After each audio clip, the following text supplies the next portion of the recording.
North Narrabeen means everything to me. I'm so grateful that I grew up here, from the past history of the amazing surfers from Simon Anderson, Nathan Hedge, guys that I've got to look up to. It's created my surf career, and yeah, that's what I've been doing my whole life, and I can't thank the people in the community enough. They're like family to me.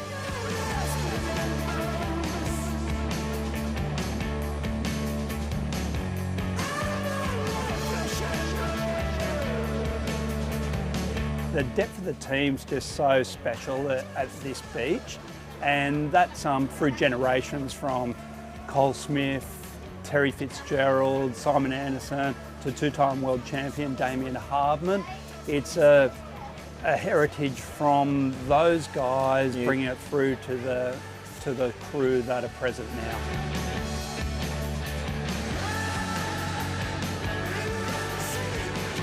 Yeah, look up to the older guys, they're always ripping. See Geordie and Davey and Cooper and Ty. Everyone just motivates you to surf better.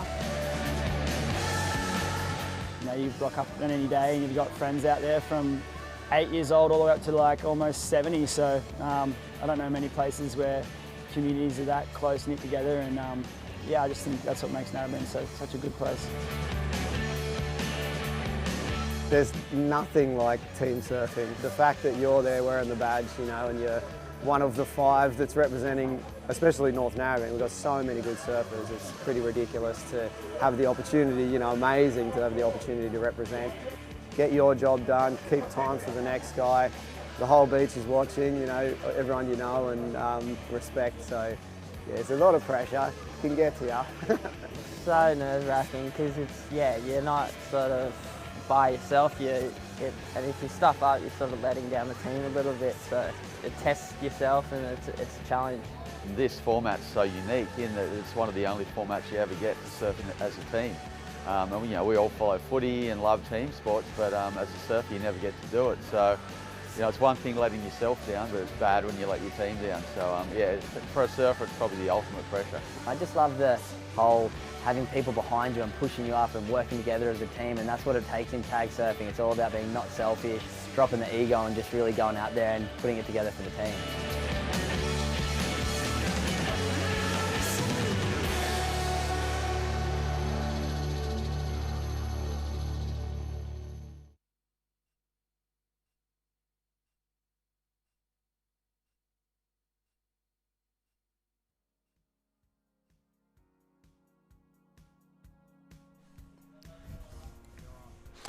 Well, good morning and welcome to the Series 9 of the Hyundai Australian Boardriders Battle. I'm your host, Reggae Ellis, and welcome to the iconic Warriewood Beach on Sydney's north side for the New South Wales Central State qualifying event here of the Australian Boardriders Battle. Thanks for tuning into the broadcast from wherever you are. Today we're going to see 13 clubs battling it out for only 3 positions in the Australian Boardriders Battle Grand Final spots, which will take place in Newcastle in February. Let the battle begin. I'm joined in the commentary booth by none other than Chris Enever.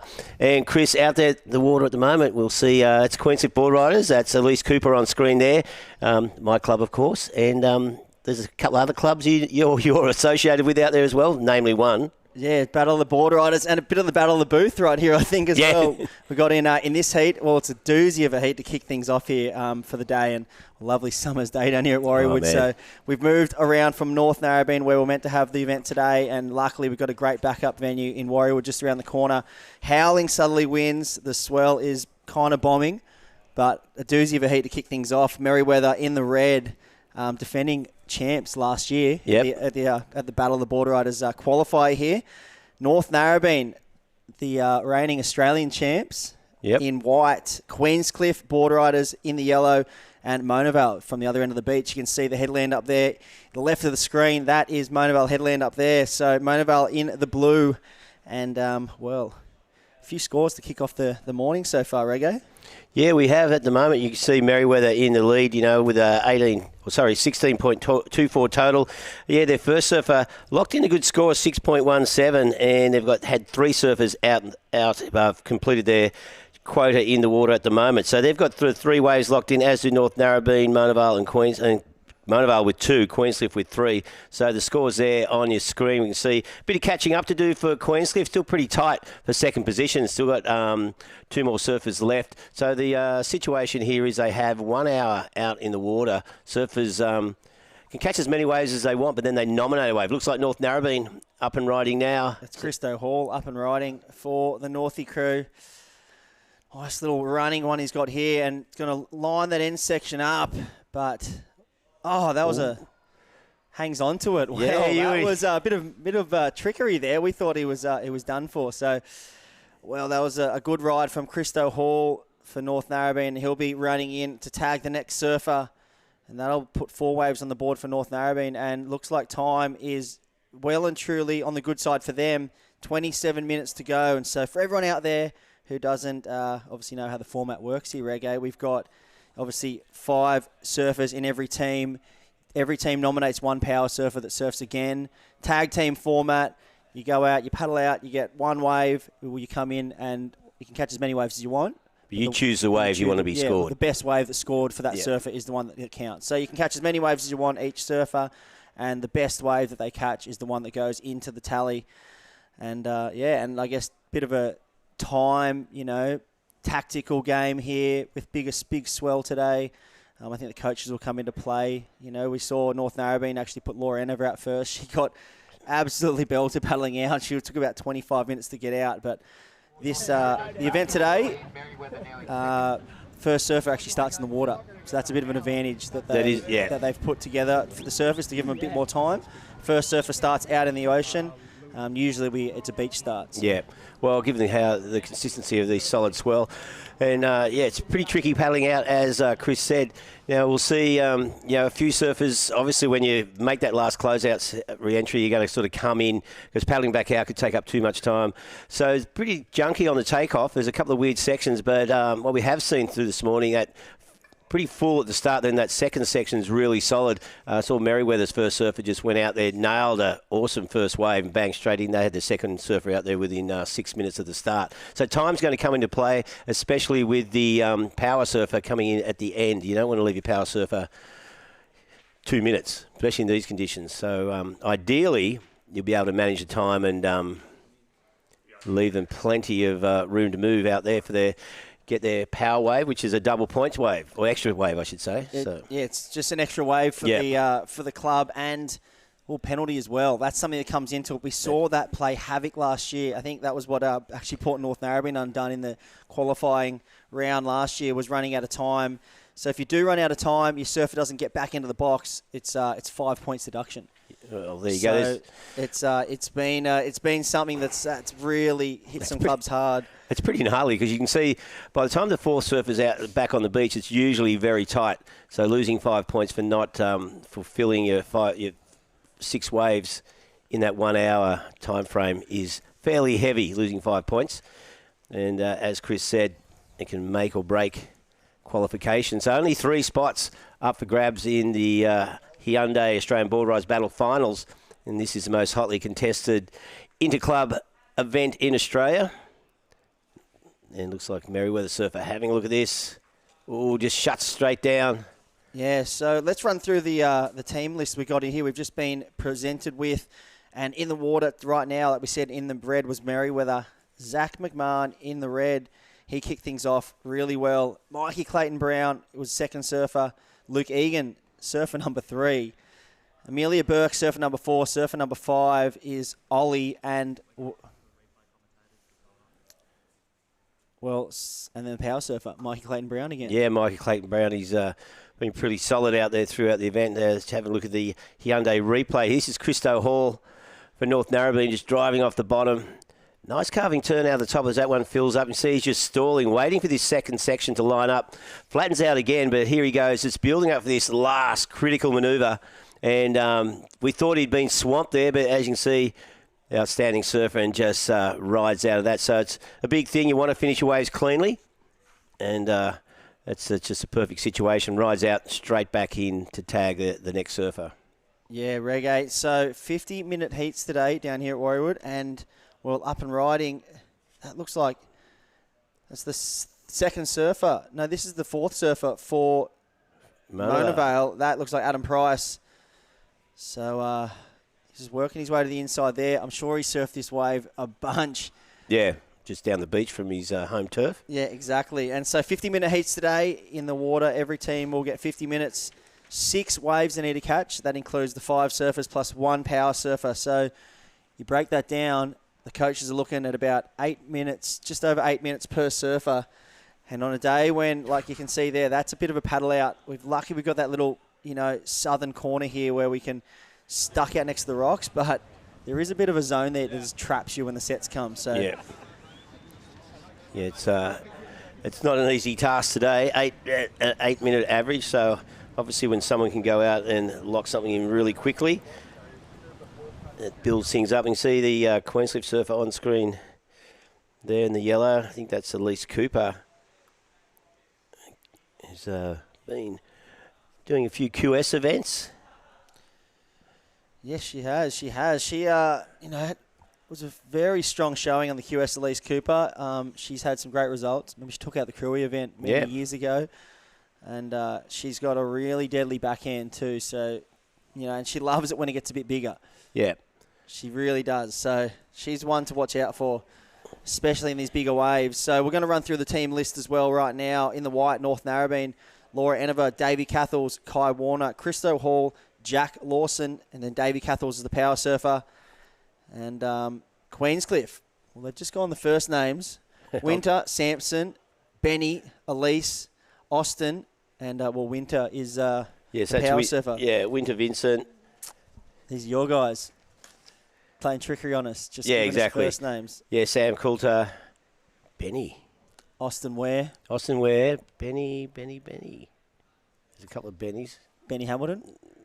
Yeah, it must be Benny Hamilton. Yeah, it would be. Yep. Yeah, because he'd be the old bloke.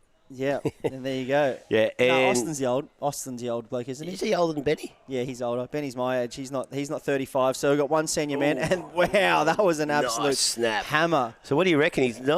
He is going to ride out of that. I reckon that's going to be keeper. One big solid turn.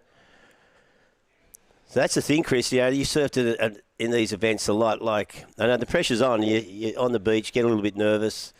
I suppose the big thing is, as we saw in the lead-up to this in the opening intro clip, it's all about representing your club. Puts a little bit more pressure on you may be used to than when you're surfing for yourself in an individual event. Yeah, it does. I mean, you actually saw, there's Ollie running up the beach now. So that was one big hammer from him.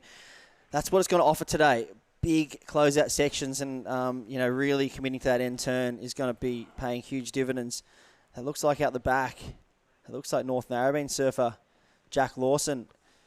Oh, a little sketchy end turn there, but he held on to it. So, but that's exactly what happens in these events. That's what can happen in these events. See the nerves creep in. Jack Lawson, the junior for Narrabeen.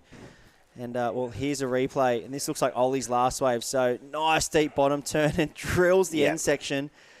And, we'll have to just leave that with the judges. Because did he ride out clean? It's very touch and go, especially from this angle. It's hard to see. So, the judges are sitting, in front of the wave. They got a straight on angle. They'll have a great view of that.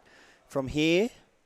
Yeah, did he lie down before they deemed him to ride out of the whitewash? I reckon. It's that we'll wait and see, because that's a huge moment right there where that's either a 6 or it's 1. Exactly. So we'll wait and see what this wave comes through at for the last surfer. Well, it just shows you conditions out there. And there it was, not complete, 1.97 for Ollie. So that can hurt you. Because that was such a nice turn, such a nice turn. Yeah, but it shuts down pretty quickly. We got this.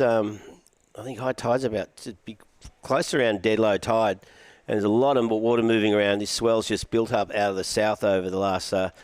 Started picking up yesterday afternoon, and you can see solid lines pushing through. Just this really squally conditions here with constant rain showers and this southerly wind, south-southeast forecast to get up to in the 20 to 40 kilometre mark all day. So fortunately here at Warriewood, as you can see, smooth wave faces protected, but you can see a lot of lump in the swell that's subtly sort of making the swell a little bit disjointed. We do have an okay bank here at Warriewood, and there's the end of a wave for Elise Cooper. I'm not sure how that started off for her. Be able to tell if she's going to... Well, she's going to get smashed anyway. Looks like she's going to come in. Yeah. So that's where the tactics come in today to play, because with this long paddle out, especially if you get caught down the line there, you can see it's just kind of relentless on that bank. Yeah. So, if you do get a wave, and that's where the nerves come into play for these surfers as well. We saw North Narrabeen surfers before this event kicked off, just doing the breakdown of the format and how it works, and how the nerves come into play for the surfers, because you are surfing for your club. Yeah. It's not individual, and you've got that added pressure of performing for the club, every bit of weight on the shoulders. Yeah. And especially today, when you don't really get multiple opportunities to go out and surf, it really comes down to, the pressure on that one wave. Oh, without a doubt. And you can see that first angle with how close they were hugging to the rocks, hoping a little bit of an escalator rip next to the rocks, but it is really close. And there's still a few waves just shutting down right in front of those rocks. So pretty tough conditions for our competitors here today. Like you said, it'll be nerve-wracking. We've got, cadet, juniors, masters. So, the age bracket, the young and the oldest. Yeah. We've got one junior, one over 35, two opens, and a female. Female, yeah. So it's a good mix, and, that's why we love this format so much. It really gives a great breakdown of the club, the grassroots of the club, every bracket of the club that is really important in building blocks and getting, surfers from, that Grom level through to professional surfing level, or even just the family aspect of the Boardriders Club, bring it together. Yeah. So it's what it's all about. We'll have, we're having these elimination events. This is the New South Wales Central event. We'll see one down at Kiama, New South Wales South. Then we'll have New South Wales North up at Coffs Harbour. There's one in Victoria holding out Urban Surf in Melbourne. And so that's a little bit more predictable than this, isn't it? Exactly. Yeah, those Victorians, they can't cope with conditions like this, so we've got to make it easy for them. Heat the pool up. How about that? Right. So right now in the water, just under 16 minutes to go. And we actually haven't read through Monavale's team list. So Will Pascoe is out there. He was the first surfer. Jasper Welsh, Kira White, Adam Price, Kayla Phillips. Yep. My bad. And Jasper Welsh is the power surfer. So right now, just under 16 minutes to go, North Narrabeen in the lead. They have had 5 surfers into the box, and they're on a 22.53. And then right hot on their heels, Merriweather. They've had 5 surfers as well locked in, so they're onto their power surfer too. Then bit of a gap. 13.3 to Queenscliff. They've only had 4 surfers locked in, so they've got 2 surfers to go. So, we're looking around a 6-point ride for the next surfer. We'll get them up level with Merriweather. Then they're back in the mix. So this is a really important wave coming here for Austin. And, just lagging a little bit behind Monavale Boardriders Club. They're in 4th and on 8.64. Is Merriweather, their 4th surfers out? Is that their 4th or 5th surfer out there now? Yeah, this is their 4th surfer out there right now. So like we said, they've got another surfer to come. Yeah. But that last surfer there, 0.3, the 4th surfer, that will probably hurt them a little bit. Yeah, well, that's right. And see Queenscliff with their 4th surfer out there as well, lagging behind, as Chris said. So it's really important for this 4th surfer because the pressure's on them. You've got 14 and a half minutes remaining. You've got your 5th surfer to go, then your power surfer. So you've got to think 2 more waves. Well, at the moment, 3 waves have to be caught in 14 minutes. So that 8.3 minute average per surfer is now down to 5 minutes per surfer. It's really been cut down. So when you look at North Narrabeen, they're on and Merriweather as well, they're on their last surfer with 15 minutes to go, so just over 14 minutes to go. So plenty of time for Davey Cathles and Mikey Clayton-Brown, MCB, to really pick the eyes out of it out there and get into that box as well without looking at that penalty. Yeah, so it looks like surfer, it's blue, just getting caught on that paddle out for Monavale. So tough condition, you can see right there, just relentless consistency in these waves and really making it that paddle out very difficult for the surfers. So time's being eaten away during this one. This is the first heat, of course, here at the New South Wales Central Hyundai Australian Boardriders Battle. Coming up next, we're going to see Long Reef, North Avalon, East End from Newcastle, of course, and North Shelley from the Central Coast. So another big, solid heat coming up. And, 2 clubs go through this, and we'll have guaranteed the semi-finals. Then we have a repechage. So we got about 9 heats to surf through today. So it's a long day coming up. We'll go all the way through to 5 o'clock. As you can see there on the screen, beautiful day, like picturesque waterfall here at Mona Vale, being constantly fed by this relentless rain. I know, it's a lovely summer's day down here. Who would have thought? We're almost in December and we've got beanies on.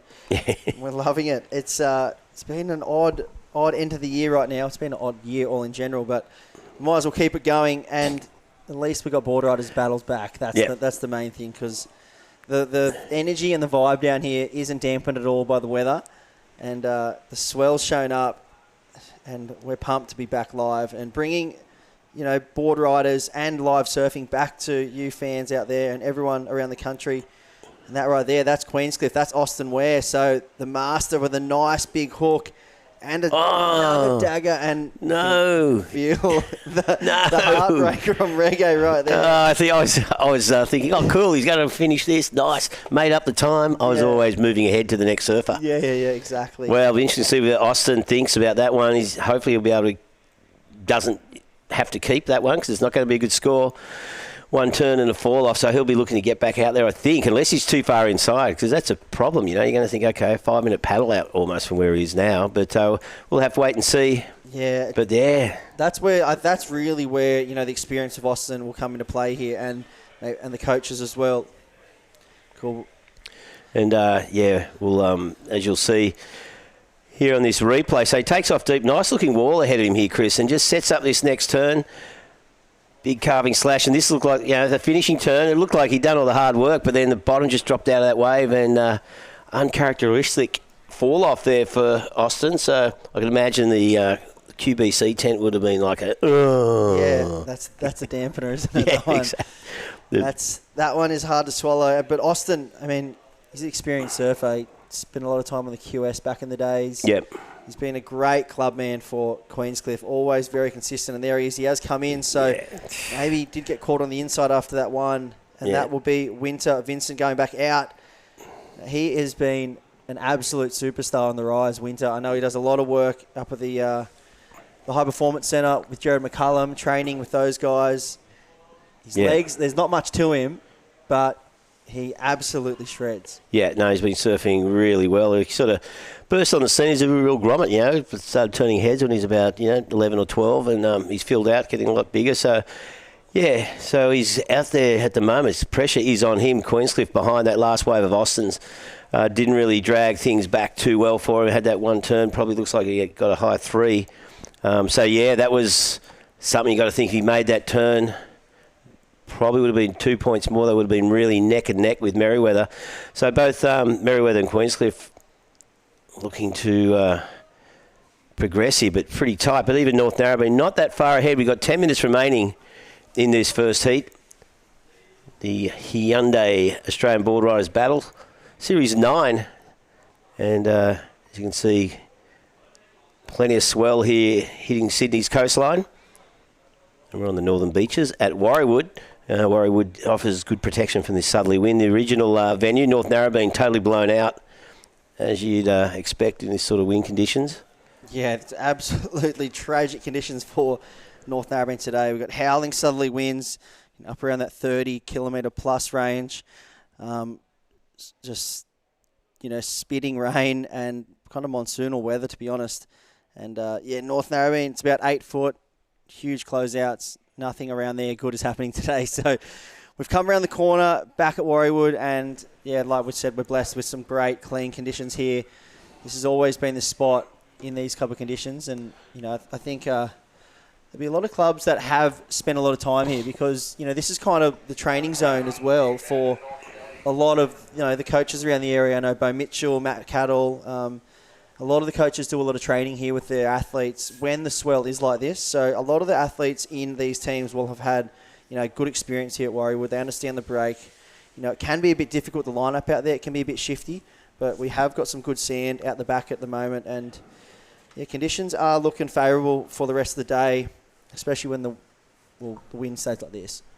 Yeah, I was going to say this direction all day. So we're just down to 8 minutes remaining. So North Narrabeen still hanging into that lead.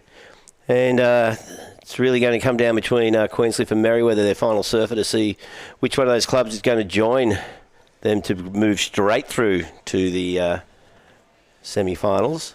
Well, here's something different. We see Kobe Clements actually going for... Ooh. No, sorry, that's Mikey Clayton-Brown, is it? No, Yeah. that's Kobe in the next heat. Oh, is it? That's Kobe Clements in the next heat. He's the first surfer for Longy. So, well, we might see a few rock-offs today. It does have a rock-off out there, but I can tell you... Not a good one. It's tricky. There's actually one further around that's a lot easier. You have to go over the headland, though. It is a bit of a longer run, but it's a lot easier. And there's that little keyhole there where you can hide. But I've seen some people come really unstuck in there. I remember last year actually was filming. I was standing up the top and I had my phone out and I got a clip of someone who went to jump off and they got caught in the little washing machine. No way. And it was Matty Cattle. Oh, was it? Perfect. North Narrabeen's coach. So I got that one on him for forever. I bet you do. He came in and I realised he had the same black rails as the surfer I'd been filming, and it was him. We've all got bad rock hop stories. Yeah, that was a doozy, that one for Matty. But out in the water now, so we're coming down to 7 minutes on the clock, and still out in the water. Davey Cathles for North Narrabeen, he's the final power surfer. MCB Mikey Clayton-Brown is out there for Merewether, and Winter's out there for Queenscliff, and he's looking to lock in something decent because they're a few points back from Merewether, and Monavale still on their fourth surfer. Well, they're on their fifth surfer now.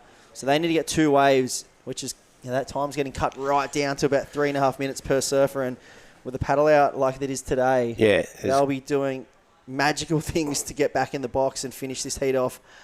It's just been a bit of a slow heat for Monavale today. Yeah, it's one of those, the conditions are like one mistake can sort of turn the whole heat. And, you get out there, the waves are, it's hard to pick the right wave. There are some good scores coming through, as we've seen. And, so you're forced to get a little bit choosy. I think the Monavale guys, their third surfer, may have hung out there a little bit too long.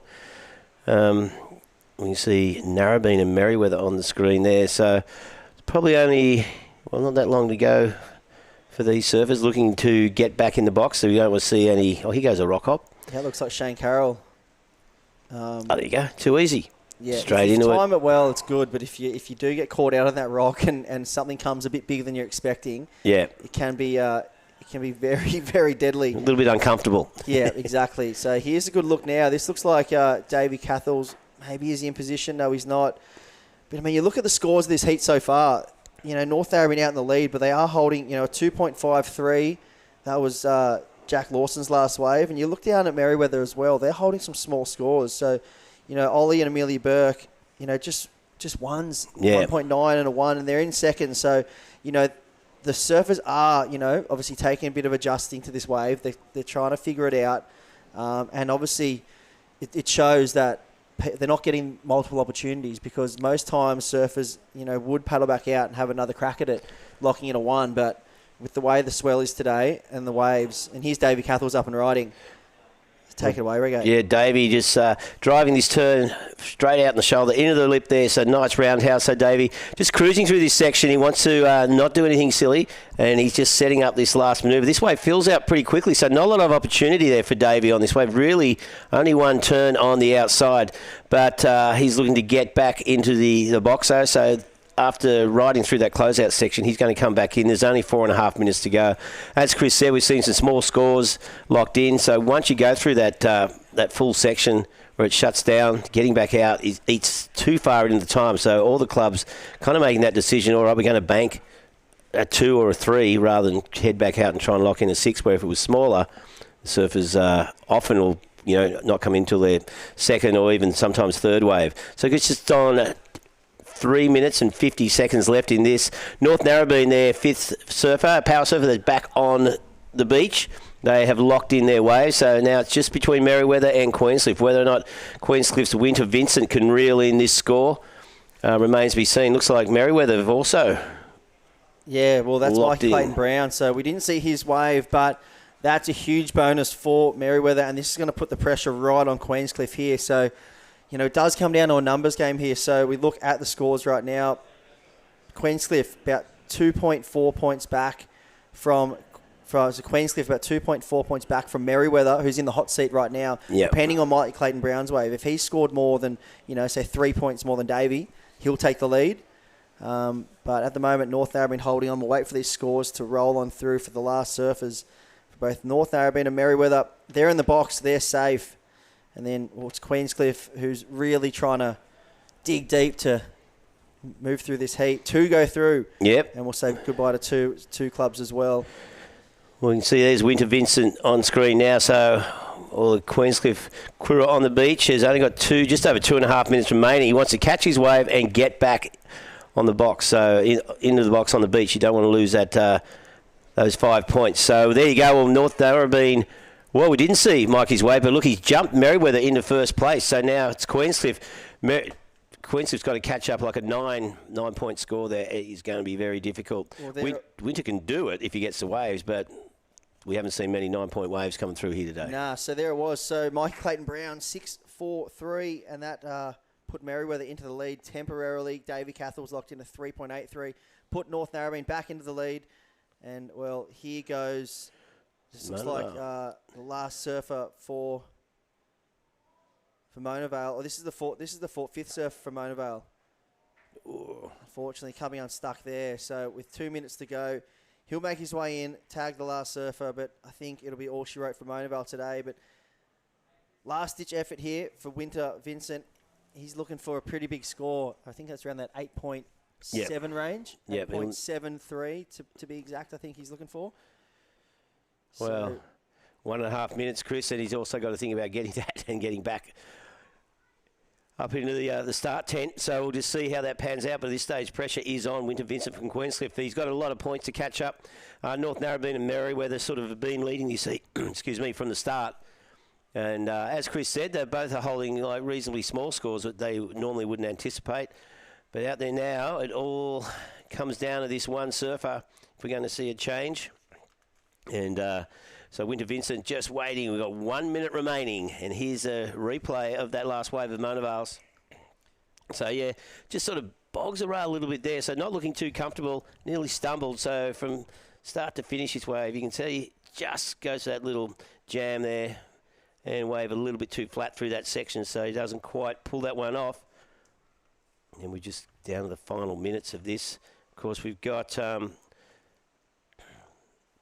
yeah, if you get third in your heat, you do get round to the repechage, so you get the quarterfinals. So if Queenscliff don't progress here, and it's looking unlikely, they'll go into quarterfinal number 2. So pretty well they give first and second straight through to the semis. You get a second bite of the cherry if you get third, and if you're fourth, see you later. Pack your car, go back to Mona Vale. Well, at this stage. So, yeah, and this look at a doozy next heat coming up too. Longreef, North Avalon, East End Boardriders Club, and North Shelley. So, North Shelley have been a wrecking ball in the tag team space for a long, long time. Longreef was a great showing last year. They've actually come out of the woodworks. They've got some great surfers. I don't see one name in there actually though that I'm surprised with. I know Gabby Spake. She was one of the. She was actually the surfer of the event the qualifier last year. So she won't be making an appearance. Well, that wraps up that heat.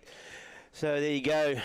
Merriweather winning that one. North Narrabeen, those clubs progressing straight through to the semi-finals. Queenscliff live to fight another day. They get a shot at second bite of the cherry, and commiserations to Mona Vale, but at least you don't have far to go to get out of this bad weather. Exactly. We'll be back with more action live from Warriewood Beach right after this.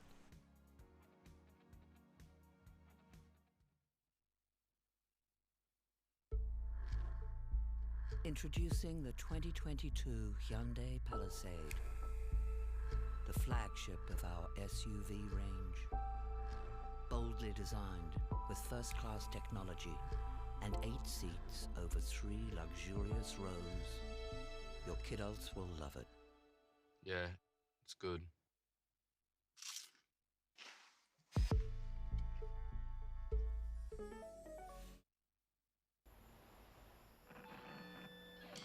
This is how we lay it down.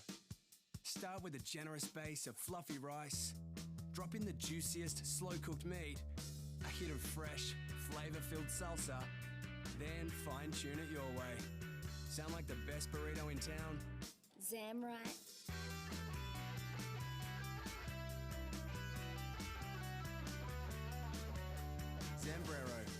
good mix.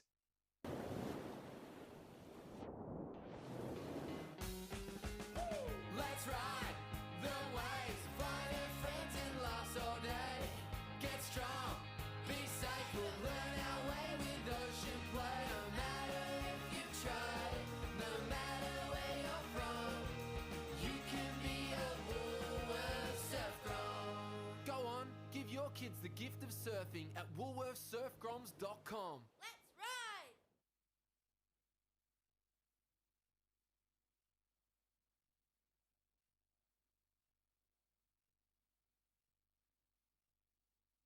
You get through if you get fourth as well. Oh, did you get fourth as well? Really? All right, we're back live from the sunny Warriewood, and well, first heat is in the books, and we're kicking off the second heat now. All right, we're going to kick things off with another replay here. So we're just in the ad break then, and we saw one of the surfers. That looks like the surfer in white. Shane Carroll, that is, up and riding for North Avalon NASA. So Shane-O making his way down the line here on a nice looking running right here at Warriewood. And well, look at this end section, and that was a nice jam, and well, he holds on. So that's one of the better waves we've seen this morning. Good start. Yeah, that's a great start. And I'm in the booth right now with Lukey Bonfield, and well, a very familiar name in this heat as well. So we might have a bit of a... Yeah, I'm bit of hot heads in the booth right now with this heat. I'm shaking in my boots right now. Never get more nervous than when I watch the club surf. I'm sure you feel the same way for North Narra. Yeah, we just had a battle of the Boardriders booth in the club, and that was Kobe Clements. Well, he's been an absolute force to be reckoned with, throwing down some crazy moves. I've surfed a lot with this kid at North Narrabeen. He's from Longreef, comes around, he actually charges too. That's a good. So that looks like a great score to kick things off for both North Avalon and Longreef. We'll stand by for scores there. But, yeah, I'm in the booth with Lukey Bonfield, North Shelley's very own. Yeah, I think that was Kobe Clements, I think. And that was Kobe Clements' last ride for Longy comes in, and that's the wave of the day. Wow. Crazy way to start. 8.67. Wow, that's an absolute doozy for the surfer from Red, Kobe Clements from Longreef, and... He's coming off the back of a pretty crazy winter.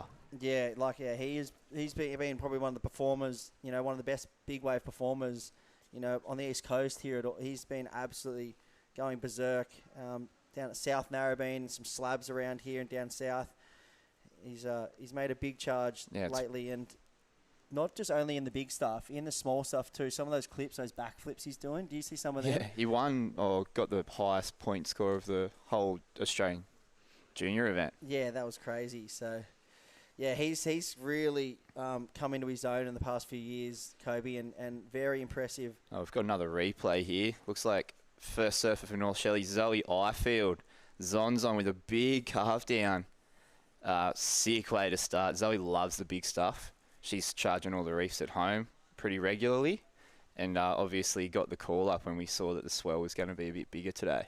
Yes, obviously, that's where it comes down to. I mean, the depth of the clubs is great to see because, right now, obviously, over in Hawaii right now, we've got the last Prime event or the last QS Challenger Series event going on. Qualifications for the World Tour on the line. So a lot of the main surfers are actually over there right now for the clubs that we have here. You got Molly Picklum, she's over there right now. Yep. Obviously Dylan Moffat, Macy Callahan, Geordie Lawler, Cooper Chapman. So a lot of these big surfers for the clubs over there competing, looking to get their dreams of qualifying for the World Tour, and that looks like the surfer from East End Boardriders Club right there. Michael Riley getting a nice start, and a score's just locked in for North Shelley 4 to start, so they're in third after that first exchange. Pretty sick for one big turn. Yeah, on that's a big great. bomb. Awesome stuff from Zoe there. I love that open rail carve. I'd love to see more of that today. That was really cool, and I think that's what the judges are looking for today, especially the heavy end sections. I wouldn't be surprised, if some of these surfers, especially because it's hard to, really get your wave count up today. We saw a lot of small scores locked in the last heat, a few ones, which is pretty uncharacteristic of these Boardriders events, but because the swell's so big and it's hard, really hard paddle back out, if you do get caught on that inside, look for the coaches to bring the athletes in, really to kind of maintain that time. Yeah. So right now in the water, We are pretty lucky though that there is so many waves. Exactly. It is pretty much non-stop action. I know. We are, and especially when you woke up this morning, you looked out the window, you would have thought, oh no, what is going to happen today? Yeah, I thought we were getting it called off. Yeah, that could have been very well the case, but we're lucky here. We've got, beautiful Warriewood. Have you surfed here much? Yeah, well, it's just this wave here. Like I was saying to Reggae in the last, it's pretty much the place where a lot of the kids come and train when the swell is like this. So yeah.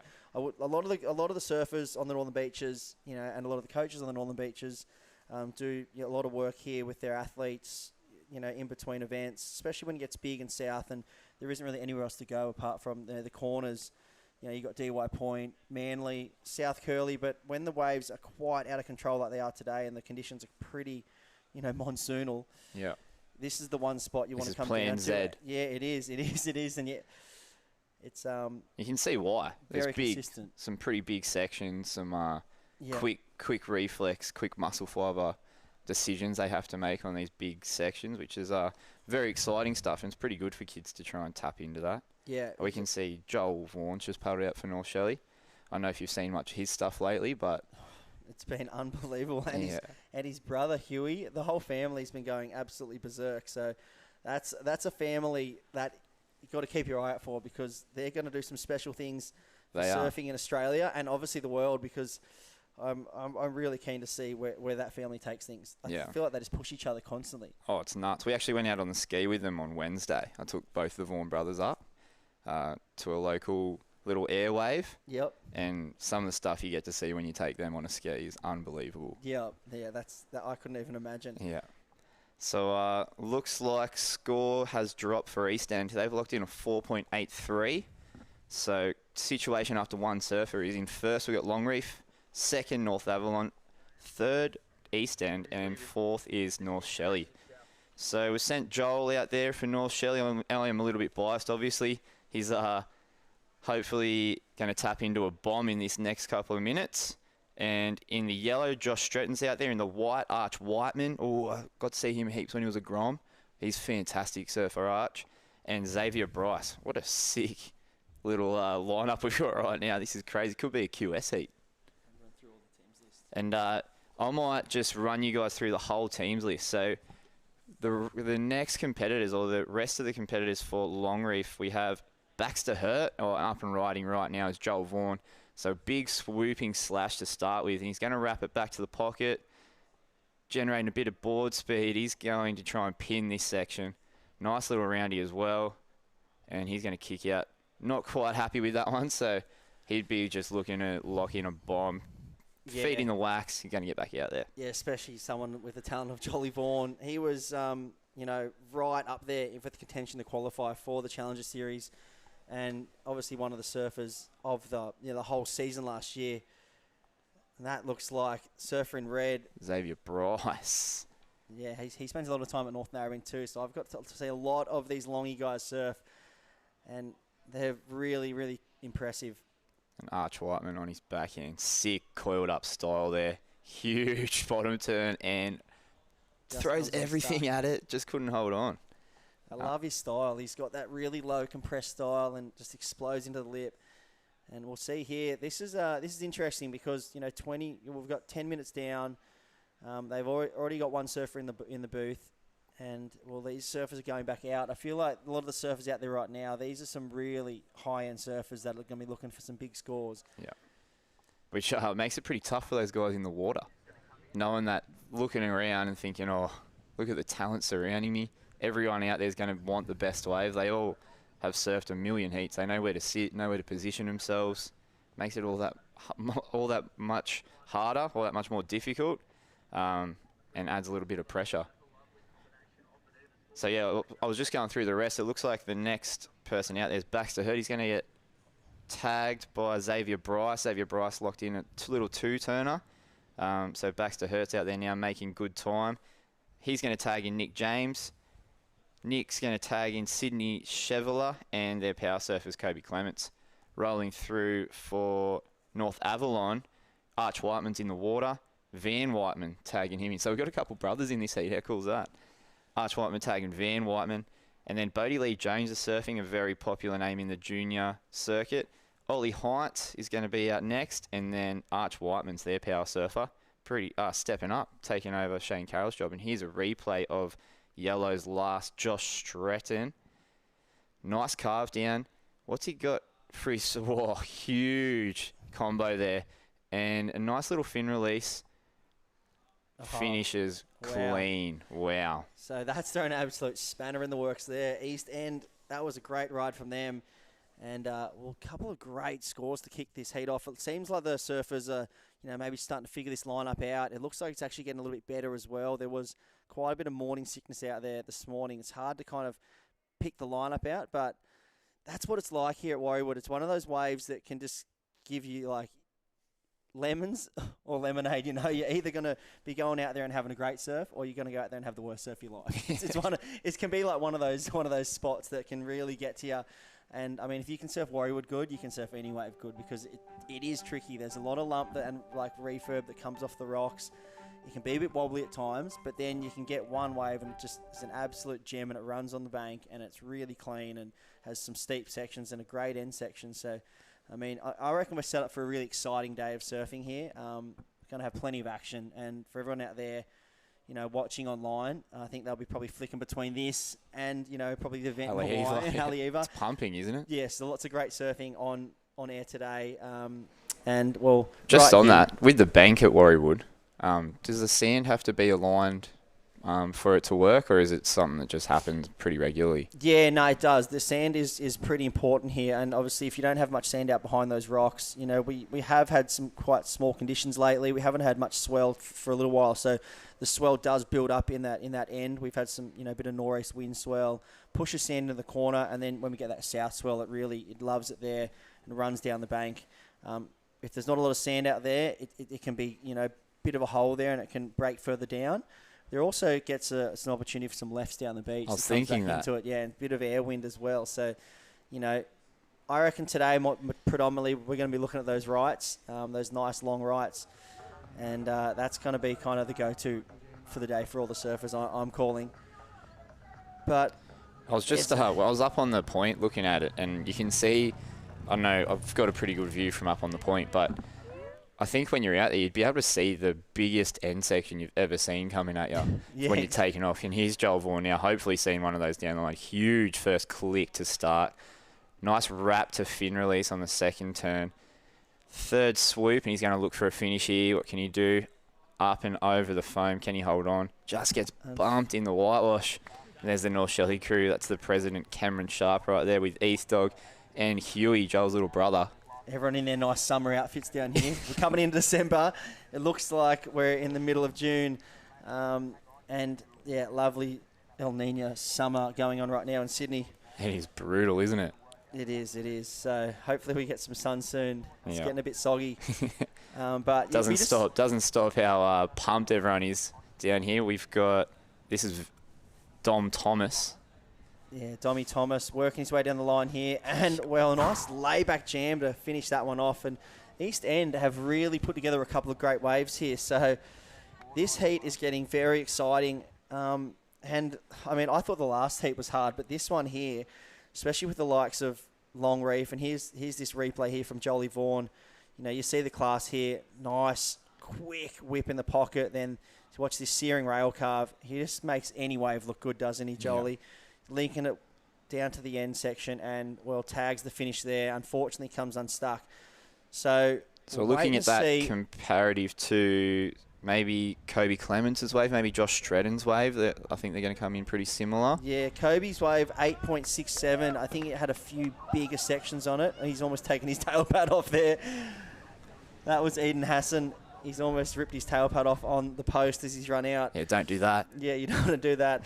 But look at that. After that last wave there for East End, that was a 3.3. So right now, East End Boardriders Club in the lead, 14.53. Second, Long Reef. So East End have had 3 surfers locked in. Long Reef have had 2, an 8.67 and a 2.67.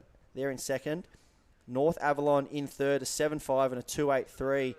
So we can see that, the difference in scores here. It really is, you're either locking in something high or, we've not seen many of the mid-range scores. To be honest. Yeah, 2s or 10s. Yeah, exactly. So And North Shelley, 2 mid-range scores. So Jolly Vaughan did lock in a 5.5 there. So they're in fourth. So they're going to be looking to pick things up a bit. I dare say Jolly Vaughan will be their power surfer as well. Sure is. So who we got in the water for? Who's in the lineup for East End today? East End, we have Dom Thomas has just sent Eden Hassan out, and Natalie Fenton will be after him. Then their power surfers Josh Stretton. And for North Shelley, Zoe and Joel have surfed Joel Barry's on his way out there. Joel Barry's going to take Huey Vaughan, his little Joel's little brother, and Randall Sharp, or Cooey, as everyone knows him colloquially, is going to tag in Joel for the power surfer. So I can't wait. I just want everyone to be out there at once. I want every wave ridden. It's a bit like that, isn't it? Yeah. You get a bit jittery sitting in the booth watching your club surf.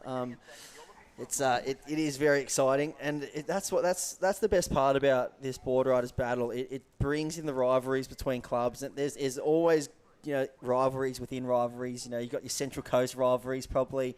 No, we've got our rivalries on the beaches. We always give it to NASA. I was thinking that. So NASA is your arch nemesis. Kinda, I reckon for sure. And then you got the Manly rivalries with North Stain and Queenscliff down there, battle of that beach. Yeah. And here's White up and riding. This is Van Whiteman, big first click, just trying to get a bit of board speed around this section. Now he's going to finish another up and over. Yeah. And you can hear the NASA crew going wild in the background, so they love that one. On a day when it's hard to come by a good wave, that was a good one. And, there's the coach. You see the green towel. I'm calling that's coming to the beach. Oh, nice. Yeah, so there's all these little, calling signs and, tactics and signals out there. I remember North Narrabeen used to have drop the flag when we come in. We still use that one, so... Don't give away all your clues. Yeah, because it's great to have a second viewpoint on the beach. Have all the clubs have coaches these days to really kind of keep the tactics of the time, keep on top of everything. Because as a surfer, you really just want to focus on surfing the wave in front of you. And if you get too caught up in the time aspect and the tactics of things, you can really throw some things out the window. Yeah. So you just want to go out there as a surfer, focus on surfing that wave, and then once you've caught the wave, kind of leave it up to the coach. A lot of the times, sometimes the surfers might go, nah, I want to get another wave. Yeah.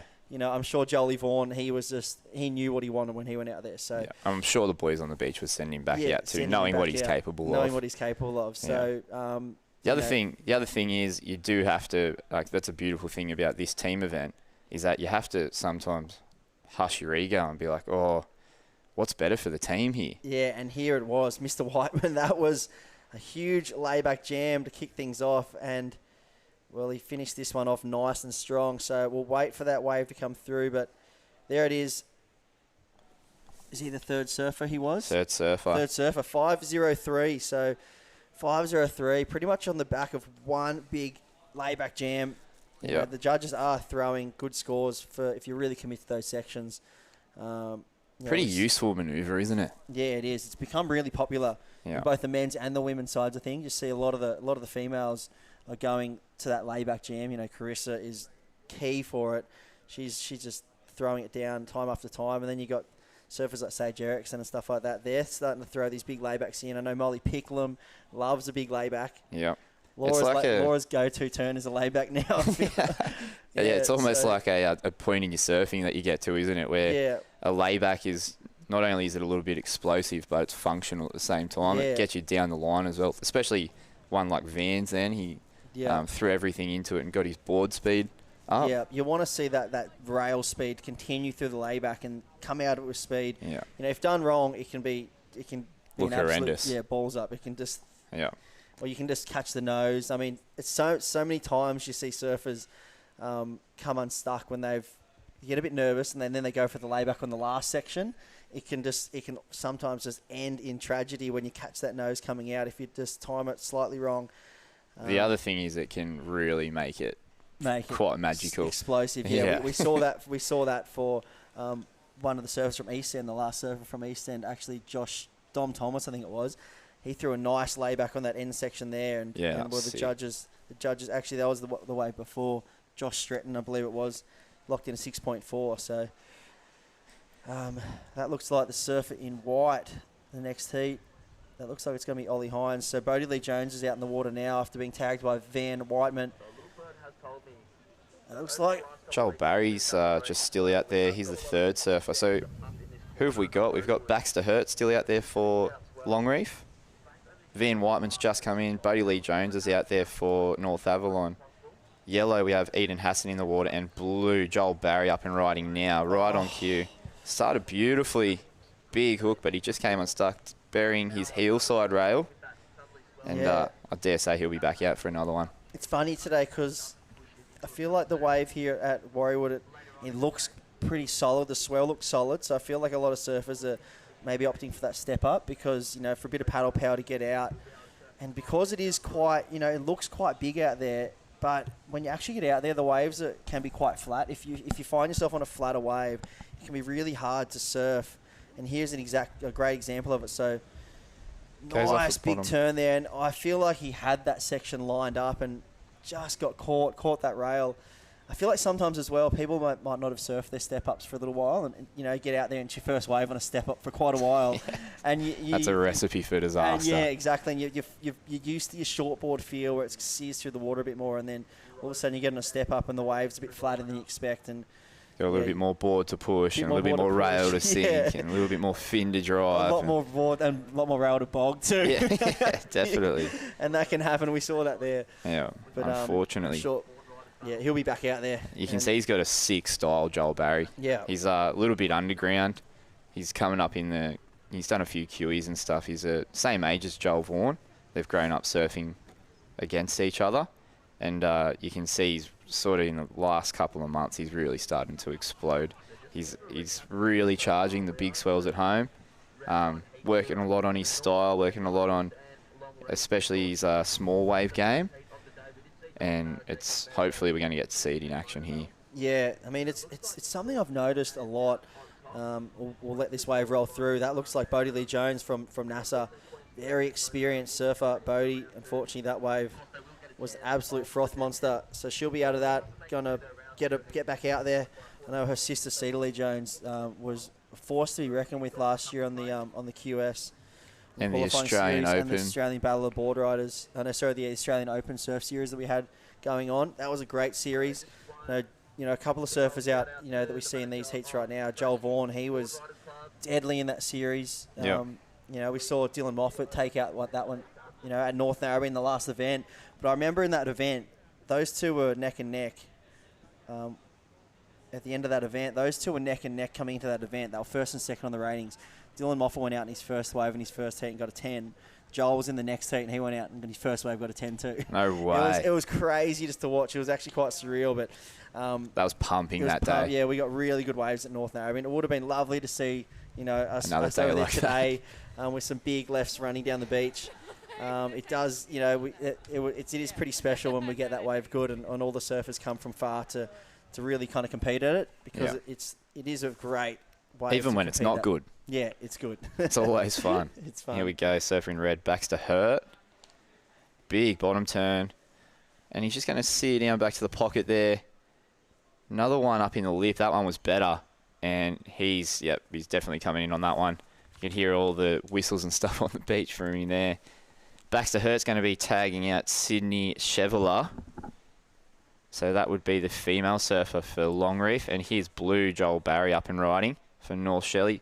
Beautiful big bottom turn. Swooping cutty. Get up there. Nice section there. Oh, see, I feel like he's gone out there on a step up, and it looks like it just looks a bit long. A little bit for the longer, wave. yeah. You know, it's really drivey, but I think he's expecting that response from a shortboard. Yeah, and because the pockets are short. Yeah, they are. They are. You got really, you know, flat waves at times, and then it can get really steep on the inside. So. Here we go. Eden Hassan, couple of backside hangers for East End. So East End's the north. It's actually the north end of Newcastle. Yep. That's pretty cool. We've got all the way from the northern beaches here all the way to Newcastle competing in this comp. Yeah, it is. It's a really cool mix of clubs. So, yeah, for everyone wondering who the New South Wales Central region is, we've got all the way from the top of Newcastle, East End, all the way down to Manly, which is the end. So, you know, lots of little rivalries I was talking about before in there. I'm sure, you know, Merriweather, East End will have their own battles from the Newcastle region. You've got Shelley and a few of the Central Coast teams. Yeah, and there's, speaking of Shelley, there's Huey Vaughan running out now. He's Joel's little brother, and you can see he's pretty exciting to watch. He still looks like he's about 12. Yeah, it does. He's coming on 15, I think, but he doesn't surf like he's 12. He's almost the most mature 15-year-old surfer I've seen in a long time. Yeah. Draws beautiful lines. I feel like that's the key example of what can happen in the Battle of the Boardriders. I feel like if we have seen Joel Barry surf a fair bit, and he just attacks sections usually, and he's got that really powerful style. And you can see he wanted to attack it, but maybe that thought of, I don't want to fall because it's the club aspect, and he's kind of held back and maybe surfed at 70% of that wave, and it's all recipe for disaster sometimes. It is, isn't it? You always listen to like a lot of the top surfers, and they always, they say sometimes, I want to go out there and surf a heat at 70%, but you got to go out there and surf how you surf every day. Yeah, especially in these Boardriders battles. Yeah, and just you almost got to go 110%. I think. You just want to go out there, and you obviously not go over the top and do airs and crazy stuff unless you're confident you're gonna make it. But you just got to go out there and kind of stick to your guns. I feel like. Well, that's what sort of opens it up about this format is you get to have a couple shots. It's not just one wave. Yeah, it isn't. No. So if you want to go out and go ballistic and do 3 air reverses on a wave if you can, good for you. Unless you're the power surfer. You get one wave. True. They get one wave. Here's Bodie. Nice setup term. Oh, that was a nice jam. So that was what we're talking about, just really kind of throwing caution to the wind and sticking to your guns. Bodie Lee Jones, very solid surfer. I know she's done a lot of work with Maddie Cattle and crew around here in her building. And I know she spent some time at the coast as well, and now she's back surfing from where the grassroots of NASA, where she's grown up, and that was a nice turn there for North Avalon. So we'll wait and see for that score to lock in. We'll see if we can get some scores and a bit of an update for you. With 21 minutes on the clock, we'll wait for that score for NASA to roll through, because I think that's going to be a pretty important one. They were currently in third, but they weren't looking for much at all to take over Longreef, and, well, there it is. They've just gone bang, bang, jumped to the lead, and, well, after that last wave of Bodie Lee Jones, it is North Avalon in the lead on 20.26 points. Second, East End on 17.23. And we'll wait for this replay of Bodie Lee Jones. So here she is. She got a pretty hard, tricky takeoff into a huge section there. So the wall looked really long. Looked like she had a bit of time. You can see she was sort of taking her time off the bottom, and then all of a sudden hits the sandbank, sucks up. Had to commit to it. Absolutely dutzed it. So yeah, that was a good one. So 4.77 for one turn there. NASA will be, 4.9 for Bodie Lee Jones's last wave. NASA will be stoked with that one. I feel like if you keep the scores between 4s and 6s, you're looking good all day. Yeah. Out here today, and I mean, even right now you got NASA out in front, and they're holding a 2.83. So I mean, really, you're going to be looking every surfer as we keep moving through this event. If you're locking in 5s, every surfer's locking in 5. That's a really good heat total. Yeah. You're up around the 30 points, which is, and it's getting through every day of the week. Yeah, huge. So it's quite simple when you think about it, but then putting it into practice, it's a whole other story. When you got 4 other surfers in the water, everyone's battling for waves. You've got a bit of a tricky lineup out here. Yeah, that sounds pretty easy, doesn't it? Go get a 5. Go get a 5. You'd be like, if someone said to you, go get a 5, you'd probably back yourself most days of the week. But then when you actually go out and try to get a 5. Go get a 5 or I'll get your surfboard. Yeah. All right. Yeah. Deal. Maybe not myself. Yeah. But one of the boys in the team I would, for sure. But then you got the club standing on the beach. You get a few nerves come into it. You got the webcast. You got the whole club watching at home. 5 starts feeling like a 9. It gets a bit kind of tricky. Yeah, it's full on. Yeah, it does. So, so in the lineup right now, we'll go through these. We'll get a bit carried away there, won't we? We're just getting excited in the booth. The coffees are kicking in, and, we're nice and warm inside, and we're watching everyone battle it out here live on air. So, in the lead, North Avalon, NASA. We see a few of the crew going. This is Nick James. So he's usually on the beach, Nick James. He's one of the head coaches for the High Performance Centre. And, well, that was a nice turn there. And, well, the sensei, Nick James, unfortunately can't hold on to that one. But a couple of nice turns to kick it off. What would the coach have told him then? Bend your legs. He's the coach. So he'll probably tell himself, why'd you fall off, Nick? That's all right. I think damage was done. couple of nice backhand hooks. Yeah, we'll see him coming in. This is a really close heat here, so everyone's in the mix, and really shocked to see North Shelley sitting down there. We are missing. Position. We're obviously missing a couple of surfers as well. One wave behind as well. So after 4 surfers, North Avalon's in the lead on 20.26. 4 surfers for Longreef locked in. They're at 19.71, so very close there. Half a point separating first and second. And here's Longreef. This is Nick James. This is his last wave. Sick entry. You got the hellest line around that whitewash. Yeah. And you can see how tricky it is. There's lots of lump and different angles coming at you this wave, and then it sucks up, then it doesn't. It's it is. It's like inside bells kind of. Yeah, wonky. Yeah. But we're pretty grateful for it today. Oh, mate, you would take this any day of the week if you looked at the forecast. If you walked over to North Narrabeen right now, you wouldn't even get out of your car. Yeah, pack it up. Yeah, you'd be going home straight away. So, scores are, who's in first and second? We've got North Ave in first, Longreef in second, East End in third, and North Shelley in fourth. Looking for a couple of scores. Yeah, so all the first 3 clubs, that we see right there, NASA, Longreef, and East End, they've locked in 4 surfers. So, you can kind of tick them off. 4 surfers in the bank. They've got 2 surfers to go. They're on their 5th surfer, then their power surfer, obviously. North Shelley, so they're on 3. They've had 3 scores locked in, so they've got 1 score to come, and that'll be Huey Vaughan out there. So Huey'd be looking around. If he can lock in a 5, he's back on par with East End. Anything up around the 6.5 range, he's looking at coming into second place. So he has got a bit of work to do. And here we go. This is a bit of hassle there. NASA.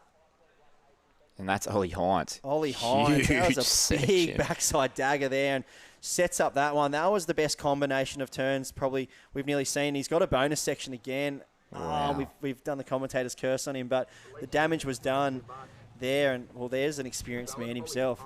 Richie Lovett down there giving some words of wisdom. And how cool is that? Yeah. When DeGroms get the opportunity to talk to such revered people like that.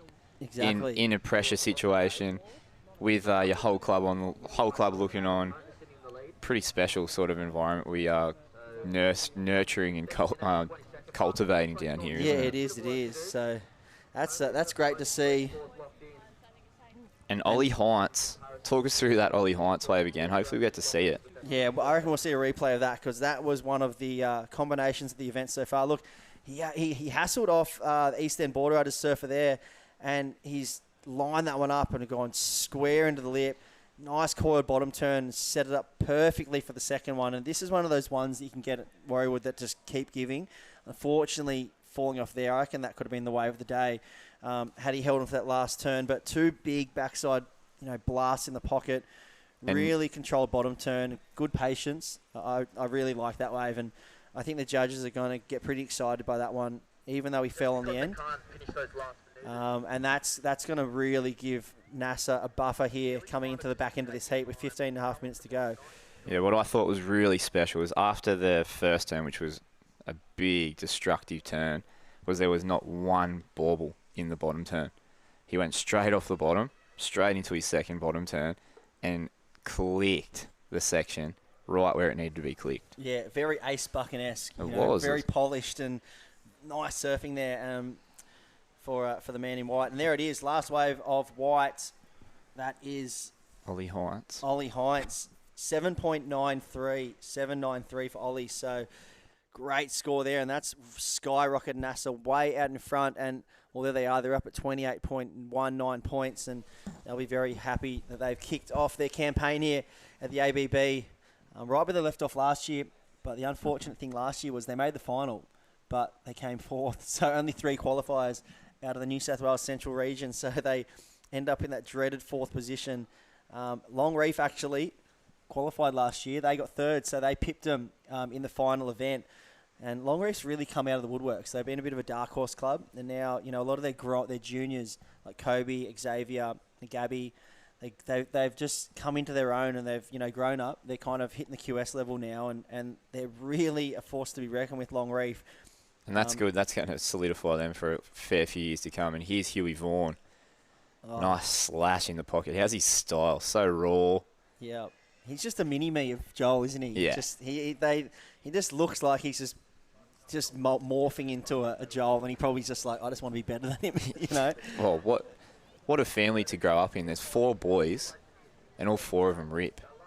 I don't know if you knew that. There's 2 older ones. Yeah, I know. I think they and when I was commentating the event down at Wollongong last year, they actually Huey drew his brother in the first heat, and how good is that? And he actually got the better of him. It was so the youngest brother beat the oldest brother, but that's that's just that they would love it. They'd sit around the dinner table and laugh about that after. Yep. It just motivate each other and push each other, and I'm sure. And they're just proud of Huey. Yeah, they are. They actually just had a heat together as well in a final at Boardriders, Huey and Curtis, and Huey got the better of him, winning his first opens. Yeah, so look at that. Nice whipping turn in the pocket. You can see the potential he has, and, he's got that same, compact style. He's very controlled. He shows a lot of patience. I mean, maturity above his years for sure. And, well, down to 12 minutes, just under 13 minutes on the clock, actually. So, we're running through this heat real quick, and so North Shelley's probably a little bit behind time then. Yeah, so the with three surfers locked in, they've still got to get another 3 waves. So they're looking at an average of about 4 minutes a wave now. Wow. So that's tough. That makes it hard to get 5s in 4 minutes. That does. I mean, obviously first round here. This is a great part about this whole layout we've got for this event is they do get a second chance. Yep, repechage. It's the repechage. It's the greatest word in the English dictionary. Yeah, especially if you don't get through. Yep. And then if you do get through, it's the worst word ever. Yeah, true. I thought I knocked them out once, and they've come back, and a lot of times clubs will lose out in the repechage, and they'll just click into gear, and they'll be like, dust off that one. We'll come back, and they just come back with an absolute vengeance. Get a bit of momentum. Yeah, get a bit of momentum. Get another surf out there. Get used to the conditions. So so we do see here. This looks like the surfer in red having a look. That was Sydney Chevalier. Sydney Chevalier. So, yeah, Sydney is a young surfer from Longy. I see her out at North Narrabeen quite a bit.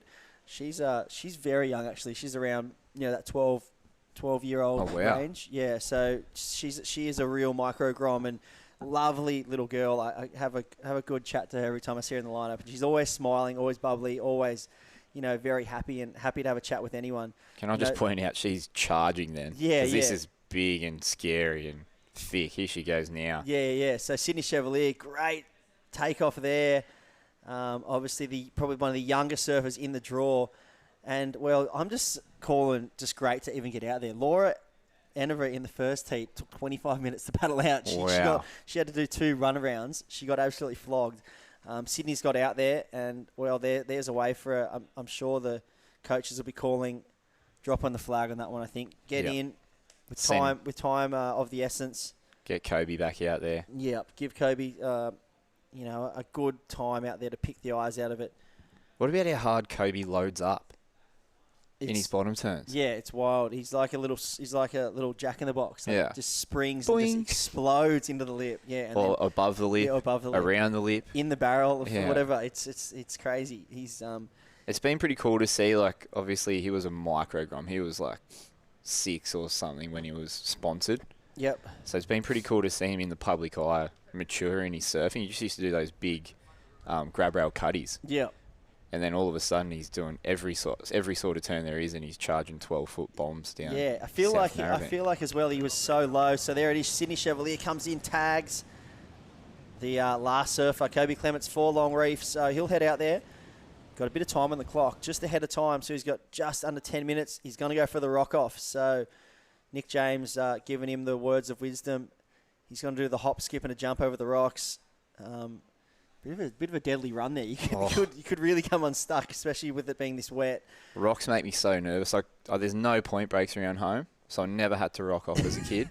Now I go anywhere with a point break, and the whole time it's just full-blown butterflies and shaky legs. And my friends actually all tease me about it. Yeah. I get so nervous on the rock off. But these guys, obviously growing up around here, have had plenty of experience. Yeah. I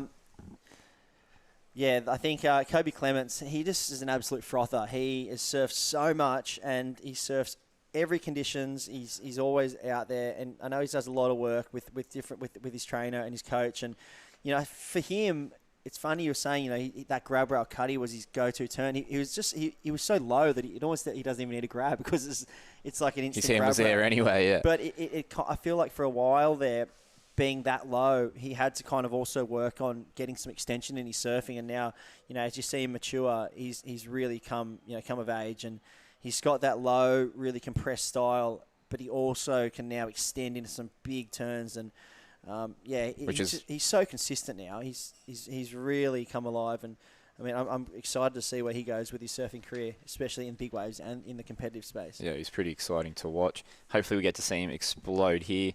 So 8 minutes, 20 seconds on the clock, and yellow's up and riding. That is their power surfer, Josh Stretton. Nice big carve down. He's got a huge section to deal with here. Oh. And that was his power wave. So not going to get another shot at that one. Coming in with 8 minutes to go. Yeah, that is going to be heartbreaking for East End there because they were right there. That was a great wave, had a big, nice first section, and I feel like just hammering that end section there, you'd be looking up around the 7s, every day of the week. And now you're going to probably look around to 3. And, I mean, with Longy only half a point in front, and that would have been a great opportunity to really kind of, put some pressure. If you have a look here at his carve down. Oh, sorry, he already did his carve down. Big end jam. But I was going to say, with that carve down, if it was a more committed turn, if he went back to the wash, he probably would have got a better line at that end turn. Yeah, it's almost like he got there too early. Yeah. And the wave hadn't really stood up, and he just got there a tiny bit early and ended up getting, a bit caught under the lip. And that's that whole pressure thing. Yeah, it is. Any other day, he'd just hang back and wait at the whitewash and destroy that thing. Yeah, I know. And then you just got that little bit of ABB, pixie dust on your shoulder, and it just throws you off. Yeah. 7 minutes to go. I dare say, knowing that there's a repechage, that the coach for NSB has just told Huey to go and blow up, mate. Yeah. Go show the world what you've got. Yeah. Which isn't bad. That's another cool thing we're doing here at the ABB, is giving kids the opportunity to show what they've got. Yeah, and it's so good as well. I mean, you look at this heat right now. You've got 2 sets of brothers in 2 different clubs. You've got the Whitemans and you've got the Vaughns. So and it's last year we saw up and riding Kobe Clements on his power wave. A nice jam in the pocket. And you can see how consistent he is. He just picks apart waves and just like a surgeon. Because he's so low, I feel like he can just explode at any moment he wants. And that was so apparent in that last turn there. Yeah, and I mean, I'm surprised this year. I mean, we've got Nick James out there for Longy. Last year we saw Steve Clements. Oh, cool. Clemo, yes. Father-son duo. Father-son duo. That's about as cool as it gets. Yeah, and that's cool. Imagine running in tagging your old man. Yeah, and that's epic. I know they were doing that last year, and I had a good chat with Clemo after the final, and they just qualified for the ABB final, and he was almost choking up. He was so proud, and here's the replay. Run us through it. And we're going to get to see him go super low off the bottom, up and over the foam climb. Super underrated. And now this section destroys that one. This one here is the tricky one. And because he was so loaded up, that's that extension he got to have in the lip. Yeah. He got up there. The lip wasn't really standing up, but he was able to make the adjustment because he was so low in his bottom turn. And almost transfer the weight halfway through, kick the tail. And here is, this is Arch Whiteman, is it? Yep, Arch Whiteman up and riding. Arch Whiteman for NASA so well. They've thrown the confidence in Arch, and, well, he's delivered there with 2 big backside hammers. I love his style. The way he loads up to on his backhand is something special. You can almost tell when a backside... You can almost tell when there's a backside surfer. Hold on, we've got a replay here. Apparently it's a huge score. North Shelley's Huey Vaughan up and riding. Big bottom turn. Slash in the pocket. Up, pulls into the tube. Is he going to ride out of it? Just doesn't make it. Mental line, though. He is a tube pig. I've seen some of his clips that he's been dropping lately at that some waves that I won't name up your way. Yeah. And, well, that was a sick, hook to set up and just drain. So, I mean, that's exciting to see because we see a little barrel running across the bank there. That's, something we can hopefully be excited for running through this day. If we keep seeing waves like that, the surfing is going to go, level is going to go through the roof. And you know what? He's so good in the barrel. I almost would have put $100 on him to make that. Yeah.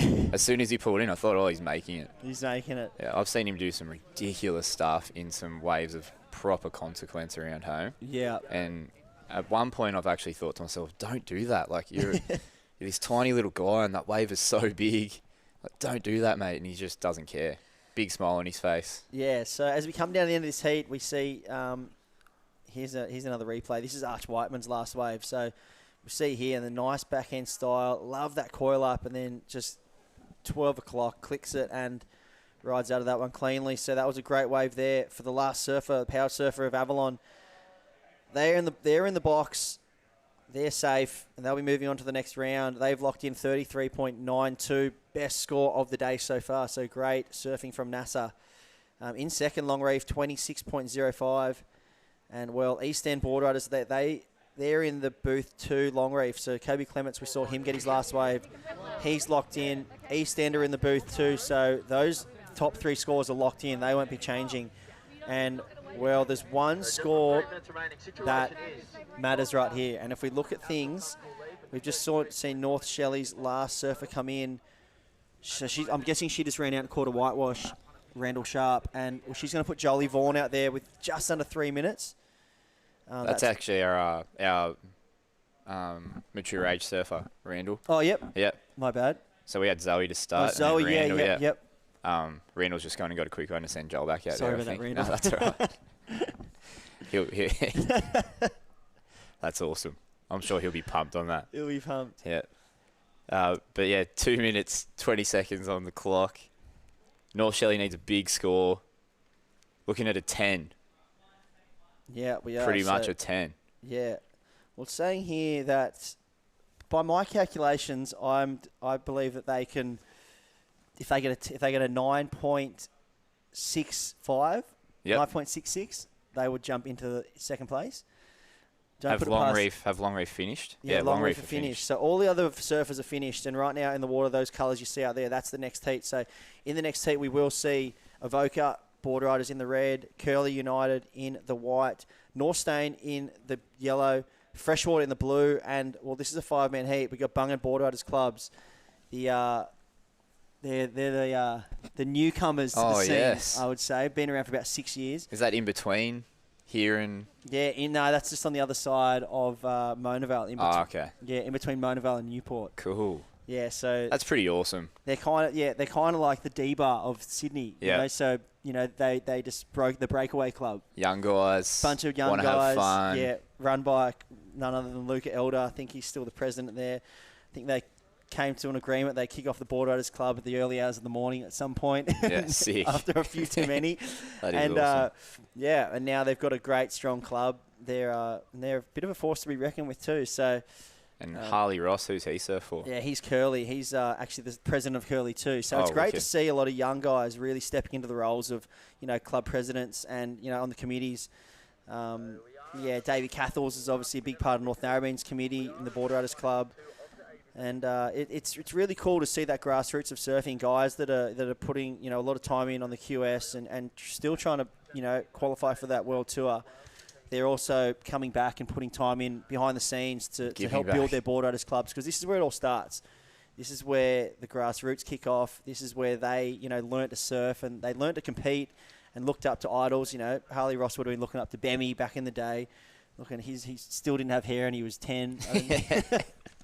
But crazy backhand though. Yeah, crazy. So, you know, and like you look at the building blocks in the Boardriders clubs and the family aspect to it, and like we said, the family, like right now, and brothers in heats. But we're rolling down to the end of this heat, and unfortunately, big upset there. I'm going to call North Shelley, unfortunately, fourth in that heat, but into a repo. So both clubs get both to go clubs through the go into a repo. So we're going to go to a quick ad break, and we'll be back with more action here at the Hyundai Battle of the Boardriders Central Qualifier.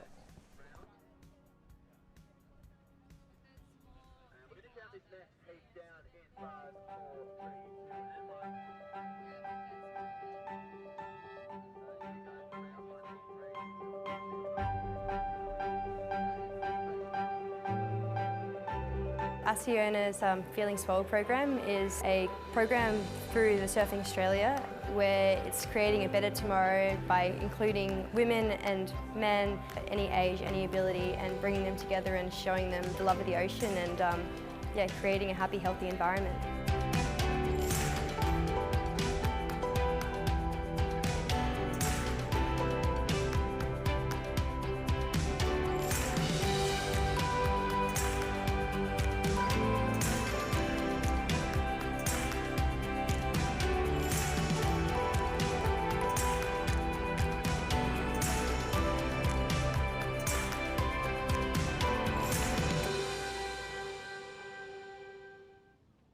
Hey Kim, it's Jules.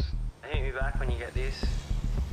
Yo Jules, what's up? You know it's been 10 years and we've had a hell time, but if things don't feel right, then you've got to change it up. Hey babe, I really missed you. The kids miss you too, but talk to you soon. Love you. Ash, you know what? I'm coming home.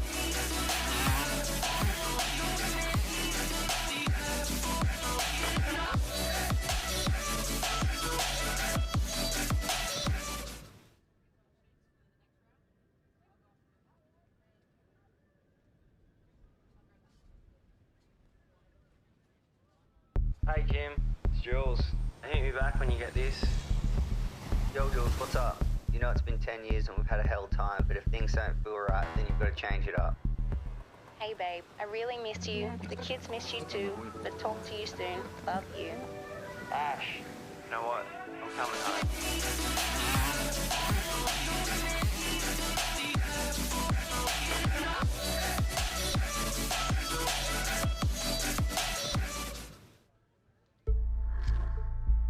Introducing the 2022 Hyundai Palisade, the flagship of our SUV range. Boldly designed with first-class technology and 8 seats over 3 luxurious rows, your kidults will love it. Yeah, it's good.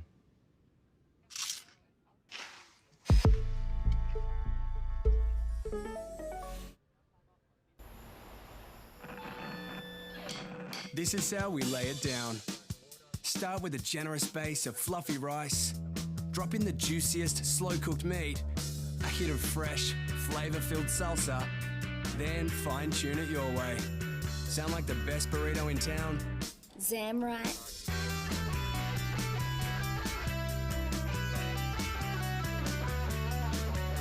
Zambrero, feel good mix.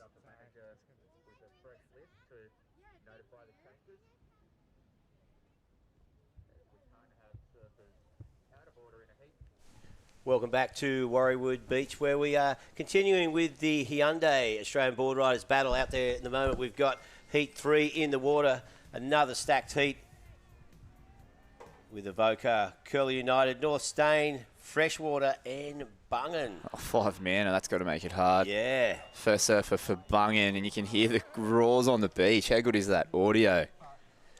Yeah, the roars are just picking it up. So a lot of action out there, a lot of atmosphere down here on the beach. We've got inclement weather. The rain's sort of easing off a little bit, but it's not dampening the spirits of all the supporters down there for each club. So out there, this is a pretty heavy heat yet again. Avoca, Curly and North Stain in particular have done some big things here at the Australian Boardriders battle over the last few years, and it's fair to say they are three of the strongest clubs, and looks like a replay straight here. So here we go, off the bottom. Nice big carve to start. He's got a huge section. What's he going to do? Threw everything at it. Tried to ride over the top of it and press the eject button. Yeah, the problem there is, Luke, you get in that situation now where you go, okay, do I head back out? Because we've noticed throughout this, a lot of clubs are sort of holding twos, high ones and twos, because the surfer's got to make the decision. Okay, if it's not just a clean paddle out, it could take up 5 minutes of time. So it's a hard balance here this afternoon as this strong southerly swell continues to push in here at Warriewood. We are fortunate, though, to have Warriewood as a venue because it is protected. And as we see, here's Freshwater Boardriders Club just up in and out quickly there. He'll be looking to get back out in the lineup as soon as he can. So that... Red up and riding straight behind him. That looks like Leno Shell. Huge backside wrap to start. Destroys that second section, and 3 beautiful top turns off the bottom, off the top. That was surgeon-like. Yeah, that is a definite keeper there. So Avoca, that's Lennox Shell, of course, their first surfer. Their lineup is Lennox, Sandy Whitaker, John O'Shea, Toby Armstrong, Jasmine McCorkadale, and Lennox again as the power surfer. Out there in white for Curly United, we've got Ed Aubrey, Harley Ross, and I saw Harley surf yesterday down at Manly during the Surf Aid Cup. He was on fire the whole time for his team. Kai McGovern out there, Simon Harris, Rhiannon Laufer, and Harley is the power surfer. There, big sprint there. Sandy Whitaker putting the big ones on the soft sand there. DSA's been training in the off-season. Look at this one. Looks like Avoca Point. Average day at Avoca Point for Leno. 2 huge hammers to start, and he just drives through that third section beautifully, bends his legs, making sure he gets a finish on that one. Yeah. That is pretty much as good a start as you can hope for. Yeah, that was a good, solid opening ride. Look at that, 8.67. What a start for Avoca. They'll be pretty stoked with that. You know, North Stain, again, some solid surfers in this club. Bella Huggins, George Patar, Blake Levitt, Bo Mitchell, Fletcher Kelleher, and George is their power surfer. And George has the sickest style. Have you seen much of him? Oh, I was watching him surf yesterday, actually, Yeah. down at Manly. He was the former surfer in that event. Sick style. Love watching him surf. And that was a quick up and out from surfer in blue, it looked like. Could only just see them quickly on the webcast there. But huge start from Avoca, 8.67, and it only took him 5 minutes to get that wave. So that is pretty much the perfect start from your first competitor. We can see a nice little set rolling through the lineup, untouched. It's going to get a little bit trickier out here, I dare say, with this tide changing. Yellow looks like they're paddling, and they're going to press the button on this one. Nice big carve. This is surfer from North Stain. Second jam in the pocket. Is she going to get a finish? Sure does. Wide up behind her. Man from Bungan. Oh, it's not Bungan, sorry, Curly. Yeah, Ed Aubrey there for Curl. And just a couple of good waves there. So Bella Huggins, she rode through, and look out the back again. I think that is... That's the Bungan board rider. That is Darcy Crump. Unmistakable backhand, that one. Yeah. Couple big whacks. Couldn't hang on to that second one. There's the Curly president. I just was informed. How cool is that? Harley Ross Webster, at the ripe old age of 21, is the club president. Yep. That's pretty awesome, stepping up to give back to the community from him. He's a really, really exciting competitor too. One of the better comp surfers I've ever seen. Seems to always get some really big scores. North Stain heading on out there. That is... George, sick. Oh, these next couple of guys in the lineup are going to be so exciting to watch. Yeah, we're going to have some scores coming through here soon. So, second surfer out there now for Avoca, Curly, and North Stain. And, you know, we do have the average of around about 8 minutes a surfer. Each club has 5 surfers, one of whom is a power surfer, goes out the second time. So 6 waves to catch during that hour. And obviously any time that can be made up at the start is very valuable. Avoca, classic example. Look at that. This first surfer getting the best of that exchange with an 8.67. Bungan in second on a 5.5. Then we've got Curly on a 4.33. I think we should see North Stain's score come through pretty soon as well. Just waiting on a couple of scores to drop. A couple of little lumps coming through the lineup, looks like. Yeah, we could see a bit of a hard paddle out for these guys now, hugging the point down at the end there. You can see a lot of sand, a lot of water moving around along that rock lineup. But there is a nice little rip, which makes things a little bit easier. Not the full escalator, but not too bad. There we see North Stain with 3.23. And Freshie, their score yet to come in. We did see Freshie with a quick in and out earlier, and I think their surfer's still out the back there, which unfortunately for him looks like his job's just made a whole lot tougher because we have 3 more competitors in the lineup.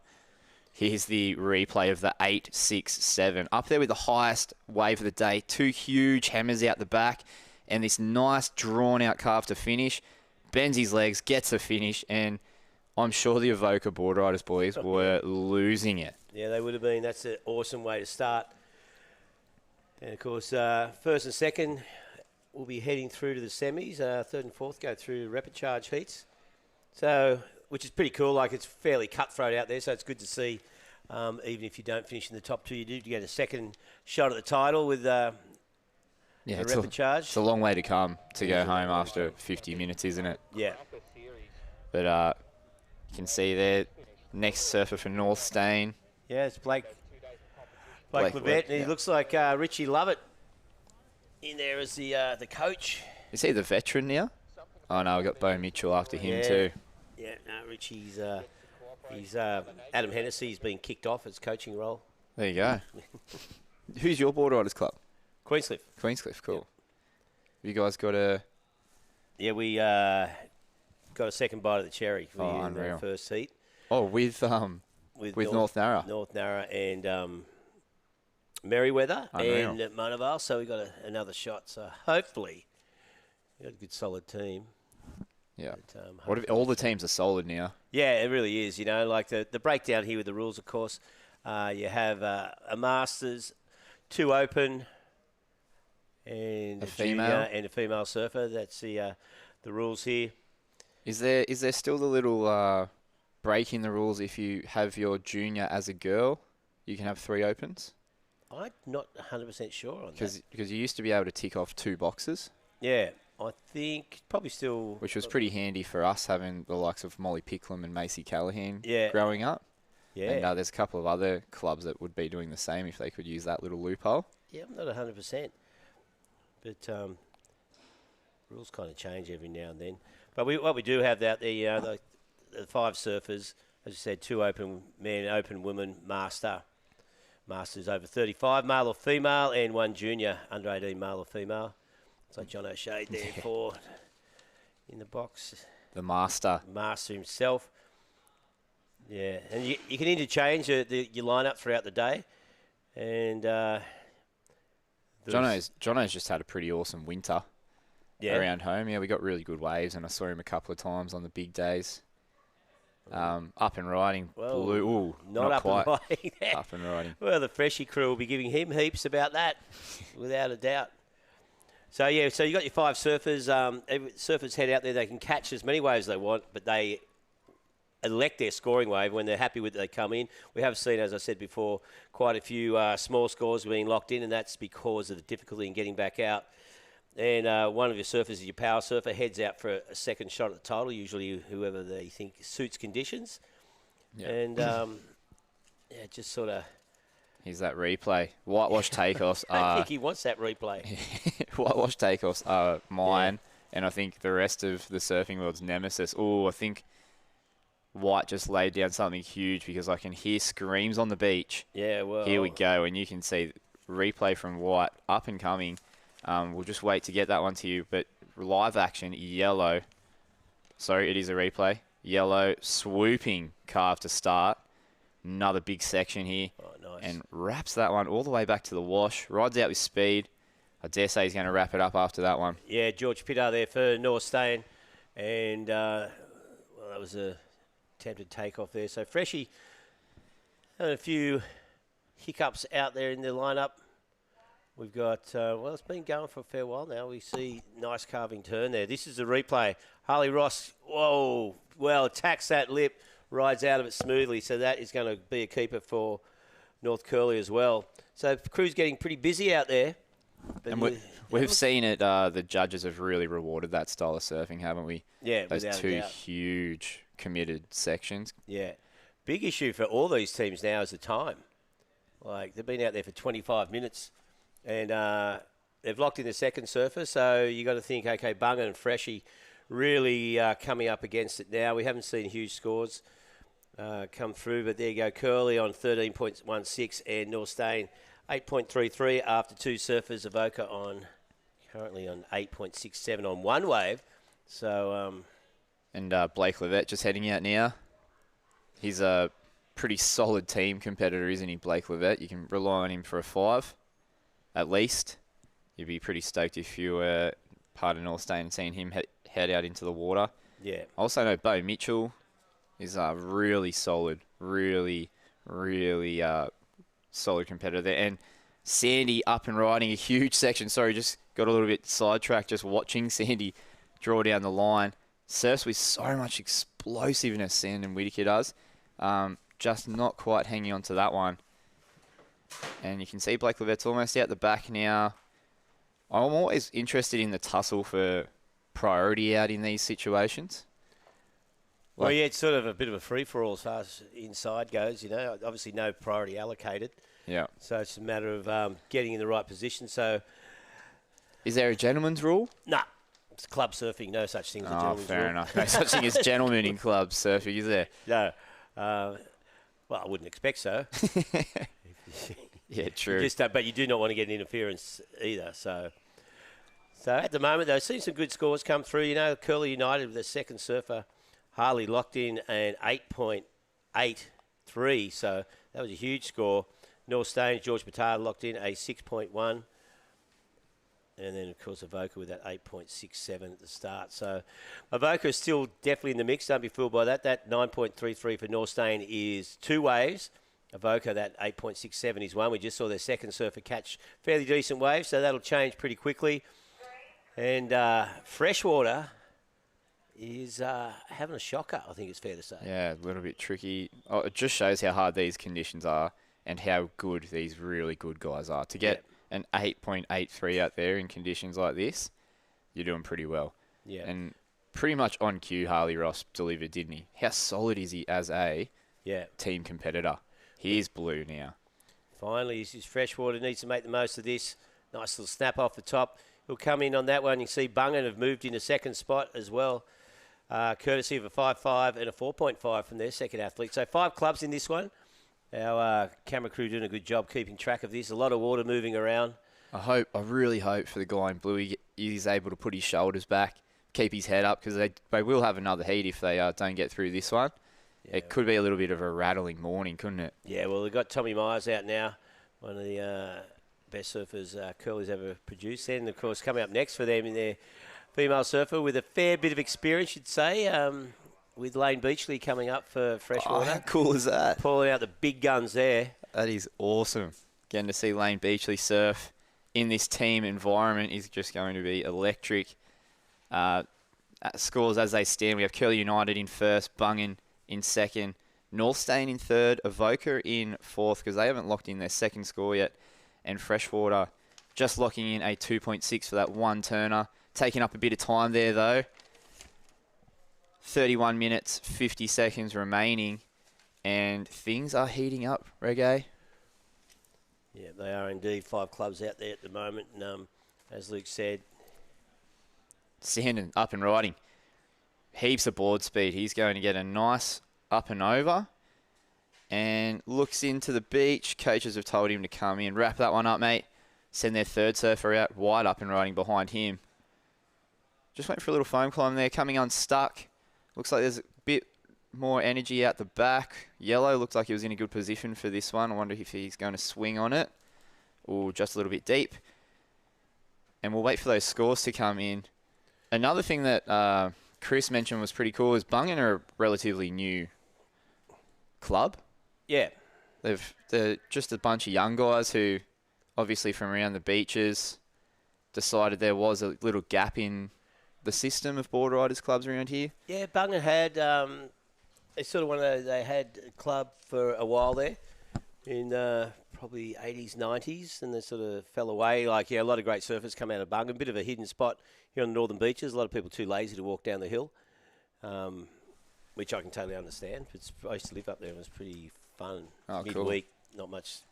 I can imagine a couple of the old boys would be a little bit rattled that the Boardriders has started back up and doing so well then. Yeah, well, you'll see, like, yeah, Darcy Crump, surfing for them, Avalon Surfers, so a few people from different places. But, yeah, it's one of those, I heard Chris say it's a bit like D-Bar Boardriders, which sort of formed up there on the Goldie, bit of a breakaway from Snapper and Kira. Yeah, and it's interesting, starts as like a party club for these young guys to let off a bit of steam and come and compete in their own team that they've created. It'll end up a little bit like D-Bar as the same sort of clubs that we've got, these powerhouses of culture-generating machines. Yeah, well, yeah, the Boardriders Club culture is huge in Australia, of course. Every Australian professional world champion started off their pro career, or their competitive career in the local Boardriders. It's a bit of a heat recap here, as we can see at the start now. Harley Ross for Curly. This ended up being a 6.1, I think. Oh, that wasn't the Harley Ross wave? No, that was their first surfer, sorry. And this is the keeper. This is the 8.67. From Leno Shell. Okay. So we've had some decent waves through this. Curly currently in the lead. And, yeah, this is Harley's wave. So nice hook there. And fade to finish, so looking pretty solid out there. And of course, this is the second wave, for Avoca, currently 11.84 after two surfers. Oh, that one probably. That's the go. Yeah, that's Sandy Whitaker. Sorry, John O'Shea's out there now. So, yeah, it's a few waves coming through the early stage of this heat. We're sitting right at halfway, or within the second half of the heat, 28 minutes and 46 seconds remaining. And at this stage, well, Curly, Avoca, Bungan, North Stain have locked in two waves, still waiting on Freshie. Here we go. This will be their second wave. Well, kicks out the back. I'm not going to be interesting to see whether... Who was that from Freshie? That was pretty... Tommy Myers. Yeah, stylish little bottom turn there, but didn't quite get a section. Yeah, look at that wave just reeling through unridden. Two big sections went missing then. There's another one out the back. I think when I was watching on the point, those bigger bombs are sort of surprising the competitors. I think they're trying to sit in on the ones that are going to hug. Yeah, the mid-sized waves are offering better scoring potential, but as you said, you risk the getting caught inside there, which you have seen, although it's fairly deep out the back, so the hardest part today is halfway out. Have you surfed here a fair bit if you lived at Bungan? Here at Warriewood, not for... Yeah, I used to surf here a bit. It's one of those places, because I was always down at Queenscliff, so sort of when you're chasing a south swell or looking for a bit of protection, you'd end up here. But yeah, it's always fairly consistent. Just need to have the right sandbank out there. And I was thinking when I was driving up here today, usually when I surfed it was days like this, like squally, rainy, with a southerly wind. Yeah. Just when you're looking for somewhere with a little bit of protection. You end up feeling quite connected to places like that, though. Yeah. They are a little bit of a saviour on a rainy, terrible I think, day. well, this is Warriewood sort of renowned for it. Like on the northern beaches, anywhere in the southerly, you got like Manly to mid-Stain, North Stain, but if it's a southerly swell, it's too small down there. Then you got Collaroy, protected, but maybe the weakest wave in Australia. Yeah. Don't tell them that, though. Well, most Collaroy surfers end up at Narrabeen. Oh, all right. Yeah. And then, of course, you got here, and the further north of here, South Ave, a little bit protected. Newport Pool, if it's big. Yep. But, this is the go-to joint. And we are, given the forecast, we're fairly confident we'd be here today for the Hyundai Australian Battle of the Boardriders. There's the surfer from Bungan. Third surfer, that is Mike Sams. Nice slash, and he's just going to ride that one in. 26 minutes, and that's their third surfer, so they're pretty much spot on. Yeah, they are timing it well. So getting there, well, yeah, they're doing all right. It's 50 minutes for 6 waves. Yeah. So averages out, Chris showed me, 8.33 minutes. There you go. And, and of course, the big thing is you've got the penalties. If you don't complete catch your 6 waves and get back your power surfer back on the beach, you lose to 5 point. Oh, that's huge. That's a whole wave. Yeah. Oh, yeah, totally. That's a whole average wave. Yeah. Or in these Boardriders battles, the 5 is what we consider spot on. You want to get a 5. Yeah. But the theory is in this, if you're 5 surfers, if you can average a 5, if everyone went out there and scored a 5 minimum, you'd do all right. Spot on. But as you'll see, there's so many variables involved. And who's this for Bungan heading out? Sorry, just got a surfer. That's Cedar Lee Jones heading out for Bungan. Well, she traded clubs. Yeah, obviously long-term NASA surfer. Saw Bodie Lee in the last club. And Cedar Lee hanging out now. A little bit of controversy, maybe. Yeah. Well, you can see Darcy Crump surfing for them as well. So yeah, cool. There's they're all in the same area. I'm sure they're all really good mates. It's one of those competitive, fun rivalries that we've got going on. Yeah. And Curly's last wave was pretty solid. A couple of nice little bangs off the top. A little bit of downtime now in the action. Looks like a set has just washed through everyone. There's whitewash everywhere. You can see how much energy there is out in the water. Sure, all those downwind foilers are just losing their minds today. This is prime conditions for those downwinders. Surprised we haven't seen 15 of them go past us now. Oh, okay. And situation is, in first place, Curly United in white. They're on 16.13. Bungan in the green. They're on 12.5 and they're in second. Third place is Avoca after 2 surfers, so they're a surfer behind. That's why their score's a little bit lower than the other 2 at the moment. North Stain looking in 9.33 so far, and Freshwater just with that 2.6. Yeah, well, you got to think Freshie coming back for here would be a massive task. They need Tommy Myers to lock in something solid and do it soon because, after Tom's wave, they've got another 4 waves to catch. So it's going to look pretty grim for them now as we see the replay. From Last of Bungans. Nice cutty all the way back to the wash. And this wave actually linked up pretty well. Nice little swoop. Oh, yeah, so he went back out for another one. Yeah. That's Mike Sams. He went out and got another quick one we missed. I think his other score was better. I think that's the one they're going to lock in. So that was a 2-5, Last of Bungans. And Freshie, what are you telling your competitors now? If you are the coach on the beach, what are you saying? You're just freaking out, to be honest. To the guys left, you go, okay, you're just going to have to go out there and lock in a 4 or above as soon as you can. So it's going to make it more and more difficult. It gets to the point where it's almost irretrievable. But you can never say never, of course. But really a 4, think about it in today's conditions, that's one big turn. Yeah. Well, someone goes out there and gets a decent set wave and locks in 1 or 2 turns, like big, powerful turns, and does it quickly, it can turn around. So there's no reason to say you can't go out there and they'll catch a wave within a minute. But at this stage, though, it's looking getting harder and harder as the clock keeps ticking. So Freshwater just sitting there with 1 wave at the moment. And, it's got to be tough. Yeah, it is going to be tough. So I know just being a supporter and watching your club do this is hard work. Yeah. I can't imagine being a competitor or being the coach in a situation like this. It would tear me apart. It's tearing me apart now. Yeah, it is. It's a pressure situation there because obviously the whole club's there behind you. So just having a look at who's in the water. We've got John O'Shea in the water for Avoca. Simon Harris in the white for Curly. We've got Blakey Levitt's been out there for a while. Yeah, he has. Paddled out for our North Stain in the yellow. For blue, Lane Beachley. Oh, no, sorry, we haven't got Lane. Tom Myers still needs a wave. But Lane, he's going to come in and tag Lane Beachley. I hope he gets a bomb quickly so we can see Lane head out. And then Cedar Lee Jones is out there in the green for Bungan. 21 minutes, 30 seconds remaining of the Australian Boardriders battle.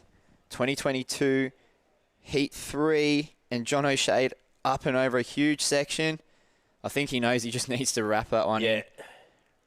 And I dare say that's going to put him back up into second. That's more than a 1 for sure. Yeah, for sure. So they're right on pace. Wow, huge up and over for the surfer from Freshie. That's Tom Myers. Yeah, it was a good turn. Looks like surfer here for Curly United. Just in and out. Who was that for Curly? Kai McGovern. Cool. First I thought it was a real old school Elliot Bemrose, but... Is that their master? Kai McGovern? And there's Blakey Levitt. Huge backside hanger to finish. Yeah, and Blake's going to come in and tag Bo Mitchell, who is North Stain's master. So it picked up a little bit of time now. You can see Tommy Myers doing the big sprint. And Lane Beachley now heading out. Lane, 20 minutes left, and Freshie have 4 waves to catch. So they're looking at a 5-minute average now. Lane looking to get out there pretty quickly. And that's the 6-time world champ, or is she calling it 8-time world champ because of the couple of Masters world titles? Yeah, she's 6 or 7-time world champ. I'll have to check that one out. I should know that. Yeah. But Lane, of course, one of the greats of Australian surfing, and of course she is the chair of Surfing Australia. Nice turn. Look at the replay here. So John O'Shea locked in 1 good solid turn there and looking to get back in and make up some time there for the Avoca crew. And at the moment, here we go. This is, nice vertical hit there from Blake Levitt for North Stain. So there you go. That's 1 big turn. Yeah. That's going to be 5.2 for that. Oh, perfect. Yeah. So it did turn things around. So Freshie, Tommy Myers, a 6.67 for his 1 big turn as well. So if he'd caught that, locked it in a few minutes earlier. So, but that's a good comeback wave for them. So it is. And they're sitting on 9.27 only on 2 waves. So it's not going to take a lot for them to get back in the mix. All the other clubs, of course, have had Three surfers. And Curly United looking pretty solid. You know, we saw that 8.67 on their opener, and they've backed it up with a 8.83, sorry, with a 4.23 and a 2.67. So here we go. Big hack there from the Curly surf. That was an awesome turn. Yeah, big Throws it up again. This is committed surfing here for Curl. Looks like Kai McGovern, if he finishes this off, wants to do it cleanly, and he does. That is going to put Curly in a good position. You know, they're current heat leaders, and with 18 minutes to go, we've got Simon Harry's out next, then Rihanna Laufer, and then Harley Ross is there, power surfer. Yeah, so I just did the research. Just to clarify that with Lane, it is 7. Yeah, that's what I thought. Yeah.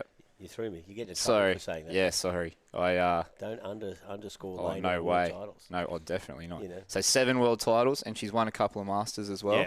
Yeah. So Steph's won 6 world titles. There you go. She won 6 in a row. Yeah. Lane won 6 in a row. 6 in a row. That was my confusion. And then she won an extra one.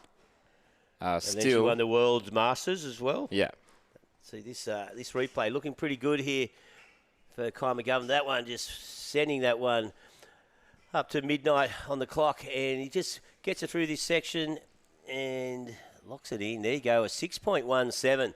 So that is a good score for Curl. And after 4 surfers, looking pretty good, 22.30. So there's that not quite a 6-point average. So between a 5 and a 6-point average per wave, that is where you want to be.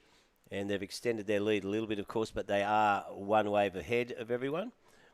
And look at this paddle out. That looks tough. Yeah. You can see all 3 competitors there really That's fighting Lane. against She's it. still, let's face it, Lane knows how to paddle out. Just getting caught inside. We saw at the start of the day, Laura Enever took 20 minutes to get out the back. We had to delay the start for a little bit. It was just one of those things, it's a short period swell. You get caught inside the sandbank, and, it's almost like, when you get those relentless nor'east wind swells, when it's only small, about 2 foot, and you go, hang on, I've just duck dived 50 waves. Yeah. Paddle 20 metres. And this is it in reverse. Yep, it's a lot bigger than 2 foot. Solid swell coming up the east coast, courtesy of this howling southerly we've had over the last day or so. And an odd time of the year to get a southerly like this, isn't it? It's just been full on every weekend. There's been a front, cold, like a winter style cold front almost, and then these troughs from the north, they're joining forces and bringing a lot of rain. Which rain's not a bad thing. Yeah, it depends where you are though. You wouldn't want to be a cherry farmer at the moment. They got their crop decimated. Oh, really? Yeah, and then is that up the north coast? No, it's sort of inland. Out right. near Young, around that area. So, and I read somewhere else like these guys were staring at a bumper wheat crop. Oh wow! And it got wiped out. Yeah, heartbreaking. It's been a pretty tough year. Yeah. Yeah, for everyone like this. La Nina's settled in, of course, and we're going to see a pretty wet summer. They were predicting that. I don't think everyone's anticipating the November we've had, just with constant rain and squalls and floods. But anyway, that's what you get. Yep. So 15 minutes remaining. But at least we do have some waves here today for... Well, it's very contestable in terms of a Boardriders battle. Oh, yeah, definitely. Sick. Definitely. It's a little right-hand point, 4 foot, huge sections. Heaps on the line. Like this is getting through to the final here, getting the top 3 gets you into the Australian Boardriders Battle final. Yeah. Which we know is a huge event. Plenty of money on the line. Yeah. And more importantly than the money, plenty of glory. That's right. Of course, we've got North Narrabeen. They're the current Australian Boardriders Battle champions, Hyundai Boardriders Battle champions, winning that one up at Newcastle Beach back in May, when we had huge surf there for that final day. And this year, or next year, the national titles finals will be held again at Newcastle. We're back to the normal period, which is the first, I think it's about the 4th, 5th of February. And of course, these eliminations, this is one of 3 eliminations we have in New South Wales. We've got New South Wales South happening down near Kiama in a couple of weeks. Then we'll be up at Coffs Harbour for Newcastle North. We've got Victorian ones happening at the Urban Surf Pool in 2 weeks. And then, of course, there's 2 in Queensland. We have one in WA, one in Tasmania, and, of course, one in South Australia. So it's always a great thing. We had it after hiatus, as COVID reared its ugly head. It was great last year at the Nationals just to see everyone. It's always a bit of a fun social weekend. Good to catch up with all your mates from around the country. It is, isn't it? Yeah. It's a great communion of all the best surfers in Australia. You get to see some crazy surfing go down too. Yeah, I'll never forget 3 years ago, I was over on the pools. I'll get back to that in a second. We just have a surfer from Avoca up and riding. Big bottom turn, slash in the pocket. And they're going to get another cut back, just hanging with that power source, trying to get through to the inside. Dare say they're going to swing that one all the way through. And that was Toby Armstrong from Avoca. Quick 1, 2, 3, and he's out there. So they're plodding along nicely with the time. Yeah. But yeah, I remember sitting by the pools at Newcastle there. Yep. And I got to see Ethan Ewing take off on a wave that was every bit of 8 foot and do one of the most beautiful carves I think has ever been laid down in competition. Yeah. But getting to see that in real life. Yeah, no, it's unreal. Yeah. Just an hour from home. How amazing is that? Pretty lucky to have this Australian Boardriders battle format this close to home. And there is Jasmine Corkadale making her way out for Avoca. So 12 minutes. They've still got 2 surfers to go. Yep, she's their 5th surfer. Lennox Shell will be waiting on the beach as their power surfer. I saw Wilco yesterday down at the Surf 8 event. I said, you surfing for Avoca? I said, no, I didn't get the call up. That's pretty rough, isn't it? Yeah, he's down at Manly right now. Yep. And was Ace there too? Yeah, Ace was there too. Well, he's available now. Yeah, as well. but Ace, it's not a sanctioned CT event, so I don't think he can surf because he's still he's looking to surf a few CT events again. Oh, okay, so cool. he's hoping he'll get like a wild card or couple something. of wild cards, an injury wild card. Yeah, but yeah, Wilco, he's not on tour anymore, so he was ripping yesterday too.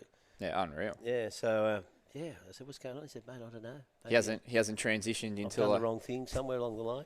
No, I don't know. But, I thought he would have been riding 20s by now or something. Yeah, no, well, just because he's living at Byron Bay. Yeah, maybe. Yeah, Well, he was wearing a felt hat and he's got a beard. Oh, there you go. Halfway there. Halfway there. Yeah. But, there you go. We've got just on 11.5 minutes remaining. So Curly in the lead. You know, their last surfer saw him lock in that 6.17. That was Simon. That was Kai McGovern. No, that was Simon Harry. So they got Rhiannon out there now. So things are tightening up a little bit, but Curly United looking pretty good at the moment. Avoca and Norstein battling out for second position. If you get that top 2, of course, you jump straight through to the semi-finals. Looks like Blue on the inside here. Lane Beachley. So Lane looking to get this section, just throws it up. Nice turn. And Gidget, unfortunately, didn't get that second turn in, but a smart wave there from Lane, as you'd expect. Very experienced competitor, 7-time world champion. And you can see just how gnarly she is in heats. Like, she hassled to get that one. Oh, yeah. Yeah, that was... Lane's not scared. She grew up at... fought her way to the top of the pecking order in Manly, where she grew up, of course, and now living up just above Freshwater Beach, which she tends to surf regularly, all the time, in fact. Just walks down the hill. How awesome is and that? Look, she's still got the beach sprint going, Lane Beachley. Fit as a fiddle, despite... Well, I was going to refer to how long she's been around, but you've got to be careful there. Yeah. She's... I think it's fair to say she's a veteran. Definitely. She's a veteran. Yeah. But I reckon her rivals section, put together by the My Surf guys, was one of my favourite things to watch. I missed that one. Yeah, so she's got a little section of her just surfing freshie. She just pulled the trigger on a average day down there. Yeah. Went out. I think a couple of local boys got her all the best waves. Right. And she just tore it apart. Just the way about it, how happy she was to surf. And sorry, that was a huge turn from green. The surfer for Bungan, I think that's Cedar Lee Jones. Yeah. So that was a nice turn. So, and out the back here that's Bo Mitchell, and picked that style anyway for North Stain.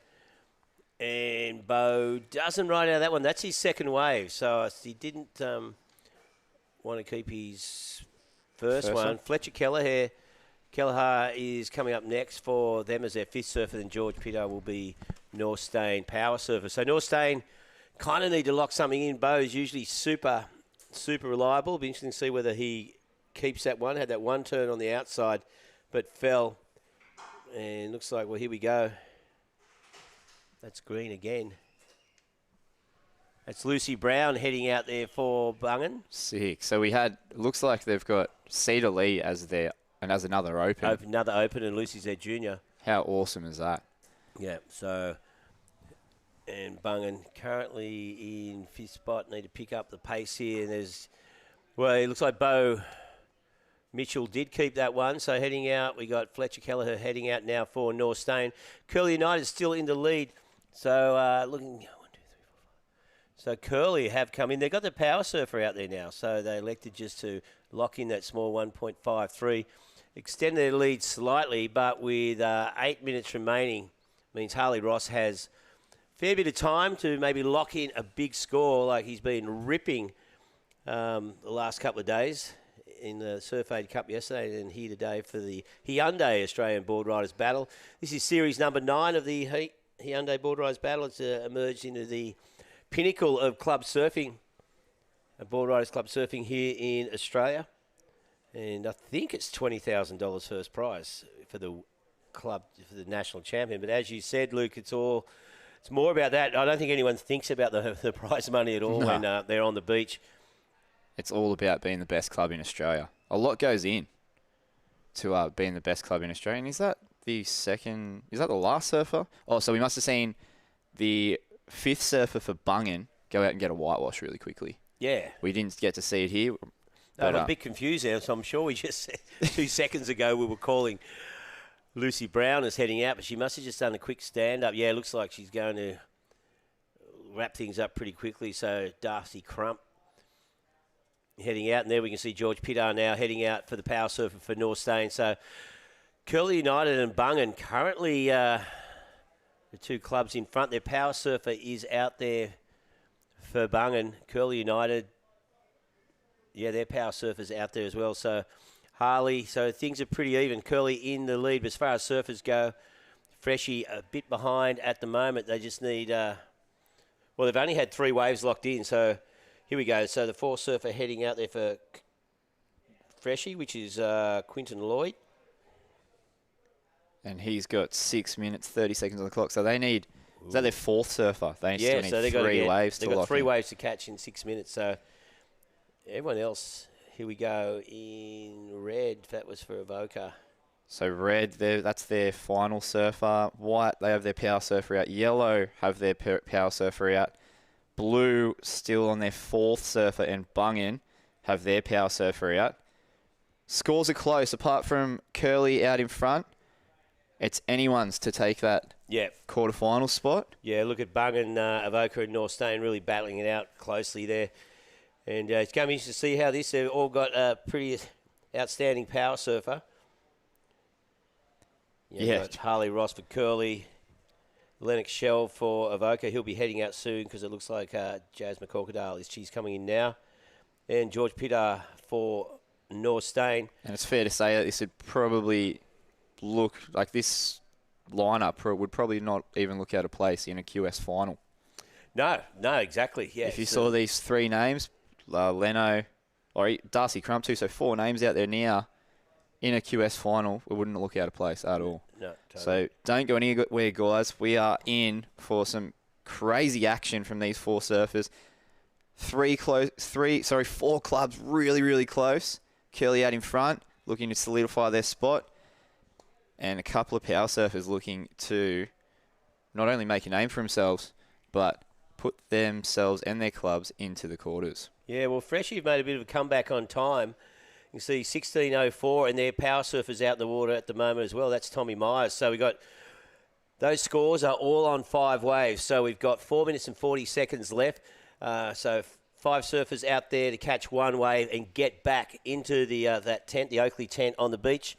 And if you don't make it in there within the 60-minute hooter, you lose 5 points. So it's a big penalty. So that's huge. That's a solid score. Well, look at Curly. Imagine if if Harley doesn't catch a wave, bang, they drop back to 18. So we've seen it happen before, But here is the replay there. From green, that was a huge first jam in the pocket. Yeah. Nice second tap, and she wrapped that one in. Got a little bit of a recap. Bo Mitchell was on the one behind it. I think he locked in a 2.2 for that one. Unlike Bo Mitchell, Harley. Well, there you go. He's locked in the last wave for Curl. You can see the Curl United Boardriders pretty happy down there. I think it was crazy too, judging by the Yeah, rules we heard. Well, like I said earlier, given Harley Ross has just been surfing unreal the last couple of days in the event down at Manly, and of course this morning. And yeah, just waiting to see what score he locks in. Looks like it's going to be a pretty good one. And yeah, there you go. He extends that lead.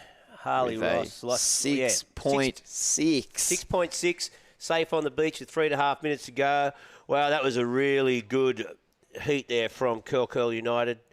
And pretty much spot on. 30 points for 6 waves. Yep. 5 points There's per that 5 surfer. point average, yeah. And the time management was really good. So nice, solid surfing. I reckon there. It was Kai McGovern sort of not turned things around, but he was the anchor point for them, their third surfer. Really maintained the time. And look at this out the back in the yellow for North Staines. George Pitar, a lot of froth to deal with. Oh, beautiful turn.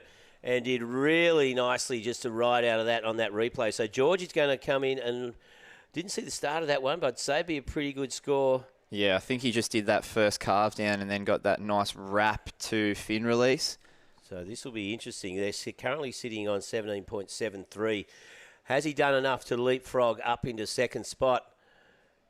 And, of course, well, that could change. We've got... a couple of scores dropping now. Yeah, because we've got Red to catch their power wave as well. So, as you can see, here's... Oh, the replay of Harley's. Here we go. Huge first turn. Big, deep bottom turn. Slash in the pocket. And he's going to get a finish on that one. No wonder the Curly boys were blowing up. Yeah. And he's first one in. 30 points on the board. Think about Harley's scores. He's got himself an 8.83 and a 6.6. He'd almost make any heat in the Challenger Series at the moment. Yeah, exactly. Crazy total. And to think that he's done it under this pressure... Well, look at the change now. The George Pitar 6-point ride there for North Staines. So he's thrown them up in the second spot. So we're going to have to see what Bungan and Freshie and Avoca can do. Things are pretty tight. Freshwater behind the 8 ball at the moment. Only got a minute and a half to go. So North Staines looking pretty good time-wise. So Bungan and Avoca need to lock in a score. But they've got to get something decent, you know. If he gets a 2-point ride, it's not going to do much at all. Not at all. So sitting at, here we go, take off there. This is Bungan in the green. So Darcy is swerving his way through to the inside. 2 little slashes out the back. Knows he needs a score. So he's going to stick with this one. Maybe get a little left rebound. Here he goes. He's going to get another one for good measure. Not quite. Out the back. Huge turn. From, that looked like blue? Yeah, that was Tommy Myers there for Freshie. Not coming out of that one. Here's Red. Avoca. Oh, so 45 seconds to go. They've got to get back on the beach. So Avoca and Bungan need to get back in the box. We've got 38 seconds to go, so not a lot of time for these guys to get back in on the sand. And as you'll see, there'll be a bit of sprinting, a bit of yelling going on. And at this stage, Curly and North Staines looking pretty good. Curly home and hosed. And whether or not Bungan or Avoca have done enough. So a little bit of drama. Oh, Bungan have jumped into second spot, pushed North Staines back. And Avoca. So we saw Leno do that one big turn. Did the judges deem it complete? Did they call it a fall? It's coming at a 1.6. So Avoca in fourth. 3 seconds on the clock. And that is all she wrote, folks. Well, did they all get back in the box? That is a big question. So I'm not sure of that. But as we can see, well, we've got our next heat getting set to get started. Get the go ahead. And that heat is the repechage round by just judging by the people who were around the booth then. Looked like the North Shelley crew setting up. That'll be, this repechage round will be all those teams that didn't qualify. Yeah. Well, we're going to get ready for that repechage heat very soon. We'll be back with more live action here of the Hyundai Australian Boardriders Battle coming to you live from Warriewood Beach right after this.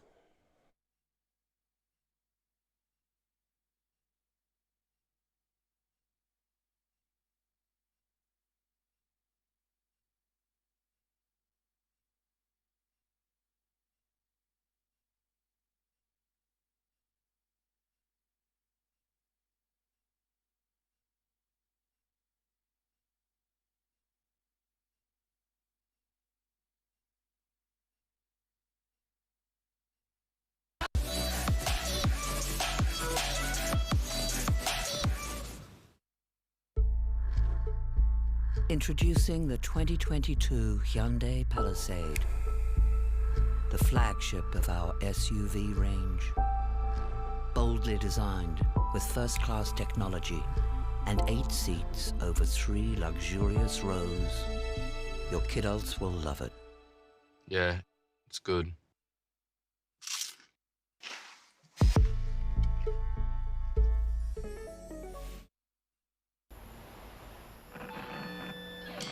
This is how we lay it down. Start with a generous base of fluffy rice. Drop in the juiciest slow-cooked meat, a hit of fresh, flavour-filled salsa, then fine-tune it your way. Sound like the best burrito in town? Zamrat.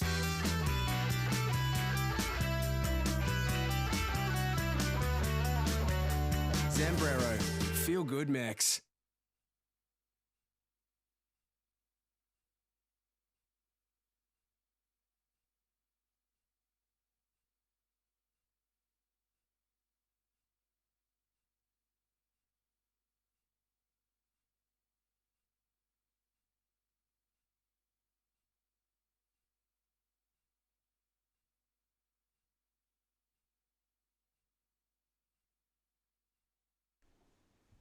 Welcome back to Warriewood Beach, where we've got live action coming to you for the Hyundai Australian Boardriders Battle, Series number 9. And heading out there right now, we have quarter-final number 1. That features North Stain, North Shelley and Mona Vale. And, of course, all these clubs have already surfed today. We saw top 2 go through, Hey Kim, it's Jules. through the semi-finals. So these clubs either finish 3rd or 4th. During their heat, so they get a second bite at the cherry, and it's great to see things back. Joining me back in the commentary booth, Chris Enever. Chris, you've been outside checking the lineup. How's it looking now? A little bit cleaner, or is it just the monitor telling me that? It actually looks a lot cleaner out there than it does from the monitor. So it's the conditions are actually quite nice considering what type of day it is. And, I mean, we saw Harley Ross just go berserk in that last heat. That was pretty exciting to watch. So that's some good signs moving forward in the day. It looks definitely like the lineup set kind of sorted itself out. It's, a bit more lined up. We still got that little, it's nice in here because it is a howling southerly, but it kind of almost has that bit of offshore to it. So it's kind of holding up those lines. And there's a few gems to be found, diamonds in the rough. Yeah, well, that last heat, saw some great surfing going on, and because, as you mentioned, like Harley Ross for Curl United, that wasn't Harley, that was their first surfer though, but here we go, and this was Avoca. Solid surfing here from Lennox Shell, really opened up solidly for them with a big score, and I think it was a 8.67 from memory on that one. And throughout that, it was a bit of a battle change, and of course this bloke here, Harley Ross, just really taking it on. Nice aggressive surfing. He's, I tell you, he's just consistently performing at a great level there. And of course, there is a nice floater there for the Avoca surfer. So things were pretty tight throughout. And then we saw North Stain.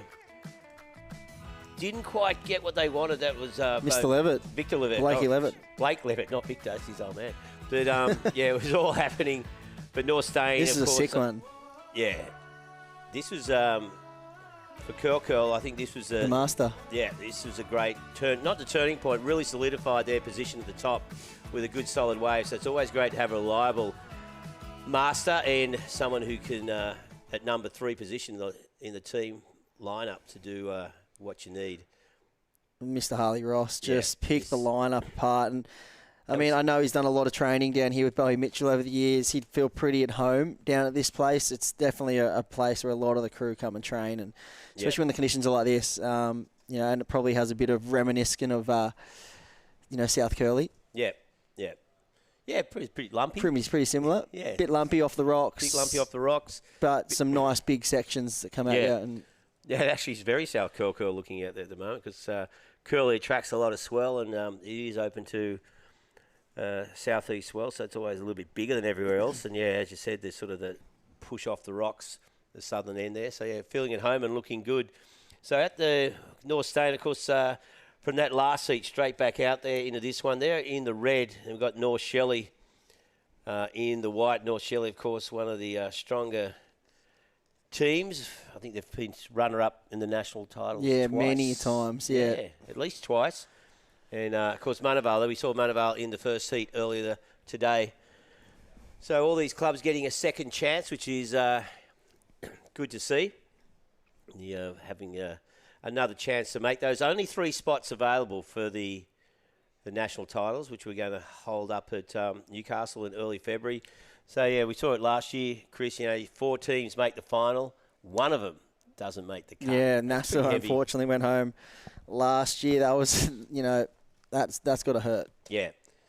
Well, of course, your club, North Narrabeen, they won the national titles.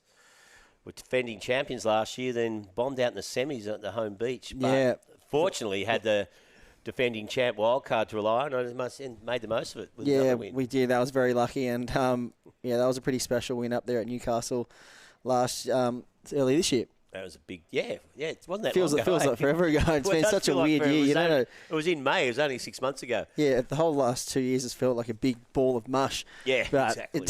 With bits of good in between. Yeah, exactly. And that was one of the good bits. That was one of the good bits, yeah, because there's a lot of weird bits, shall we say. say. So right now, out in the water, there's 2 heavy hitters, and then you've got probably the dark horse, Monavale, from the north end of this beach here. I'm sure the crew from Mona have slipped down to the southern end in Warriewood quite a bit, so they'd be pretty familiar with this lineup. And then North Shelley, I mean, what can't you say about them? They have been at the forefront of team surfing for many years now. They've been a force to be reckoned with, and I mean, obviously a bit of a depleted team you would look at right now with the likes of Molly Picklum, Macy Callahan, surfers like that over there, like putting their foot forward for tour qualification. And then it's North Shelley, that's right.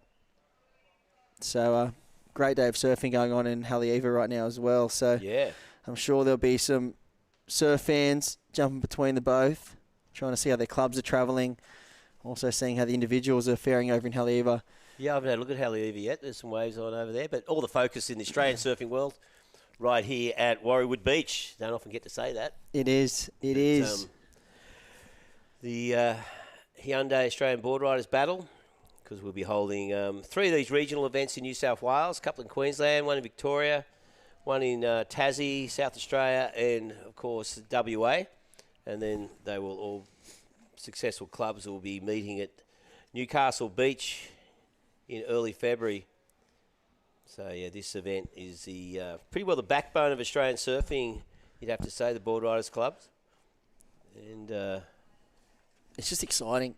It's is fun. And it's just there's good vibes, good energy. Everyone loves it. I mean, last heat the Cuba crew, Curl were going absolutely nuts. Like just the voices on the beach. There's not many down here. I mean, obviously it's a pretty average day, but it sounded like there was a clan of 50 of them when the cheers went up when Harley got that last wave. Oh, I can well imagine they would have gone psycho. Yeah, they do have some, they got some vocal cords, the Cuba crew. But the best thing about it as well is that, you look at someone like Harley Ross. He's also club president for Curly. Well, he was last year. I haven't confirmed whether the AGM re-elected him, but, people like him, and then you've got Davey Cathell was a big part of North Narrabeen. Luke Elder, the Bungan. There's a lot of young crew stepping up these days to put their foot forward as president and on the committee because, the Boardriders clubs is where it all started for them. Oh, 100%, yeah. 100%. And now, and they've all now gone on to, be on tour with Davey. Harley's still kicking away at the QS, and with the surfing like he's doing today, he definitely could, be a force to be reckoned with if he made the tour. Yeah, well, you think every world champion Australia's ever produced, Rabbit Bartholomew, his competition started in Snapper Rocks Boardriders. Tom Carroll started Newport Plus. Damien Hardman, North President Narrabeen. of Narrabeen. Yeah, Barton Lynch, he started at North Stain and QBC. So, it's such a massive part of Australian surfing. But, it's a strong culture because nowhere else in the world has this Boardriders club. They've sort of tried it every now and then, but restart. Just because it's just natural here, it just sort of just grew, and it's great to see Surfing Australia getting right behind it. This has been, as we said, the Hyundai Australian Boardriders battle been going for quite a few years now, and it carries, I think the main event is about 88 or 90 grand in prize money across all the clubs. $20,000 the first prize. You know, and then, you know, you've got an air show final up there. We've got the special awards, the Wayne Rabbit Bartholomew and the Lane Beachley medals for the best performing male and female. So it's a real big thing, and it does give a serious nod to Australian surfing heritage. So out there, though, it's a bit of a slow start going on out there, Chris. Yeah, it looks like they've maybe done a restart for this heat. We had a bit of a slow start in this one. Yep. I have noticed a few little tactics come into play. A lot of the teams, because, you know, obviously it's great to see Adam Human and Surfing Australia and the judges kind of taking into consideration the conditions right now. We are kind of getting hit with a pretty solid south swell at the moment. The paddle out, it's pretty deadly. Yeah. I mean, you get caught in that little zone right in between the rocks and in that southern corner there when you're paddling out. And it's really hard to get around that corner because it's just non-stop swell. And we see a lot of the teams actually now, they're sending out the female surfer as the first surfer because it's a hard paddle out. Yeah, right, because you give the extra time to get out Yeah, there. because they've obviously made the adjustment, usually a beach start, and they've made the adjustment today as a water start, so it gives them that extra time to paddle out, just like you kind of do in a normal heat. Get out there and, you know, be out in the water, so it's a water start. Gives that team that extra kind of added, you know, time to get out the back and get set, and we get to see more surfing. So that's the best part about it. Yeah, so, well, at the moment the clock's still got 48 minutes on it, but of course I think they've just done a restart. 10 minutes going without a wave being ridden. So at the moment, North Stain, North Shelley, Mona Vale out there.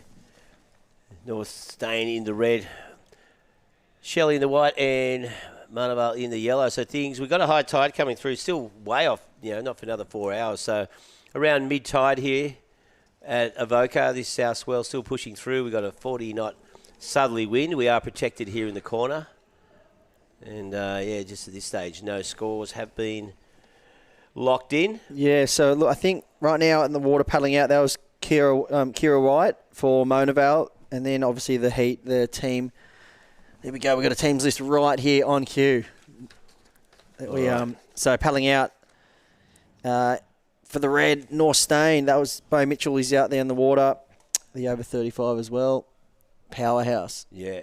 You know, George Pitter, he'll be out there after Bo.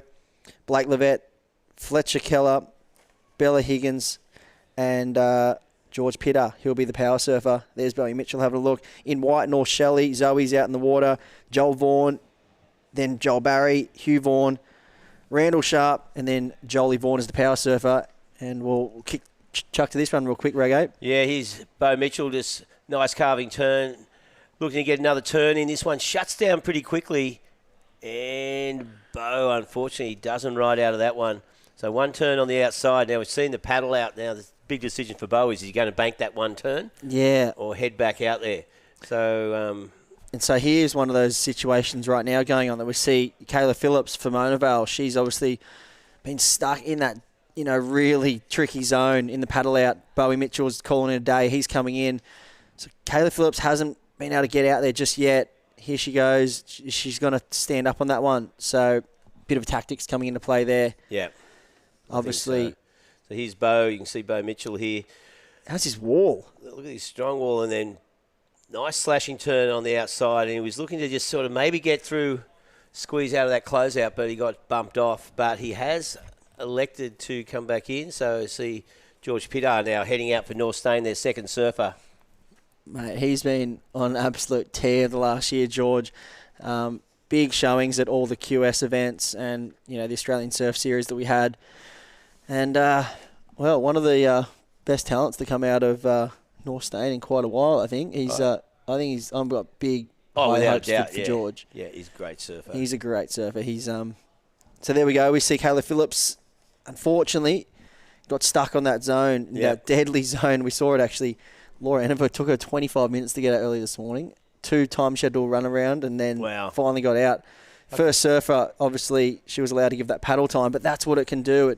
It's been playing a bit of havoc, that paddle out, and you can see why. Look at these things coming around the corner. Coming through. There's some bombs just rolling around the corner. The swell continues to pick up here at Warriewood, and we're running into the repechage round of the Battle of the Boardriders. Australian Battle of the Boardriders. New South Wales Central qualifier, and yeah, we've already had first round. First and second went through to the semi-finals. Second and third into the repechage. Third and fourth into the repechage. And then right now, first and second will be rolling on through. We'll say goodbye to one in this heat. Yeah, well, that's right. So, yeah, this is a crucial one. You want to stay alive in the competition, you've got to be in the top two here. And we got 44 minutes on the clock.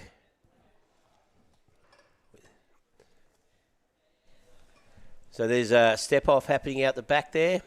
Mona Vale Surfer doing a bit of a jump. Yeah, so 45 minutes on the clock. Just under 44 on the clock, actually. So obviously we had that restart here, so that's kind of extended things along a bit. And, a couple of scores locked in. But right now, paddling out, Jasper Welsh. He'll be in the lineup next for Mona Vale. He's a very strong competitor. He's only been surfing for a couple of years, Jasper. Oh, really? Maybe about four years, I think it is. He came out of rugby. He's a big unit. Yeah. Son to Glenn Welsh, one of the chiropractors for the WSL. It's travelled around. Yep. Well-known doctor and chiropractor for the WSL. So obviously he's transitioned into his dad's footsteps, followed the surfing route. Yeah. And I know he does a lot of training with some crew at the High Performance Centre and around locally. And he's come a long way really quick. And he was actually at the QSs this year. I had got a chance to watch him surf a bunch, and with a bit more experience, I think he could go a long way. Well, this is a good way to start getting that experience. Look at the shot north towards Mona Vale. As you can see, Cook's Terrace there, some solid swells coming through just on that middle point. And, yeah, this one's pushing through quite relentlessly. So the paddle out, as we've been saying, is pretty full on here this morning at Warriewood. So at this stage, just a couple of scores there. North staying with a 4.83 and Mona Vale with that 0.83. And, just things pretty slow there for North Shelley. Zoe out the back. She wants to get moving pretty quickly. Joel Vaughan should be their next surfer. Yeah, Jolly Vaughan will be coming up next. And then, it's a red-hot team. This is the exact type of team that it's the perfect kind of scope as to what we're looking at down here. Joel Vaughan, then Joel Barry, and then he tags in his younger brother, Huey Vaughan. Yeah. So it's a family affair up there. There's you could almost fill up the team with the Vaughans if you wanted to. Yeah. If they had a sister too. It'd be their old man could be the master if they really wanted to. Yeah, become North Vaughans, not North Shelley. Yeah, that's right. But they're a great family that come out up there, and I know they all push each other. Huey Vaughan was almost got one of the waves of the day so far. As you said, two of their... Well, of course, then they got Macy Callahan and Molly Picklum, of course, in the women's division. Molly over there at Haleiwa now looking to qualify. Wouldn't she? She'll rattle the cage a bit when she's on tour. Yeah, she would for sure. Such a great surfer. Yeah, really. She's just come along in leaps and bounds, and she's got a great crew in her corner. And here's the man in red from North Stain. This is George Pitter. Just a quick in and out. So he's following suit of his, one of his coaches, I guess, Bowie Mitchell. Yeah, that's right. Yeah, because Bo's been coaching a North Stain crew, or a lot of crew on the Northern Beaches now for a few years. Yeah, he has. I know he does a lot of work with Dylan Moffat and Davey Cathell's back in the day. He's a bit of a sensei around here. Yeah, because he was sort of schooled by Barton Lynch. Yep. So I remember the first few Barton BL Blasts-off. Bo was one of the judges and mentors at those things for Barton, as we see. Yeah. So this is Jasper Welsh. You can see the powerhouse surfer from Mona Vale. He's surfed here a bunch and working his way down the line. He's found a bit of a jam and, nice transition turns. Kind of, got the board moving and linked some nice turns together. And yeah, he did. So pretty solid. It's not going to be a bad wave there for the Mona Vale surfer. Yeah, I think that'll really pin him back a bit after, Kayla Phillips obviously, was dealt with that tragic paddle out situation. She managed to get us the whitewash on the inside. Tagged in Jasper Welsh, so he's had to go out there going, all right, I need to make up some points, and I think he's done exactly that. Yeah. So North Shelley, on the other hand, what do you reckon there's a crew on the beach are thinking of now? Yeah, I think, this is what happened in the first heat. So, you see Huey Vaughan there maybe running around the rocks to try give some shout-outs to Zoe to get things moving, because this is the exact same thing that happened to them in the first heat when we saw them go down. It was a big upset seeing North Shelley lose that first round. Yep. But going out again twice, that would be a huge blow for them. It was definitely time that really played havoc for them. You know, we saw them only get 4 surfers into the box. Yeah. There's Zoe having a look at this one. It is really hard wave here. So if you haven't surfed here much before, you know, it can be really tricky. You want to find the medium-sized ones that kind of hit the sand a bit better. Yeah. But then you're playing cat and mouse with these big rogue sets that come, and the last thing you want to do is paddle in and get washed in. Like, there's Zoe there, well, I think that's scratching for her life. To her now. Yeah. Oh, dear. So, yeah, Zoe having a bit of a hard time out there for North Shelley. She does need to, man, it's getting to the point to you just swing around, catch some whitewater, get to your feet and get in there just to build some time. I mean, we got, okay, North Stain have only had 1 wave, North Munavale 2 waves, North Shelley no waves. So she can lock something in now and get Joel out there really quickly. You can see. There's one of the North Shelley crew. He's they're getting a bit frantic on the beach, I think, now. The umbrella's starting to wave and the signals start coming out, the whistles. Yep, come on, Zoe, get moving. That's exactly what we're talking about. So, but this is where it gets tricky because you want to call her in, but what do you want to come in on? And that's where the surfer has to kind of make up their mind as. Yeah, well, it looks like their coach has made the call. He just wants her to come in. Because I think it's getting that point, like you said the first time, they lost 5 points. Yeah, so if she gets a 1 point ride and gets in and maintains a time, at least, compared to last time, it's a 6 point ride. It's a 6 point ride, it is. And that's where it comes really tricky in the back end. So, and especially for the coaches, you want to have that understanding of, well, what's the worst case scenario if I'm out the back? How long does it take me to catch a wave and get into the beach? Well, there she is there on the inside. And this is George Pitter, so. On the other hand, he's a searing nice turn, and will he get a second one? No, he won't. What do you reckon? Is he going to claim that one? Will he call? No, he's heading back out. He's heading back out. This will be interesting to see. There is Zoe there, so she's taken off on this one. You'll see there just on the right of the screen. She took off on a quick one, bit of a straight hander. I think that is where, the time. Yeah, time versus scores. Yeah, it's hard. You sacrifice points. And here we see George. Now, nice, beautiful turn out of the top, and then this one wasn't happy with that. Wants more than one manoeuvre, so he's going to elect to get back out there. That's the Hyundai replay. I love that first turn. It was almost like young Mick Fanning-esque, fanning the fire back in the day. Yeah. Like real whippy and talky. Yeah, exactly. The speed out of the second arc of that turn. Yeah, it was really nice. Like and here we go. So. I love those movies, like 3 Degrees and the old ones that they were just classics. North Shelley, Joel Vaughan heading out. Has some work cut out for him, but looking at the scores, it won't take much to reel North Stain back in. But, of course, that's only 1 wave, so George Pitter out there at the moment. He's elected to head back out after that last one. Yeah, he will, so... Right on, 36 minutes on the clock. So we look at that time, we're down 14 minutes. So I guess George Pitter, he'd be looking 2 minutes. He gets his next wave. They're right on time. Yeah. Jolie Vaughan's probably going to have to try and make up a bit of time here. Oh, without a doubt. But he wants to lock in a good score. So he's got that situation. But Joel's the kind of surfer, he just gets a half-decent wave. He'll get a decent score. Yeah, it doesn't take much for Jolie to lock in something good.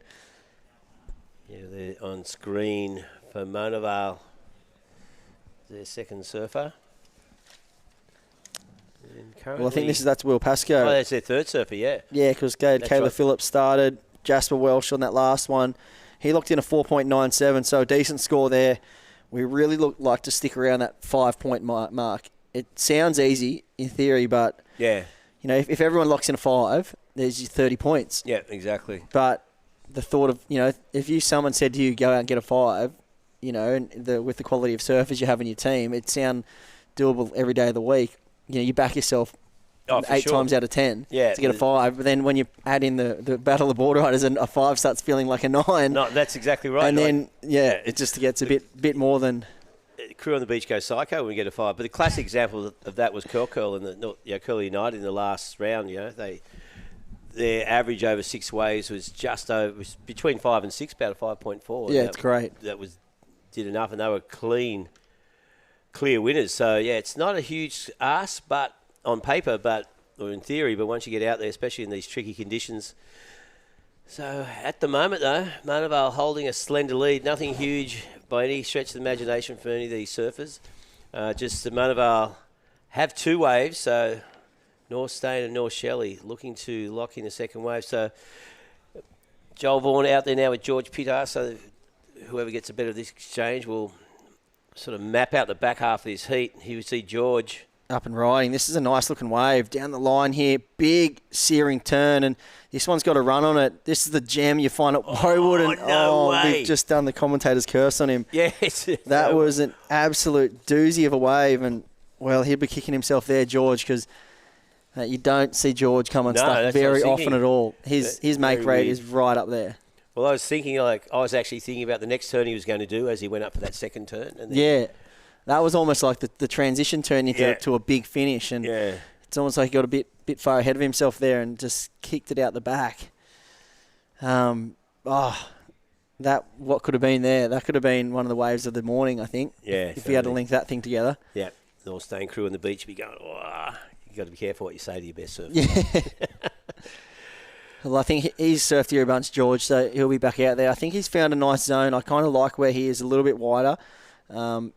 Right off the rocks, there is that good wedge, but when the sets come, it tends to have a bit of a bend in it, and you get caught a bit deep behind that section, and sometimes you can get those wide ones that have a bit of a chip shot into it, and they run down the beach a bit longer. They can be a bit flatter, but then they can stand up on the inside. Just gives you opportunity for more turns. So I like where George is sitting right now. He's just kind of separated himself from the crew. There's Ethan biting his fingernails off. Yeah. One of the Surfing Australia and WSL photographers. He's been a long-time veteran on the scene. Oh, yeah. He used to be the now defunct Waves magazine. He worked on that for a while. And, of course, diehard North Shelley. And look at this one. Big North Shelley. He goes Joel Vaughan. Beautiful little carving turn there. This wave flattens out a little bit, but here's that section you were just talking about, Chris, for that little bonus at the end. And just drifts a little. He's going to get through. What do you reckon? He is looking towards the beach, seeing what he's been told to do. Well, he's going again. Is he? To get back out there. Or he is. He is. That's a big call. I mean, that's a massive call, I reckon. But see how it pans out. Here's George now. He's hooking the lip. He's working this one down the line, and the second one he's really trying to talk that board around, and then he's going to jam it off the suds, and that'll be all she wrote. Yeah. Body language, you can see that wasn't what he wanted. No, that was his 4th wave. Yeah, that's kind of you got to. Yeah. So he's elected to come back in. It'll be interesting to see because I think his first wave was around that similar score. Yeah. So he'll be looking at the scores and go, yeah, I know. I've just ate up 5 minutes for no point. I know the exact mind frame George is in right now. Just he knows that last wave he had could have been up in the 8s, even higher. Yeah. And then he's got that one. He's probably going to get a mid-ranger, probably around 4 or 5. And when you finish that wave and you go, that's what I've got to come in on. That's what. You just got to kind of just accept it. Just move forward. Still a nice whip, good body talk there to wrap it back down. Love that, that torque that he's kind of really driving the board through the rail and then tags it off the suds, but just really didn't connect cleanly with anything on that one. No. So, what are we looking at? There it is, right where we're calling around the mid-ranges, 4.9 for the last for George. And here is Surfer in Yellow, Mona Vale. That was Willie Pascoe. Yeah, he's going for the big carving cutty there, just got a little bit hung up in the whitewater. Like the Mikey Wright grab rail. Yeah, full grab rail. And unfortunately, this came unstuck. And, he'll be heading back out. Yeah, we can see him taking back out and rolling the dice again. So Willie Pascoe, he'll work his way back out. And, George Pitter, he's come in. He's tagged Blake Levitt, former Australian champ. Yep. Blake Levitt. And so Blake heading back out there, of course. Grew up surfing North Stain. Yeah, with his sister, Tori. They've a good surfing family. Yeah. DJ now. Okay. Yeah, she DJs and just released a song actually yesterday. I didn't know that because his dad, Victor Levesque, great surfer, and his mum, Sue, Fisherman. also a really good surfer. She used to be QBC's female surfer all the time. Still surfs.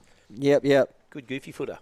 Yeah, now the dad runs fishing charters. Yeah, so Victor's a mad fisherman. Mad fisherman, loves it. Yeah, we were up the coast once, and he delivered a whole bunch of fish, and it's he's really clued in on that sense.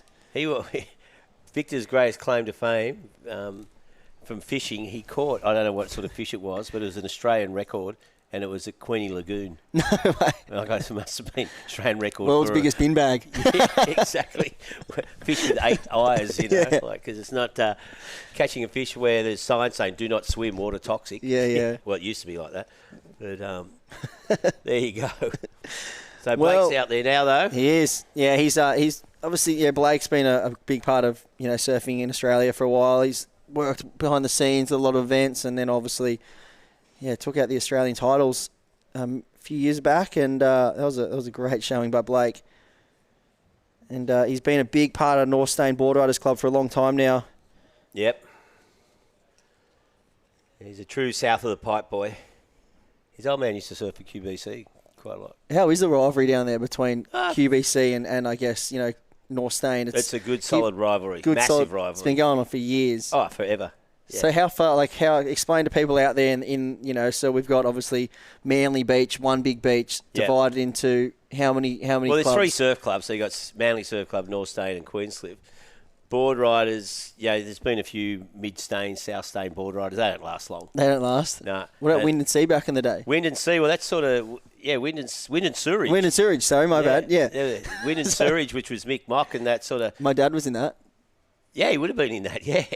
And then they sort of crumbled. A lot of them were in QBC, like Barton Lynch, Richie Lovett. It's like when North Stain sort of crumbled. But then it sort of got quite solid. And I don't know how long it's been going for now, but they all drifted back south of the pipe. And the pipe is North Stain Surf Club. There's that pipe about... right in the middle. 30 metres north of it. That's like a impenetrable point.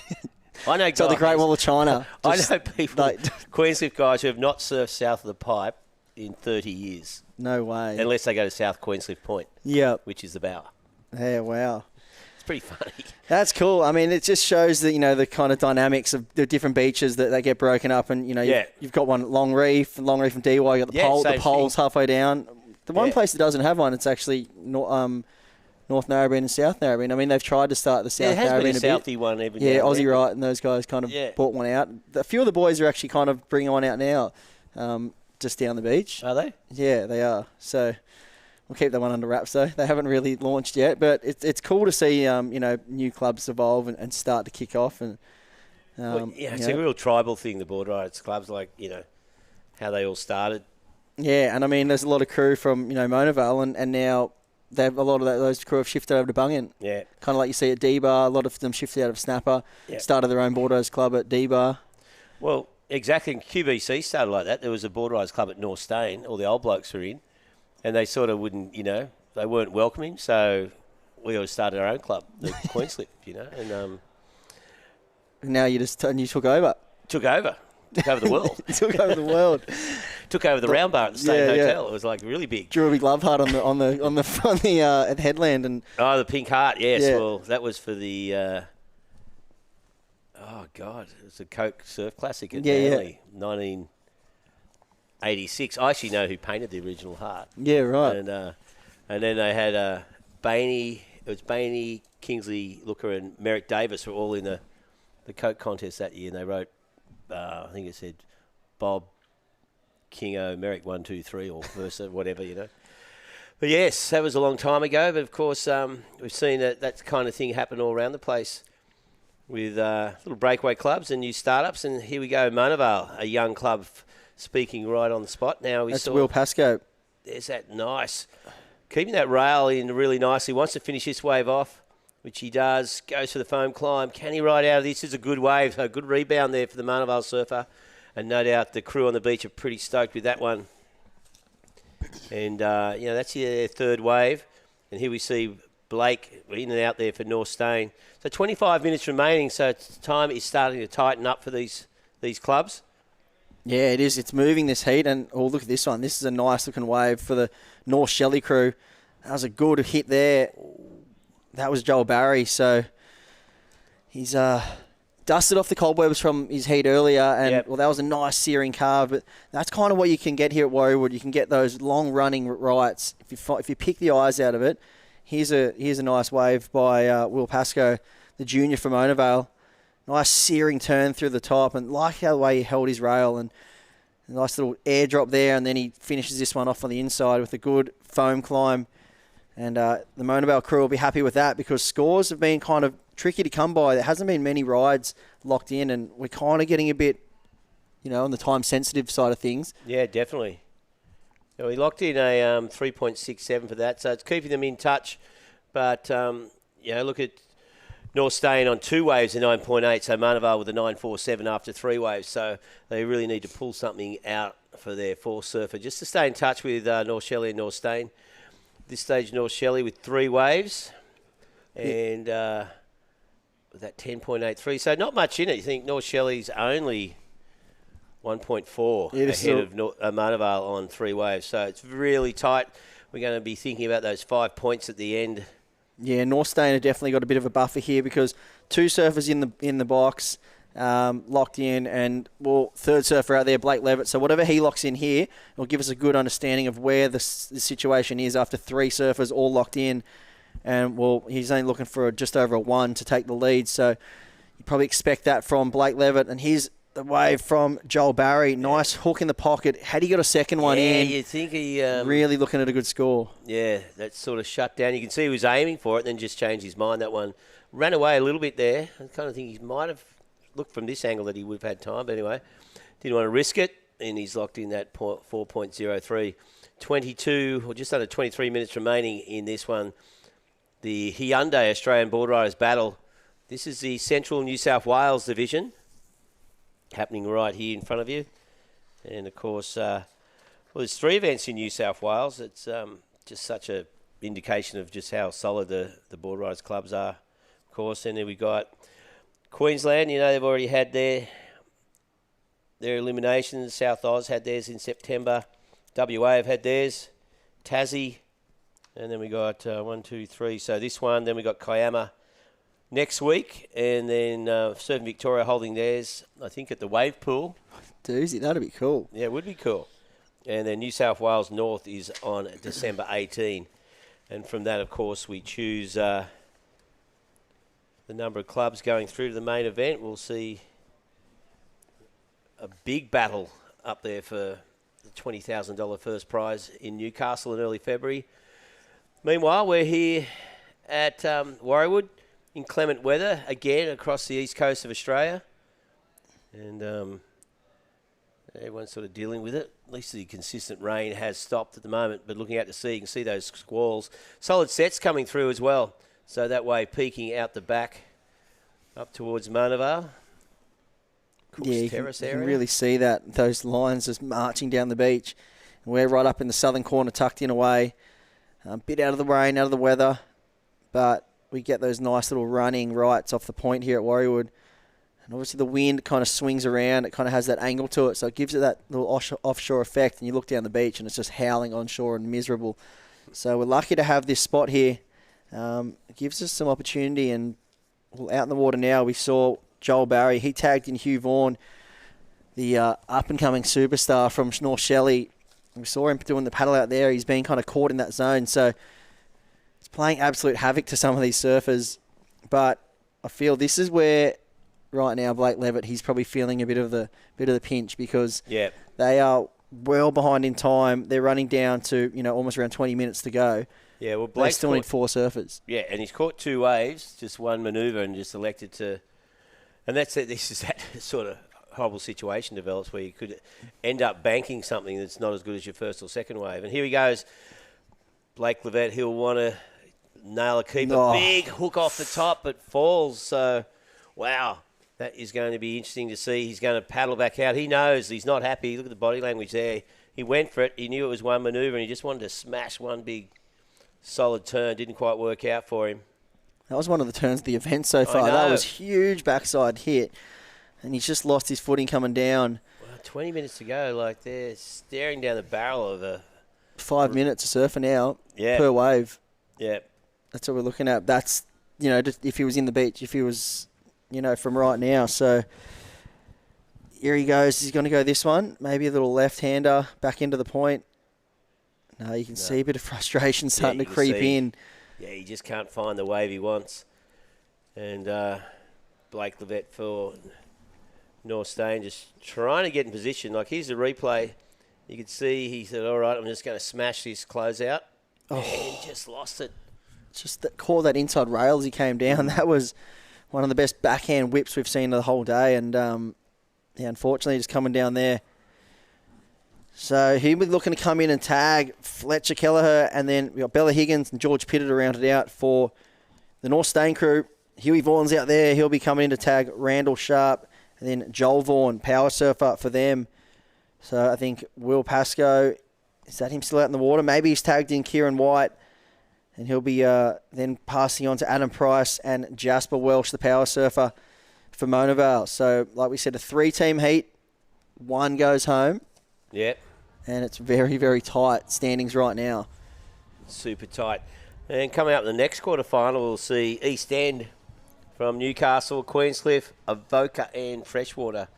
Another great heat coming up. And again, that's a 4-club heat. 2 will go through.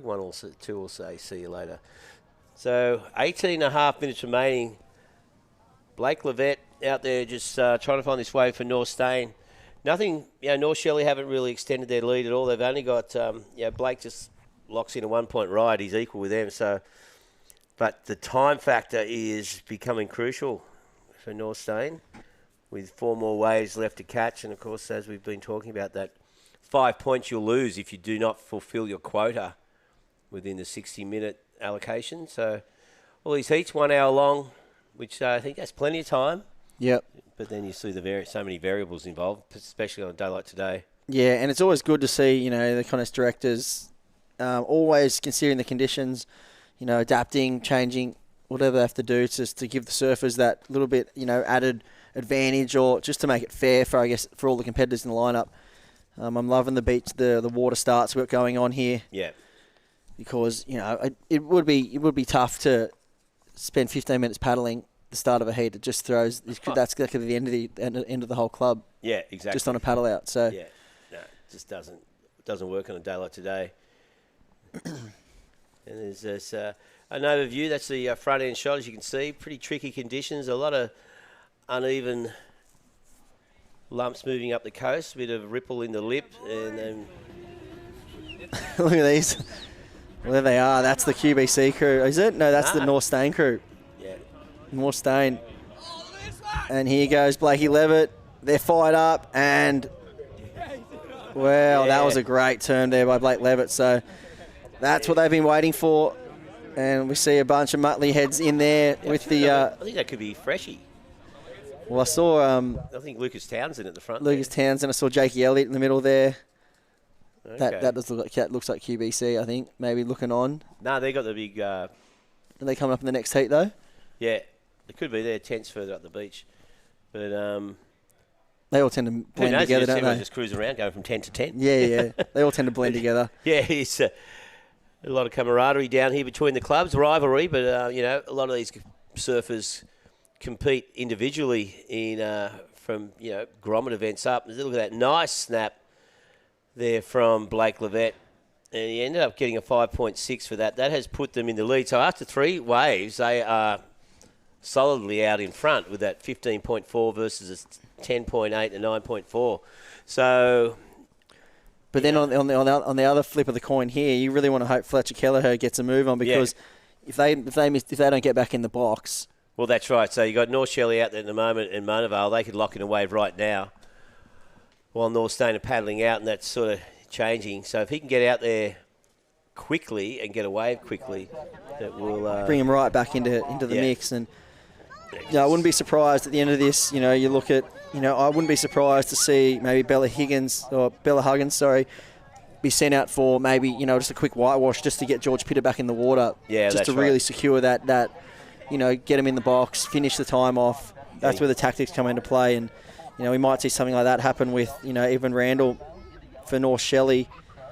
If Huey Vaughan isn't locking into a wave pretty soon, this is where the tactics and the club kind of plays tend to evolve in the back end of the heat. Yeah, we just saw Hugh just sort of duck under a wave there, so a little set just rolling over the top of the North Shelley and Mona Vale surfers while North Stain continue to paddle out the southern end there. Hasn't made a lot of ground. And our surfers for the next heat will be paddling out as well pretty soon. They'll get to enjoy a cruisy paddle out. 14 minutes and 20 seconds remaining. So North Stain currently holding the lead. They are behind on time though. And this next exchange for these 4 surfers will really set things up for the back end of the heat as we see 2 clubs going through this one and 1 will be eliminated. And hang on, who's having a look? Could be Mona Vale. No takeoff, just letting that one go. Yeah, so we can see some tense moments. I think people are starting to get that bit of anxiety creeping in, a bit of nervous feelings. I guess that time really starting to play havoc with the surfers. Well, that shows you why it's hard to paddle out. Yeah, look at that. It's just survival of the fittest out there, isn't it? Just going, duck dive after duck dive after duck dive. Yeah, that gives a good indication of what the surfers are dealing with here. You see those nice waves they're catching, but this is what they're dealing with in between those waves, playing a bit of cat and mouse with the sets, ducking in and out, really trying to find something that they can just get a score on. And it's so tough when you're out there and you just all you want is just something to stand up for you, and you just get skunked. Yeah, and it's not happening. But, we have seen some big scores coming through, so... Yeah, I wouldn't be surprised to see a few things start kicking off, maybe a few fireworks on the back end of this heat. Where's Huey Vaughan? I know last heat was the one that he really got caught out in the ocean for quite a while. And yeah. So he'll be looking to make amends here, I think. Is he paddling for this one? No, he's not. No. So he's held off red too, so probably best of both worlds there. He was a bit deep for that one, but he has held off red too. So let's see how Fletcher Kelleher handles this situation. He's just come out there. Everyone's on even terms now. There you go. What a turnaround, hey? He's, Blake Levette will be happy, locked in that 5. And and no one else clawed back the points. And fortunately, North Shelley and Mona Vale did not catch any waves during that extended period. So everyone's equal footing, but they've all got 3 more waves left to catch. 4 minutes a wave now it's come down to. Yep. We're getting real tight at the back end of this. Yep. So, and that's where it's going to get crazy as well, as if, one of the teams, just say North Stain out in front, if they don't get their last surfer in and North Shelley decide to get a couple of whitewashes and get in the box, that's minus 5 points. You're looking, it's back on par again. So this is where the crazy tactics come into play, and really the smartest team can win from here. Yeah. The thing is, all the tactics are played out on the beach, aren't they? So often the communication, surfer can say, because you got to, for the surfer, it's hard. It goes against human nature to say, you know what, I'm just going to go, this wave's only going to be a 1, I'm going to catch it. Yep. Because a bit of ego comes into play as well. You think, I don't want to be the kook. Yeah, and it's hard to suck it up and be able to catch a whitewash and be okay with it. You're not okay with it. You come in, you go and been out there for 6 minutes and got a 0.8. But on the score sheet, it doesn't matter. It doesn't matter. Does it? Your 1, it doesn't come into factor when it comes into the end of the... Yeah, it's not like if you'll get a second next to your club or a first, it doesn't really matter what your score was. Matter. Yeah. It's all one score. That's true. In the end. Doesn't matter how you got there. Park the ego, you reckon. Yeah, exactly. Exactly. Yeah. So, there's no videos on scorecards or pictures. So, who's North Narrabeen's coach? Matty Cattle. Matty Cattle, yeah. He's been the super coach for many years. Yep. He's doing a great job there. And I'm not sure who's doing. I know I saw in Richie Lovett doing the coaching for the Queenscliff team. They're coming up next. No, Richie'd be doing North Stain. Oh, yep, North Stain, sorry. Queenscliff, I don't know. I wonder who coach. Yeah, Richie's doing... Maybe, I'm not sure who Queensies is. Well, Bowie Mitchell, he'd be kind of on the scene too. Yeah, he'd be both of them. Yeah, North Stain have got Bo Mitchell and Richie Lovett on the beach, so they'll be doing all right. Yep. I know Queenie might have Bainey floating around or Ryan Allegich. Well, Bainey's up north, NASA now, isn't he? Yeah, but he doesn't surf for NASA. Doesn't surf for him? Not allowed to. Oh, really? Yeah. There you go. He's been NASA he's been up that way for a long time. Yeah, for sure. Saw him get some. Take the boy out of Manly. You can't take Manly out of the boy. Oh, okay. Your old man should know that. Yeah, no. Your dad was a hardcore North Stain guy. He's Narrabeen through and through now. Yeah. Took him a while. Yeah, it did. He's a. They said, what are you doing north of Queenscliff Bridge, mate? Get back down there. So there's the box. That is the area where the athletes come in and tag, and you need to get back in at the end of the heat. Otherwise, you are penalised 5 points. And, well, there's 3 clubs here staring down the barrel of some penalties coming up because we're 9.5 minutes on the clock. Well, now, you said they just got over 4 minutes per wave. Now it's down to 3 minutes per wave. Now it's, and counting. So this is where it's going to get really tricky. And no one has a 5-point buffer, really, to lose. Oh, hang on. And Fletcher. So Fletcher Kelleher, that was a really good move. Smart move by him. And he's going to get an okay score out of it too. Yeah, and so he has, and he's pushed them further out into the lead. Here is, Monavale working his way down the line. That's Kieran White. He's spent a lot of time at Warriewood. I've seen him out here a bunch. Yeah. He sometimes sneaks over the hill to North Narrabeen as well. But and here we go. There's another tactic coming into play. So North Stain. Bella Huggins, just like we expected, is catching a whitewash up to the feet. And now George Pitter is going to be out in the lineup with quite a bit of time. Yeah, heaps of time. Yeah, they're back on track. Back to the 8 minutes per surfer. So that was great move there by Fletcher Kelleher. Bella Huggins has gone out and got a quick little inside reformer. And, Huey Vaughan left out the back, scratching his head. He's just gone, what has happened? Yep. All of a sudden, like the others got their power surfers out there. So he's got to he's going to pull the trigger on this one, I'd say. He wants to do something special here. Nice little snap. He wants to finish this one off, which he should do. Beautiful extension through the lip there. So that was a good wave. It was fast, 2 good solid turns. And he's looking to head in. See Lane Beachley. She'll be heading out surfer number 1 for North Stain. So Gidge getting ready to head out there. Yeah.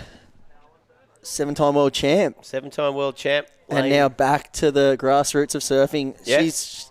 We just saw Huey Vaughan there with the motors on. And he'll be tagging none other than Randall Sharp. He'll be racing out there. We'll see what happens. Does he get a reformer? Or is he going to get out the back? Take us away with the replay. Well, look at this Huey Vaughan. Nice little snap there. Throws it up. Really like the way he extended that through the lip. So that was a good score. I think he ended up locking in a 4.73. But, so we see North Stain. Well, they've got their power surfer out there, so they've got a little bit of a buffer zone on them. You can see Joel Vaughan there. There's Jasper Welsh and Jolie Vaughan sharing a few words. Yeah. This is where it gets interesting, quick, though. We're on camera. We're on the telly. Yeah, exactly. So it's interesting to see. There we go. We just saw. Yeah. That was Randall Sharp. He's opted to. Well, he did he just did it. Went out there, got a 1. Catch the white water, got a 1.6. So now all of a sudden Joel's got 6.5 minutes out there. We see George Pitter heading out there as well. And that looks like, it's Elise Cooper getting set to paddle out for QBC in the next heat. Yep, and so there it is. Anna Price, he's obviously gone out and got a quick one too. So with 5 surfers locked in for every club, this is the situation at hand. Jasper Welsh looks like he's going for the rock off. Yeah. So, I know he spends a lot of time down here. He'll know those rocks like the back of his hand. He knows what he's got. He's sprinting through the rocks. I'm just waiting for him to trip. Yeah, there's nothing there. Worse. Yeah, no. I've seen it on the beach a few times. Yeah. So he's making his way out. That is the sketchy rock off too. It's not easy as well. You can get caught there for quite a while. Yeah, he nearly. Yeah, I don't know. He knows what he's doing. He's as you said, surfs here a lot. So he's pretty confident he's just going to be able to get to that little keyhole and jump straight off.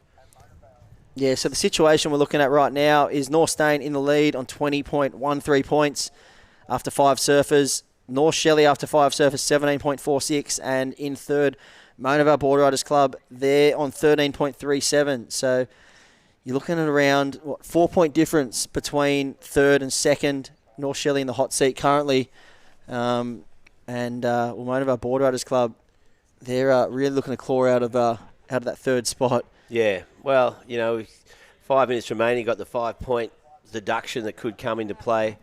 I think you'll see George Pitter won't risk that. You know, once they're out there, they don't have a lot of time for exercise too much. Be too patient on wave selection.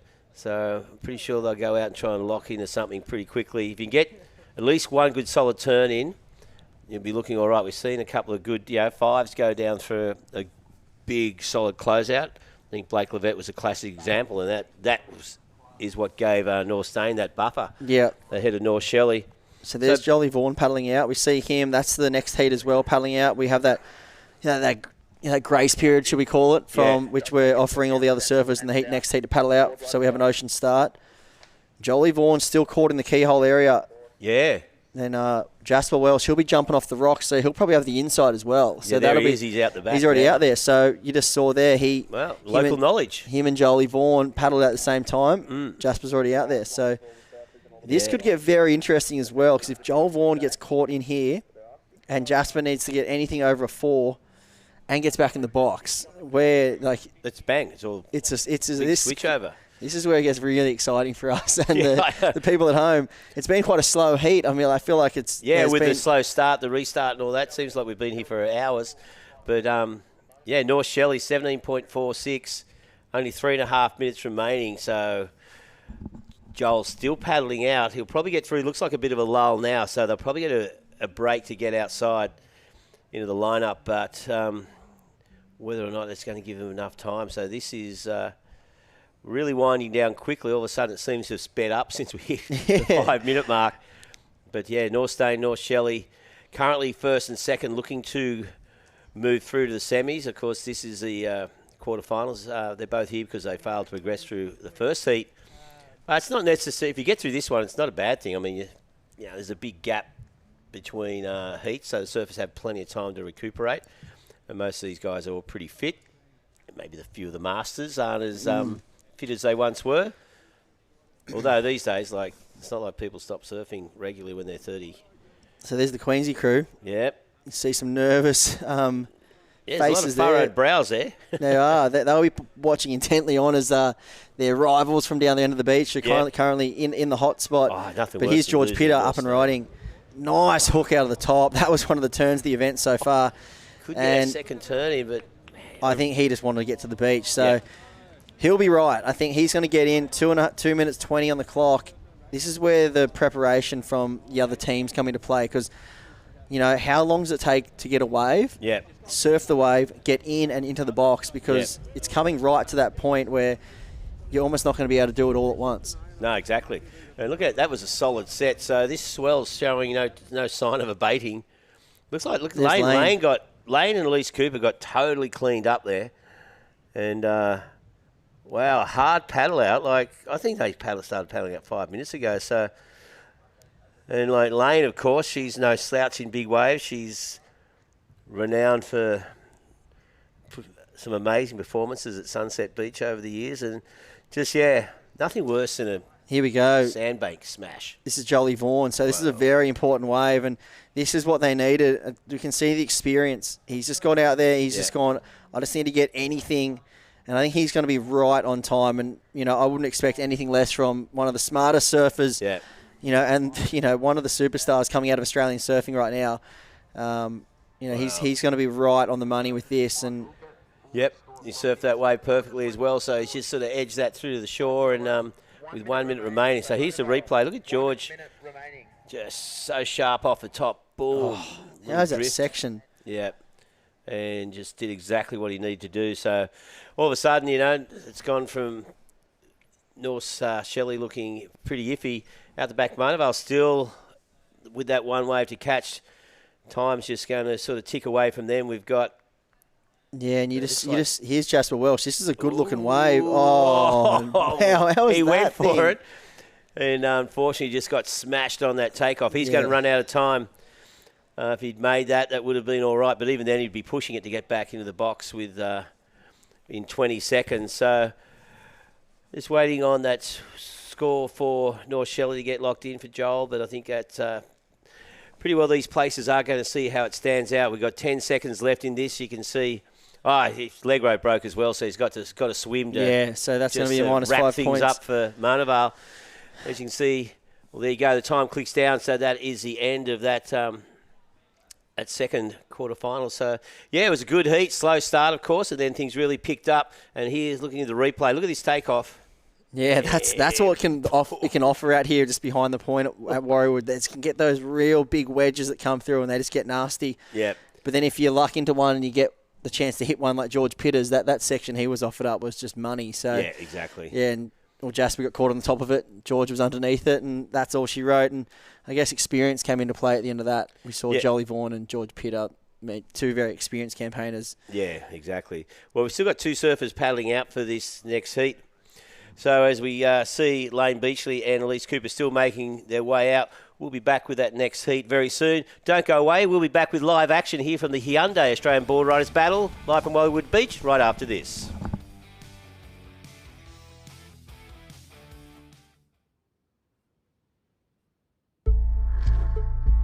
Introducing the 2022 Hyundai Palisade, the flagship of our SUV range. Boldly designed with first-class technology and 8 seats over 3 luxurious rows. Your kidults will love it. Yeah, it's good.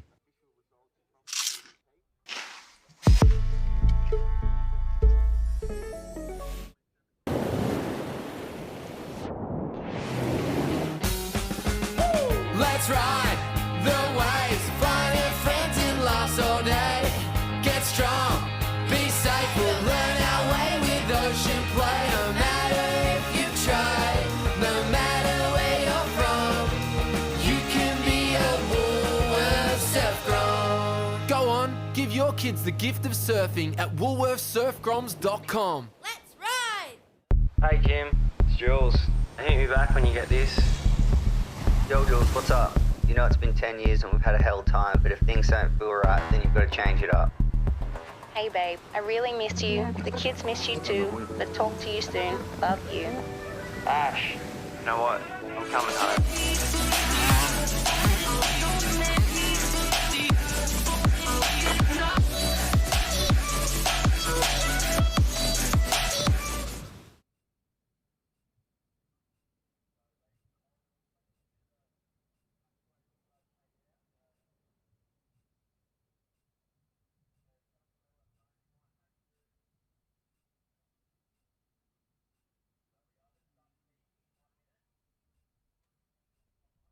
Hey Jim, it's Jules. Hit me back when you get this. Yo Jules, what's up? You know it's been 10 years and we've had a hell time, but if things don't feel right, then you've got to change it up. Hey babe, I really missed you. The kids miss you too. But talk to you soon. Love you. Ash, you know what? I'm coming home.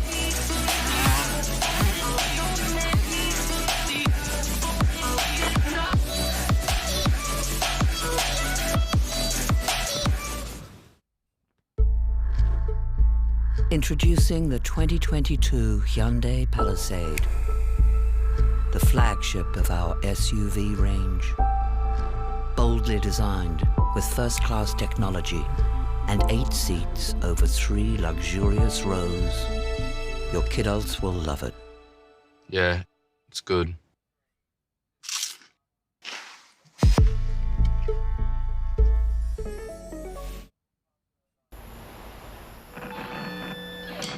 This is how we lay it down. Start with a generous base of fluffy rice. Drop in the juiciest slow-cooked meat, a hit of fresh, flavour-filled salsa, then fine-tune it your way. Sound like the best burrito in town? Zamrat.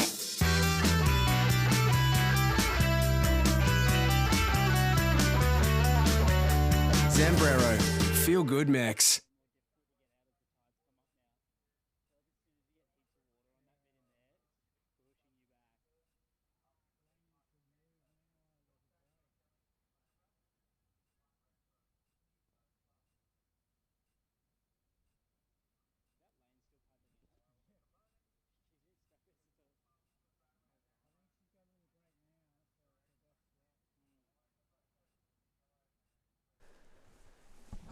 All right, so we're back.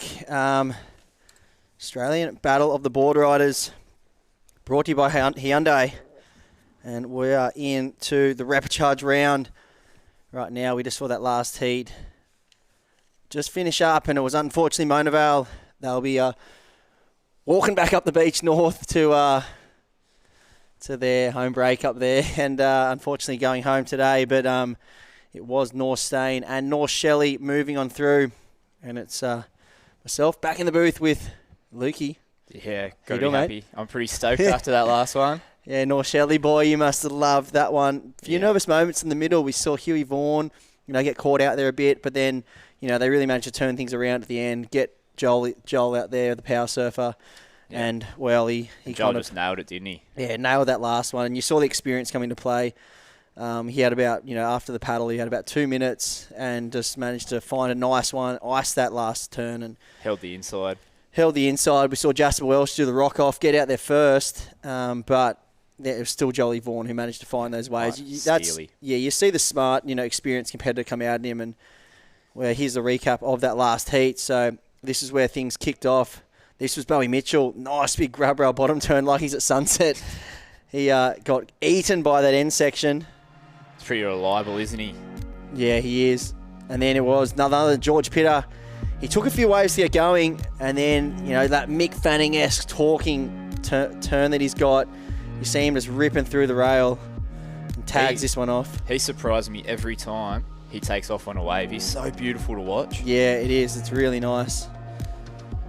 And this was none other than Willie Pascoe. And this was Will Pascoe from Mona Vale.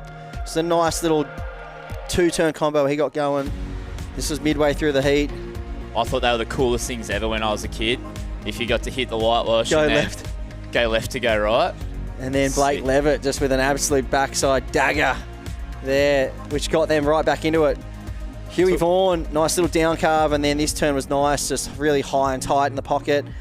Solid from him after waiting so long to get that one. Yep, and this was where things went back to George Pitter, and that was the turn of the heat right there. Time was winding down, and, the start of this heat, they were well and truly out of it. And then Jasper Welsh just going down over the falls, Davy Jones's locker, getting absolutely flogged. There you go. And that was pretty much a sum up of Mona Vale's heat right there in one wave. Over the falls. Yeah, over the falls. They kind of went over the falls in that last heat. And unfortunately, Mona Vale bowing out of the event in that last heat. But now we're moving into the repechage number 2. And, well, look at the score that's locked in. And do you know who that was from? That is Lane Beachley. 7 for the 7 times world champ. Look at that, with the 7. Look at her, she's pumped. I think she got absolutely pumped paddling out, and, well, she's made amends for it because locked in a doozy of a score. Well done, Lane. That is one of the toughest competitive efforts I've ever seen put in. Yeah. I think she paddled out for 12 minutes. Yeah, I think she bailed about 10 waves too. She got absolutely punished, and look, the crew are down there and it's on the tins. Yeah, why not? And just go and get a 7. Yeah, paddle for 15 minutes in 6 foot. Yeah, and south swell and go get a 7. Easy as. That's what it brings out here. The Battle of the Boardriders. The club comes down. You get the club camaraderie. Everyone's pumped up, and everyone's lane comes out, locks in a 7. One of the all-time queens of surfing has gone out for your club and come back to the grassroots of it, and then drops a 7, put smiles on everyone's faces. Sure for sure. Does. Yeah, even us. We're pumped. Yeah, we're pumped. So that's pretty epic. And Freshie. Couple of crazy teams in this heat. We've got East End, Queenscliff, and Avoca. Who have we got surfing for them? Yeah, so out in the water right now, Dom Thomas is out there for East End. East End up on the tip of Newcastle, up there in the white. Queenscliff, Elise Cooper, she's out there. In the yellow, Avoca, Lennox Chell, great young surfer. And then obviously we saw Lane Beachley come in. She's tagged, none other than Big Wave Dave, Tommy Myers. Yeah. He's out there. So he rips. Yeah, Tommy Myers has been underground. I used to do juniors years ago with Tommy Myers. We've grown up together for a long time, and he's really transitioned into some great big wave surfing. Here he is, Dommy Thomas, up and riding. He's a really good talent out of the Newcastle area. Yeah, you can tell, and pretty huge. Putting him out first, like it's a pretty revered spot in this team's event, going out first, getting your team a good start. So they obviously trust him. They obviously know that he knows what he's doing. And how cool is it Lane Beachley. It was in the water with Lane Beachley. Yeah, exactly. That's amazing. I know, pretty surreal in a teams event, a qualifying teams event at down in Warriewood Beach. Yeah. It's raining, pouring, and you get to surf a heat with Lane Beachley. That's pretty special. And she gets a 7 on you. Yeah, she gets the first cool. wave. Yeah. Yeah, I actually, similar thing happened to myself. Actually, I was up the coast at another event and teams event, and I was in the water with Molly Picklum, and she absolutely schooled me. Nice. Paddled out. I had the inside. She managed to get my inside, get the first wave. She got a 7, and then I got a wave and got a 4. Oh, she is steely. She is a competitor. And here is another great surfer, Lennox Chell. Heaps of speed. What's he going to do with this one? Tags it. Nice speed turn. Will he get a bonus section? Probably one of the longest waves we've seen of the day. He's almost at Mona Vale. And just one turn, so... You can see how much reach he's got on his backhand. He seems to be able to fly down the line faster than majority of surfers. And that's all due to the wavy surfs every day of his life, Avoca Point, I think. Yep. It's pretty down the line. It's pretty wonky and weird, and you've got to be able to really get reach out your bottom turn to be able to surf it properly. You can see he just puts it together beautifully on his backhand. Yeah, you can really know when the goofy footer lives on a right point break. There's just something about a goofy going right. When they've lived on a right point break, they're just so polished. Yeah. It's just, you really do notice it. Here's that wave. Good paddle into it. And this is the line. See that high line, that little chip in before he actually goes off the bottom? That's what it's all about. That's that down the line point break sort of experience that gets him there. Yeah. And he just didn't get back up for another one. He was looking for, that was a really hard wave to surf. But even that turn that he put together, 3.9, he locked in for that one. That was a great speed turn. Most people would have come unstuck on that, but so that's put him in a nice spot to start. So a 4-point ride to kick things off for Lennox Chell. Yeah, pretty much spot on. You want 4s and 5s out there today. Makes it nice and easy. You can see it is getting really difficult out here now. When Lane was paddling out, there must have been 10 sets in a row. And I think she got all 10 of them on the head and still managed to get out past them all. A little bit of lull in the action now for the competitors to get out. It's pretty nice timing for Avoca, who's just locked in a wave, and Queenscliff. So we're probably going to see them paddling out soon. Freshie's out there all by himself. That's their second surfer, and that is Tom Myers, the big wave Dave, as Chris mentioned before. Yeah, Tommy Myers. Yeah, I can't believe how much he rips. I hadn't seen him surf before. Yeah, he's underground, just charger, chucks airs. Yeah, he's a funny bloke too. Sick. He's a real comedy show. Tommy, I've had some good times with him over the past. And out in the water now, it is Freshwater in the lead. Avoca Boardriders Club's in second. Queensy in third. They would be hating the fact that Freshie is leading this heat right now. Yeah. There's definitely a bit of a rivalry between the hill there, between those two clubs. Are they the two? Nah, North Stain and Queensy are probably right. the two, but Freshie just poke their head in every now and then. Here's Lennox Chell's first opening ride. Heaps of speed. I really love this turn. See him coil up off the bottom here and just tags it and just drives through the suds. But unfortunately, the wave didn't cooperate at the back end there. We see the little thumbs up, little call out to the coach, and that would have been the, get in, mate. He was so far down the beach. I don't think he would have been getting back out anytime soon. Nah. I noticed that there's almost a little sneaky right down the beach. Yeah, there's a left too. Yeah. When the swell gets a bit more east, we get a really fun left that runs right back into it. And just seeing that before with the surfer in yellow from the last heat going over the falls. Yep. I put 2 and 2 together, and I think there was some crazy pits out here last year. Yep. In a clip. Would that be spot on the money? That was probably around down the beach. But who was that? That was EastEnders then. Josh down further down towards Cook's Terrace, which is the next little outcrop. Oh, here's the last wave of Dom Thomas. Nice little layback jam, getting funky with the end of that one. So he'll be bringing it in right on the money time. He's just over, sorry. So we've had nearly 11 minutes gone. And we're looking at about 8 minutes per surfer if you want to be precise and keep things, on time, on track to really finish off the heat. Keep the pressure off your other competitors. Yeah, exactly. You can take 4 minutes if you really want to do that. Yeah, exactly. Or if you take 15, then the next surfer's got to take 4. Yeah, so, which is pretty heavy. And that's Josh Stretton heading out now. Josh Stretton's actually surfing for East End, but I'm pretty sure he grew up down up in Nelson's Bay, surfing 1 Mile Point. And Dom Thomas's wave is up now. Beautiful carve to start. Big drawn out bottom turn. Clicks his fins over the lip there. Another swerve in the pocket, and he's going to finish this one off. Another little swerve. You can see he's feeling it here. Little dootsie on the whitewash. I reckon that's when you know people are feeling it, when you can see them. When it's a little whitewashy section, and they still get a bit of spice out of it. I reckon that's when you know people are feeling it. You saw he went for that little layback jam. He kind of, in between 2 turns, but he was just cruising. He was putting a finish on it. Yeah. Damage is done. That was it. So, after one surfer, it is Freshwater Boardriders Club in the lead. 7 points, courtesy of Lane Beachley. And, well, here's Tommy Myers, no doubt on the biggest wave of the day. Nice hook in the pocket. This one's going right down the beach. And, well, nice hook and turn. And that was sick. That was so stylish from Tommy Myers. And, well, there, watch the Freshie crew. They are fired up after that one. Oh, how good is that?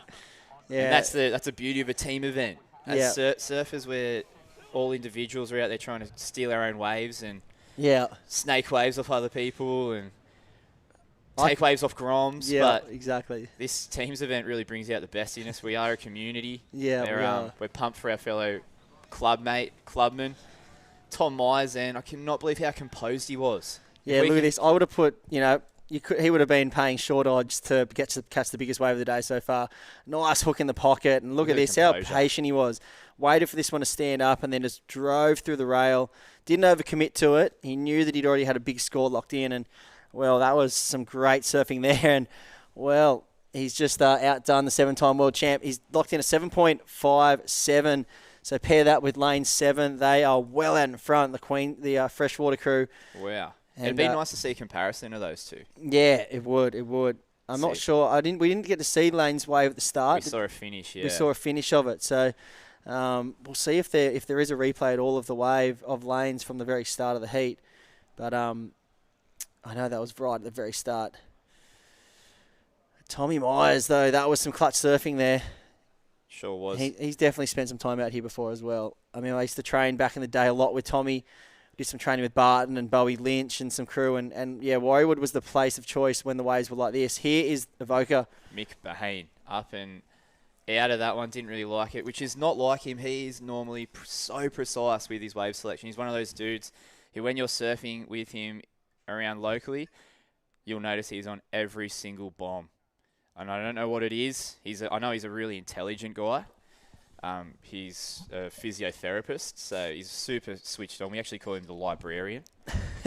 But he's on bombs everywhere you go, and it is. You always have those. You always have those surfers in your club. That's the people that are on the best waves every time the surf's pumping, or it's terrible. Yeah. You go out there and they just pick the eyes out of it. So, who's it for you? Oh, so this is White up and riding. Yeah, this looks like Winter Vincent. So he's racing on the line. He is, grown about a foot since I've last seen Winter. I know he does a lot of training up the High Performance Centre here in Sydney. He does work with Jezza McCullum up at the gym there. And, I was doing a lot of training actually with Laura and Winter in a few sessions. And he was tiny about a year and a half ago. And now look at him, he's definitely grown about a foot. And I'm sure he's had to add a few inches onto his surfboards, but he's a red-hot talent coming out of Queenscliff. Yeah, beautiful style, Winter Vincent. Yeah, he does. He's done well to keep that style through growing. That's always a bit of a tricky thing, isn't it? That growth spurt, you get a little bit, your limbs get long, you get a little bit weaker in terms of your core strength to body mass, and it becomes a bit tricky to keep your style. So he's done really well to keep nice and composed and keep everything in order. He just tagged in Samson Coulter, it looks like. Yep, that's it. So he'll be out there. And this looks like Mick Bain. So this is a librarian. There he is. Like you said, he always finds a bomb, and he's found a bomb right now. Nice hook out of the pocket again. Will he find another one? He sure will. And he'll just finish that one off. So a bit of a funky end section, but got some work done early. And that's what he does. That thing was a bomb. 3 sections. We haven't seen away with 3 sections for a little while. Big steep sections, 3 in the lippers. We surfed a Kings of the Coast like this about 3 years ago, really similar conditions, and he actually got the RIP award for the whole day. Put together 2 9s, 18-point total. Surf and waves really similar, big, long right-handers. Yeah, so he'll be coming in, Mick Bain. So we'll wait for that score to lock in as the scores are filtering through. They're looking pretty good.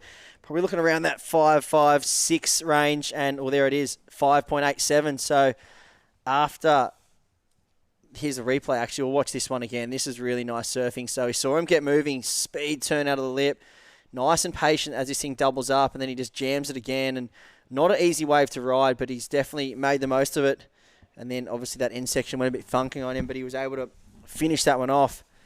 So after 2 surfers right now so far, Freshie in the lead, 14.57. Second, Avoca Boardriders Club on the back of that last wave from Mick Bain. They're in second, 9.87. A bit over a point behind Queenscliff Boardriders Club, 8.57. And, the last wave of Winter locked in at a 7.17. So that's really made up some ground after a loose Cooper's 1.4. And, just on one wave, East End Boardriders Club, we just saw another wave lock in. Oh, yeah, I was just going to say we saw East End's East End's Josh Stredden just light one up. We only saw the end of it. Dare say it's going to be a huge score, though. Yeah, that was a nice finish to that one. That's going to get them right back into it. So, I mean, the first wave, 5, 6, 7 for East End. They're keeping that, 5 to 6 point range. And we saw, here it is. Here's the replay of it. So he's off the bottom on a huge section, up and over. Another big bottom turn. Oh, I thought that was going to be an end jam, but he's managed to get around that section. That's that 1 mile home ground advantage. He's dutched that thing. So 1 mile is where he grew up.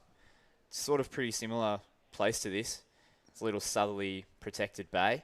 Yeah, I love this wave. Nice big bottom turn and commits to the lip, tags that went through the lip.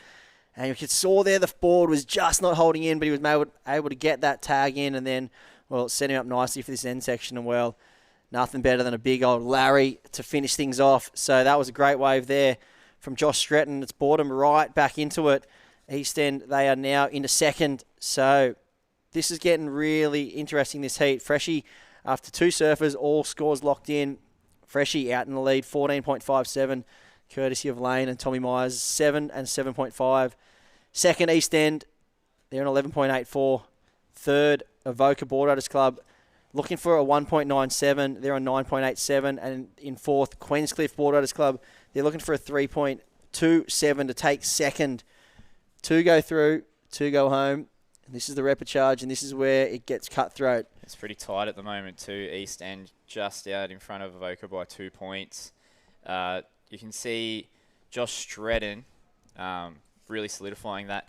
But Freshwater, that is a crazy start. Yeah. 2 7s to kick it off. You'd be pretty happy with that, and it's a complete turnaround from their last heat. Yeah, exactly. No, they had an absolute balls up in the last heat. They couldn't really get much going, and it's good to see them regroup, recalibrate, and obviously change up the tactics. They put Lane out first in this one, so they were able to get here's an insight into the coaches down there for QBC. There he is, a stalwart. Seen him down at a few of the comps. Talking to Ben. That's Ben Perry. Perry? Penny, that's it, Ben Penny. He's done a few QEs around here, Ben Penny. I've seen him, he actually comes up and surfs in our area a lot. I've seen him out a couple of protected north corners, and love the way he surfs. Yeah, he's got a great style. Yeah. Real clubman. Yep, Team Fairy, what's going on there?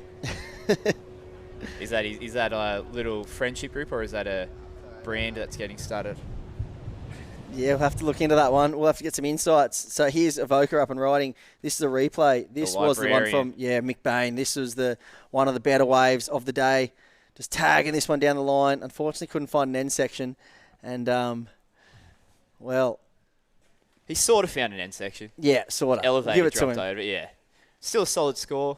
Got himself a 5.87, and that's what you are searching for in these Boardrider battle events.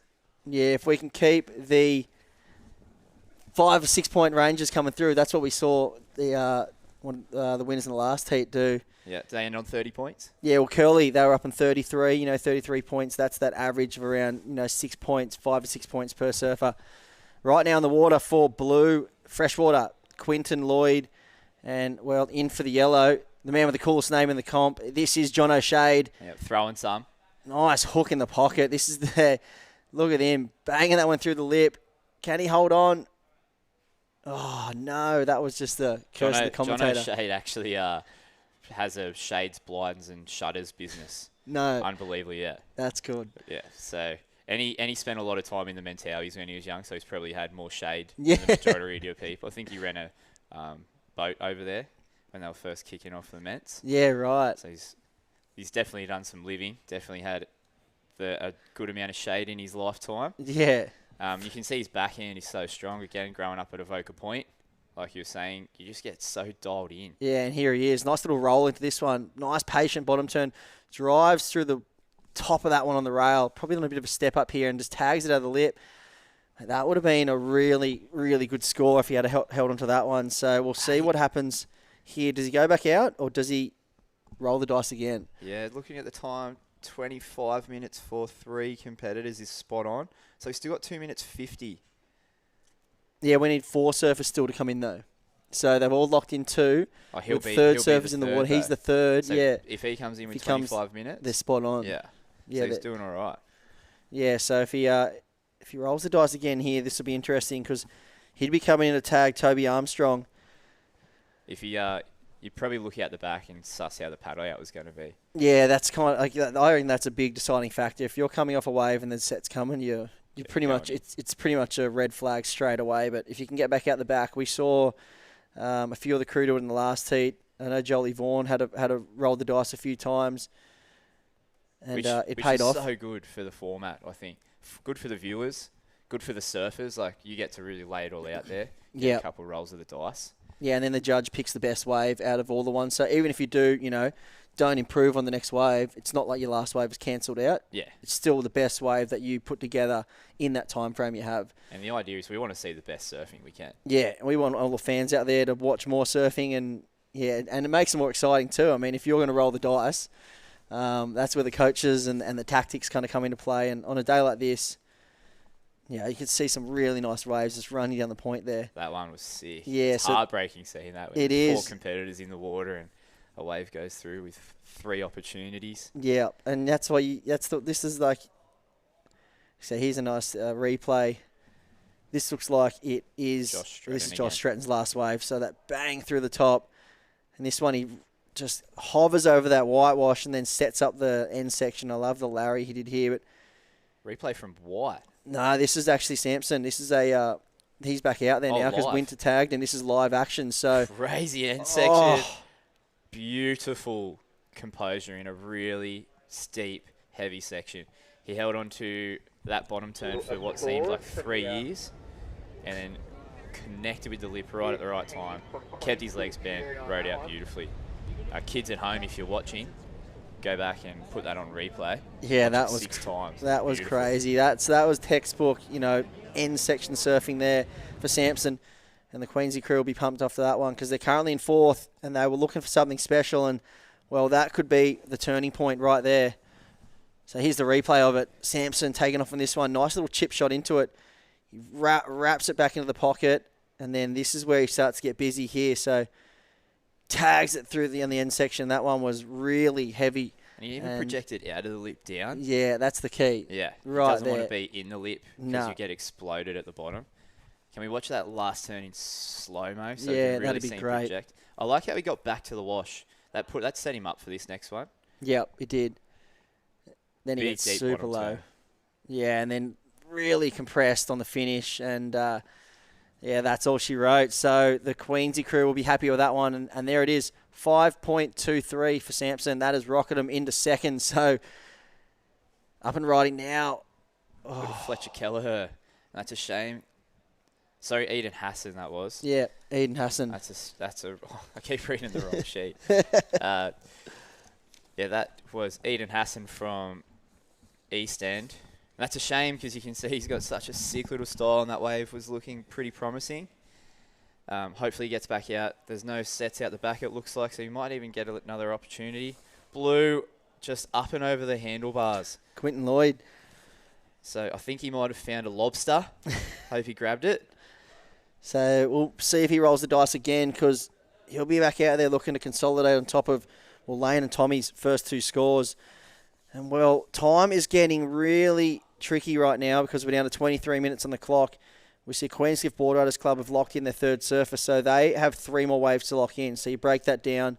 Spot on. Yeah, so they're pretty much right on the money. And here is Quinton Lloyd. He's going to just work this one into the beach, and I think he's just had to kind of surrender after coming off unstuck in that last one. So that'll be a small score for them, but I feel like they can they can cop that. Yeah. Because of what Lane and Tommy have done. It would have been great, obviously, to consolidate and keep that ball rolling with some big scores, but in the time scheme of things, they have got the buffer, and they can give up this second. Oh, he's just lost his footing. That one will be on replay and with all the boys, Definitely. back at the clubhouse. Yeah, They'll probably put that on for a couple of months. Yeah. If they got a local watering hole, they might even get it put up there, like the Golfie or that's the Polo. One. He'll hear about that one for months to come. Yeah, it's unreal. That's what it's the best part about this as well, because the team is always behind you, but then when you're back at the clubhouse, you'll hear about it. Yeah, and that's good. Your mates keep you honest. It's good. Your mates keep you honest, definitely, and everyone's super supportive down here. And he's tagging in Maz Sheehan, so Maz is out there. That's a wicked name. Yeah, Maz. It is sick. You almost have to be famous with a name like that. Yeah. Yellow up and riding, and this is John O'Shade. So big, beautiful swoop all the way back to the power source. Up and over that second section. Wow. Committed surfing on that one. That was pretty tricky for him to get up to that steep section from the really deep bottom turn he did, but he did a beautiful job of it, and I dare say that will help their cause. It looks like they're pretty on track with the locking in 5s, and here's Eden Hassan up and riding. Beautiful bottom turn. Steezy little carve down, and just couldn't finish. I was just hoping he got a little section then, because I really like the way that kid surfs. I feel like he got a tiny bit caught at the top, and it put him a bit late, but that was a crazy end section, so, I mean, he would have been doing well to hit that. Yeah. I mean, great surfing there from John O'Shade. I feel like I've watched him on 2 waves now, and it just seems like he has so much more time on the wave than everyone else. Everyone seems to be surfing this fast point break, but when Jono's on a wave, it just seems like everything's in slow motion, and he can just pick the wave apart as he wants. But that's the experience there. And here's the replay here from Eden Hassan. See a little catch on the top there, and then obviously this end section was nasty, and he just couldn't get up there in time. That was a tricky one. Maybe a little bit of a wrong choice for the first turn. He could have maybe gone up and over the foam. Or like a carve down maybe a bit earlier, but it's either way, it would have been a big end section to hit. So for a little kid. Yeah, and it looks like, I wonder if he has called it a day, because things are getting really tight in this leaderboard. This is probably one of the tightest heats we've had all day. Freshwater in the lead, currently on 15.70. Avoca on second, 14.60, so just over a point behind. And in third place, it is East End Boardriders Club, 14-2 for Queenscliff in fourth, in 13.80. And out in the water for Queensy, it is Ben Penny, and here he goes. On cue. On cue right now. So this is a nice looking wave. It's draining out, and heaps unfortunately, of board speed. Not quite giving him a section. Yeah, you can see the bank wants to do it. It wants to offer up those steeper sections, but they are tricky to find out there. He would have a fair bit of experience as well out here, Ben Penny, I dare say, surfing around this area. Freshie in Queensy, not too far away compared to Avoca and East End. And I was talking to Reggae before about how in a southerly swell you sort of just make the pilgrimage from that way. If it's too small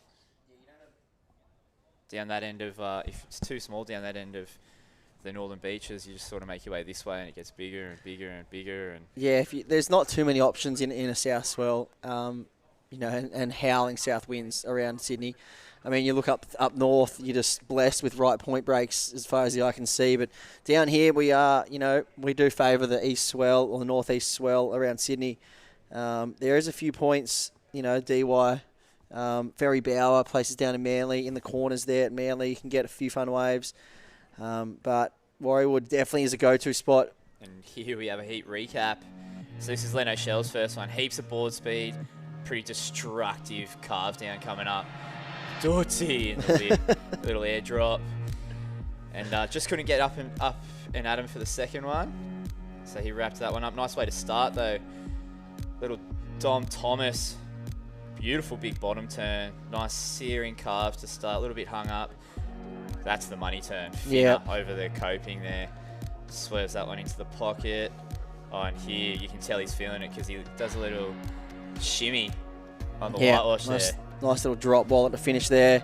And well, this was Tommy Myers after Lane's 7-point start that we unfortunately didn't see. And this is Tommy Myers just ripping through the top on what was probably been the biggest wave of the day so far. And this connects to that end section, just all style, class, Tommy Myers. And after that, this was Josh Stretton. Come off the bottom here, tags that one on the lip and then floats over this but foamy section into a nice drop bolt to finish. And that got East End right back into it. And we saw man in white, that was Samson Coulter. Nice swerve back to the pocket, which set him up for this crazy end turn. One of the better closeout turns we've seen. And I was blown away by his ability to project himself under the lip there to safety. I wonder if that's something that comes naturally. It's something you think about when you hit an end section. I've got to get under this thing. Do you project off or do you just hit and hope? Yeah, I think it just comes down to experience. And these guys are all very experienced surfers and, you know, compete quite a lot. So here's a surfer in. Toby Armstrong. Nice backhand hanger there. So that's one turn. Will he get a bonus section? And out behind him, surfer in white. This looks like Ben racing down the line here. Will he get an end section? This one seems like it's kind of backing off here. So he's going to wrap this one back in the pocket. Back into the power source. Tags it through the lip. And this is one of those long-running Warriewood right-handers you can get blessed with. Pretty stoked if you get that one in your free surf, aren't you? Yeah, or in a heat even. Yeah, you're even more pumped. in front of all of Australia and your whole club. It's pretty exciting for Ben Penny. Got a sick second last tag there. Beautiful little section, and he got to really explode in it. We'll get that replay to you shortly. Numbers just dropped for Queensy. So last of Queenscliff was a 5.23. That was Samson Coulter. Yeah, so we're waiting for a few scores to come in as we wait for the system just to load. We'll get you those scores out to you as soon as we know, but that looks like, Austin Ware paddling out. Very experienced surfer on a nice little Simon Anderson. Yeah. I'm always jealous seeing people with Simons. Yeah. He just looks so magic. Yeah, he's Do you get Simons? Yeah. Love it. I've been riding Simons for quite a while. He is a great shaper, Simon. Got a great, even better sense of humour. Yeah, cool. He's hilarious, Simon. So Seems Austin like Ware's been riding Simons for a long time, and awesome. He'd have him well and truly dialed in. And here is Toby Armstrong from Avoca. Big bottom turn. He's got a beautiful section, and that almost looks like the closeout at Avoca Point. Pretty much exactly the same. Rides out of that one, you can hear in the audio the Avoca boys going nuts. That's the man in blue, Maz Sheehan. So Maz Sheehan from Freshie. Those Freshie team members are so excited. They're putting together a couple of good numbers here. So he's locked in a solid score, it looks like. We're going to get that replay back to you shortly. And that puts East End in a little bit of a tricky situation now. So they've only got 2 surfers locked in, 2 scores. Their third surfer's out there now. That is Eden Hassan. Or maybe Eden's just caught a wave and it hasn't been locked in yet. Yeah, we're waiting for the scores to update. There's a bit of a delay in the scores right now, but we're looking at a replay now. This was Max Sheehan. This was Maz working his way on this one. So down the end section and tags that one through the lip. So they'll be stoked with that one. He'll come in and tag Dukey Kelleher. And, and then Tommy Myers, the power surfer for Freshwater. So they're out in the lead. And Toby's come in and he's tagged Jasmine McCorkadale. So she'll be out there now. It'd be interesting to see this. So we're on 14 minutes to go. So they're pretty much on time. So I dare say all the surfers at the moment will be getting a chance to get out the back. You know, last heat was a different story. We saw time really become an enemy to all the teams. And we saw a couple of the surfers have to catch reforms, get in, and it gives the power surfers that extra bit of time. Yep. And how crazy was the paddle out from Joel? Actually, I'll get back to you there. This is surfer from Queenscliff. Heaps of board speed. Austin Ware. That's Simon Anderson looking pretty sparky. Yeah, so very powerful surfer, Austin, and well, he probably was hoping for something with, a bit more opportunity. East End's Dale Thomas up and riding. 2 clean tags on a couple of big sections. Oh, he did bobble a bit at the bottom of that, but we'll see what the judges think about that being complete or not. I dare say damage was done. Yeah, so that was a pretty important wave there, because now it's putting the 4th surfer for East End, and there is the power surfer for Queenscliff. So they're well and truly on time. They're actually in front of time, and here's that last wave for the 5th surfer, Austin Ware. Really committed turn there, and I love how he just threw caution to the wind and threw that board up there, and, well, he'd be stoked he rode out that one. And, well, they were currently in 3rd. That was Still just waiting full for commitment, wasn't it? That full turn? commitment. The section looked pretty heavy. It was already half broken, and he just hucked it up there. Yeah, so before that, they were currently sitting in 3rd, and we're waiting for that score to lock in. It's looking like it'll be kind of in the average range, probably just a bit below a 5. Maybe a 4. What are we thinking? 1 turn, 1 nice committed turn, probably in that high 3-4 range. We saw a 4 drop for Avoca's first turn. Pretty similar sort of thing. Avoca's did have like a little dagger in a section, but Austin's was a big section. He went up and over it. Pretty committed manoeuvre. So it'll be in that range. That'll be something for Queensy to lock in. East End, I dare say their last one is going to change the situation a little bit. Yeah, well, they're 2 proper bangs on that one.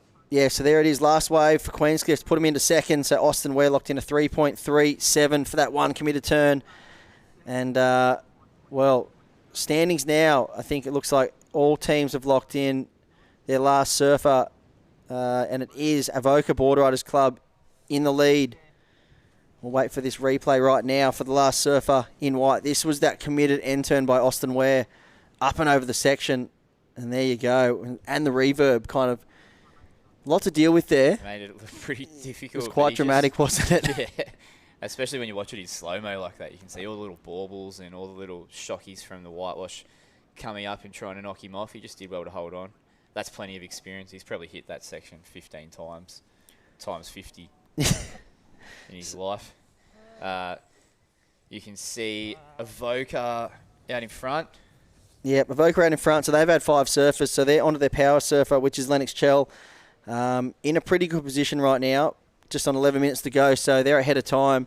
And as well as, well, here's a surfer in blue. This is Tommy Myers. No, sorry, this is Duke Kelleher. So this is a very important wave for Freshie, because, they were leading the whole heat and they've just dropped back down to 3rd, and it was their 4th. That was their 5th surfer. So that'll lock in their 5th surfer now, and that'll put Tommy Myers, the power surfer, back in the water. And I have to say, well done from Duke, because he had a pretty rough first heat. He was the first surfer from Freshie in that first one. He's gone out, taken about 4 minutes then, got himself a solid score, so he'll be feeling much better about himself. And I'm sure the support from Freshie Boardriders was a big part of that. Here he goes now in the replay. Nice big bottom turn, slash in the pocket, little fin release at the end there, and up and over to finish. He's landing that one. Yep. I've got my 4. I've taken 4 minutes. Yeah, that was crazy. Like, to turn it around, because after the start they had, you couldn't see them losing this heat. You thought they were off to the races, they were gone. But they've really, bit of downtime in the middle of the heat. A few things haven't gone their way. And, well, there it is. Last scores locking in for the surfer in blue. 3.57 for Duke. So what that's done is it's put Freshie back into the lead, but only very, very slightly. And this heat is shaping up to be a crazy end finish. Really tight. So this is Winter Vincent. Look, power surf for Queenscliff. So pulled the trigger. Wow, does he... Let's see, does he not realise that it's only 1 wave? Maybe not, and this could be disastrous. I've seen it happen a couple of times to a couple of surfers in particular. Here's Toby Armstrong's replay. Huge bash in the lip. What did he end up getting for that? About a 4 or 5? Yeah, so that was Avoca's last wave. That was a 3.57. Oh, no, so this is a bit earlier, wasn't it? This was the one before, 4.43. Sweet. So there, Winter Vincent's just realised, and he will be absolutely kicking himself. He had a section too. He had the section too, and he's just kicked off. And needed to pin it. That's really, really frustrating for the Queensy boys. Frustrating for Winter Vincent as well. Especially we know he's capable. It is disastrous. It's just one of those things. In a free surf, you're probably not going to hit those sections. He's probably on a magic board. Doesn't want to snap it. Yeah. And I honestly reckon he didn't. He's just had a bit of a brain malfunction and just didn't realise that was one wave. Because you go out there as the power surfer. You're in there's a lot going on. There's a lot of wind. There's a lot going on in the ocean. The conditions are crazy. You've got to go out there and surf twice. When you go out the first time, you can catch as many waves as you want.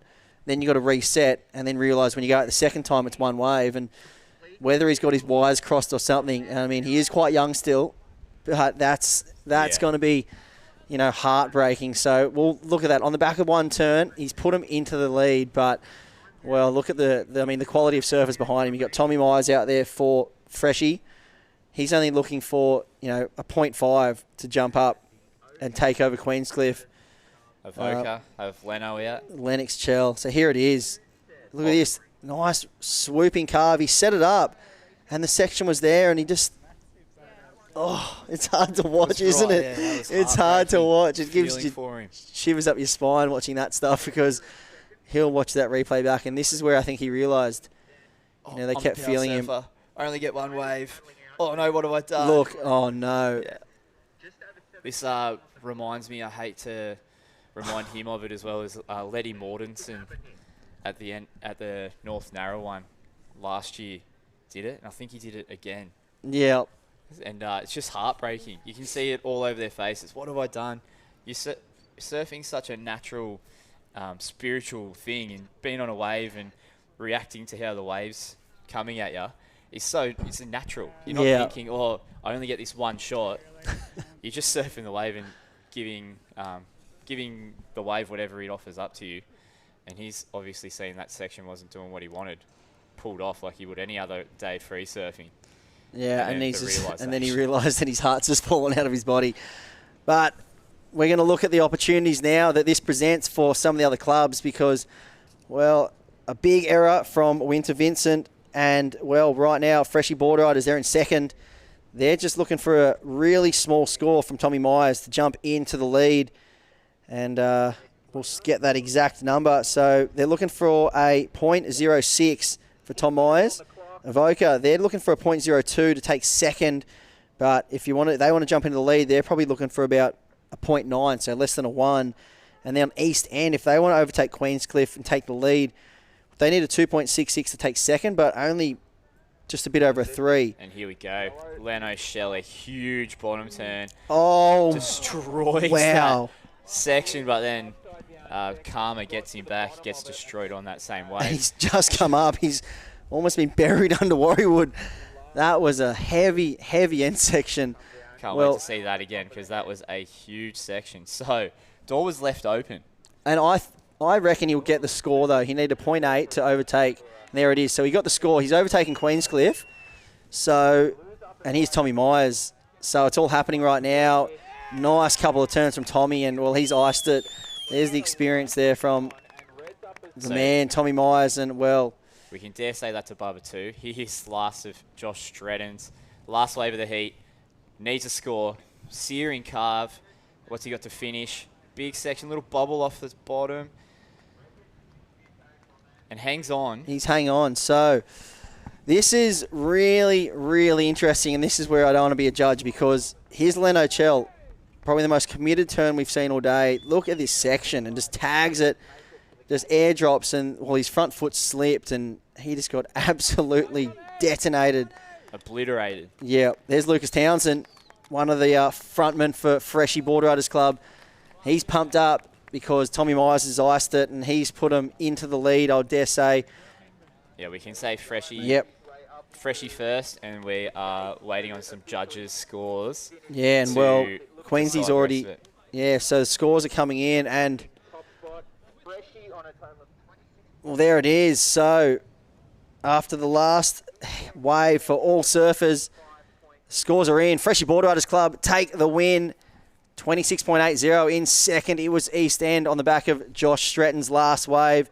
He locked in a 4-point ride, and he's just narrowly taken down Avoca Boardriders Club, who are in third.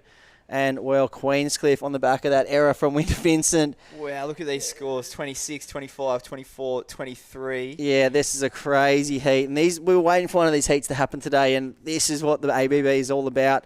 The excitement kicks in. You hear the horn go in the background, so that will wrap up that last heat. And, well, some very happy campers from Freshie and East End and some heartbreak there from Avoca. And, well, Queenscliff will be scratching their heads going, what could have happened if it was just kind of went the right way.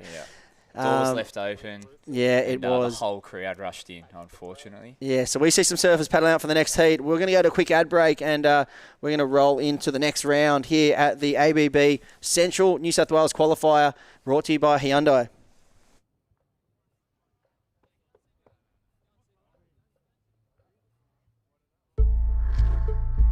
Introducing the 2022 Hyundai Palisade, the flagship of our SUV range.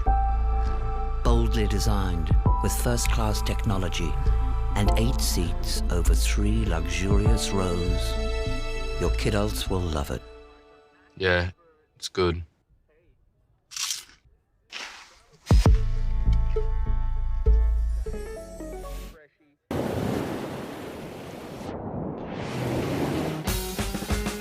Let's ride the waves, find your friends in life's all day. Get strong, be safe, we'll learn our way with ocean play. No matter if you try, no matter where you're from, you can be a Woolworths surf grom. Go on, give your kids the gift of surfing at woolworthsurfgroms.com. Let's ride! Hey Kim, it's Jules. Hit me back when you get this. Yo Jules, what's up? You know it's been 10 years and we've had a hell time, but if things don't feel right, then you've got to change it up. Hey babe, I really missed you. The kids miss you too. But talk to you soon. Love you. Ash, you know what? I'm coming home.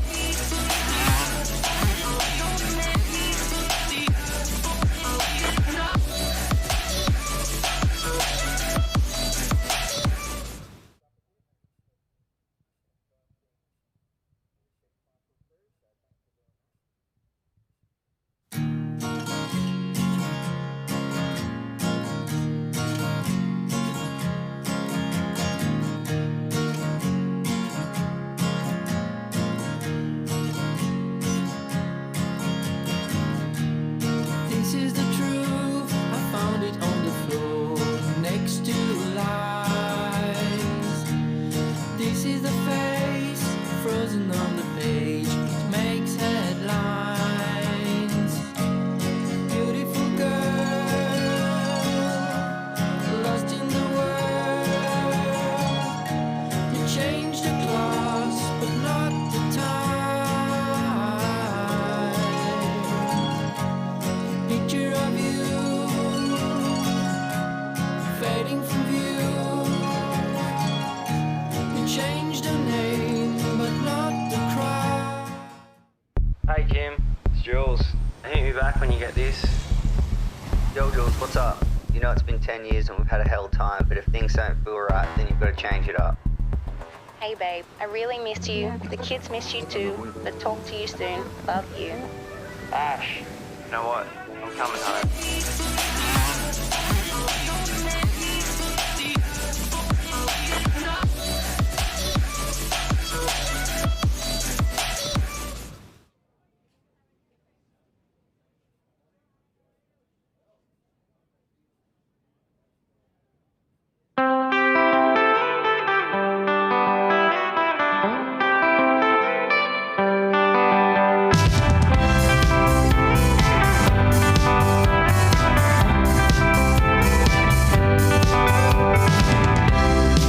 It's no wonder you're so bright, and sure I'll take you away to where the sun shines. So bright, you can stare at the stars at night. This is how we lay it down. Start with a generous base of fluffy rice. Drop in the juiciest slow-cooked meat, a hit of fresh, flavour-filled salsa, then fine-tune it your way. Sound like the best burrito in town? Zamrat.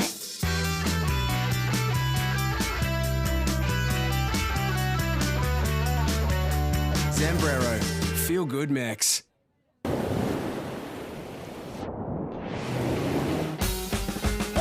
Let's ride the waves, finding friends and laughs all day. Get strong, be safe, we'll learn our way with ocean play. No matter if you try, no matter where you're from, you can be a Woolworths surf grom. Go on, give your kids the gift of surfing at woolworthsurfgroms.com. Let's ride!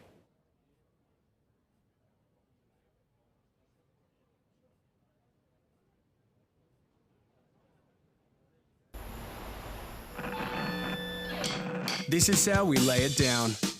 Start with a generous base of fluffy rice. Drop in the juiciest slow-cooked meat, a hit of fresh, flavour-filled salsa, then fine-tune it your way. Sound like the best burrito in town? Zamrat.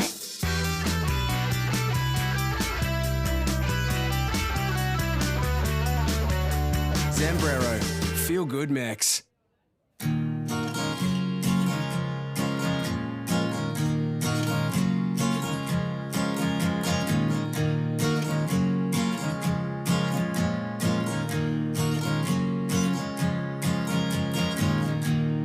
This is the truth, I found it on the floor next to lies. This is the face frozen on the page, it makes headlines. Beautiful girl, lost in the world. You changed the class, but not the time. Picture of you fading from view. You changed the name, but not the crowd.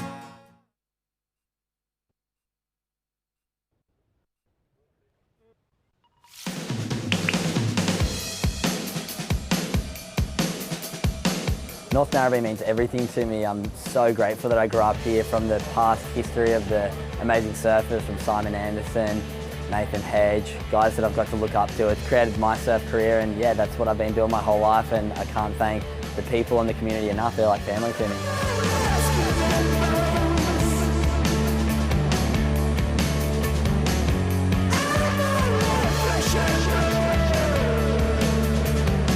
The depth of the team's just so special at this beach, and that's through generations, from Cole Smith, Terry Fitzgerald, Simon Anderson, to two-time world champion Damien Hardman.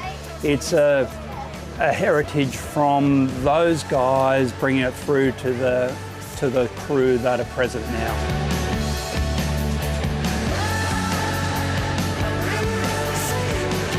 Gotta look up to the older guys, they're always ripping. See Geordie and Davey and Cooper and Ty, everyone just motivates you to surf better. You know, you rock up on any day and you've got friends out there from 8 years old all the way up to like almost 70, so I don't know many places where communities are that close knit together, and yeah, I just think that's what makes Narrabeen such a good place. There's nothing like team surfing. The fact that you're there wearing the badge, you know, and you're one of the 5 that's representing, especially North Narrabeen. We've got so many good surfers. It's pretty ridiculous to have the opportunity, you know, amazing to have the opportunity to represent. Get your job done, keep time for the next guy. The whole beach is watching, you know, everyone you know, and respect. So yeah, it's a lot of pressure. It can get to you. So nerve-wracking, because you're not sort of by yourself, and if you stuff up, you're sort of letting down the team a little bit, so it tests yourself, and it's a challenge. This format's so unique in that it's one of the only formats you ever get to surf as a team. And you know, we all follow footy and love team sports, but as a surfer you never get to do it. So You know, it's one thing letting yourself down, but it's bad when you let your team down. So, yeah, for a surfer, it's probably the ultimate pressure. I just love the whole having people behind you and pushing you up and working together as a team, and that's what it takes in tag surfing. It's all about being not selfish, dropping the ego and just really going out there and putting it together for the team.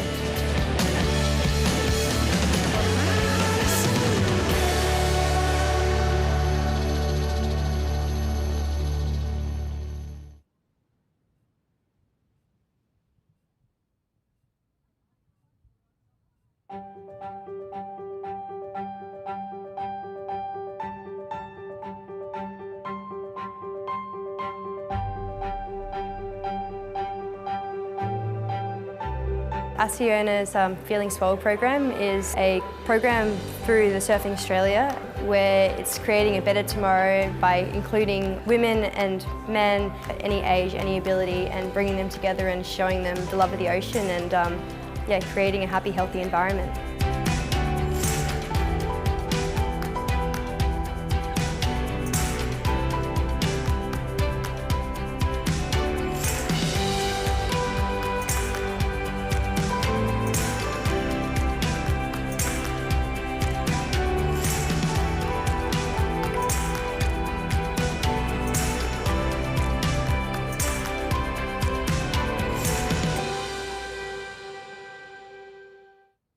Hey Kim, it's Jules.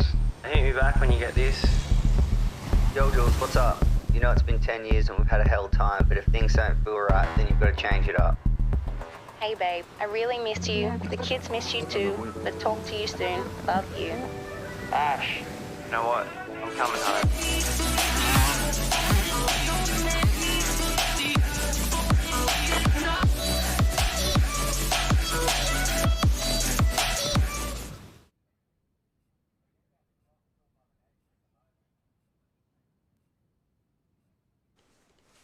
Well, it's all happening here at Warriewood Beach as we continue on with the Hyundai Australian Battle of the Boardriders, the Central New South Wales division happening right now. It's been a full-on day here at Warriewood. We've got a solid swell pushing out of the south, causing a few problems. We've had delays starting heats due to the difficulty in paddling out there. We saw that in the last heat, of course, and then in this heat as well. So things are pretty tricky out there. And reggae.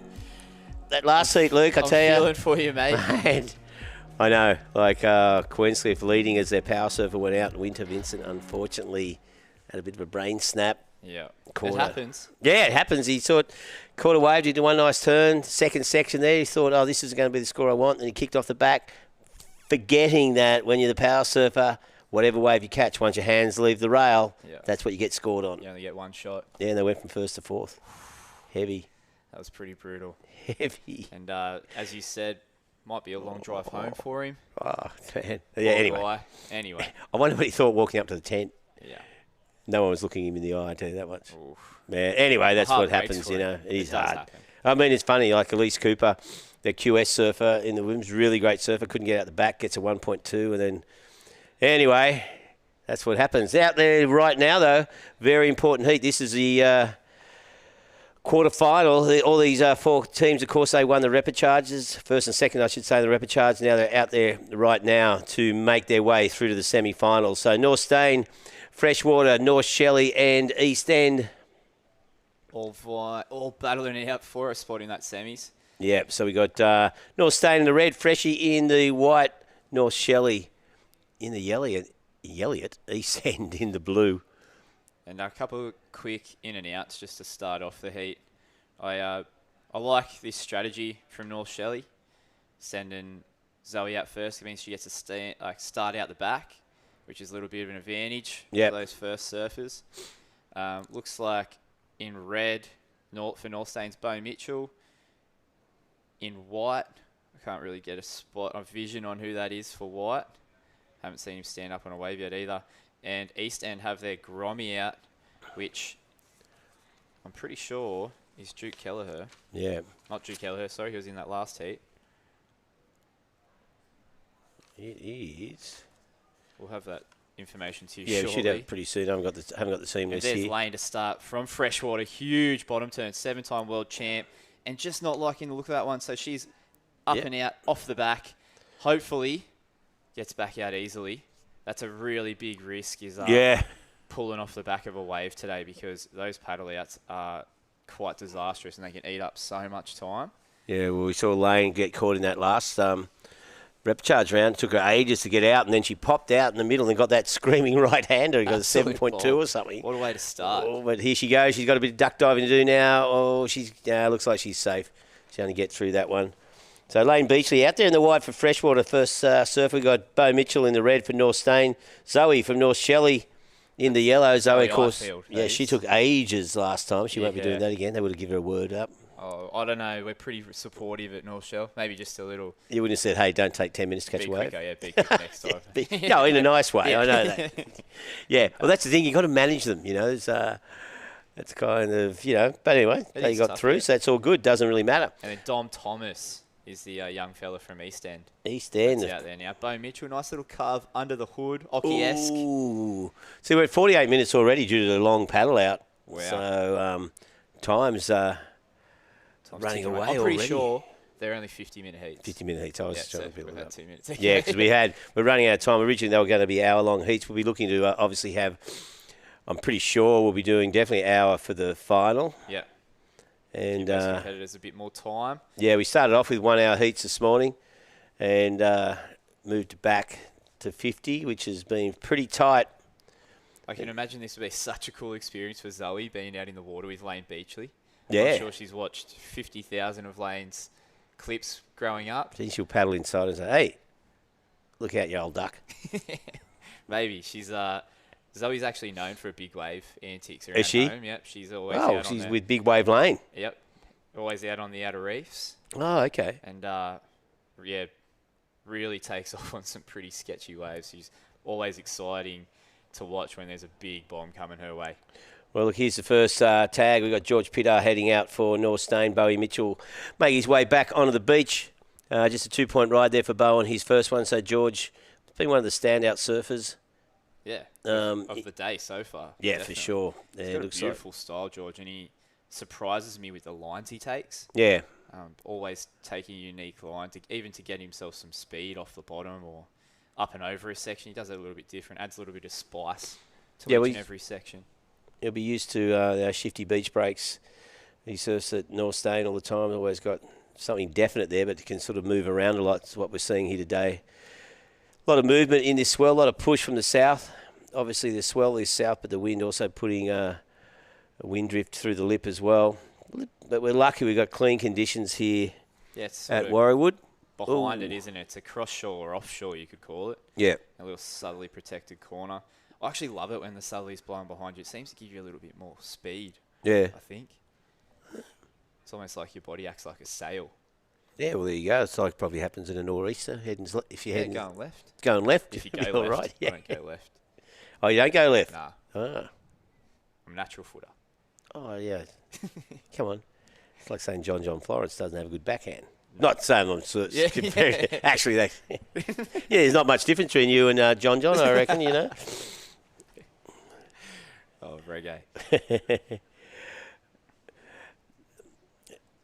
And looks like a paddle now for East End, surfer in blue. That's Dom Thomas. Oh, quick in and out. We saw North Shelley. Zoe just with a 1.17. I don't know whether that's a locked-in wave or just a quick in and out. I definitely saw her getting in and out before, but... Oh, that's probably the in and out then, but... if it's locked in. I thought she was still out the back. Well, she has locked it in. So, small scores. So, maybe she in and out and they decided, you know what, come in. Yeah, well, fair enough. Yeah, well, like you said, these 50-minute heats are pretty hard going out there.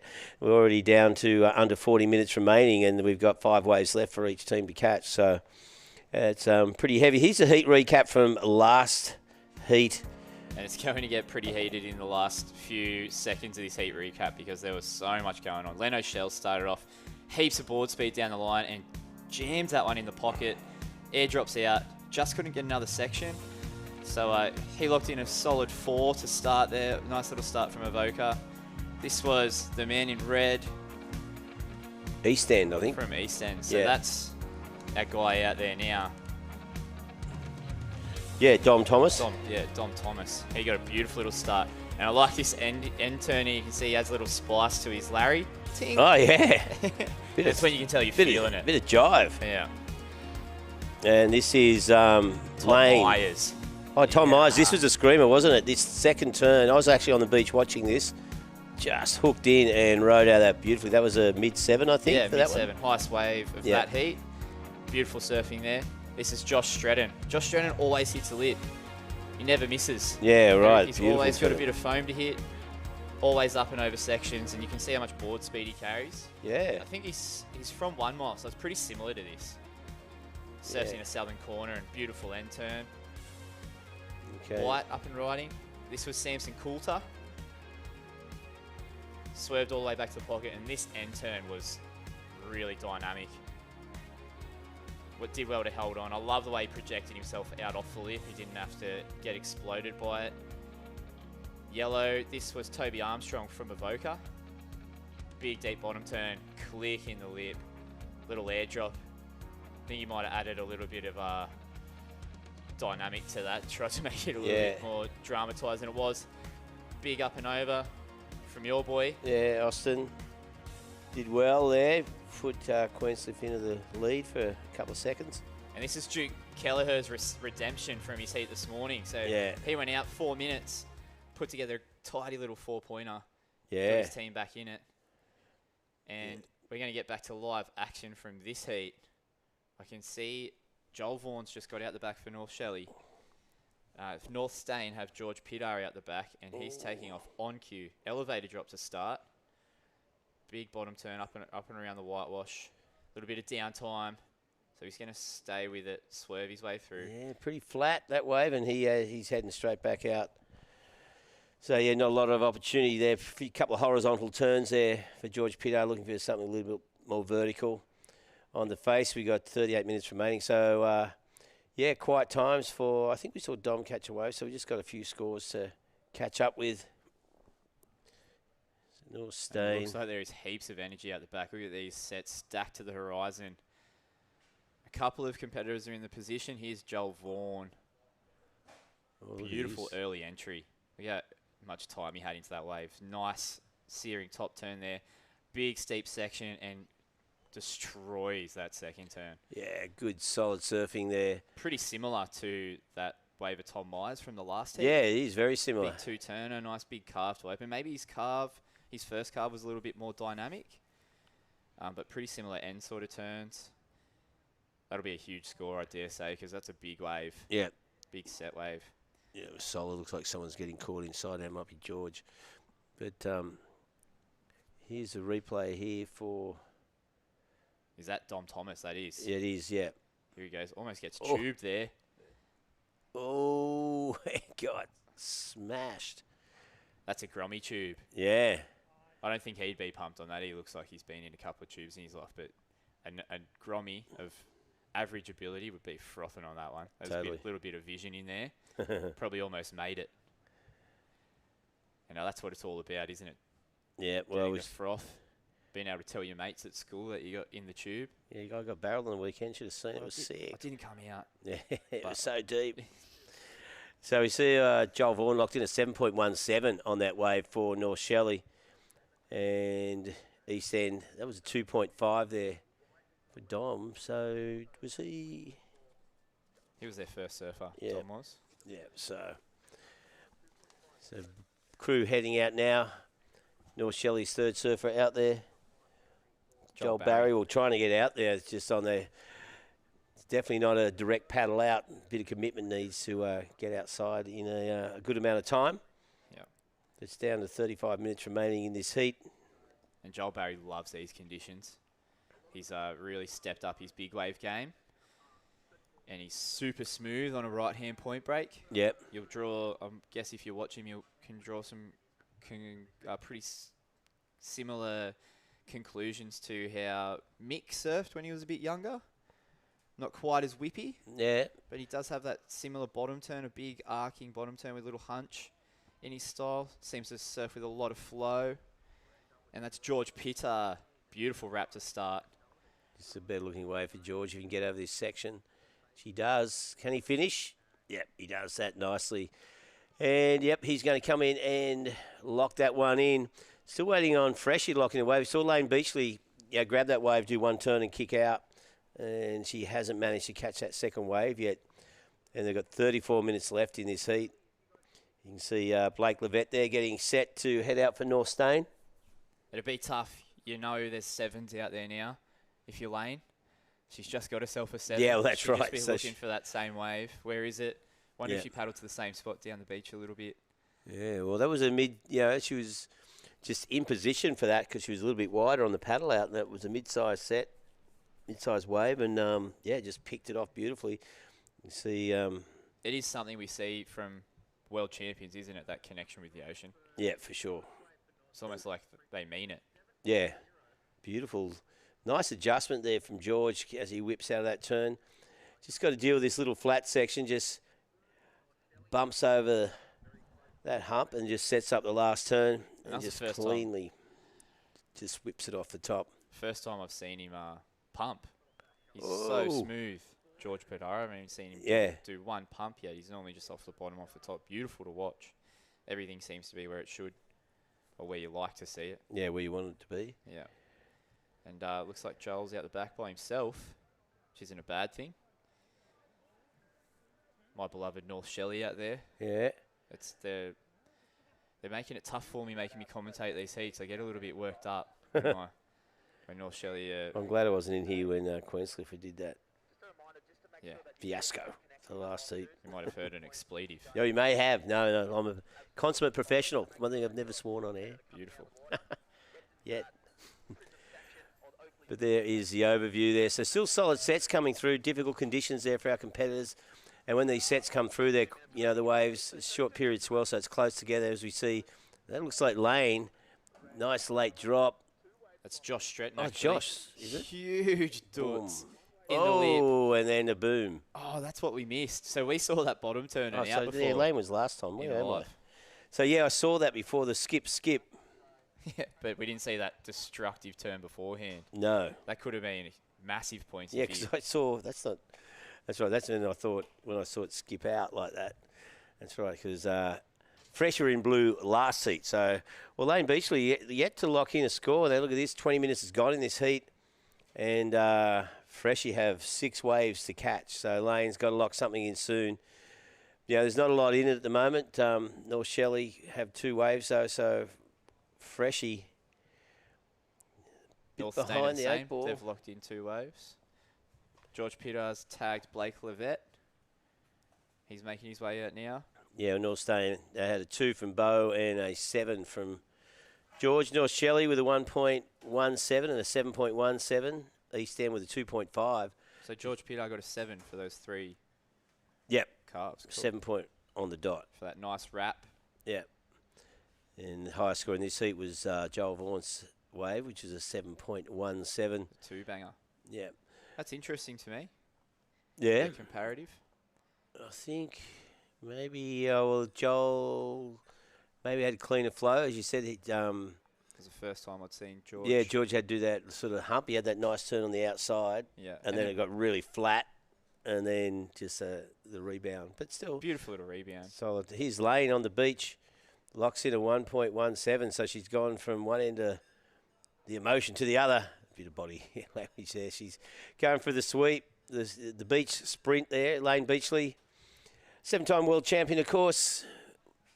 World Masters champion.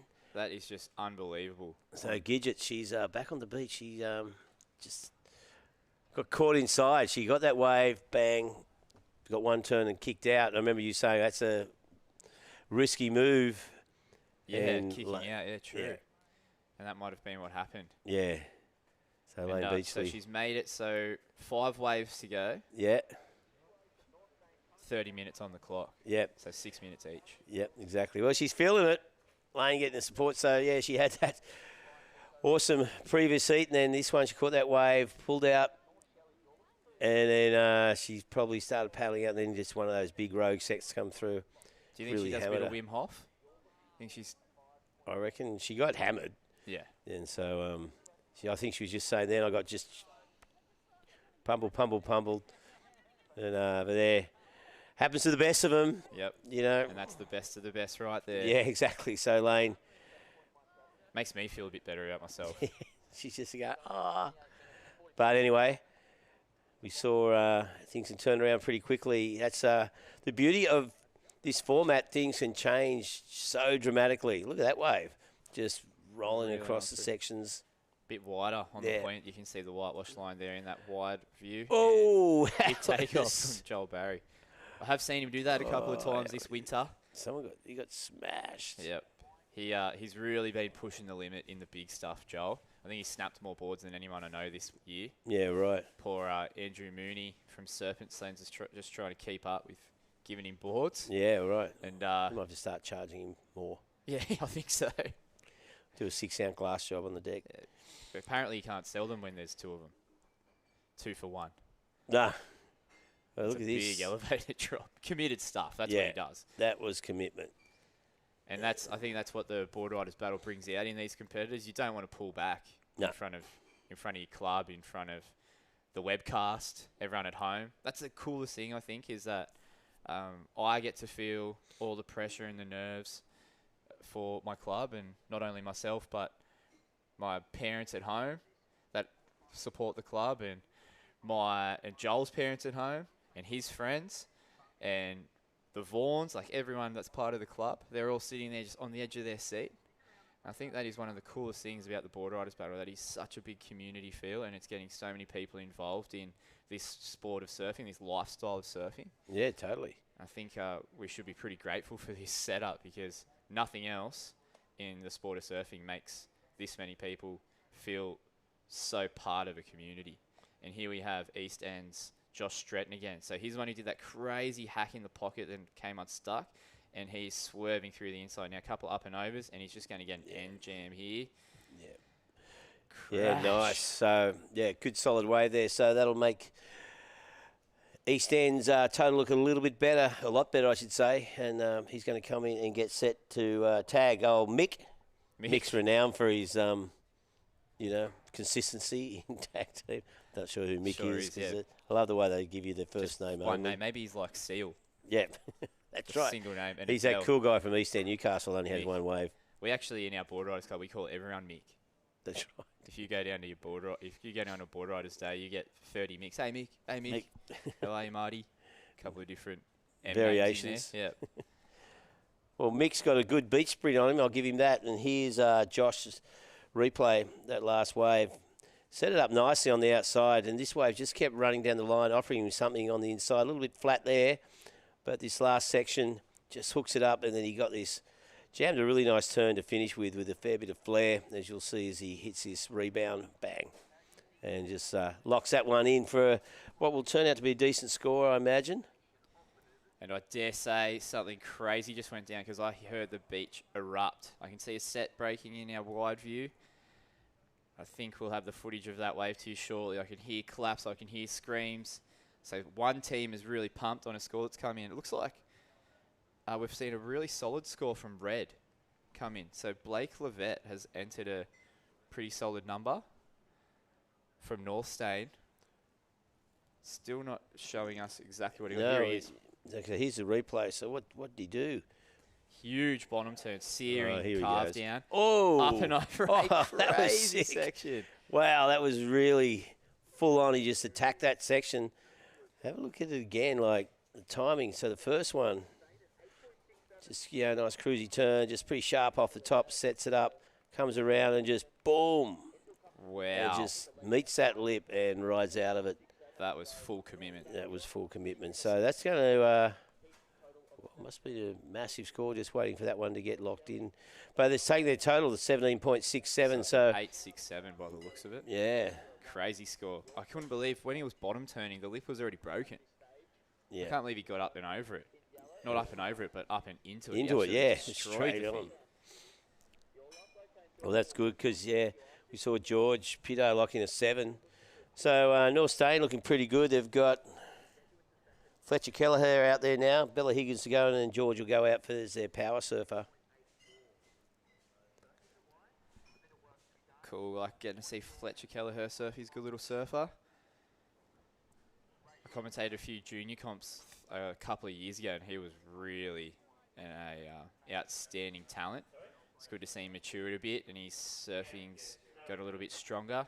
Here's Josh Stretton just powering down the line. You can see right at the start there, he probably outran it a little bit, but it's made up for it with this little end jam.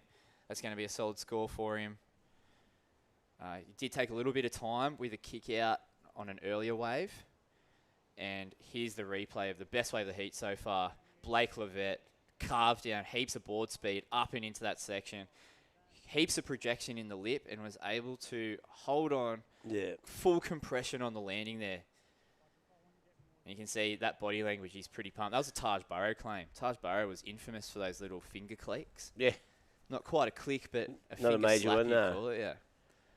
And Huey Vaughan has just got out the back and he's bailed. So that means Joel Barry's coming too. We didn't get to see Joel Barry's wave. We'll have that score to you shortly. And Huey Vaughan, I cannot believe how brave he is in conditions like this.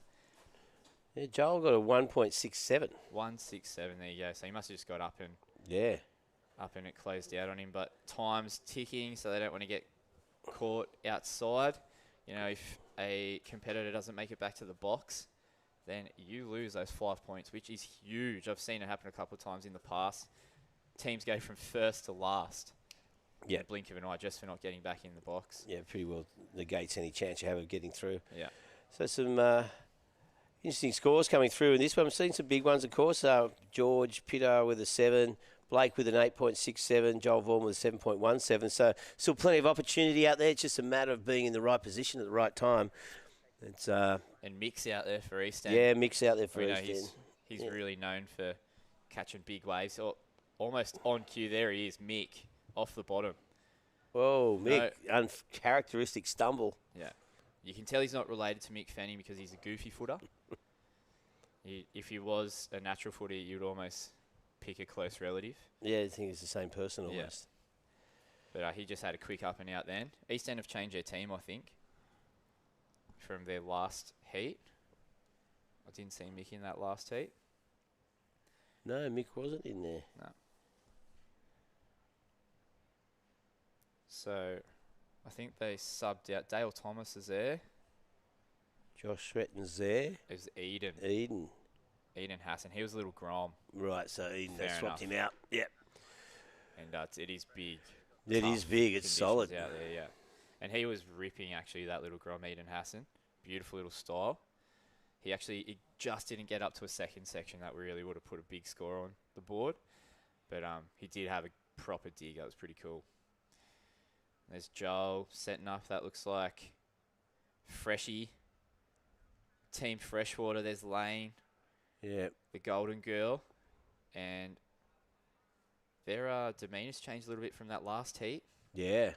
There was full elation last heat, and especially right at the end then when Tom Myers solidified it for them.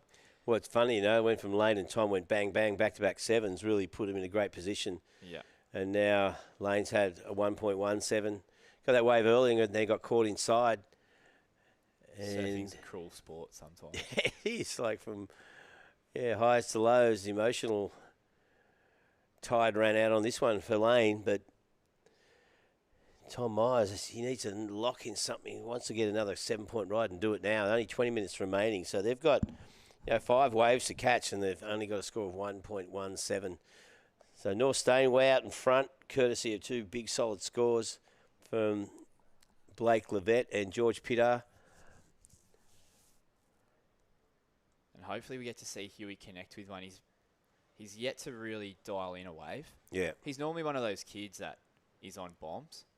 And we're yet to see that. So hopefully, this looks like Tom Myers. That looks like unmistakable Tom Myers bottom turn to crazy wraparound to blow tail. Sick turn. Well, that full-on one manoeuvre wave, that one. So it'll be interesting to see what the judges think of it. Looks so solid, that turn. Beautiful bottom turn. Like just driving it off the bottom and straight in that lip. Yeah. Beautiful composure off the bottom. He looked like that on the 7 in the previous heat. He had way too much time. Here is East End's Mick, the goofy footer. Nice little carve, layback carve, up and over. Searing Cuddy. Looks like we're getting a little left rip bowl forming. Yeah. As this, I did get told actually by someone who surfed this pretty regular when they were growing up that this south end sand doesn't last too long. No, it can disappear pretty quickly. Yeah. It'll probably be gone tomorrow. This bank's been here for a little while, I reckon. All right. So it'll push across. There's this solid swell. Look at Here's this that bottom turn. turn. Bang. That is about as tight and as wrapped and awesome as turn. corked as a top turn gets. That was beautiful. Here is Red Duke Kelleher. Whoa. Heaps it down the line board speed and two beautiful connections with the lip there. That was some seriously tidy surfing from the man in red, Fletcher Kelleher, for North Stain. Yeah, well, after 3 waves, you've got North Stain in the lead, 17.67. East End with 3 surfers there on 10.13. It's like North Stain another quick change. And Freshie, Tom got a 5.67 on that last wave for one manoeuvre. Sick. That's good. I know there is a big debate. Well, here's Duke's huge first turn. We didn't even get to see that. A nice little slash back to the pocket, just keeping his speed beautifully. Quick carve down, sets him up beautifully for that end jam, and that was a really well put together wave. First turn, wrapped in the pocket. Second one was a little carve down just to keep him with the power source in the flow of the wave. That carve down there sets him up for this one, and he destroys that end section. Bends his legs, gets a score. Yeah, well, 7.23 there for Fletcher Kelleher, and Bella Huggins heading out now for North Stain, so their 5th surfer in the water. With There's Randall Sharp. Yeah, well, he'll prepping. be... Huey's going to come in and tag him. I just saw Huey in the whitewash then. So Huey will tag him. We'll probably see Huey's replay shortly. But there's Huey, affectionately named. Huey tagging out Huey. And see what he can do. Last heat, he just went and got a quick little reform to get us back in the flow of timing. Quick little jam on the shore. And here's Huey's replay. Big set wave. Oh, look how big it is. Massive connection there, and I love the commitment. How old's Huey? Huey's 14. Look at it. Like, look at the drop. Look at how small he is at the bottom. Like, real nice, really well off the bottom. For those who have tuned in at home, this is not a Waimea comp. This is the Australian Boardriders battle. Wow, that was awesome. Yeah, that was so composure. sick. Yeah, really good composure from a Grommet, 6.03, taking North Shelley into a healthy second position on 16.04. East End and Freshwater really have their work cut out for them now. Huey Vaughan there, and that is so impressive. Late drop. You know, how long's his board? Didn't even nurse it. Yeah, little. Didn't have to. Didn't really have to nurse that bottom turn straight into the lip. So he's actually just made the change to DHD. Yeah. And you can see it was holding him pretty nicely there. Here we have the man in white. Maz or not? No, it's Quinton Lloyd, I think. Lloyd, yep. Nice first turn. He's just going to hang around, nice and composed, not rushing anything. Finishes nicely. Can he hold on? Oh, sick. He just held on for dear life there and made it to the bottom of that. Yeah. This looks like Josh Stretton's back out. Oh, so this is a heat recap. We've got a couple of waves from the rest of the heat. That was Josh Stretton's one. He did that destructive first turn and unfortunately came unstuck. But yeah, Huey Vaughan, I think he's on a 5-1. Right. DHD. Looks like a DNA with the round tail. And didn't have to nurse it. You could see he got to hook in and straight up into a big committed section. Big elevator drop to finish. Probably up there with my favourite surfer to be in the water with. Oh, okay. Huey. He's too small. He doesn't hassle you. No, he's got actually good attitude. Yeah, awesome attitude. Beautiful way about him. He's always pumping up his mates to go waves when he could easily snake him off him. He has that searing carve down from Tom Myers. Yeah, it was nice. And then this beautifully connected wave from Duke Kelleher. I wonder what this came in at. No, this is Fletcher Kelleher. Oh, sorry, Fletcher Kelleher. He came away, 4 beautiful turns. 7.23. Whoa. Yeah. That's the wave of the heat so far. So Fletcher Kelleher. He's sort of... And then this is the bomb from Huey. There it is. Waimea, bottom turn. Andy Irons out Waimea. And then a crazy top turn to elevator drop. And yeah, that's the excitement you get to see as well when he does pull the pin on one. Yeah, that was It's cool. always fun to watch. The 6.03 there. So North Shelley, you know, they got the 7.17 from Joel Vaughan, the 6.03 from Huey, and then a couple of 1.17 to 1.67. So two solid ways of keeping them in touch. But you can see that is the difference between, you know, North staying way out in front. You know, they've got like a 8.1 lead, and they've just extended that again, courtesy of their So I think fifth surfer. That was a quick one, just a one. So I think Bella just went out and got a quick one. Yep. In the whitewash. Yeah, well, now we're going to see George Pitto out there with plenty of time. So it's been a well-managed heat here for North Stain. Wow, there's plenty of time to go. He's out there 13 minutes to go. Yeah. You can stay out there and have lunch. That's a bit of a tricky one, isn't it? Getting 13 minutes as a power surfer. Yeah, I know. Because you want to pull the trigger on a bomb. Yeah, we only got one wave. Yeah. Oh, I think if I was a up. power surfer, I'd rather have like less time, like just get out the back and have to get one. Yeah, quick. right. Rather than So I'm not sort of having to think, oh, I choose. got 10, 12 minutes, I can just cruise through this. Yeah, because you have to choose and make the wrong choice. And Well, we saw that, like, Winter Vincent, he had 8 minutes. yeah, And he pulled just the trigger. Didn't caught like a mid-sized wave, thought that's not good enough, got off the back and went, oh, that wave's got to count anyway. pulled off. So is Winter Vincent? Is he in that movie with Samson Coulter? Nah, just Samson. Just Samson. Yeah, Breath. Breath. Yeah. Sounds like he should be a movie star. Winter Vincent. And you can see yellow and white just got out the back there. There's 12 minutes, 30 seconds remaining. These are the fifth surfers for each club. We've got Dale, like Seal, just one name. Yeah, Dale. just one wave. That's an East End thing to do. Yeah. That East End of Hunter Street, Newcastle. They're just so well known up there. Yeah.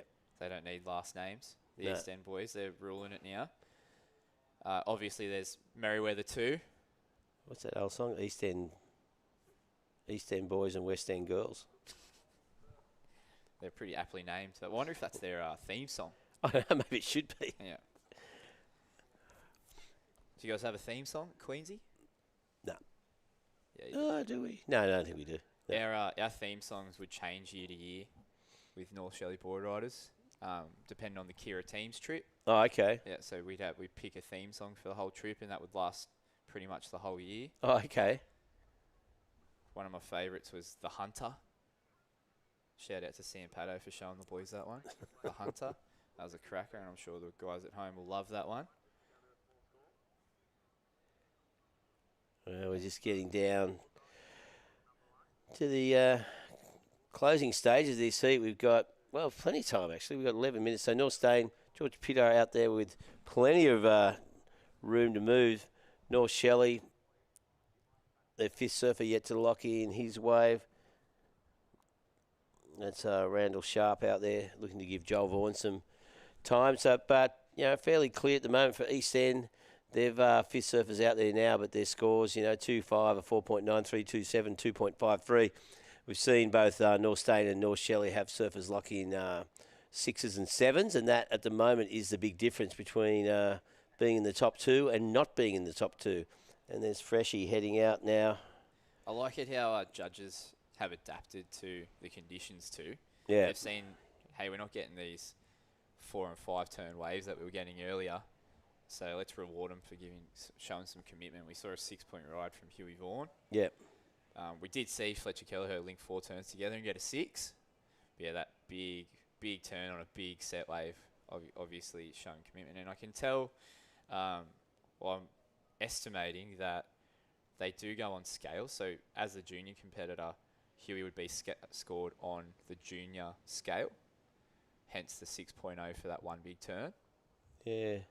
Is that how you feel? I don't know if they do that. I don't know if they officially would do that. Just they might thinking do it subconsciously. I don't know. I might ask Phil Courtney. Yeah, I thought that, I think they may there do. was, because I know at the Boardriders Battle final, there was the girls scale as well. Right. So the female scale. And Tyler Wright was just absolutely obliterating it. Yeah, on any scale. Yeah. Yeah, here we go. It's the This is replay Fletcher's there. 4-turner. Yeah. Got a really nice wrap to start, and then I like this line he took. That was all about the speed for this turn. That little carve down. and then he went off the bottom, reset himself, clicked the lip. So that is one of the most beautiful combos in backside surfing, I think, a little carve down to end destruction. Yeah. Love watching it. And there's Kobe Clements in the next heat. He's always fun to watch. He is indeed. He was outstanding this morning because they were winning that initial heat, moving through to the semi. So, of course, looking to, because these 4 clubs have already, they lost their first round, managed to get through the repechage to this level, 2 of them going through to the semi-finals.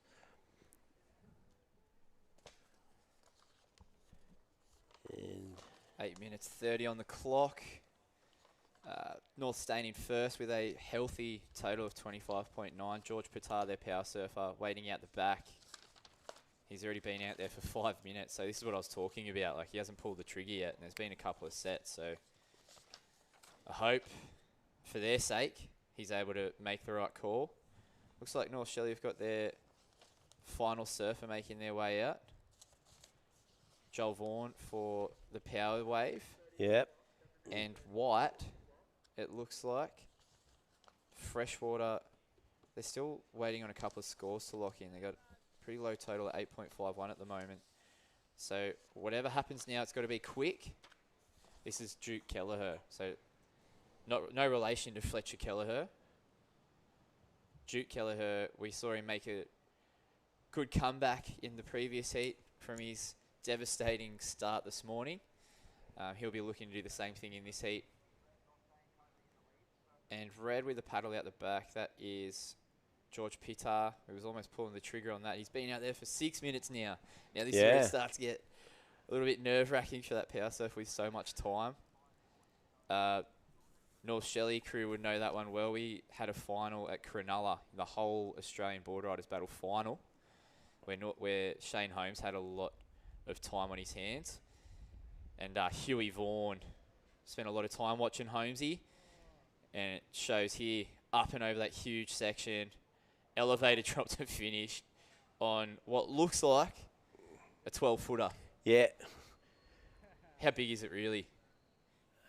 Probably 5 foot, I 5 suppose. footer, yeah. I'd say every bit of 5 footer. That's the exciting thing about watching Huey surf, is it always looks a little bit more exciting than it is. And well, there's George wrapping things up for North Stain. So there he goes, pulled the trigger. Good stuff. So North Shelley, they look like they're still to set some scores, and that was Joel Vaughan, it looked like. The quickie sticker I saw. Yeah, well, their fifth surfer got a 1.3, so Joel's, back out there. Richie Lovett, pretty stoked there for North Stain. North Stain, there you go. Wrapping that one up nicely. Pretty good to have Richie Lovett in your corner. World Tour competitor. Super coach. Yeah. He knows what he's talking about. And there's Joel coming up the beach, so we must have missed. That must have been him with the fall off on the end. I know I did see. Yeah, because it was power surf. It looks Power like surf, yeah. Tom Myers heading out now for Freshie. Wowee. So we have a huge situation change on our hands coming, but by the sounds of it. Wow. George got a 10. George got a 10. Wowee. We need to see that one. That replay, because he had 13 minutes. I was looking, going, hang on, it was 25 point something, all of a sudden it's 35.9. I went, what the hell? 10-point ride from George Pitar. That is amazing. And all that pressure of having 13 minutes, too much time, has paid off. Here we go. This is a 10-point ride. It's beautiful carving turn out of the top. Gets around this section, throws it up, hooks into the lip.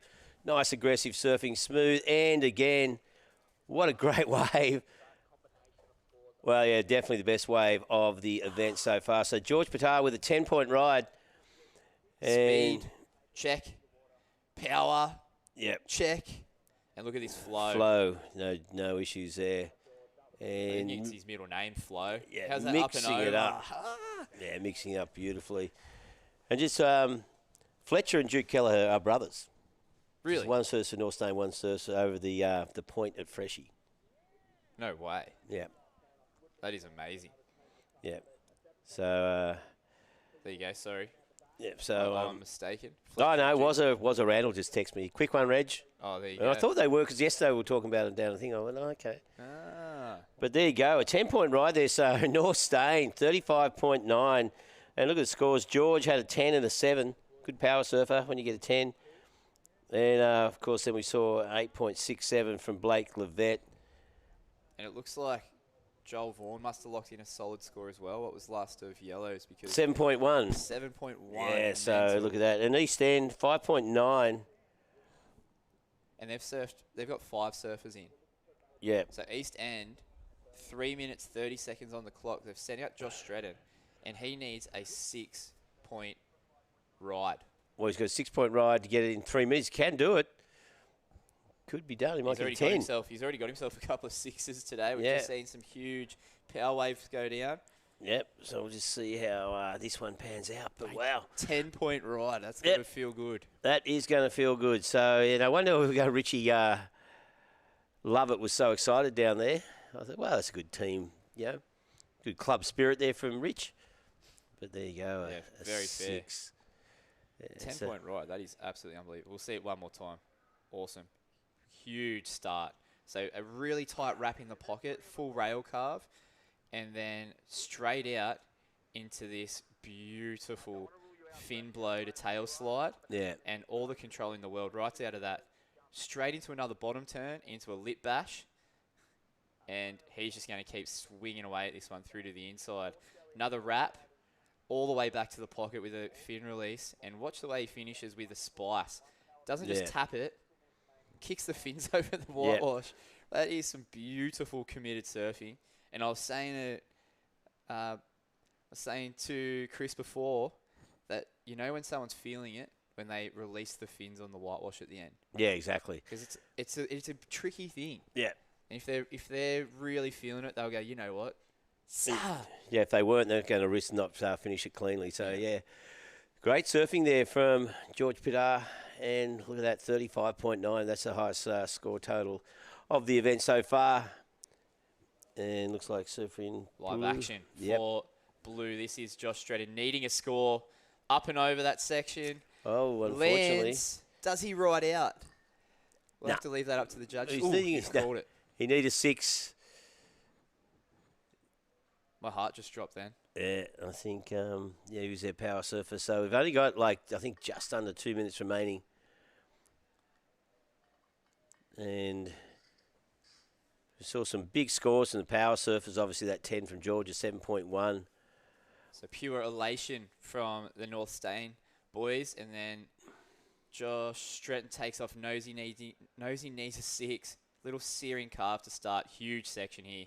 Gives it everything. Probably thinking to himself, you know what? That first carve, that was a 1. I need to really, really clean something up here. Yeah. And just couldn't hang on. He did give it everything he had, to his credit. Ended up being a 2.63. So 40 seconds remaining to get in there. We've got the next heat coming up. Haven't got the heat draw yet. To the semis, oh, that's right, the semi-finals. And you can see Harley Ross, he put up a huge total in his first heat. I think he, if he was just surfing an individual heat, he put up 17 points. Yeah. Always electric, always reliable. And you can see he's a first surfer, so I think the idea is put your first surfer out there, give them a bit more time to rest in conditions like today before they have to be their power surfer. Give them a big gap. If they're power surfer, you want to have, if they can have it. Oh, I stand corrected. Sorry, this is the first surfer in the water, so he's second. Okay. There you go. So we're still waiting on this last heat to wrap up. It's only presumably got a couple of, well, not even 2 minutes to go. And a bonus, Reggae, is all the surfers are out in the water at the start of this heat. Well, that is good. We don't have to worry. They must have given them a half-hour paddle out. Yeah, we have it. That's the first heat we've had in a couple of heats where we're going to roll straight through. We'll wrap this last heat up, get the judges' scores in. And get the next heat to you guys shortly. Yeah, well, we have wrapped up that last heat, so We'll be back with live action. The first semi-final underway very soon. Well, it is underway right now. We'll be back with all the action from Warriewood Beach right after this.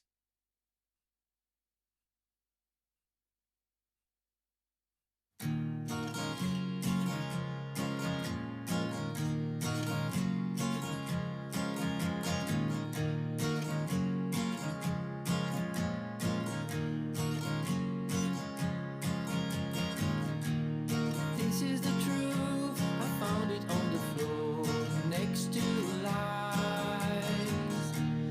This is the face, frozen on the page, it makes headlines. Beautiful girl, lost in the world. You changed the class, but not the time. Picture of you fading from view. You changed the name, but not the crowd. Hey Kim, it's Jules. Hit me back when you get this. Yo Jules, what's up? You know it's been 10 years and we've had a hell time, but if things don't feel right, then you've got to change it up. Hey babe, I really missed you. The kids miss you too, but talk to you soon. Love you. Ash, you know what? I'm coming home.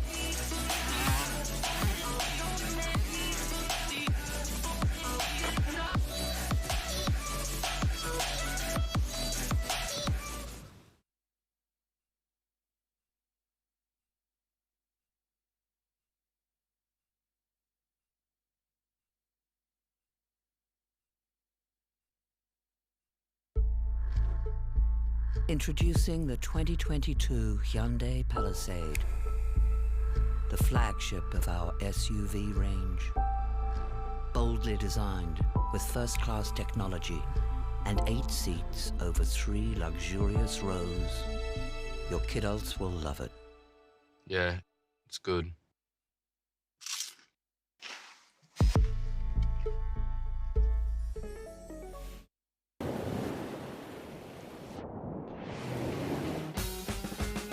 Let's ride the waves, find your friends in lost all day. Get strong, be safe, we'll learn our way with ocean play. No matter if you try, no matter where you're from, you can be a Woolworths surf-grom. Go on, give your kids the gift of surfing at woolworthsurfgroms.com. Hey Kim, it's Jules. Hit me back when you get this. Yo Jules, what's up? You know it's been 10 years and we've had a hell time, but if things don't feel right, then you've got to change it up. Hey babe, I really missed you. The kids miss you too, but talk to you soon. Love you. Ash, you know what? I'm coming home.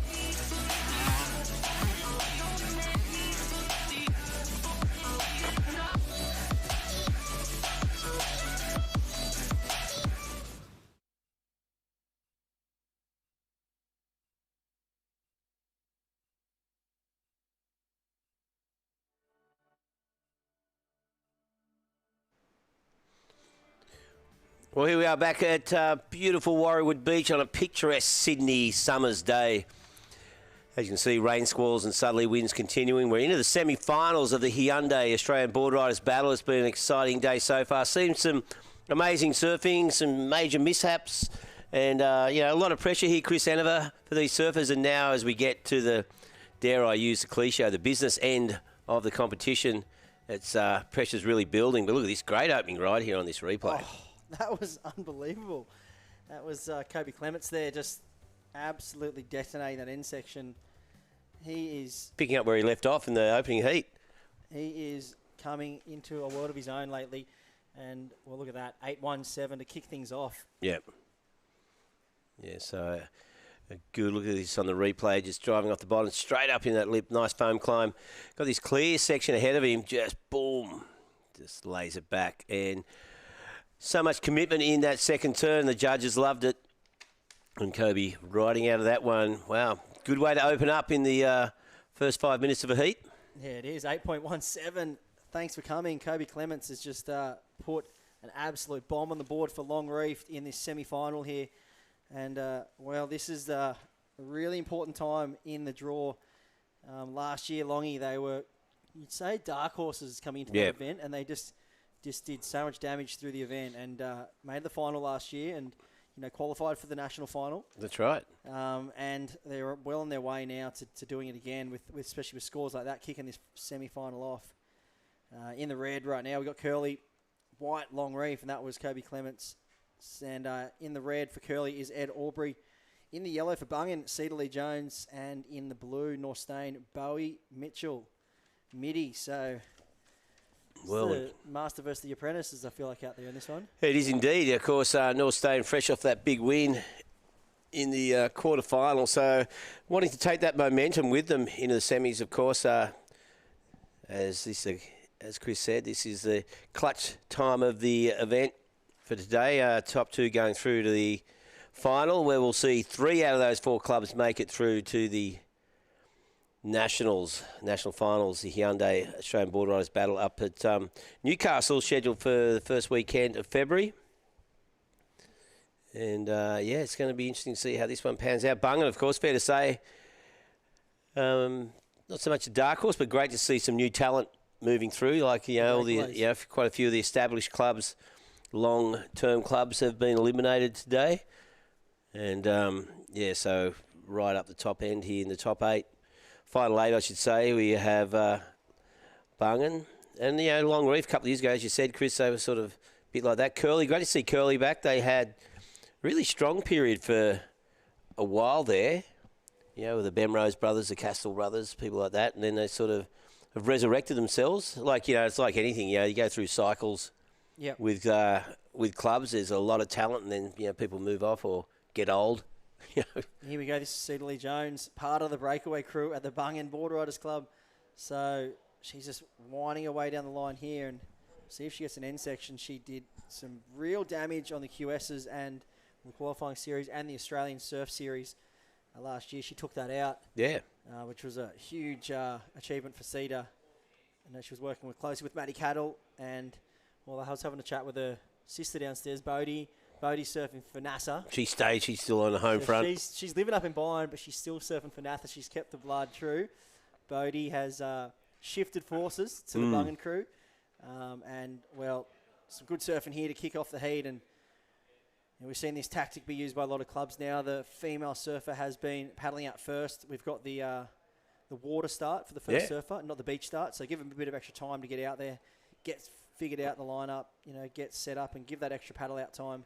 Well, they could have easily been North Stain surfers, the Jones sisters, because their dad, Matt Jones, long-term North Stain surfer, Manly surfer, and sold his house when the kids, not long after they were born, actually, moved up to North Ave. Yeah. So if he'd stayed, had this cool little timber place in Carlton Street, I remember, I live around the corner. So there you go, you could have been a North Stain boy too. You just think your parents make these decisions. Because your parents were the king and queen of North Stain for a while there, weren't they? I had to hang out with Dimmy all the time. That would have done my head in. Yeah, you would have had to cross north of the pipe, mate. Don't worry, it would have been okay. Poor Dimmy. Makes me laugh, though. That is fair enough.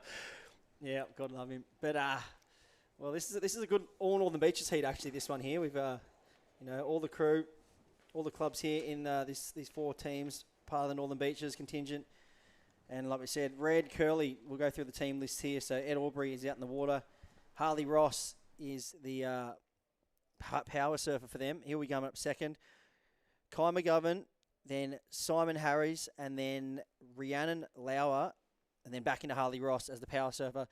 White Long Reef, you got Kobe Clements.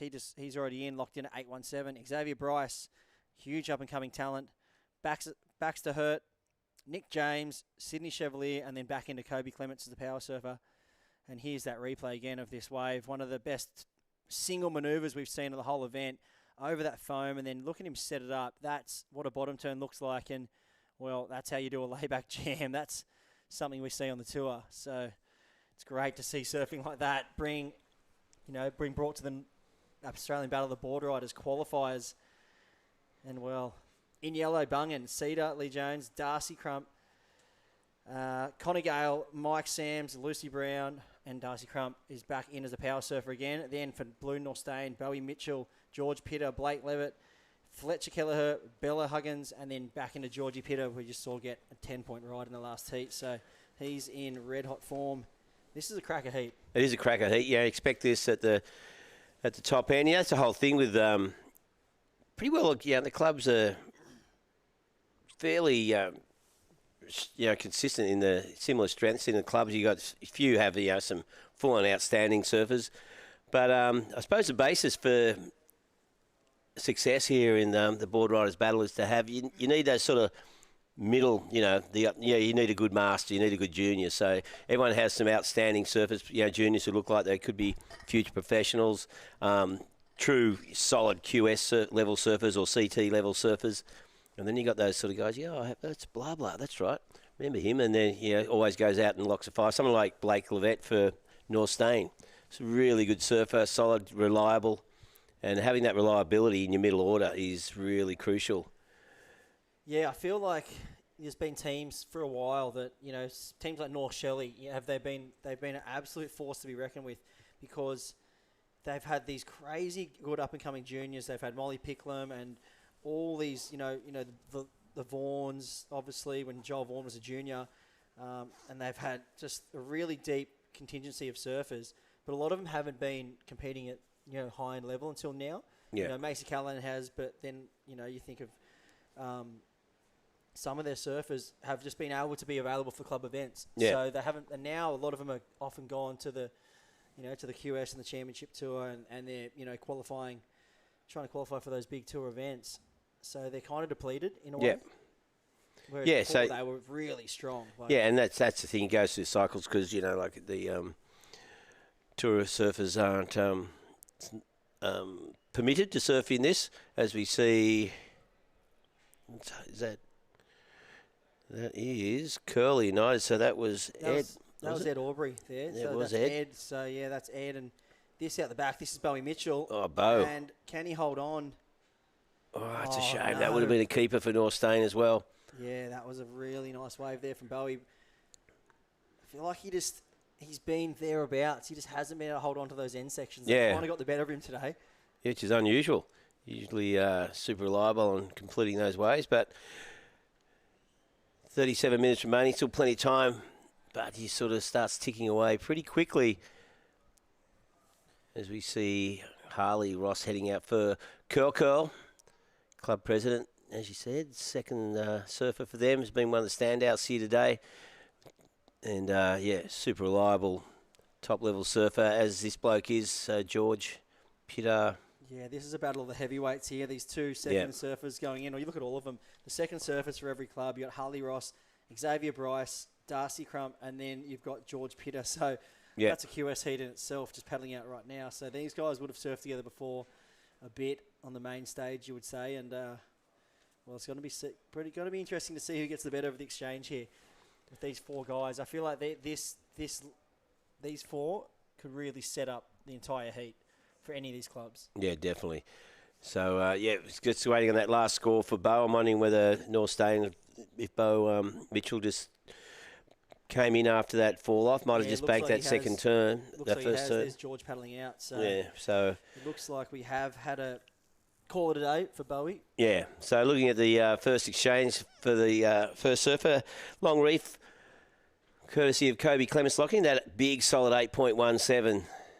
So it gives them a bit of a break on the opponents. Kobe did the exact same thing in his first heat. And here we go for Bungan. No takeoff there. That was Darcy Crump having a little look at that one.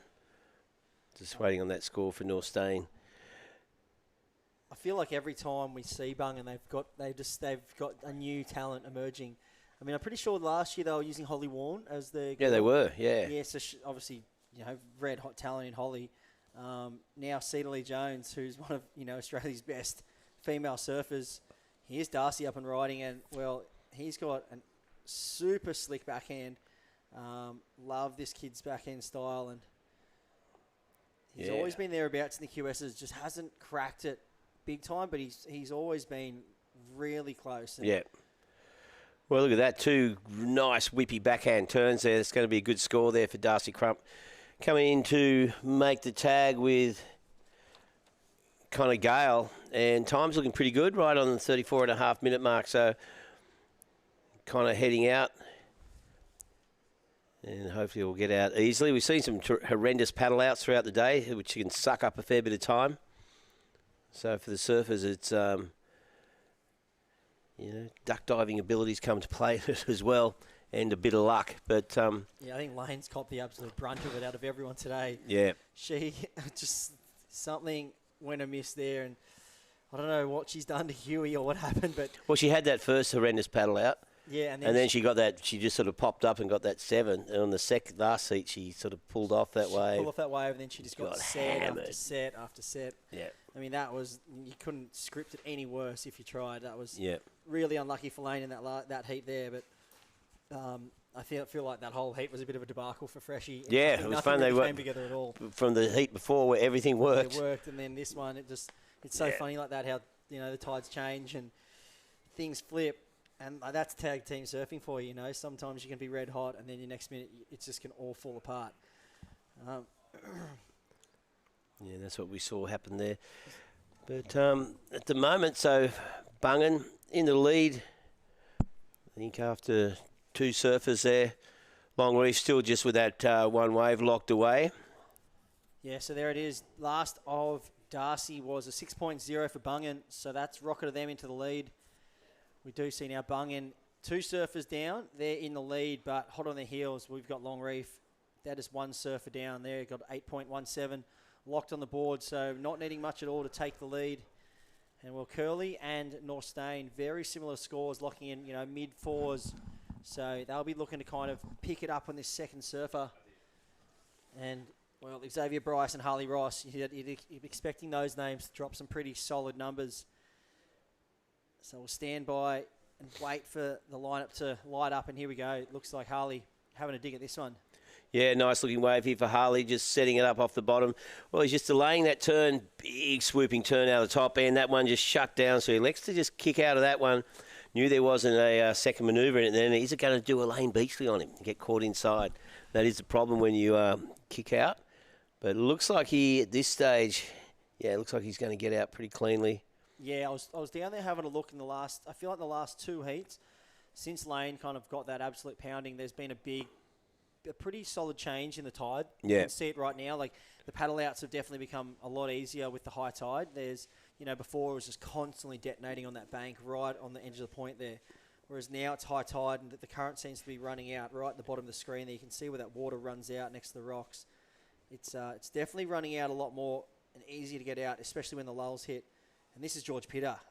Well, George just came streaking from way inside, looking for a little cover-up, gets a barrel. Does he come out of that one? Yes, he does. So George Pitter, we can't tell how deep he was on this angle, but he looked like he was definitely hunting the tube there. And so George is on fire there for Norstein. He can't put a foot wrong. Yeah, that was a cool shot because we had Harley paddling back out and then, boom, from right at the screen, the bullet comes through at George. That was such a cool read on that wave. I can't wait to see the replay because you see he took off deep. He did that first turn. I kind of thought, why is he not hitting it? And then that was why he wasn't hitting it, because he saw something else that we didn't see, and he just set up and got absolutely drained. We saw Huey Vaughan almost lock into a nice tube earlier, but I was actually sitting downstairs before with Louis Egan and Matt Cattle, and we saw one of those draining lefts come back towards us, and that seems to be the same bank that George has picked that barrel off as well. So, well, good signs, things to come. Yeah, definitely good sign of things to come. So George is waiting on those scores, but Norstein. There it is. Looking pretty good. George Pitter into the excellent range, 8.17, so 8.17. He'll be pumped with that one. And that's not bad. He's had his last 3 waves, a 7, a 10, and an 8.17. He's obviously at home here at Warriewood. Yeah, he's definitely done his training up here at Warriewood. Seems to be the training capital of the world, especially when the wind goes south. So Georgie Pitter looking right at home here, and he's definitely putting his name up for the Performer of the Day award. I can't see anyone even getting close to him at the moment, the way things are going. Not for just consistently heading out there and locking in some excellent scores. So Norstein currently in the lead. So Bungan, Longreef and Curly, a little bit of catching up to do. Curly And Longreef, that's an 8.17, so they can easily catch up with one wave just to see what Xavier Bryce can do. He's been out there for a fair while, though, without, a long while, actually. And here he goes. His ears are burning. He must have heard you. So here he goes. Xavier Bryce up and riding, racing down the line on this one. This one looks like it could back off and do something special for him. Nice. Nice tag through the lip. He's going to wrap this one around, and, well, look at that. That's that kind of two minds of, am I too far in because I really don't want to go in on this wave? Yeah. Or am I paddling back out? And I don't think he has to, though. Looks to me as though he's coming in. So yeah. That's one of those hard pills to swallow when you're in that team's event. You want to just put something big on the board, and the wave you catch just turns to absolute nothing, and you're just left scratching your head. And yeah, we had that first section, and we would have been wanting that second that just flattened out. It'll probably be a decent little score, though. It'll jump them up into, well, maybe first. They have to get a 4 point something, I don't know. But at this stage, though, Norstein and the Longreef having the replay here.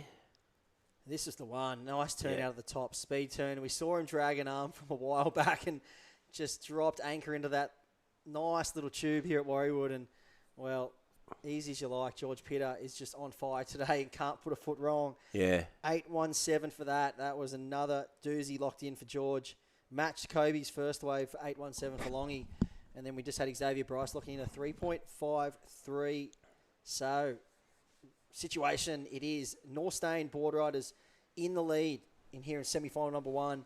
Top 2 teams are going through. Remember, Longreef in second, 11.70. So, about half a point behind. And then Bungan Boardriders in third. And here goes, that's the third surfer, Connor Gale. Nice jam there. And just one turn. Oh, yeah, what do you think? Now he's ridden into the closeout. It looks like he's going to bank it. He doesn't want to paddle back out again. That was a really nice turn. Just held that rail beautifully. And then that wave just shut down. So, I know. He's heading back out. He is. Oh, that was a bit of a late call, I feel like there. He kind of might have butchered it a little bit by staying on that wave for so long. But, I mean, this turn was special. This is like a really nice searing carve. Full rail wrap in a nice section on the wave. We'll see where the judges go with that. I'm guessing around the mid-4s, maybe up in the 5 range if he's lucky. We'll see what he locks in here because we had Darcy lock in a 6 in the last of Bungan. And, well, here's Xavier Bryce's last wave. So, nice tag through the lip. Gets a little bit loose. But this is where the wave just kind of went to nothing on him and you saw the body language there. Yeah, just a non-event, wasn't it? And this is the fun one. This is the one we all like to see. Nice speed carve, and then just look how he just read this. He knew exactly what was happening and just snuck under the curtain and just... Yeah, as he came around, just sort of stuck his hand in the wall, slowed himself down and yeah, boom. and the judges would have had a front-on angle to that, so he must have got pretty drained and been quite deep. And it's a good angle for us. It looks pretty dramatic, but it's all about how much time he spent in there, and he must have been pretty deep to lock in at 8.17. So it looks like Connor Gale is going to make his way back out. Scores haven't locked in for him. Well, this is Blake Levitt. He came off a really solid performance in the last heat.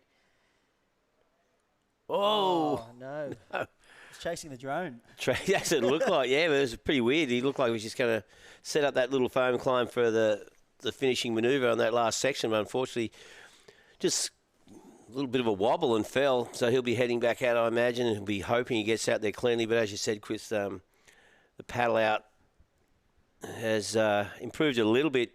We've got dead high tide, I think, about 2:30, so another hour away. So give that little bit of deeper water over the sandbank. So the sets aren't as relentlessly pounding as we saw. Well, as you said, Lane Beachley was the last one that could really cop it on the head. Yeah, I reckon she had to bail today about 15 times.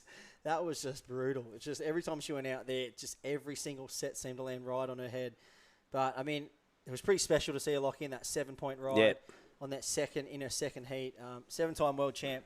Yeah, coming down, throw a hat in the ring for the Boardriders at Freshie. And, well, it was a good showing by Lane and all the Freshie crew. They'll be back next year, pumped up. Well, as you said, highs and lows of competitive surfing. You lose a lot more than you win. That's right. can only be one winner every single comp. And Yeah, it's not often it's the same person in the same no, club. It's very, very rare. So we're down to 24 minutes, 35 on the clock, and well, semi-final number 2. It is North Stain Boardriders. So we've had 2 waves from every team except Curly. So we're looking for a second wave from the man in red, Harley Ross, and that was Connor Gale's nice wrapping carve. And here's Harley, speaking of the devil. He's been surfing really good today. Tagging that one through the lip. Yeah. And will he get a bonus section? Yeah, You he betcha does. Wow, that was really good. So, yeah, we didn't see the start of that wave, but 3 good solid turns to finish off that back half of the wave. So he'll push Curly United up the board. We've got just under 24 minutes remaining in this first semi-final. And have a look at the replay. Here it is. So just sets this up nicely off the bottom. Big swooping turn out of the top. And this wave just starts to stand up for him on the inside. Little clip there. And deals with the froth. And here's where he gets these last 2 turns in and just got another one to finish. And here on the outside is Long Reef. Yeah, so that's the man from Long Reef. That backs to hurt. So look at him. He loved that Yeah, one. he's stoked. Super pumped up. So Yeah. we didn't see the start of that wave, so I'm pretty keen to see what happened at the start of that wave. Giving himself the triple shark. He was fired up after that one, and why wouldn't you be? This is what the Boardriders battle does. It just brings out the emotion and, well, just the raw energy of all the surfers. And Yep. nothing better than getting a sick wave. Yeah, sick wave. Then you come running in. Like he's got come running in. You feel like invincible. Yeah, exactly. He had a real smile on his dial as he sprinted up towards the tent. He's Nick James heading out now for Longy. Yeah, well, so here's a wave of Harley Ross. We didn't see the start of this one. Nice wrapping carve.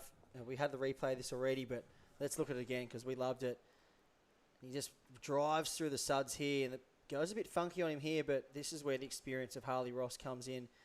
Just tags this one through the pocket and, well, finishes off very, very clean. And that was for Harley. 6-point ride. So that got him right back into it. It actually bumped Curly up into second. But it was the last score of Baxter. Well, there it is, 6.5. So 6.5 for Baxter. And the Longy crew are well out in front in this semi-final right now. Yeah. Well, we've got North Stain. So Blake Levette hasn't locked in his wave yet. We saw him fall on that one. So they've got 2 waves to catch, I think. So, yeah, it's going to tighten up pretty quickly. Bungan still needing to lock in their third wave as well. So at this stage, though, those last 2 servers for Long Reef capitalising on the good start that Kobe gave them. There was a bit of a, second surfer took up a fair bit of time, but at the moment they've clawed it back nicely. Says Blake Levette looking at that one. He knows he needs to get something in soon.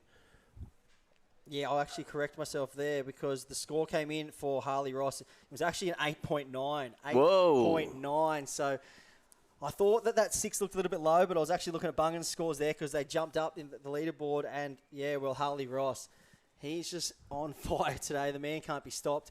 So 8.9, well up into the excellent range. And, I think he's thrown his hat in the ring. He goes, no, it's not going to be all George Pitter. No, that's right. I think I want to be a part of this Surfer of the Day award. Yeah, for sure. He's definitely in the mix there. He's been solid through every heat he surfed and locked in some really great performances here today. So Long Reef Curly out in front at the moment. 2, of course, moving through to the final, which we'll see later on this afternoon. All this action coming to you live from Warriewood as we hook into Series 9 of the Hyundai Australian Boardriders Battle.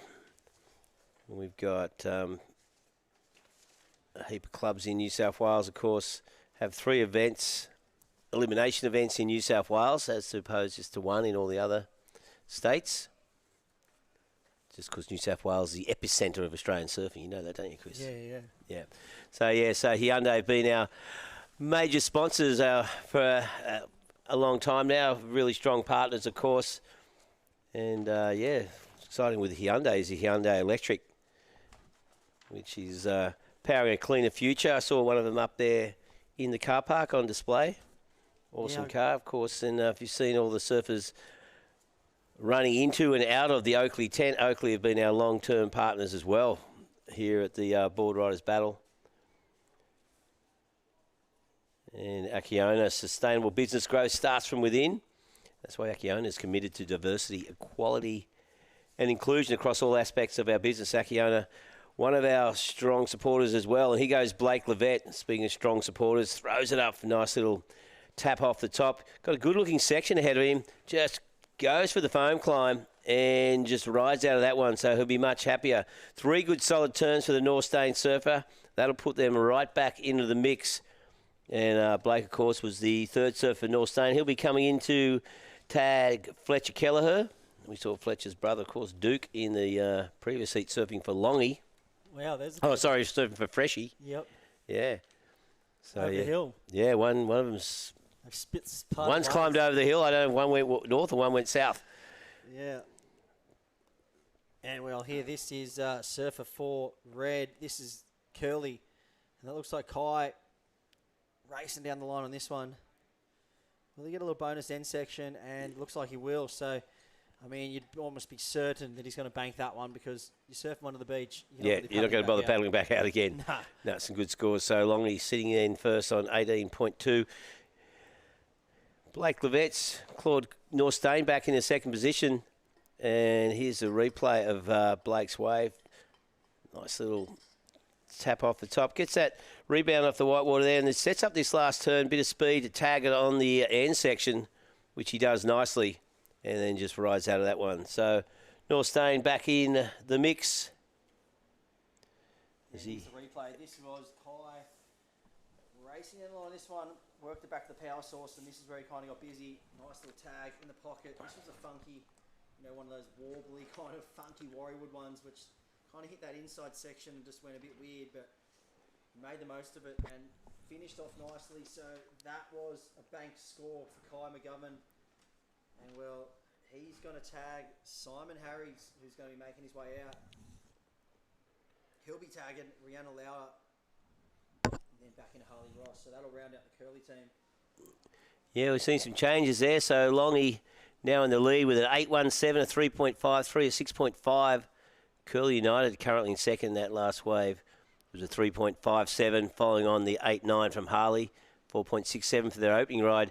North Stain, a 4.2, 8.17 and a 4, and they need something decent the next one. Actually, this is a replay, and this looks like a really Whoa. good wave from, is that either Connor Gale or Mike Sams? What happened at the end of this? I just pulled into a closeout. Did you just pull in that closeout? No way. That was unbelievable. Well, look how tight it is between, 18.2 at first, 16.04 for Bungan after 3 waves. So very, very close. It's a 4 surfer for all clubs. He's out in the water now. And it's going to be pretty tight finish here in the back half of this heat. We've only got 16 and a half minutes remaining. Longreef current heat leaders. And yeah, this is the wave that we didn't get to see. So look at this one. This was Mike Sams. Oh, this was actually Connor Gale, sorry. He just got that first nice tag, and then look at this rail carve into the pocket. And then he looks at this end section, it just went absolutely square, and he just went, you know what? I just pulled in. Pulled in straight into the end section. Just got smashed. That was a really nice wave there for Connor Gale. So he's locked in a 6.27, 6.27, and it's put Bungan right back in the mix here. So this heat has really been exciting. No one's really put a foot wrong yet, so... And that is the North Stain Grom. Fletcher Kelleher working his way down this one.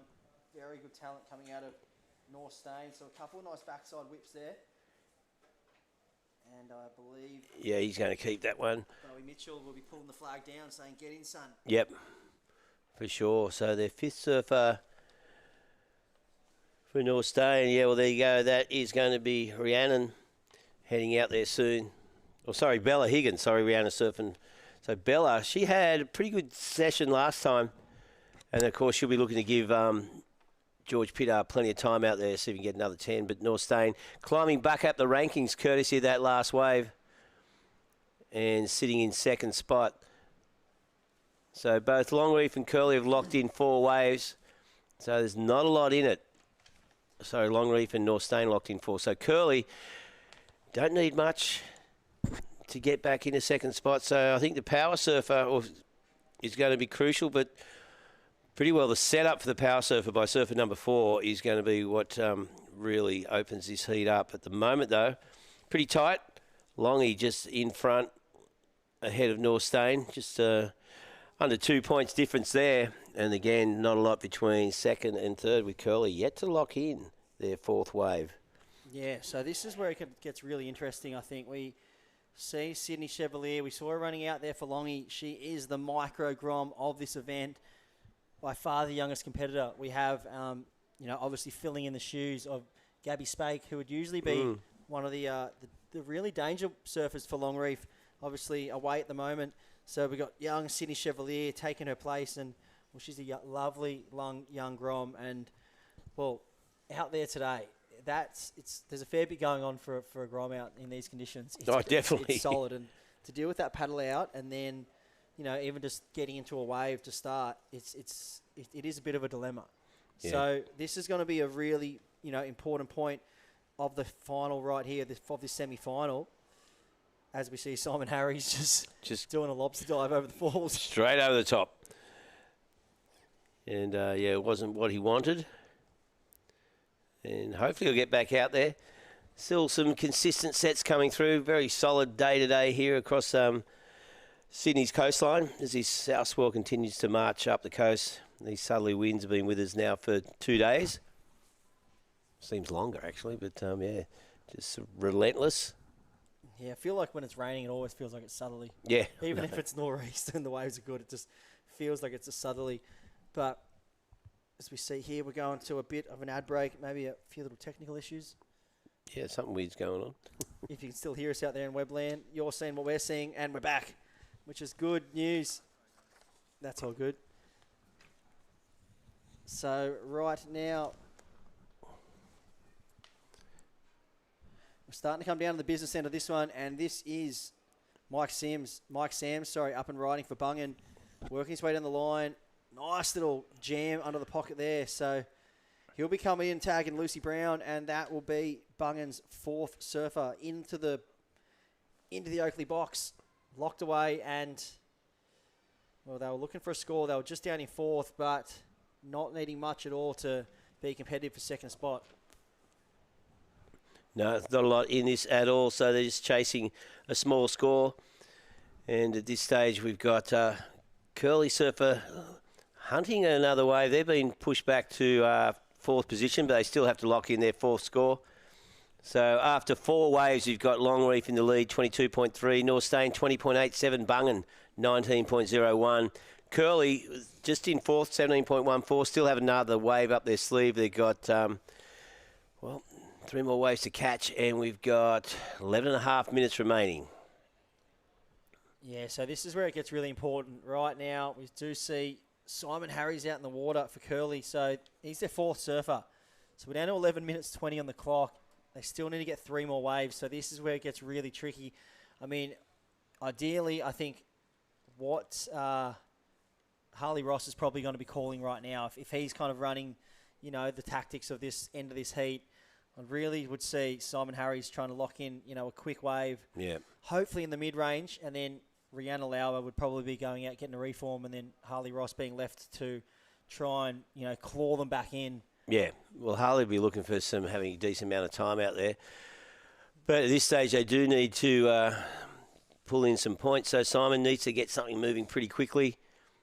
Yeah, well, they've got that 8.9 of Harley, so it's keeping them competitive in this heat, and they're looking for a 3.73, and that'll be after 4 surfers.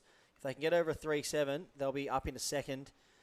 But that's where time will come into play here. Yeah, and I think it's definitely going to come into play as we hit the 10-minute mark. So at this stage, Curly, there's a man on screen. You can just see him there in the red. He's looking...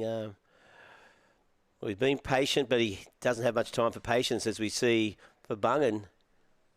Yeah, this is Lucy Brown. Lucy Brown, straight in. That's what she did last time. Got in and out really quickly, locked in a little score.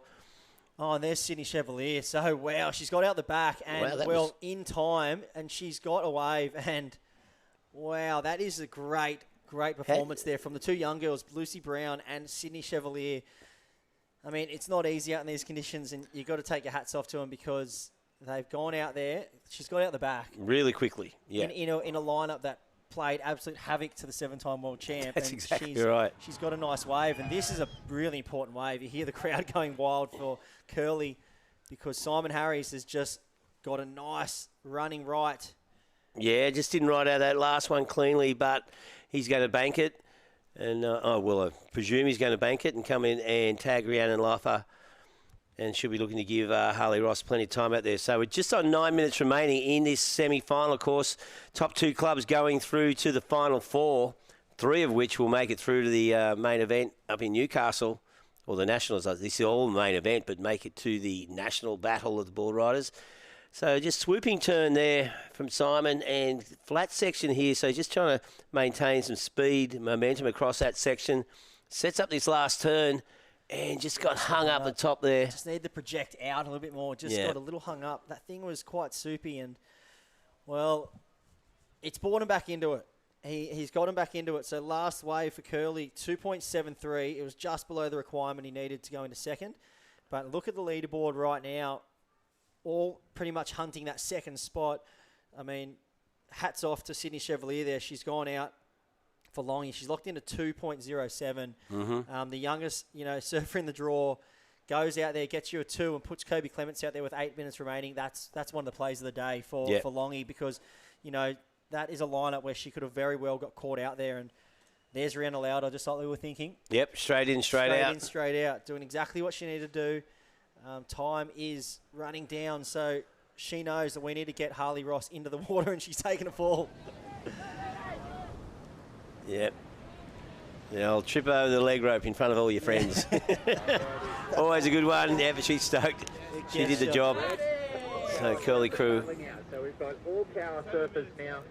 So there you go. So all power surfers are in the lineup or in the water. You see Harley making his way out, really hugging close to the rock with the high tide.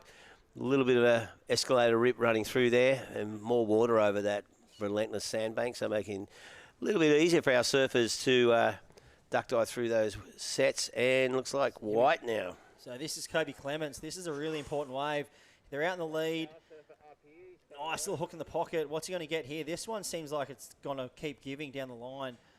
Oh, is it? Did we speak too soon? Yeah, it flattened out, so that hasn't offered him. He did well to get that last turn in, though, so a real dead section there. So that's his keeper. That's the pressure's on. Wow. So Kobe going out there and grabbing away straight away. But just shows you how hard it is to just anticipate what the wave's going to deliver. Like that one. That's a really tricky situation there because, I mean, I feel Kobe might be kicking himself a bit there for taking that wave. It looked good. Yeah. I feel like maybe it could have given him a second section. He could have got up there maybe a bit quicker on the second turn. Let's look at this wave on replay. He kept racing, and then had that nice carve section, and then I think he thought it was going to double up, so he kind of faded, but it just backed off on him. Yeah, backed right off, and it just really didn't give him much down the line. And I tell you what, there's going to be some long reef crew biting their fingernails in the back end of this heat because you have the likes of George Peter, Harley Ross, and Darcy Crump. Long reef is still in top spot. It's going to be a case. Wow, well, look at that. So North Stain only need a 6.3 to equal it or better. Curly, this is going to be really tight. So Kobe will be watching this. We need a 7.2 there from Harley Ross. Yep. Darcy's going to need a 7.8. Yeah, this gets really interesting. So, I mean, Longy's locked in. They're done. No more that's points it. coming for Longy. 28 points. That's their day. So, well, now it comes down to the surfers in the water. We've got Darcy Crump, George Pitter, and Harley Ross. 3 very experienced QS surfers. Kobe Clements, if he locks in a 5 there, it's almost shut the door. Yeah. They're all looking for 9s. But, right now, fourth place needs a 6.9 to take over Long Reef. And then, Curly needs a 6.1, 6.2 to take over Longy. And, North Stain, they're only looking for a 5. 5.7. 5.7. 5.7 will get them the lead. So, very attainable scores for all those guys. to jump into second place though, if this is where it just comes down to this last wave. 100% last wave. And It's a one heat. It's a one-wave heat right now between 3 guys. And it's literally one wave because they don't get a choice. Oh, So and here we go, Harley Ross. So this is his one. Is this Harley? It doesn't look like Harley, does it? I think that is... Hold on. I don't think that's Harley Ross. I think that's an old replay there. I think that could have been maybe Kai McGovern. Yeah, so that was an old replay there. That was Kai McGovern on his earlier wave that we were just checking back on because we got the surfers paddling out. Bit of downtime here. Yep. So... Which their boards look exactly the same. Yeah, they do. And they're both tall. They are. Very... They go to the same barber. They are. They're almost mock. That's right. Of each other. Yeah, so, well, there you go. So it has quietened down a lot. So we've got 3 more waves to be ridden, and this semi-final will be over, and those 3 waves are going to determine who makes the top 4. At this stage, there's no guarantee that Long Reef are in there. They could be leapfrogged by anyone, or all 3 of these clubs potentially. Wow, so here's George Pitter. He's been the performer of the day so far. This is a huge wave. Oh. Nice searing carve there for George. And, will he get a bonus section on the inside? He's going to stick with it. It looks like he might. So this is a huge wave for North Stain in the scheme of this Battle of the Boardriders qualifier. Well, they want to get some breathing space at least between them and Curl. Well, he was looking for a 5.7 to go into the lead because 5.7 will put Long Reef into the hot seat in second spot. And that will make North Stain feel a lot safer coming to the back end of this heat. So the judges got their works cut out from there. Oh, 100%. Like they'll be freaking out a bit there in Long Reef land. You can see Merriweather. There's Lukey Egan. He'll be heading out soon in the second semi-final. He's no doubt their master. Yeah, so that'll be coming up right after this. That's a crazy second semi-final. We got red North Narrabeen, white North Avalon, yellow Merriweather, and North Shelley. And here's the wave of George Pitter, the all-important wave we're looking for. Nice kind of 2-stage cutty, and that second searing carve was nice. Just the 2 turns, really. Didn't have the X factor of 5.7. No. And it looked like he was going to get a little bonus section, but this wave just never really offered much. So we just heard the beach commentator. It wasn't enough to take Long Reef. Oh, here we Here's go. Darcy Crump. So this is a really important wave. Oh, nice tag there. For yellow there, and just Will he get a second? That section and look down the line. Oh, no. No, he knows it too. He knows it. So, okay, so it's all what we've seen now. So that won't be enough for Darcy Crump. No, so it's all up to Curly. So Harley. So there you go. So North Stain have locked in. So what does Harley need? And he's got a minute and a half. That was heavy. He's got to get a 6. Oh, so he's got to get a 6 point. Yeah, so there you go, 6.01. So Curly United.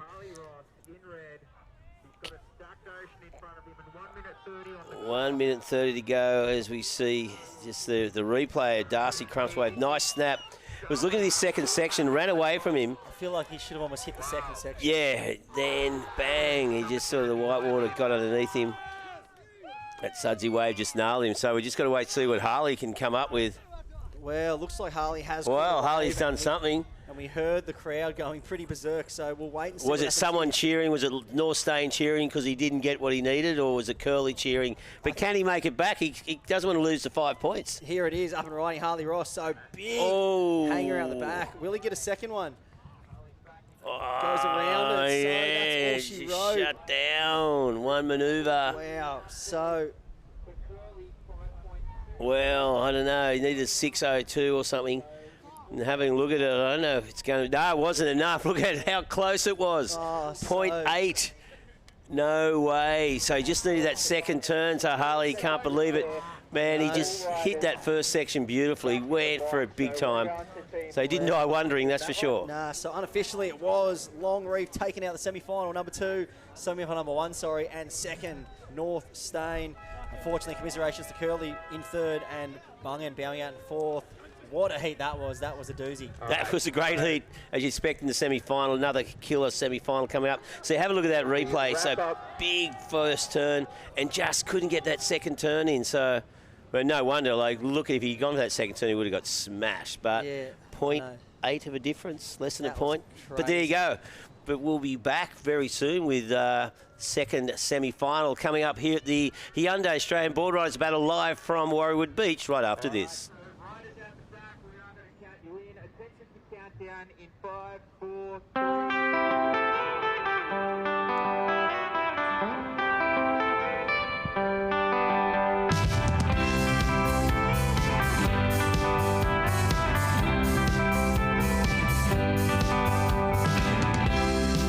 It's no wonder you're so bright, you're so bright, and you should.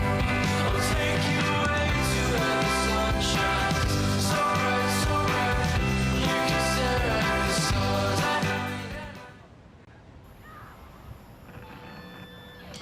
This is how we lay it down.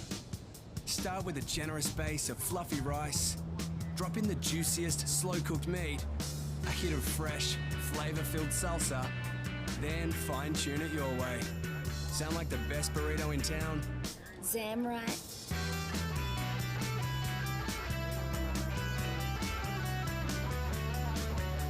Zambrero, feel good mix.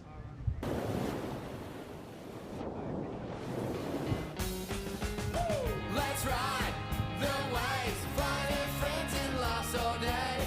Get strong, be safe, we'll learn our way with ocean play. No matter if you've tried, no matter where you're from, you can be a Woolworths surf grom.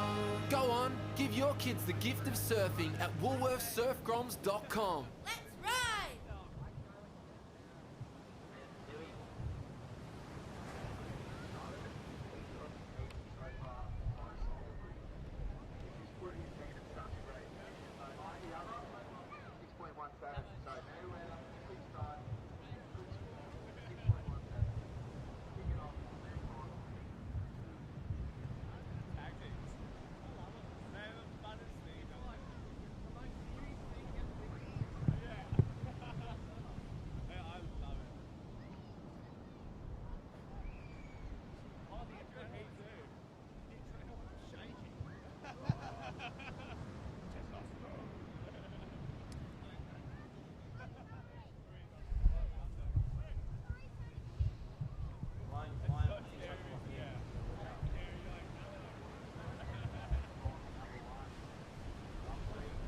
My mic won't go on.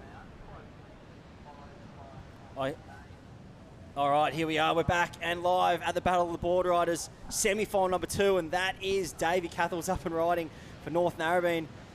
Well, we're kicking this heat off, and it starts with an absolute bang because, well, ex-CT surfer, one of the most experienced competitors in this lineup, and he's just started off with an absolute hammer. Myself, Chris Enever in the booth, right alongside Lukey. And it's not just the Battle of the Boardriders, it's the Battle of the Booth right now because we've got and what a start. North Narrabeen, North Shelley, North Avalon and Merriweather in one of the craziest heats we'll see today. And what a way to kick it off too. North Narra, David Cathell's just teeing off. You'd be pretty pumped about that. And I saw Cooey for North Shelley right behind him. So 2 really quick starts. And White up and riding out the back. That's North Avalon's Shane Carroll, the veteran. And you can see all of that experience there paying off. Beautiful wraparound. Heaps of speed on the rebound. He's going to get a beautiful section here. Oh, just didn't quite connect. Went wonky and junky on him. But he's still swerving through the inside. Yeah, he's not only quick on his board, he's quick on his feet too. I sent a clip of him the other day actually playing tag rugby up at Newport. The guy has some absolute burners on him. He's a quick one. So a bit of elusive speed. He doesn't look like a quick bloke. Well, hopefully we get a clip of him running up the beach here because he'll literally light the sand on fire. You'd be lucky to catch it, I reckon, by the sounds of it. You wouldn't. So scores are starting to filter on through here to kick off this semi-final. And, well, it's a cracker semi-final in the red, North Narrabeen, waiting for scores for Davey Cathells. First wave of Zach McMahon from Merriweather was 6.17. First of NASA, Shane Carroll, was a 4.67. And, well, here's the replay of Zach McMahon. So this looks like Mikey Clayton Brown, actually. So this is their second wave. This is MCB. Mikey Clayton Brown, nice tag. There's a second one. Will he get the end section? And, well, you betcha he will. The experience campaigner of Mikey Clayton-Brown. Take And us away. then This is the one from Davey. Behind him, Davey Cathel's huge bottom turn and explodes in the lip there. Big committed turn on a big section. Nice wrap, and he did well to hold his line all the way back to the pocket. Just a bit of board speed and clicks the end. Full commitment on that end turn. What a beautiful way to start. You can see the judges have taken their time with that one. Being such a high scoring wave, they really want to set the scale. So they're going to take their time, make sure they get that right. Shane Carroll, beautiful first wrap. We didn't see that live. We came in here when he was swerving back to the pocket. He's going to get another nice rebound here, bit of speed from that one. And it looked like a section was approaching. Just went wonky and bumpy on the inside there. A bit of reverb from the rocks, sort of messing him up there. So first exchange is in, and look who's on the screen there. Luke Egan. Louis Egan. How lucky are we? Getting to see Luke Egan surf at the ABB qualifier. I'm a big fan of his surfing and can't wait to see the style master swerve his way down a couple of long rights, like Merriweather Point, really. Pretty similar sort of wave. And I'm sure he'll be very well versed in these big, junky conditions. So first of North Narrows is in 8.5. Chris, you must be losing it. Yeah, well, it's pretty much something to be expected out of Davey Cathels. He's been, and he's an absolute safety net when it comes to, team surfing. You really can rely on him to go out there and lock a big number in, but he'll be stoked with that one because that was one of the better waves we've seen today. Apart from one of the 10s we saw of George. There's been a couple of waves, George and Harley Ross, and now Davey. And here's Zach McMahon, his first one. This is Mikey Clayton. Oh, sorry, Brown, it's actually. MCB. Yeah, the second one. So they've already had two surfers. Nice little swerve to start. Bigger section there. He sort of just is getting board speed again. And here's a bigger committed turn. Hits the first section, then rides down with the lip. He must have had heaps of speed to get up and over that first bit. But this has been the wave of the heat so far. This bottom turn into this top turn, that was one of the most critical turns we've seen out the back so far today. And then, wraps it around. The wave went a bit sleepy here, but then, he just loads up for this end section and just goes bingo. Just clicks that end section. Great surfing there from Dove. Davey Cathels for North Narrabeen. Doving. He is. Well, this has been a great heat to kick things off. We're still waiting for scores for Mikey Clayton-Brown to drop in. Dare say that'll push Merriweather back into the lead. So Zach's already locked in a score of 6.17.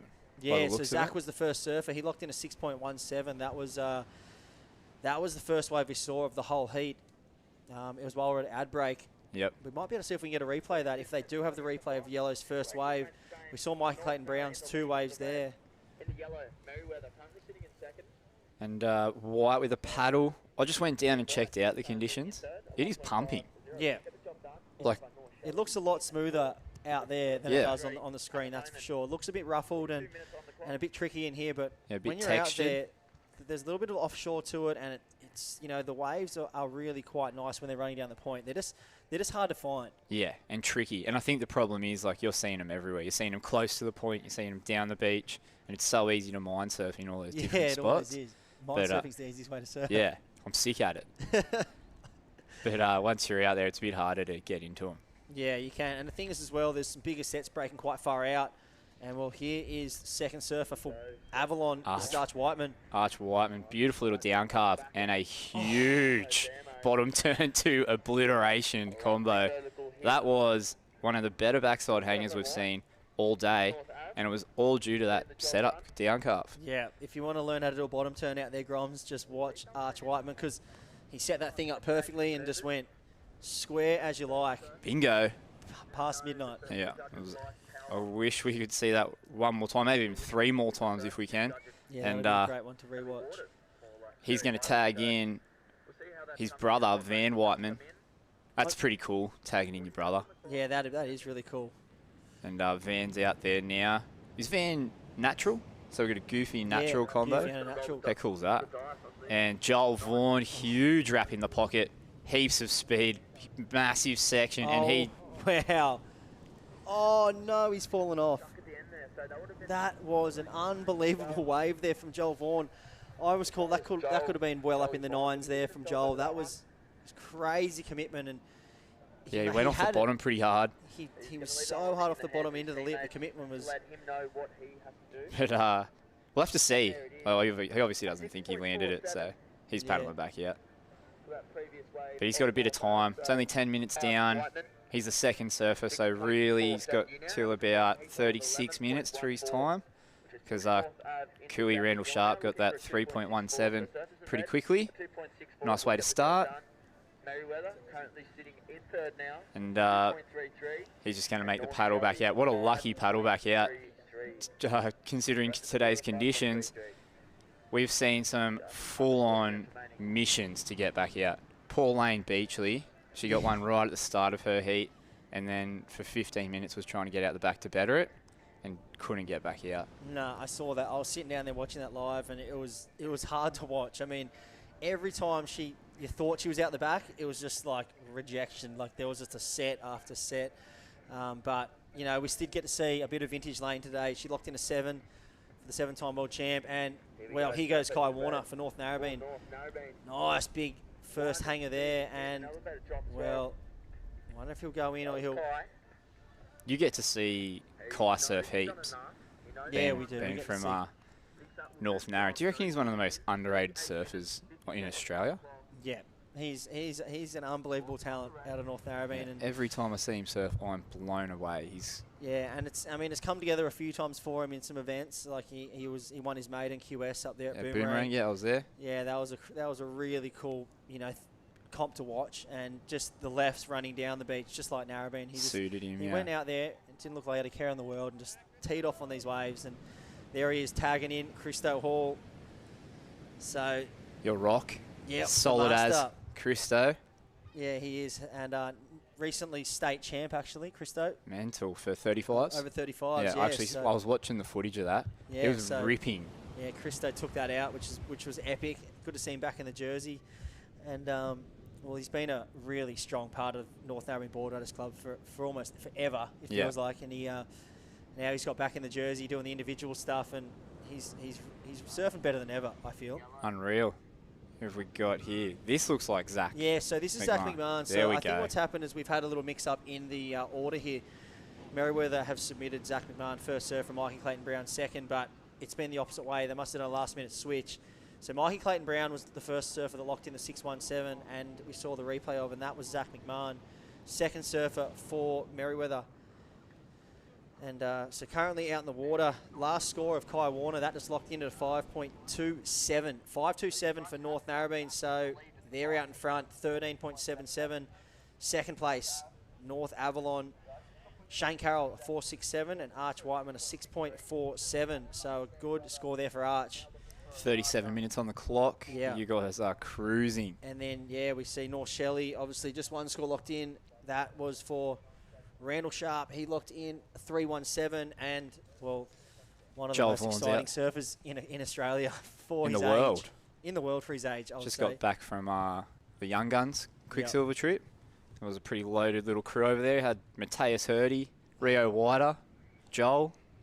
Imagine hanging with those guys. That's crazy. I mean, they would have locked up some frequent fly miles on that trip. Those guys do spend so much time in the air on their boards, and they would have. I can't wait to see the footage coming out of that. Yeah, because it'd be wild. pretty epic company to keep. But he's very well versed in big moments, big time situations. I don't think pressure gets to him too much. We can rely on him a fair bit at North Shelley, and he obviously knows that too because he already banked a pretty good score. It's probably a 4. That big carve out the back. So he expects better from himself. Yeah, and, I think he really would be kicking himself because he's one that he's so smart and he's so calculated in his approach. That last turn was just something he does every day, and it's like he almost was a bit too casual and he just got bumped off. Here's the last wave of Kai Warner. Yeah, big, beautiful bottom turn. Watch how stylish he is. And then clicks up and over the coping. Airdrop, elevator, finish. Just didn't get up there for a second one, but damage was done. What did he lock in for that one? A 5? Yeah, that was a mid-5. 5.27 actually, a low 5. So and here's Joel. Jolly Vaughan. So nice swooping carve from Joel. Unfortunately, that's going to be all it wrote for Joel Vaughan. So one big turn. I think they'll probably take his first score because I feel like the first one was maybe a little bit better, a bit more committed. Yep. The second turn, he did the second turn. Just didn't hold on. Just didn't hold on. So, sometimes they might reward him partially for that in a small way. Commitment points. It's all about the... that's a beautiful thing about the sport is it's subjective. Yes. What impression did he leave? Yeah, so I think that last wave, so there it is. We're waiting for that score to be locked in for North Shelley. I think it's coming around the 6.17, I think it looks like. One turn. If my calculations are right, yeah, so... So judges rewarding big committed manoeuvres on big sections. What I'm calling is that they paid him for 6 for that first turn on that first wave because that was a big wave and it was really committed. And I think if he had made that last turn, we're looking up around the 9, maybe even higher. Don't tell me that. It's not. It's killing me. I think that's what Joel will be feeling right now. But he needs to come in. And He'll get back out there though. Regroup because he's a power surfer. So let that one slide. He's got another shot at it. Here's your boy Christo. Christo with a big, beautiful bottom turn, touches the rail, swoops in the pocket. Another one grabbing his rail to draw out that line a little bit longer. Nice jab in the pocket and finish, Kenny. There it is. Tricky section and just compresses. That is the trick, kids. Yeah, if you're watching at home, compress. Yeah, that was a really, really well surfed wave from Christo. Not an easy wave to surf at all, but he's got it done for sure. He's got it done for sure. He's on the beach. The flag's been dropped, and so this is Zach McMahon. So we're going back to the replay of Zach. Nice big click through the top, and does he get a second one in here? He really is committing to it, and no, doesn't hold on. So that was that wave before from Zach McMahon. And the wave didn't really cooperate with him there. Yeah, there we see Christo Hall. If he got a nice clean lip to float over, he would have been right, but the explosion came back up through the lip then. Knocked him off, unfortunately. So he's back out there. Oh, no, he's actually come in. You can see Merriweather's score's locked in. Yeah, so that's locked in. So Zach McMahon did come in. He locked in a 4.57. We are waiting for scores for Christo Hall. They're starting to lock in. I'm wondering, I'm thinking around, that mid-6 range. That first turn was really nice, and he linked the wave together well. The second two sections were really hard to surf. But, he did what he needed to do. He connected the dots on him, and I think the strength of that first turn will be a great score. And here it is. Take us through the replay, Lukey. All right, big committed bottom turn. You can see he grabs the rail there, and the first wrap is beautiful. Full rail wrap, a little bit of fin release at the end. Grabs his rail for some stabilization. Nice little hanger, a little bit hung up, and then finishes just a carve down. But little elevator drop and rides through the foam for a bit of drama. It had everything. Yeah, so there it is, 6.57 for Christo Hall. You might be in the wrong spot. You might need to be down in the judges' tent. That was spot on. 6.57, and it's a game I like to play. It's good when you get them right. Yeah. And that's put North Narrabeen well at the front. So is that 3 surfers? Yeah, that's 3 surfers. Wow. So yeah, they've got an 8.5 for Davey Cathels. 5.27 for Kai Warner, and Christo Hall, he's just locked in a 6.57, and so they're out in front. 3 surfers locked in. All the other clubs have 2 surfers locked in, so we'll get a good kind of judge on where things are at once the other clubs locked in their 3rd surfer. And this is where we need the teams to go into the next gear, isn't it? Like when North Narra doing this, we spoke about earlier, 5 points for every surfer will get you through, but you guys have just put up an average of 6.6. Yep. So game on. They've upped the ante a little bit right now. So, and I mean they've got Jack Lawson, I believe, going out into the water for North Narrabeen. So Christo Hall would have tagged Jack Lawson, and out in the water now it is Jack Lawson for North Narrabeen, Van Whiteman for North Avalon, Louis Egan out there for Merriweather. Sick. Style master. Joel Barry. So it'd be pretty surreal getting out there and surfing a heat with Louis Egan. Yeah, that's pretty cool. Joel would be frothing. He is surfing's biggest fan. Knowing Joel, he would just be in awe, but he'd also have that little bit of, I'm going to smash you. You're not getting a wave inside me. And here's the brother, Archer's brother, Van. So he's teeing through the lip on that one. That was a really committed turn there. And a nice little foam climb. Bit of a roller coaster bumpy ride there, but he hung on. I feel like he really kind of manufactured a good score out of that tricky wave to ride. So, Yep, just going off the bottom, off the top. yeah, lots of commitment to the lip. I feel like this is a wave here at Warriewood. If you're not committing to the lip, you're just going to get eaten by the lip Yep. because it's hard to judge. And you've just got to go at it with lots of speed and lots of aggression. Just like here, take it away. And there he is, a nice carve down, and that wash just bumping and funking on him. Up and into the lip there, just full commitment, holding on. And he goes up again. He goes, you know what? I'll throw it up one more time, see how I go. And you can see that is just an absolute roller coaster. He couldn't hang on. I mean, that's a perfect example there. I feel like we might have seen a few surfers throughout the day. They've kind of dodged those sections there, thinking they're a bit washy, a bit bumpy. And that was a perfect example of Van just throwing caution to the wind, just hitting the section. And, well, it's definitely paid off for him because he's locked in a score there, 5.60 on what was a very tricky wave to ride. So I think the NASA crew will be very happy with that. And there they are. They're pretty spot on with that 5 per person as well. Yep, they Total are. of 16.74 for 3 surfers. And they're throwing out the gauntlet to North Shelley and Merriweather. North Shelley on 9.34 after 2 surfers, and Merriweather on 10.74 after their 2 surfers. Luke Egan, Joel Barry in the water.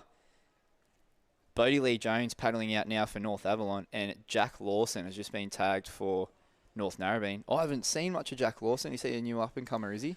Jackie's been around for a while. He's, we've had such a hotly contested junior run coming through North Narrabeen, and, now, with the likes of Dylan Moffat, Geordie Lawler, moving up into the, Jamie Thompson moving into the open division.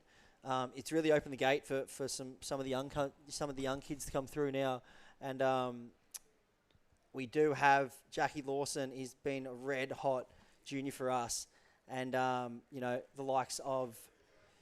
He must be if he's making the North Narrabeen team as a junior. It is. Thinking about all the juniors you guys have had recently, that is unbelievable. And here we have Joel Barry up and riding. Beautiful carve down.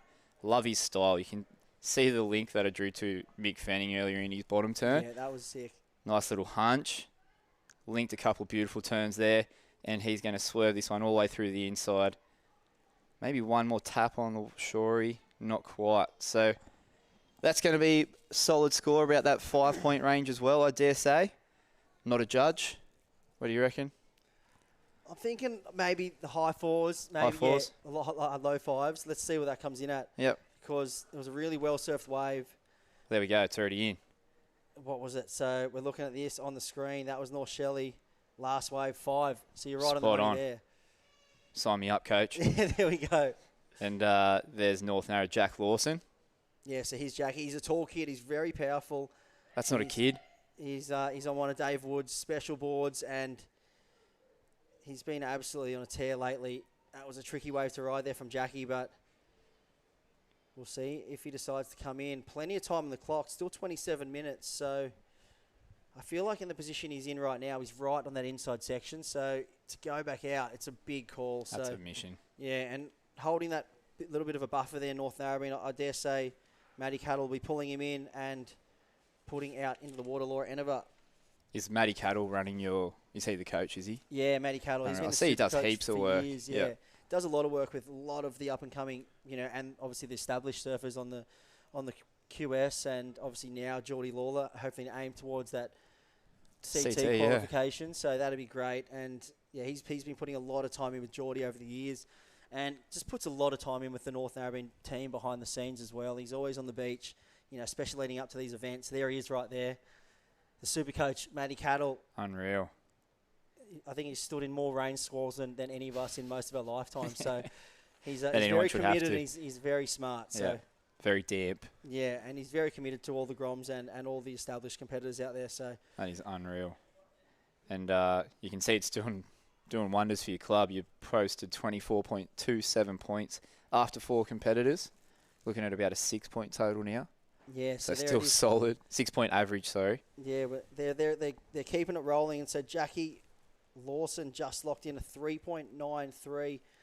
So a good score there. And, 25 minutes on the clock. You know who's out. Narrabeen locked in 4 waves. North Avalon 3, North Shelley 3, and Merriweather. They're just locked in just 2 waves right now. Luke Egan will really be looking to get busy soon because this is where the time just can fly by. And you blink and there's nothing left. Yeah. All of a sudden you've taken up 21 minutes and you get a 3. Yeah, that's and you're all rattled. and guess what? Huey Vaughan's just paddled out on your inside. There's bombs coming, unfortunately. Here is Jack Lawson. Nice little swerve. Carved down to the power source. That's a better carve with a fin release. And what's he going to do to finish? Click over the pocket there. And that end section not really cooperating with him. But damage was done. 3.97, I think. And solid surfing there from Jack Lawson. I can see what you're talking about. Yeah, Definite give him up a and clean comer. wave and he can really unload. So, Yeah. you know, there is between him and Corey Lawson, one of the other juniors. That was the name I was looking for. Had a bit of a mind blank before. Corey Lawson, he's actually the reserve as well. So these two have been just battling. You know, Are they the brothers? Juniors. No, they're not. Really? No. How funny. Different. So, yeah. So It's like the Joels. Everyone thinks our Joels are related. Yeah. Joel Vaughan and Joel Barry. You have to explain that to a few people. They do look similar though. But There's so many Vaughans, you'd get confused with all of them. Yeah, definitely. So out in the water right now. Is this Huey Vaughan out in the water right now? Yeah, Huey Vaughan's just paddled out. And I don't know if you saw his wave in that repechage, the last it was about repechage. quadruple overhead. Yeah. I had to tell the listeners, I said, you know very what, guys, impressive. it's not Waimea. Yeah, it's very, very impressive, the stuff he's doing. Yeah. So hopefully he gets to lock into a wave that gives him a couple of sections. Right before that, I was actually saying we haven't seen him unload. Like, he hasn't had the opportunity to really show us what he's got. He did show us one turn. And that tube he pulled into was pretty on the cool tube, too. yeah. But yeah, I mean, it can be like that out here. You can just be offered lemonade or lemons. It's a tricky lineup, and once you figure it out, I feel like there's a few crew that really have kind of started to figure this lineup out, especially the likes of George Pitter, Harley Ross. We just saw Davey then going mad, and it's just they just seem to find those ones that run down the beach and give multiple opportunities. And Joel Vaughan's been right thereabouts. He's almost got it dialed in. I can feel like he just hasn't clicked. Hasn't clicked into one, yeah. Which we can see him do. And hopefully we'll see it soon. And here is Luke Egan, Stylemaster, XCT surfer, off the bottom. Beautiful bottom turn and a slash in the pocket there. That wave not cooperating though. How beautiful is everything he does? Yeah, it's just so seamless and it looks so effortless, doesn't it? But there's a lot of power going into every single moment of that wave. He even made taking off in the whitewash look cool. That's the hardest thing to look cool. Exactly. And yeah, I wish he had that another section there because he really would have opened up. He had all the board speed in the world, and unfortunately, couldn't get there. So looks like for North Avalon, Bodie Lee Jones is out the back. I saw the Lee Joneses earlier, and I clarified what was going on with the two separate clubs. Yep. Bit of sibling rivalry. They Really? said, yeah. Couldn't. One of them just said, no, I want to beat her. How sick is that? So, Sweet. So she's just going, I'm going to jump ship so I can compete against her. Yeah. Wow, that's cool. Yeah, it's very cool. And I mean, guess maybe that's what happened with the Kelleher's. Yeah, the Kelleher's. Yeah. One of them just wandered over the hill to Freshie, and the other one's still at Queensy. Who knows? It's cool though. I mean, it mixes things up, and yeah, I think gone are the days where you hate Boardriders clubs. Like, you have rivalries. Yeah, you have rivalries, but you still love them. Yeah, exactly. I mean, yeah. Oh, if you're listening, those Avoca guys, like, I didn't mean that. We still have a pretty solid rivalry, but you're right. Yeah, you go right. Yeah. Yeah, Avoca were absolutely I mean, it's so funny to see the title shifts too, and in how it works and the dynamics with Boardrider clubs. You look at Avoca; they were absolute unstoppable back in the day when you had the likes of Wilco, Micro, and Ace Buchan, and there was Wade Carmichael. The list just went on, and obviously they went on to the CT, and they moved away, Wilco, and you don't get the availability of them so much. And then it was North Shelley that came to life.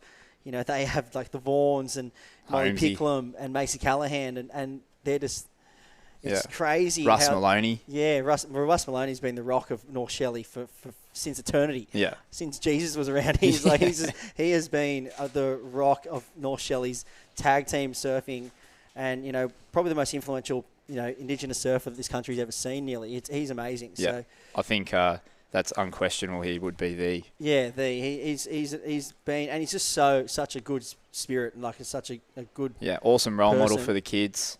Yeah, always helping the young people out, always motivating the team, and always smiling. Yeah, we had him down to the academy, the NSB academy, to help out, and just the way he was with the kids and how he's continued to be with the kids has been absolutely brilliant. Everyone at the club looks up to him. Yeah. And we're so lucky to have people. I think he fits a sort of similar mould to Matty Cattle. Yeah, definitely. And I mean, it's strange looking at a lineup, a North Shelley lineup without his name in it. Yeah. Where is he actually? Well, I'm just unavailable. At the moment. Yeah, exactly. And so that's what happens. But I'm sure if these guys can get it through to the final, Yep. he'll be there. Definitely. He wouldn't. He's wouldn't just miss it had for the world. he's just had a young daughter actually. Oh, congrats. Yeah. So, congrats to him and the family, and hopefully we can get these Groms getting it done for us. That'd be cool. Yeah.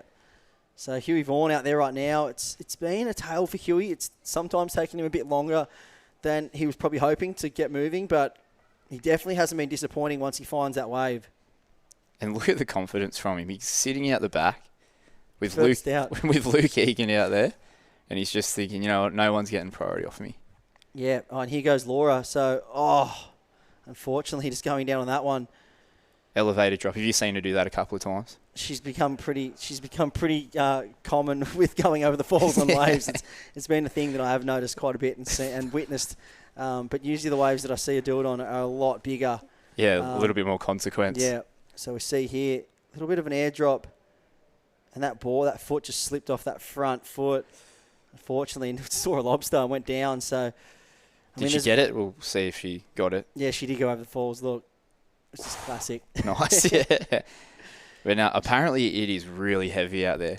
I was speaking to the boys in the team, and they were saying it absolutely flogs you. Yeah, that inside bank there, it really detonates on the sand. And which makes Leno Shells burying yes. earlier a little bit more gnarly, because watching it here, here we go, Huey up and riding. Nice carve back to the wash. Big section approaching and up and over that thing. Wow, that was really nice. Composure. Yeah, really nicely done. So, well, that is Huey Vaughan. He'll be making his way in and tagging none other than Zoe. Zoe Ifield. Zoe has a last name. Zoe yeah, not on the Ifield. sheet, she doesn't know. So, like glad to have you in here. Cause like Prince and Seal and Adele. Yeah, exactly. Yeah, just Zoe. She just wants to go with Zoe. Yeah, we call her Zonzon. Really? And you'll see, when she does a carve, you'll see why. Yep. Zonzon Ifield making her way out. Yeah, I think she did a few of the QSs early in the year, did she? Yeah, and very strong surfer. So here's that wave of Huey Vaughan from behind the section, just loads up on this turn. He's just an imitation mini-me of Joel, isn't he? And then so cool and calm and collected and just tags that section really nice and tight. I mean, he weighs about 30 kilos dripping wet and he surfs like he's like a 40-year-old man. Yeah, like a 40-year-old who's been surfing. He's got so much power for his size. It's crazy. So yeah, the lines he draws, the waves he takes off on, he's just so mature. And here's Luke Egan. Heaps of speed down the line, but just could not get that wave to open up for him. So he looks like he's going to get a couple waves on the head there. I hope for his sake they don't detonate him and he gets back out the back. North Avalon have Bodie Lee Jones sitting out the back, and here's another replay of Huey's. Even the line getting around that section was gnarly. To swoop back, keep your board speed. Nice, just one movement off the bottom. Yeah. And click. You can see he's so in tune with the ocean, just like over the bumps. He goes up and down. He really fits in with the ocean. It's like he knows exactly what's happening, and it just seems like, you know, when others look like they're hitting bumps, he looks like he's just rolling over them. In the flow, yeah, he's just definitely. so in the flow, which is really cool to see. Yeah, he's definitely fun to watch. Yeah, and North Shelley, I mean, had a bit of a slow start, but they're starting to pin it back now. After that last wave for Huey Vaughan, we'll see where they're sitting. That was a 4.47. So 4.47 puts them into second. North Avalon, NASA have been dropped down to third, but they've still only locked in 3 surfers. So a very important score here to be locked in next surfer for North Avalon. And, well, Luke Egan, he's just gone to miss out the back for a little bit here. Just see if he can lock something in, because we're down to 15 minutes on the clock and they still need to lock in 4 waves.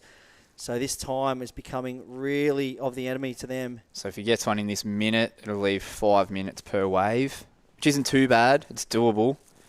Yeah, but with that paddle out, that's when it gets a bit tricky. Yeah, so maybe you are looking at sacrificing one surfer, maybe like just a quick in and out for someone. for So you sure. get two people to have. Yeah, I think 7 definitely minutes. either Amelia or Ollie would be probably catching a reform and Yeah. trying to get Mikey Clayton-Brown back out there to lock in something big, because it's and obviously avoid that 5-point penalty, because that's the biggest killer. Yeah. Because if you think about it, I mean, even if Mikey Clayton-Brown gets out there and locks in a 1 and gets in the booth, that's essentially 6 points if he's not minusing the 5 deductions. So Yeah, true. even if he goes down and gets an 8 and he gets the 5 points deduction, doesn't get back in the box, he still only gets a 3. So, Yeah. so it's definitely a lot more beneficial to Get not everyone get back that in. penalty and get them all in the box, because it can be an absolute crippler if you don't. So 14 minutes, 30 seconds on the clock. North Narrabeen first, North Shelley in second. They are a surfer ahead of North Avalon. Avalon have Bodie Lee Jones waiting out the back, and Merriweather are in third. Luke Egan is their third surfer. He's taken a bit of time, but it looks like he's paddling now. So again, beautiful bottom turn, just biding his time, hanging off the bottom. He's got one more click in him, and everything just looks tidy. It does. Very smooth, very silky. And The most that's- polished, big surfer you've ever seen. Yeah. He's a unit. He's a very powerful unit, and he does it with such ease. It's really cool to see. And this is Bodie Lee Jones up and riding. She's going to wrap this one back. This looks like it could have a good end section to it, and she's going to click that one. So that's a good wave there for North Avalon. So NASA, we're really looking to lock in something good, and Bodie Lee Jones has definitely delivered the goods there. Solid. So that was a big wave. North Avalon, they were 2 points behind. Bodie Lee Jones out the back, needing to get in front with this score to stay in tune with that second place and that spot moving through to the final. And she is powering up the beach, tagging out Ollie Heintz, who's heading out with 13 minutes to go. And Red's paddling out the back. Quick paddle.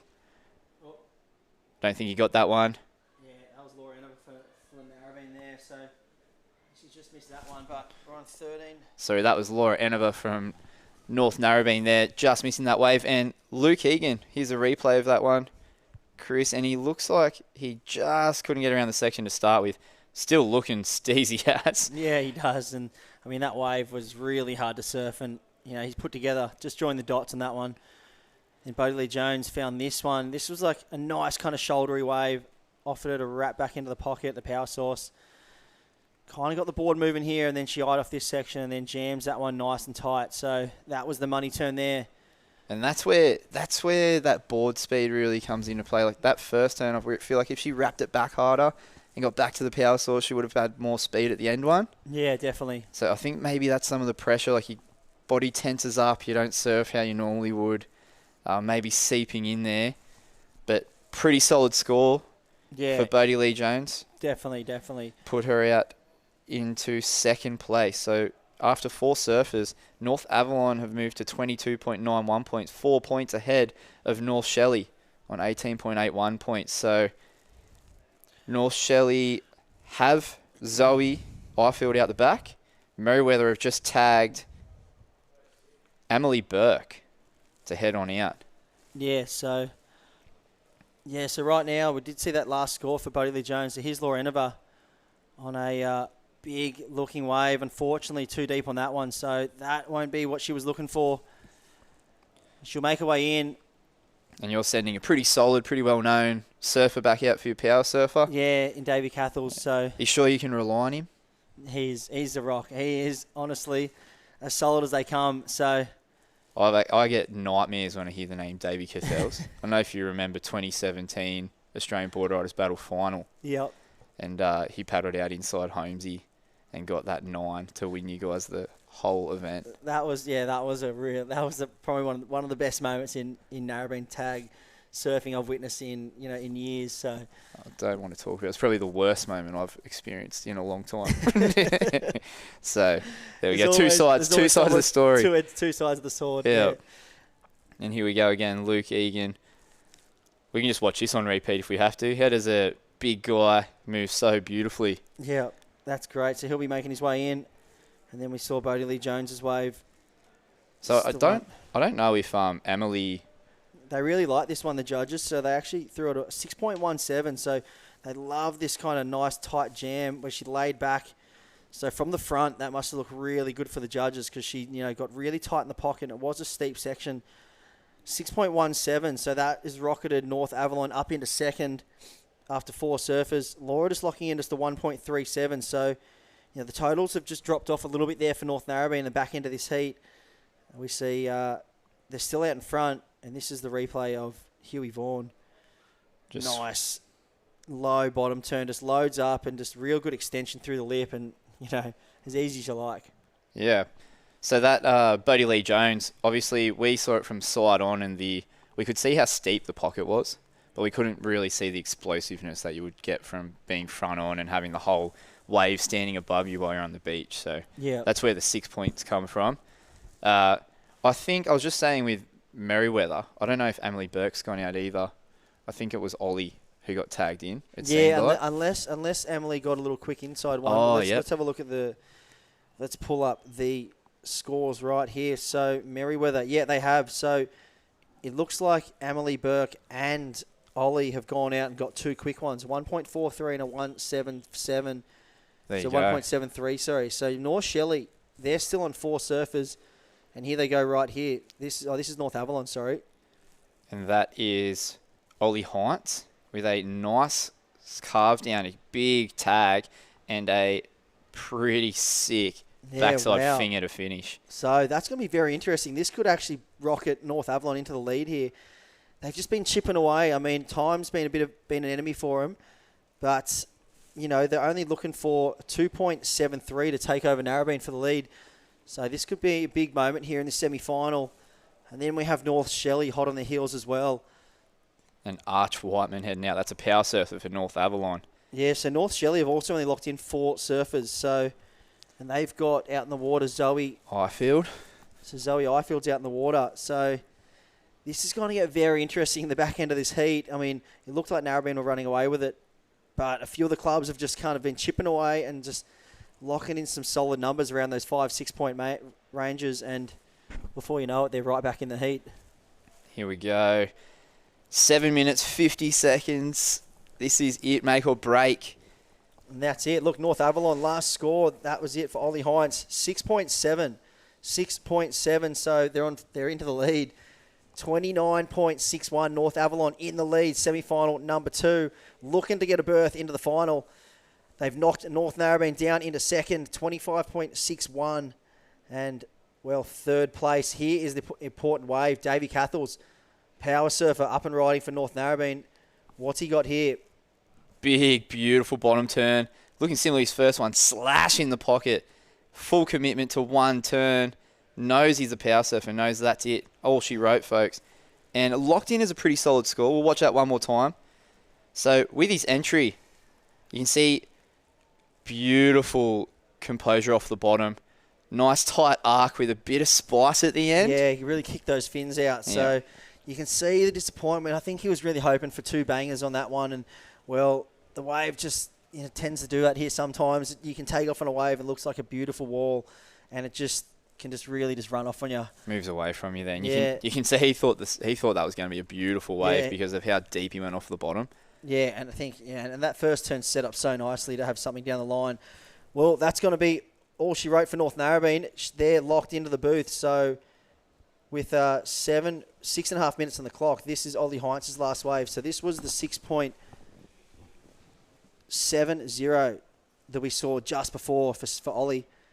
6.7 for this one, so nice combination of turns and locked in that 6.97. That was what rocketed them to the lead temporarily, but now North Narrabeen are taking the lead back, but they are in the booth, all said and done. And these are the scores for North Avalon, North Shelley and Merriweather for 5 surfers. So after 5 surfers, North Avalon are 9 points ahead. They got their power surfer out there. It looks like Merriweather out of the situation. Yep. Mathematically, unless both teams don't, unless North Avalon and North Shelley don't get in the box in time, because they could lose 5 points. Yeah, exactly. So this is where it gets tricky. So North, I think the only really thing that can let down NASA here would be a penalty. Here's Davey Cathal's wave. This bottom turn, it's textbook and, well, nice rail carve into a fin release. And, I mean, the turn was amazing, one of the best ones we've seen today, but I think he was looking for a bit more. He was. Still pretty sick score. Yeah, that's a Looking good score. Looking at 5.83 for one turn. That's when you know you're ripping, if you're getting a 5.83 for one turn. Yep. And here's MCB, Mikey Clayton Brown. Huge bottom turn and a quick snap, like little speed snap, another speed snap, and up and over that section. Solid stuff from NCB. And he's going to get in. So now he's going to give Merriweather the chance, the opportunity to get through here if the other two teams don't get in the booth. Yeah, 4 we'll minutes, have to 30 see seconds. I mean, it does come down to NASA. We'll see what that's like. If he can lock in, he needs to be over a 7.5, I think, to even give himself a shot. Because if you're -5, be 24. 5 off Avalon. Yeah. Back to 24.6. That's worst case scenario. They don't catch a wave. So we'll see if it's mathematically possible. Sick wave though. Yeah, great wave. Nice, quick bottom turn into that speedy second turn, and then clicks it again for a third. So a great combination of moves. You can see how long his limbs are and how weightless he can be. Watch out, off the bottom. He almost becomes weightless in the lip, and he's able to get up and over everything. And he does it again, compress, and then up and over everything because he's so compact, and then extends out with those long limbs. See that back arm, just really utilises that back arm to get a lot of height in his surfing. And he is really solid surfer, MCB, for Merriweather there. So that was a pretty solid score they've locked in. So they've given themselves a chance. Well, here goes North Avalon. So, well, we'll see what Arch does here. And, well, after that turn, you pretty much think that'll seal the gates. I think that's commentator's curse at its finest right there. You would say that would seal the deal, but I think he got done by one of those underwater gremlins. Yeah, that grabs your leggy or something when you're doing a bottom turn, because that was full on 3 minutes. I think that'll still be enough. So that'll probably be mid fours. Yeah. And there it is, 4.83. So they love that first turn there, and that will probably seal the deal. Because we look at the other clubs right now, North Shelley, they're looking for a combination of 11.24, and, well, Merriweather are on the beach. They're locked in at 25.06.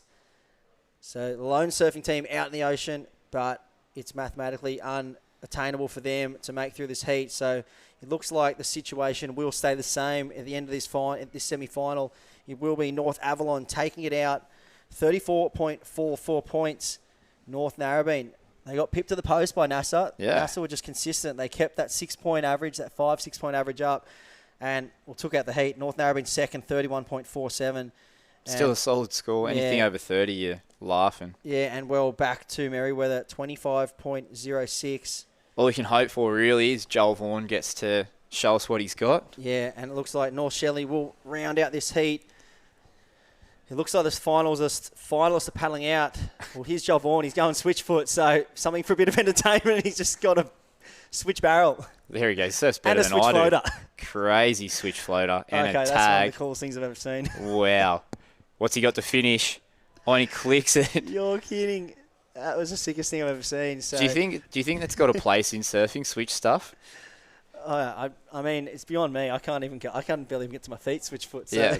But it is so hard. It's one of those things that's hard. And in skate they recognise it. Like if they do a big trick switch in skate, it's known as, that's a big switch. Yeah, Italo can actually do proper turns that way. But anyway, we're going to round it out before we get too carried away on our switch foot failures.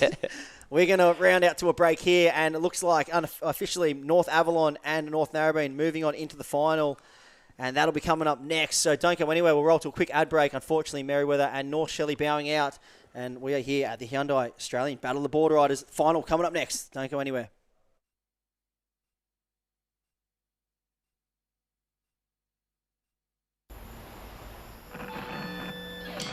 This is how we lay it down.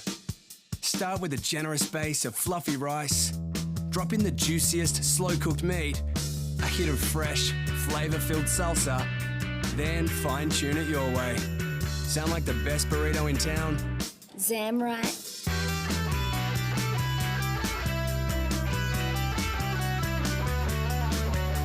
Zambrero. Feel good mix.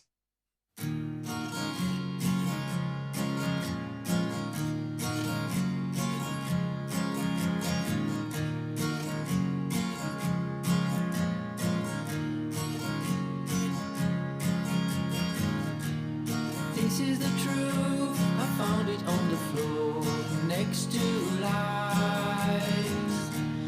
This is the face, frozen on the page, it makes headlines. Beautiful girl, lost in the world. You change the clocks, but not the time. Picture of you fading from view. You changed the name, but not the crowd.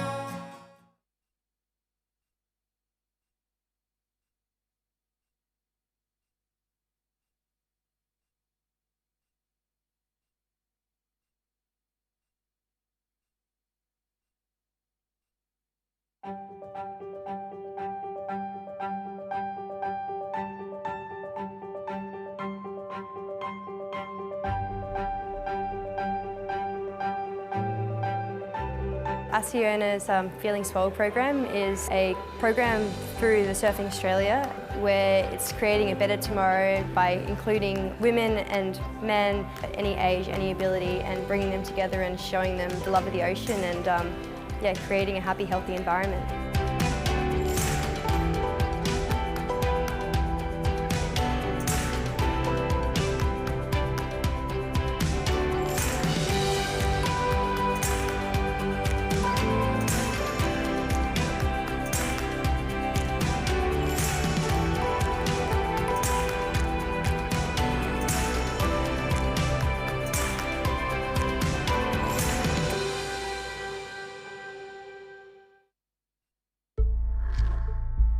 Introducing the 2022 Hyundai Palisade, the flagship of our SUV range. Boldly designed with first-class technology and 8 seats over 3 luxurious rows. Your kiddos will love it. Yeah, it's good.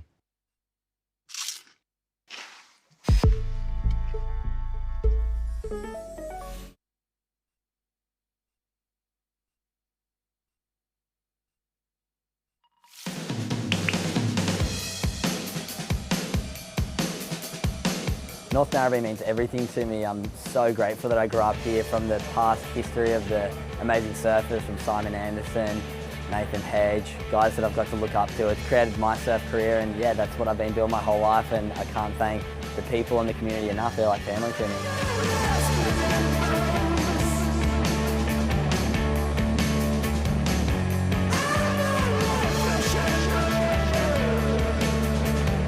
The depth of the team's just so special at this beach, and that's through generations from Cole Smith, Terry Fitzgerald, Simon Anderson, to two-time world champion Damien Hardman.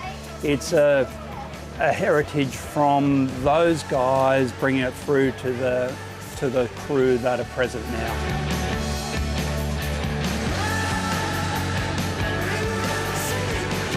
Yeah, look up to the older guys, they're always ripping. See Geordie and Davey and Cooper and Ty, everyone just motivates you to surf better. You know, you rock up on any day and you've got friends out there from 8 years old all the way up to like almost 70, so I don't know many places where communities are that close-knit together, and yeah, I just think that's what makes Narrabeen such a good place. There's nothing like team surfing. The fact that you're there wearing the badge, you know, and you're one of the 5 that's representing, especially North Narrabeen. We've got so many good surfers. It's pretty ridiculous to have the opportunity, you know, amazing to have the opportunity to represent. Get your job done, keep time for the next guy. The whole beach is watching, you know, everyone you know, and respect. So, yeah, it's a lot of pressure. It can get to you. so nerve-wracking because you're not sort of by yourself. And if you stuff up, you're sort of letting down the team a little bit. So it tests yourself, and it's a challenge. This format's so unique in that it's one of the only formats you ever get to surf as a team. And we all follow footy and love team sports, but as a surfer, you never get to do it. So, it's one thing letting yourself down, but it's bad when you let your team down. So, for a surfer, it's probably the ultimate pressure. I just love the whole having people behind you and pushing you up and working together as a team, and that's what it takes in tag surfing. It's all about being not selfish, dropping the ego and just really going out there and putting it together for the team.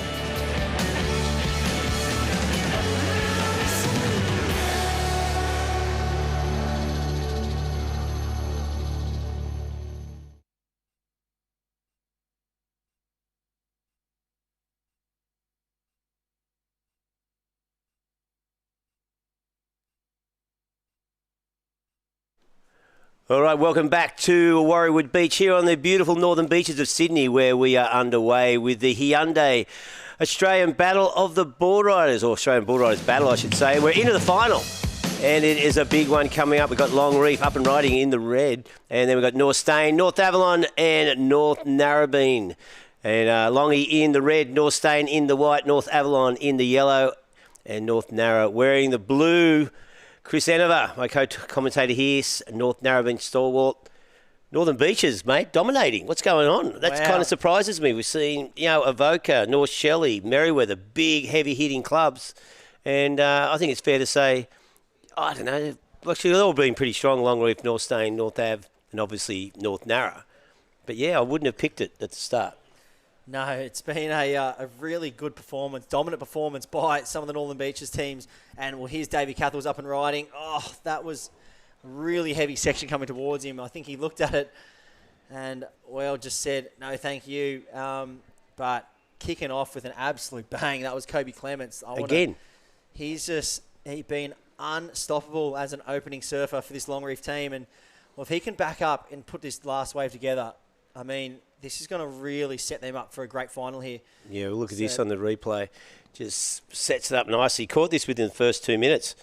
And as you said, he's done this every heat so far. Beautiful slashing turn out of the top.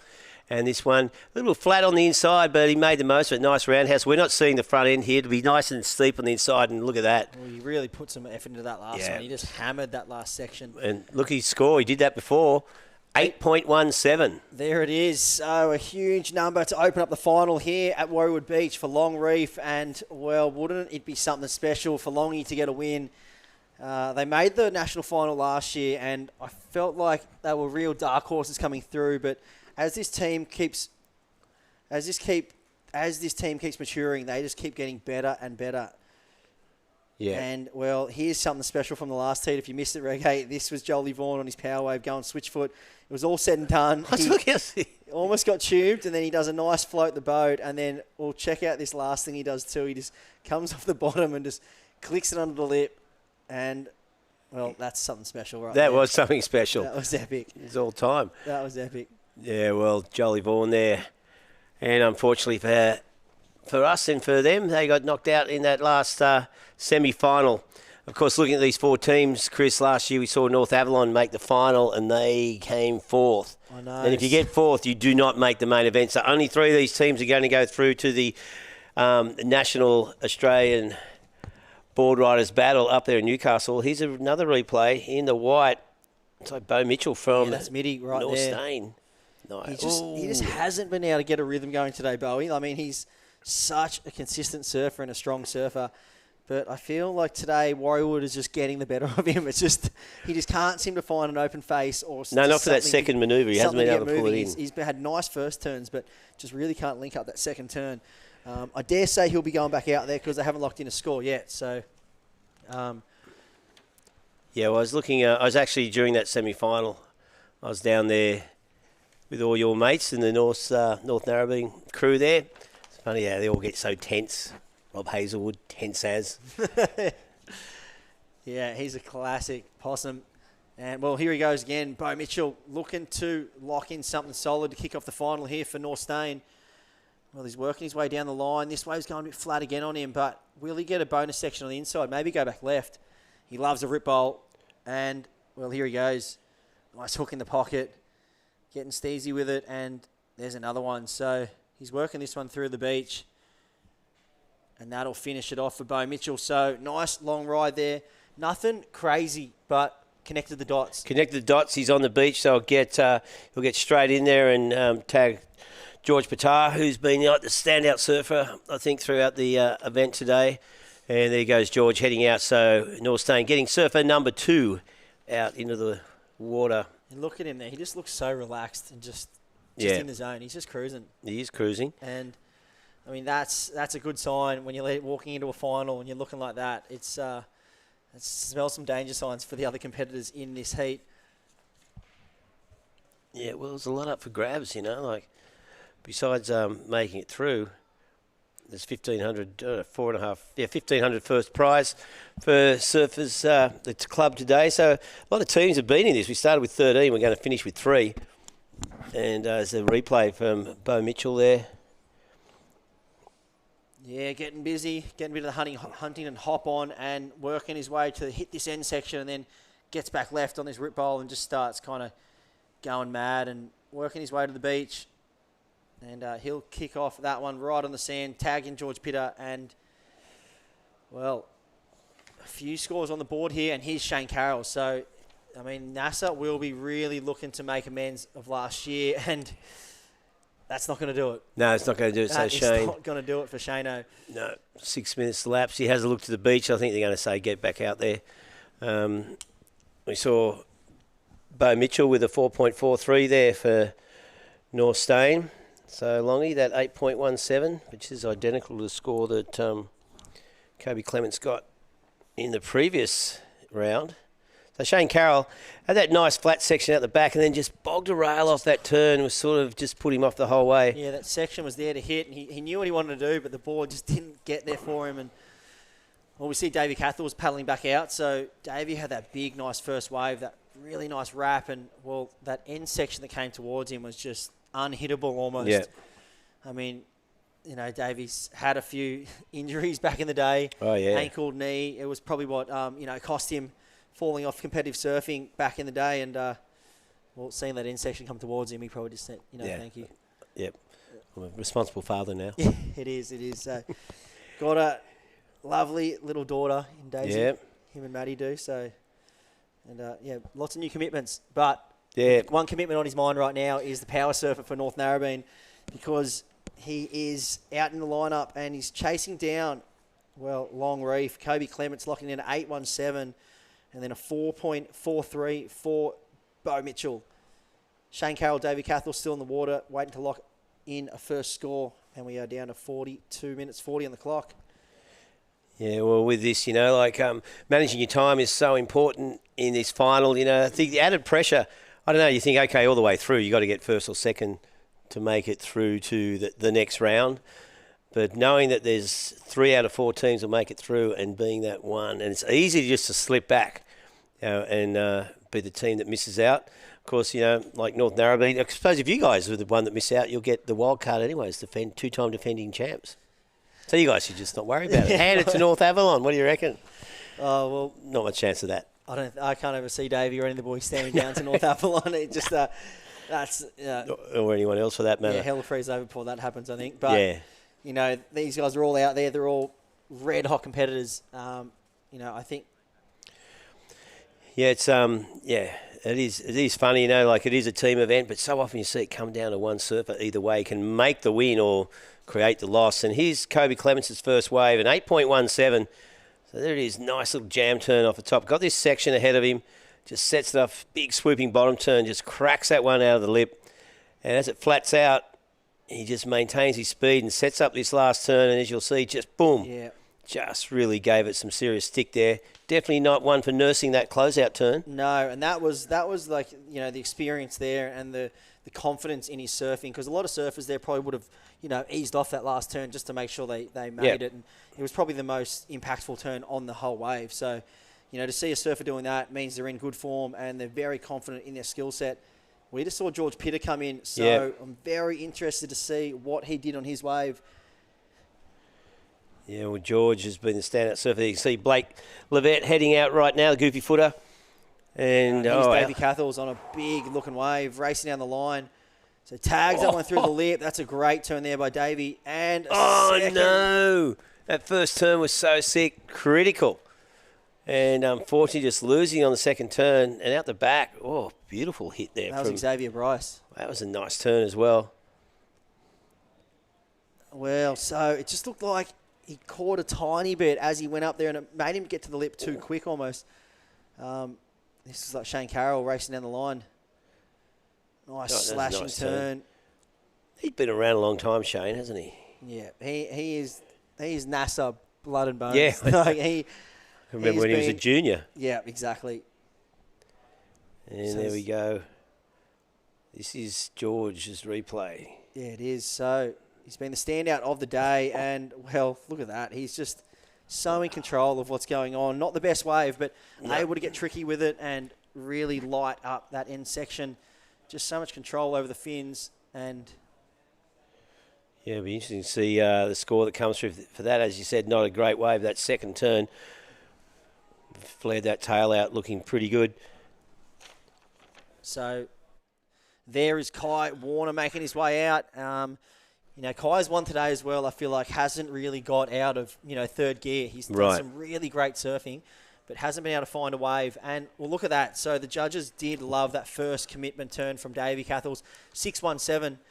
So 6.17 for Davey Cathell. That was a radical turn, so you got to think if he pulled off that second turn or completed the wave, it would have been nudging into, well into the 8s. So yeah, if not in the 9s, that was pretty happy with that one, I'd say. Yeah, so, I mean, we did look at the last heat, and if we keep around that 6-point range, if they can stick to that 6-point average, any team that's, locks in that 6-point average, 6.5 average, it's very hard to chase them down. Yeah, well, we saw George Patar for North Stain lock in a 6.57 on his wave, so their two-wave total is 11, and like here's Davies' wave, so watch this turn, just drives off the bottom. Beautiful timing, just smacks it up in the lip.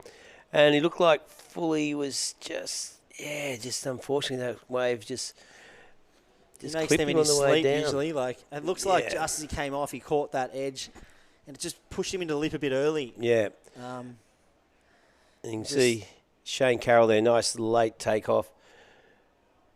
Just slashes that one, and, well, Avalon have locked in a 4.43.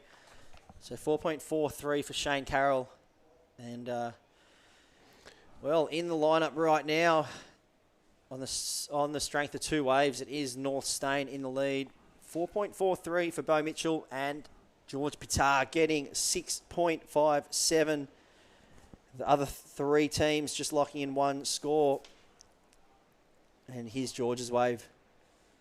Nice tag through the lip. This was a bit of a bumpy wave, and, well, look at the control here, and you can see weight on the front foot, lets the fins drift with so much control, and, I mean, he really did make something out of nothing there. Yeah, totally did. Really nice and creative surfing there as well. So George Patar has been unleashing a huge variety of manoeuvres throughout the day, and looks like this is Blake Levette for North Stain. Well, drifts the tail nicely as well. Nice critical turn. Unfortunately, just one manoeuvre.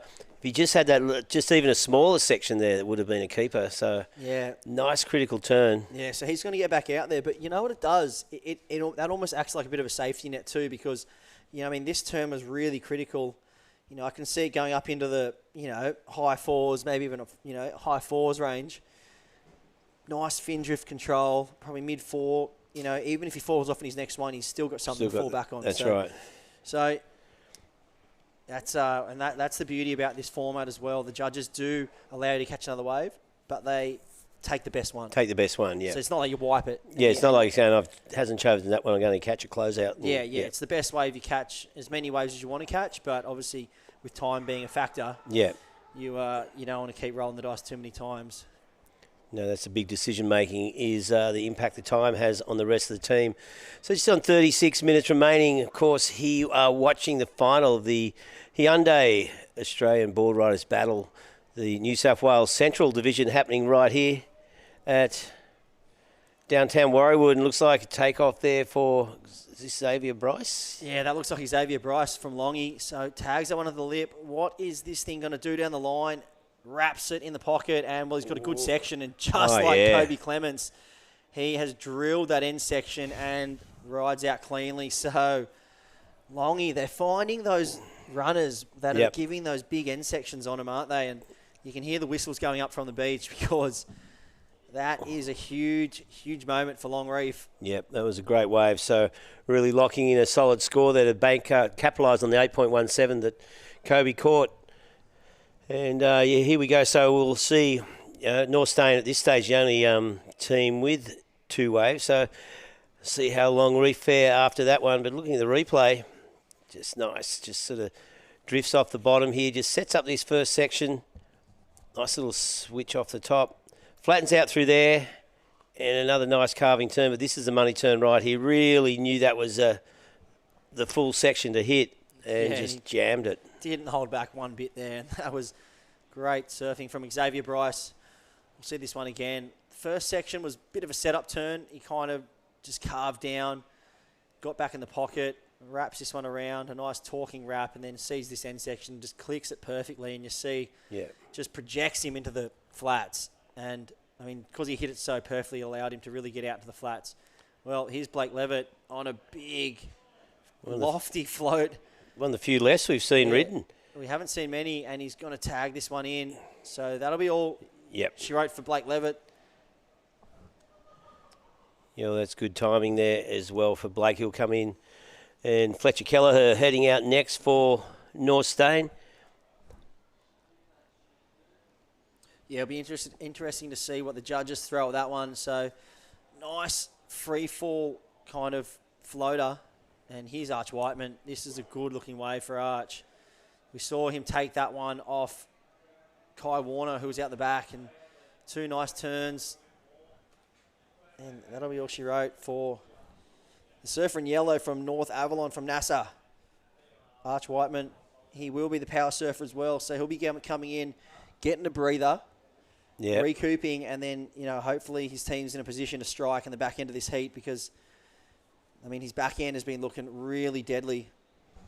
Yeah, well, this is Blake ended up with a 4.43. We saw him in that previous wave, so I'd say this would be it. That nice critical first turn, sets it up, little left rip bowl. This one sort of just 2 turns to finish with, so pretty tight. So that was North Stain's 3rd wave, and they are now sitting up the top on 15.53. Here we go. Kai Warner up and riding. Nice swooping carve there. He's racing down the line here. What's he going to get down the line? This thing's standing up. Tags it through the lip, Kai Warner. So that was a great turn there. A nice wrap in the pocket again. This is what he's been looking for all day. He hasn't found a long wave, and, well, now he has. That was great combination of turns from Kai Warner. And, well, he's been waiting all day to do it. And I'm pretty excited to watch him do it too. Yeah, I can't tell there. I reckon you did really well holding yourself back. I said, I was thinking to myself, Chris has been quite composed, especially on that last section of the wave where he racked in those 3 turns. So looking really good. Kai Warner doing the big sprint there. Looks like he's got a skeleton suit on. Yeah, well, pretty good 3rd generation Northie, of course. Yep. Dad Brett and his grandfather Wayne. We'd call him Wayne a grandfather. Yeah, so that was a great wave there from Kai Warner, and scores have locked in, and, well, it was a good one, 7.60, so 7.60, and that was what Kai was looking for. Yeah. Take it away, Regate. Well, here we go. So you just, nice section through here, just swoops that turn, sets up this section nicely. He's just waiting for this one to stand up, and here it is. Just bang, really critical turn there, and gets another one in here, and there's this one. Continues down the line, gets more opportunity on the inside for a quick 1-2 to finish. And, yeah, did really well there. Great surfing there from Kai Warner, locking in a 7.6. And, just that last section where he just managed to get those 3 good turns in, punctuated with the 1-2 at the end. I think the judges really liked that one. So, North Stain in the lead, courtesy of 3 surfers. Their last one we saw for Blake Levitt was a 4.33. And at the moment, they've got Fletcher Kelleher out there. Christo Hall heading out, well, he's probably out there by now for North Narrabeen. This is the final. This is the big one. 3 teams going through to the national finals of the Hyundai Australian Boardriders Battle. That'll be on up at Newcastle because already run a few events. We've got 2 more to go for New South Wales, down south next week, and then up at Coffs Harbour, and the surfing the Victorians will be surfing theirs, I think, next week. Yep, down at the wave pool, Urban Surf, which I think it's the first time a Boardriders battle's been held in a wave pool. Exactly. I know that'll be be pretty interesting. Different dynamic because time. Yeah. Wait for this wave of this looks like backs to hurt. So. Backs. No! So that's the first kind of chink in the armour we've seen so far from Longy. They've been impeccable so far. Yeah, that was pretty weird. Actually, yeah, little looks like step. Just went over the handlebars a bit there, and it was a good looking wave. Yeah, like you're saying, have a look at the replay here. So, drops into this one nice and late, and then, wow, his front foot sort of it wasn't happening from start to finish. Just got to, it's just like he kind of hit a bit of a bump, and it put him off, and his weight shifted to the front foot, then the back, and it was just all over after that. Like you're saying, like with the Urban Surf one, the wave pool, when the time went out, how's that all going to work out? So I guess it takes the time out of it because it's not like you're going to be sitting out there waiting for a wave because the wave comes to you. Wave comes to you. So it almost takes the time out of it. It's just a surf kind of contest. Who can surf the wave? Yeah. The best. Do you get to pick whether it's the beast mode or do you get to... I suppose so. Yeah, so here's Blake Levette. This was the third surfer for North Stain.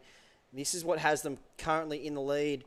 Look, that is really heavy floater, but... it's the only problem is with those floats, they just don't really score that much because it's more of a transition move down the line, and it's probably the sketchiest transition move you can do in surfing because you're free falling out of the lip and God knows what can go wrong there. So yeah, and he didn't have much opportunity after that wave, after that first turn, I should say. Yeah, it really wipes off the speed. And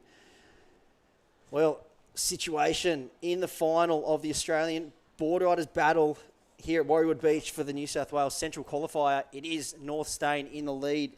They do have 3 surfers locked in though, so they are 1 surfer ahead. And here's the replay of last one, Xavier Bryce.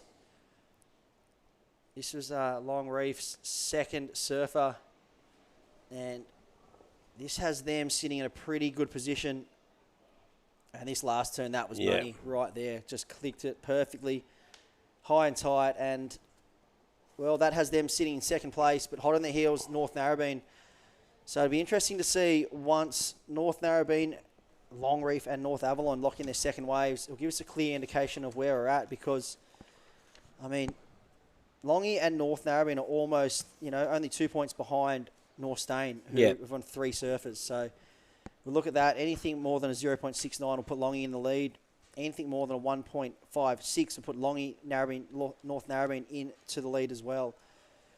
So it's all about first. It is indeed. It's all about first here. Doesn't matter about second and fourth, I guess. It's about first, second, and third, I guess. But you don't want to come fourth. It's as simple as that. You want to come first and you don't want to come fourth. Yeah, so that's right. Anything in the middle. Well, here's North Ave now. Look at that. Big, drawn-out roundhouse and into the pocket. This looks like Van Whiteman. Couple of nice turns. Yeah. So currently in 4th position. They're 2 waves, a 4.43 and a 5. So Van looking to reel in the other teams a bit with that wave. And it looks like he's going to come in after that. So holding that one. We've got just on 27 minutes remaining here in the final. Out the back. Another set just coming through a little bit wide for our surfers. And still... Oh, here we go. Here we go. This looks like a ride for Christo Hall. Bit of a froth monster. Will he get some clean water down the line? Nice float. Oh, that one has never looked pretty from the start, did it? No, it didn't. Just really didn't want to offer. No, as you can see, there's a lot of bounce courtesy of the white water from the previous wave. So Christo Hall, this never looked like that was going to turn into something. And he'll be looking to get back out there. So here's the replay of the last for Van Whiteman. He got tagged in by his brother Arch, so the family affair is continuing down here at the Battle of the Boardriders. Nice carving, down carve there, lots of power. He's a very powerful surfer, Van, and we'll see what's going to happen here. He locked in a 4.83, so just not far behind North Stain's 3-wave total. Yeah, so you'd probably say right now, looking at the scores, Longy definitely got a bit of a buffer on the field. Yep. I mean, only looking for a really small score to take the lead back after this third surfer. And, I mean, this is where it's going to get really interesting too as well. You look at the team list moving forward, and I think, you know, in the back end of this heat, you know, after the backs are hurt, you got Nick James, Sydney Chevalier, the youngster for Longy. Yeah. So I really feel that Baxter and Nick James will be looking to lock in some big numbers before they send out the youngest competitor in the draw. And this is up and riding from North Stain. Fletcher Kelleher. Yeah, well, Fletcher's been pretty solid through the last couple of rounds. And, again, he's just doing everything necessary to lock in a decent score. So that wave got pretty flat at the end there, so not a lot of vertical wall, so he couldn't get too critical. But he looks like he's heading in where he'll be tagging Bella Huggins. Plenty of time, though, you know. They've got 25 minutes left in this heat. Took down his brother in the last heat. Yeah.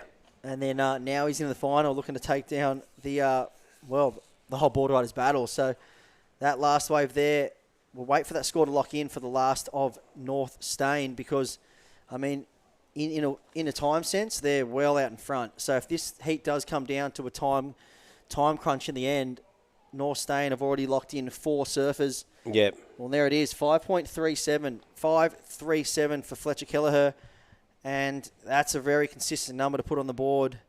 And here's the replay of it. Reggae, take it away. Yeah, well, nice late takeoff, and then you got that swooping turn. First turn, and nice little vertical clip there.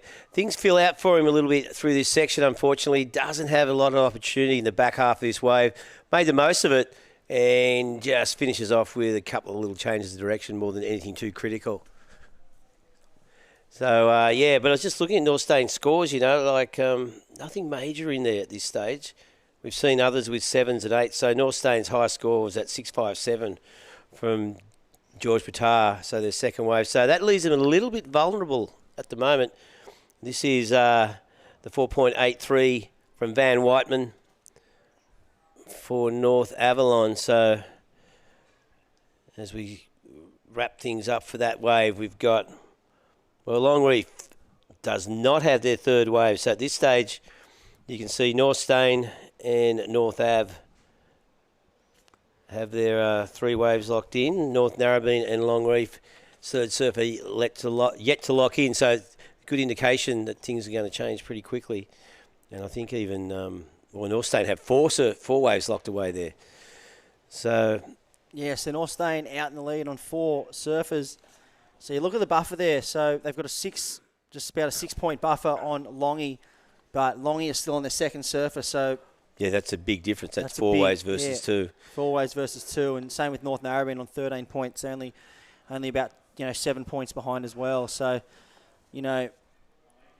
depending on where things sit after this next surfer, I mean, we've got Christo Hall in the lineup for North Narrabeen, and also Baxter Hurt in the water for Longreef. So, if these guys stick to that 5 to 6 point range, they're going to be well up in front with the surfer in the pocket as well. Yeah, so they've all got those two, Longy and North Narra, have 4 more waves to catch. So we got down to the 22-minute mark, so it's just averaging just over 5 minutes for each surfer. As we see Christo now for North Narrabeen driving off the bottom. Bit of wobble to deal with there, handle it nicely. Now he's got this section here, just swoops that turn. Classic Christo. Yeah, that was a nice finish there from Christo. And he's going to bring this one in for sure. Jack Lawson waiting on the beach to head back out. And, so Christo Hall for Northie, locking their third wave. And then we just need Longy to get their third wave. We'll have a much clearer picture of where the situation stands. Just over 21 minutes remaining. Christo going for the big beach sprint. So there it is, the man-child, Jackie Lawson, making his way out on one of those Dave Woods epoxies. Fourth rider. That's great. Last wave for North Narra, 5.53. So with that one in the mix, North Stain still lead. North Narrabeen now. Well, there you go. So 3 waves. We've got North Stain on 20.7, North Narra on 19.3, North Ave on 14. put a third score on the board. Third, 114. So you got to think Long Reef, they can lock in something. They're definitely going to be in touch. Yeah, so we can hear all the commentary going on down the beach. They're getting read out the scores. Yeah. So do remember though, North Stain, that 20.7 is on 4 waves. So we got just on 20 minutes remaining, and this stage of the final here of the New South Wales Central Hyundai Australian Boardriders battle. Things are tightening up. North Narrabeen and North Ave with 3 waves, North Stain with 4 waves, Long Reef. Here we go, Longy locking their third wave, or not locking in, we'll hope so. Quick snap off the top. So 1 manoeuvre wave. Will he get a little connection on the inside? Does. Nice for a little swooping turn off the whitewater. Get a whitewater rebound here. And another one. So that wave gave a little bit more opportunity on the inside there for Baxter Hurt. But that is good to see them locking that third wave now. Yeah, so that will be Baxter's wave, and that'll be the one that'll count. So nice in low. He drives off the bottom here, eyes off this first section, tags it through the lip, drifts the fins nicely, gets a little bit hung up, but that was all she rode on that wave. So 1 turn, Reggae. Yeah. So we look at, well, what's going on the leaderboard now. We'll wait and see what that score locks in at for Baxter. He was looking for, what was the score he was looking for? Around about a 5-point ride to take the lead. He was looking for, he was looking for a 6 to take the lead, and it came in at a 3.77. Yeah. 3.77. So this is the last replay of Fletcher Kelleher as well. Going back, the last rider for North Stain.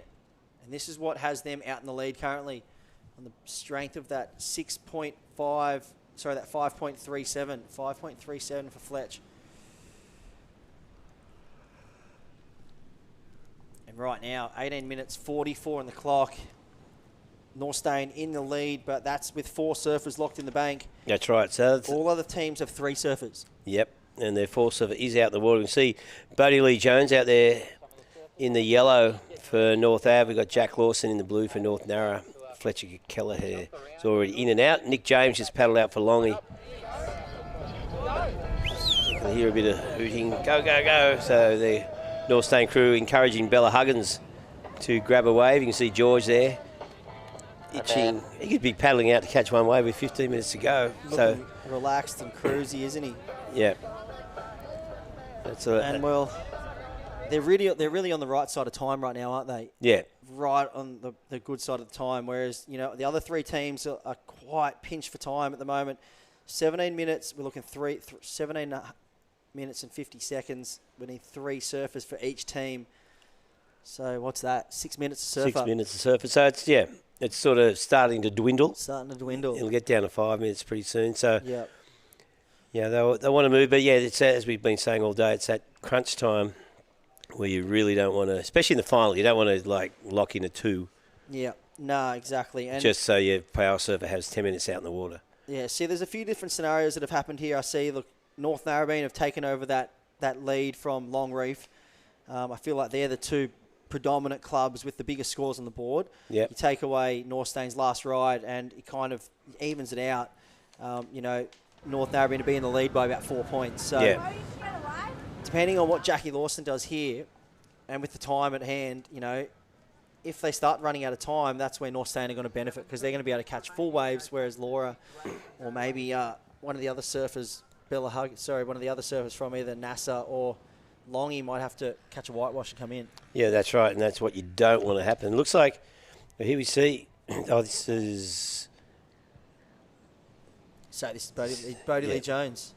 So this is live action. So Bodie from North Avalon, currently in 4th position. So she'd be looking to lock in something, just trying to get this wave to offer some opportunity, but it didn't. It was a dud wave.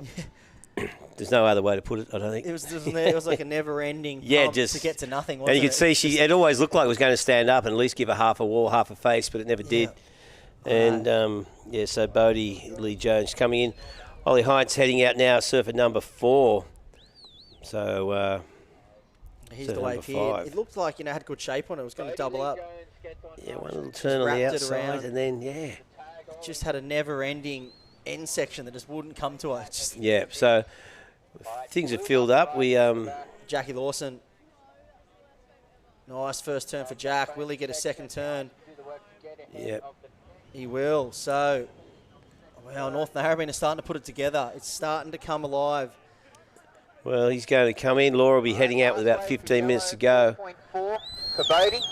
So we hear Bodie there getting a 2.4. So things are going to be on North Avalon. They're going to come fourth 2 years in a row in the final. That's heavy.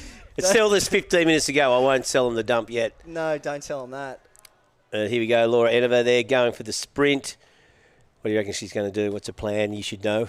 Doesn't she share everything with you? Leave that with Matty Cattle. This is his. You're normally Laura's coach. Come on. This is Matty's arena here. Yeah. You didn't go down. Hey, Matt. Yeah, when Laura paddles out, I advise you to tell her not, this. It's not an individual event here. It's No, that's a team right. event. So Matty Cattle takes the reins, and I'm sure he has an impeccable plan lined up. As we can see so far, it's been paying off for him. And, yeah, it'll be interesting. I really believe it'll be get moving as quick as possible. I think he'll want kind of Laura to get moving, get a wave, not be too selective, over-selective, and then just really get the ball rolling and get Davey out there for as long as possible. Yeah, well, that's right. So there's plenty of time, just under 15 minutes left to have two surfers in the lineup. I think it's more important for your second last surfer to be getting a 3 or a 4 instead of waiting for a 6 and a 7 and putting jeopardy on the last surfer not getting in. Yeah, 100%. Yeah. And it looks like Nick James there. Oh, that was really This is going to be interesting because now the time factor could become an element for Longy. For Longy, and he's going to cop a couple on the head as well, just for good measure. Yeah, not sure what happened here. So Nick looks like he's setting up for a big hook, and then he tried to get up there too quickly. He tried to go for the 2 for 1, and it's the Warriorwood curse. You get that first turn in, and it hits the sandbank so much quicker than you expect it. Yeah. So it sucks up, and we saw it happen to Davey, and it's happened to a bunch of really experienced surfers. They do that first big turn, and then the second one, it just hits the section and closes out before you even have a chance to kind of reassess what's going on. And here's Christo Hall. Looks like he's on a bit of a step up. Hooks that one under the lip, and, well, on a bit bigger board for a bit more control, and still can get tricky with it. Yeah, but you saw that second section as opposed to the previous one for Nick James. It sort of hung back a little bit. And this is, I think, Baxter Hurt. Yeah, so there is a real difference here. If you can get those waves to break a little bit further out off the bank, they allow you to get that first turn in and set up for the second one. If you catch ones in a bit closer, here's Surfer in Yellow up and riding. That looks like Ollie Heinz. So he's really trying to get busy to get Avalon out of that 4th spot. And we might get a bonus one here. Oh, no, you could hear the grunts from the Avalon team. Yeah, I mean, they've got a lot of catching up to do.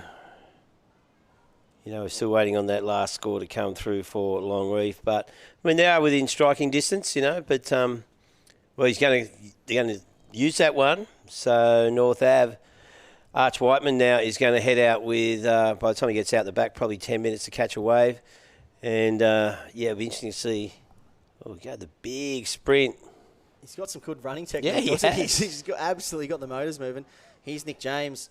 So, it's just, they couldn't have started any better. No, that's what I was thinking. And then it's sort of just falling away. Nick's not having much luck at all. No, see, just frustration there. Yeah, it's creeping in. So look at Ollie's wave. So nice crack off the top to start. And the second little swooping turn, and then things feel out. It's a nice hook here, but then this is when he comes unstuck here, doesn't he? Yeah, you need to make that turn. Kind of would have been the money turn as well, just to put the exclamation mark on it. Yeah, it has put him up into second spot though. So, but we do have a bit of a mixed bag of wave counts here, so it is hard and tricky to understand what's going on. Well, after the last wave for Jack Lawson, 4.4 after 4 waves, it's put North Narrabeen into the lead. And, well, North Avalon, they're on 5 surfers, so they have an extra wave locked in, and they're in second. So Arch Whiteman's going to have to do something really special. Yeah. And North Stain have locked in 5 surfers as well. Yeah, North Stain locked in 5 surfers. So they're looking vulnerable. There. Yeah, they're in third. And the power surfer pressure is on. So we got 10 minutes. So this is young Sydney. How old? She's like a grom, she right? is micro grom. Yeah. And one of the, like I've said it a million times today, but she is lovely. I get to see her at North Narrabeen a lot. Laura. I haven't seen that very often. She's got the yips. Yeah. She's got the yips there. So North Narrabeen current leader. So Laura Enever. Wanted to get this bloke out there. Davey Cathell's there. Power surfer for North Narra. You can see Kobe Clements there in the red for Longreef. Yeah. Yeah, so if you look at the 4 surfers, I mean, between Longy and North Narrabeen has a 3.4 buffer on Longy. The other two teams have locked in 5 surfers. So, I mean, it will really come down to time here. Yep. I think that's the only thing that really can keep. That's the only thing that really can keep North Narrabeen or Longy unstuck would be the time aspect. Oh, well, there's Laura. Not much there. That wave just running out. You can see where she was hoping that was going to stand up and just get a little connection for a few backhand whips, but it didn't happen. So he wants to get back out there. We've got 9.5 minutes remaining. And you can see surfer in yellow trying to get in position as well. Well, Arch Whiteman, here we go. Well, here's Sydney Chevalier. This is actually a nice little wave. So. Whoa! I didn't realise she was that close to the shore. Looks like Waimea Shore. Yeah, getting she's smashed. That small. But she's going to give Kobe Clements plenty of time. So now we'll have all clubs except North Narrabeen with 5 waves. So it'll be interesting to see the situation is now. See where Longreef. Yeah, well, there you go. So North Stain are now in 4th position. So it's going to come down the power Sydney surface. Chevalier, they've locked in a 3.63 for that one for Sydney. So 3.63. They love that little left she got on the shorey. And well, jumps into the shorey. Cops an absolute belting. Yeah, well, this is really, really close. We've got the power surfers out for North Narrabeen in 2nd. everyone except North Narra. So theoretically, you guys are looking pretty healthy. Here we go. This is North Ave, having a look at that one. because you've got to remember the power surfer, whatever wave they catch, once they're to their feet, that's counted. You can't change your mind, as we saw a couple of surfers do earlier. Here's George Patar. This is his last wave. Last roll of the dice. Oh, wow, North Stain. That was one of the best turns we've seen. And a second. Wow, this is something special again from George. And Wow. That was sick. Like, that was really good. So North Stain was, they're vulnerable. Look at Richie. Richie Lovett and Blake Levette going psycho down there, Bo Mitchell. That was wild, says Bo. Well, Laura Enever's locked in a score. She has come in 1.83, so that's put Davey in the water, but Gee, I tell you. I wouldn't be surprised if this goes up near the 10-point range again for George, because that was Well, they were vulnerable, you know. Like, I thought if anyone, George needs a big score. But that's perfect. So that first turn was so sick. Have a look at this replay. That was literally Mick Fanning out of 3 degrees. This first turn, this thing here. Just over 7 minutes. Just the way he adjusted the timing. There is nothing. This is high-level surfing from George Patar. And again, wow. Great surfing. There it is. Last wave of George Patar, 9.2. 9.2. So it's rocketed North Stain into the lead. And that's heavy. That is clutch. North Avalon all have their power surfer in their water. Here we go. North Avalon. This is North Ave. They've got to do something. They want to come 4th 2 years in a row. Nice critical turn there from Arch Whiteman. Good little slash there. He needs to finish this thing off nicely. Wants to complete. And looking to get through here. Little lump to deal with. Might get a little bonus section at the end. Little exclamation mark.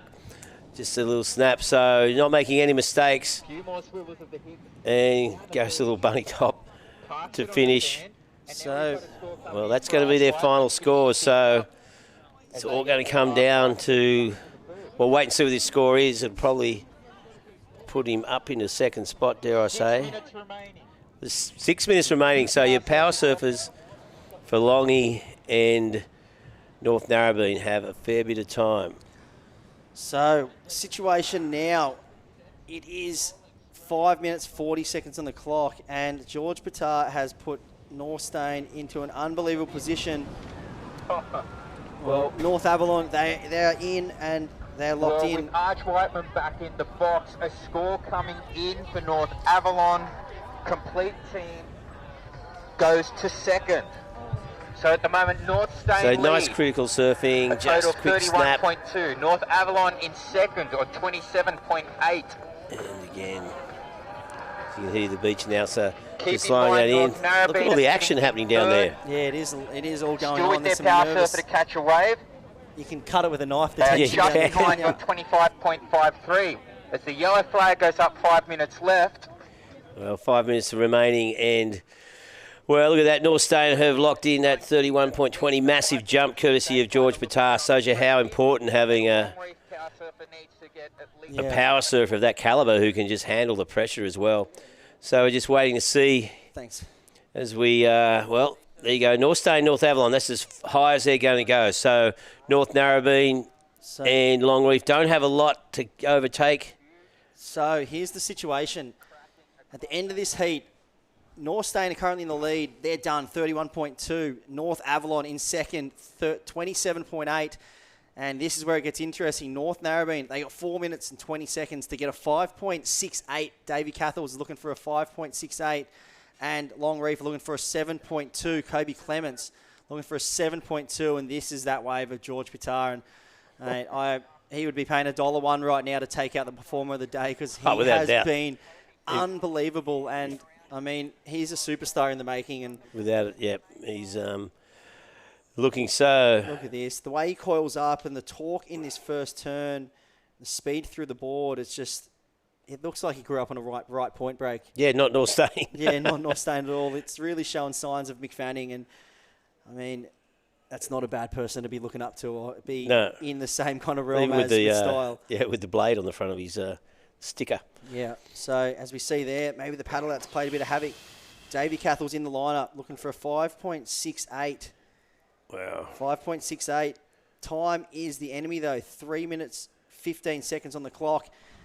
And this is where it gets really heavy as well, because if either of these surfers don't get into the box... That's right, they lose 5 points. They lose 5 points, and that's going to put them back into fourth place. So do you go for the win? Yep. And you run out of time, or do you get back in the box and not get fourth? Well, they've got to jump ahead of North Ave, you know. So North Ave can't better their 27.8, so they're back in the box, of course. So North Narrabeen not looking for a huge score to jump them. Yep. Just time, really. Are you surfing for second, though? That's I kind of think second's better than fourth. It is, yeah. You get a 2 and you're in the box, you're second. Yeah. You're guaranteed not fourth. North Avalon would be pushed down if... Yeah. Longy and North Narrabeen lock into threes each. They're in. Not even that. Longy need more. Longy need a 3.8. Yeah, well, and someone's... This is Davey Cathell, so he's looking for a 5.6. He's going to get it in time. Will the wave offer something on the inside? Oh, nice tag there for Davey. Yeah, you can hear the Naughty boys going psycho out there. So 2 minutes to go. He's going to get back in the box now. All the pressure's on Kobe Clements. It is. We saw him every heat open with an 8.1, at least 8.172 heats in a row. Did it again during this one. 2 minutes to go now. And, Longreef will be... Well, that's... Davey's North Narrow going to move at least in a second. Definitely in a second. Possibly first. Get the lead? And look at the body language. Does he think he got a 5.6? I don't know. Oh, he just came up short. So, well, as we see, so on the replay, didn't have that first section. I think it might come up just short. Yeah, and then again, so 2 flat turns on the outside. Waves not giving him a lot of opportunity. Made the most of that last section. As soon as it did get vertical, he cracked that lip pretty severely and came in with 30.5. So the big question now, with 1 minute and 20 seconds remaining, can Kobe Clements lock in a wave and do it quickly and enough to beat North Ave? So Longreef and North Ave currently the ones looking at battling out that third spot. North Ave's back on the beach, so it's all down to this one guy, 1 minute. And wow, so look at that. North Narrabeen, they're locked in, and Davey Cathels, he needed a 5.6, 4.97, so he's just come up short. And, well, George Pitar, the man of the moment, he's just locked in that 9. He's poured him from nowhere. Well. And a 9 on his last wave has rocketed him into lead, and they're currently holding it on. And well, the only person that can take it out would be him, Kobe Clements. And here he goes. This is it. He's got 35 seconds. Is he going to get back in the box, though? Throws a most critical turn right out of that. That was so sick. And again, he's got 30 seconds. He's not going to get back in the box. 22 seconds. Like, can he do it? Does he know he's got to do it? Oh, no. 16, 15, 14, 13, 12. Where is he? Oh, he made it! That was sick! You were kidding me! With 5 seconds to go. Really get the score. Well, one manoeuvre. What's he need? No. He got it. North Ave, they can't take a trick. Oh, no. 2 years in a row. They've come fourth in the final. They got to apply for a wild card for the main event, for the big finals. Kobe Clements, that was clutch stuff, man. 1 minute, one manoeuvre, and it was cruel. Have a look at the replay. Take me through this, Chris. What are your thoughts on this He wave? scratched into this one. 35 seconds on the clock, and I thought there was no way he's getting in the box. Look at this bottom turn. Loads up, coils through the lip, hucks his board out the back, and I thought he's gone. I don't know how he holds on, but that's what he does all day, every day, and then even goes for a phone climb. Well, that's the thing. I've got one little punctuation in. If he falls off on that, it's over. Yeah. That was pretty brave, actually, going for the foam climb. And well, I tell you. Scores have locked in, and scores are locked in, and well, taking it out. North Stain, Boardriders Club. Last score of Kobe Clements was not enough. 6.4 he got. He needed up a centi to 7.2 to take the lead. So that was such a radical turn. I don't know. But what he's done is he's qualified them for the national finals, and well, North Narrabeen came in second, 30.50. Longreef third. They're into the final, and unfortunately, North Ave, 2 years running, have come fourth in the final, and they won't get a spot into the national finals. They must have been so tempted just to tackle it. Oh my God, that was so entertaining, and that is exactly why we come down and watch the Australian Boardriders battle. Yep, that's the epitome of this whole format there, right in that final. Came down to the last 30 seconds, and who would have thought he had enough time to get in? Like it was high tide. You know, didn't have to do much of a sand run. But there you go, North Stain. Well, George Pitar locking that 9 something, because they didn't have any high scores. They were just averaging a couple of 4s. I think they might have had 1 6, and then bang from George, of course, and then George just locks it in. Yeah, and North Stain winning. That's who'd have thought? He came from nowhere. They nothing was going their way. Nothing. No. George's first wave wasn't really anything crazy as well, and then actually no, he did lock in a big wave, didn't he? On his I think it was not as high as usual. It was a 6 something. It might have been it was a 6.57. Yeah. So, but hands down the surfer of the event, George Pitar. He's locked in a 10, a 9.2. High 8s, high 7s. He's got every number on the board above the average range and above the good range, so to say. And well, that man as well, Kobe Clements, he is going to be, I dare say, a life member of Longreef one day soon. Maybe tomorrow after that, because 2 years running, he's 2 years running. Yeah, just awesome stuff. So there you go. That is how things are panning out here have panned out here this afternoon. North Stain winning that with 31.20, and of course it was a great show, a great result, and we'll be wrapping things up nicely. Hope you enjoyed things here live from Warriewood. Don't forget, we'll be back with the Coffs Harbour, the New South Wales Northern Australian Boardriders battle in 2 weeks, live on KO. See you then. Always a pleasure, Reggae. Thank you, Chris. Thank you, Reggae.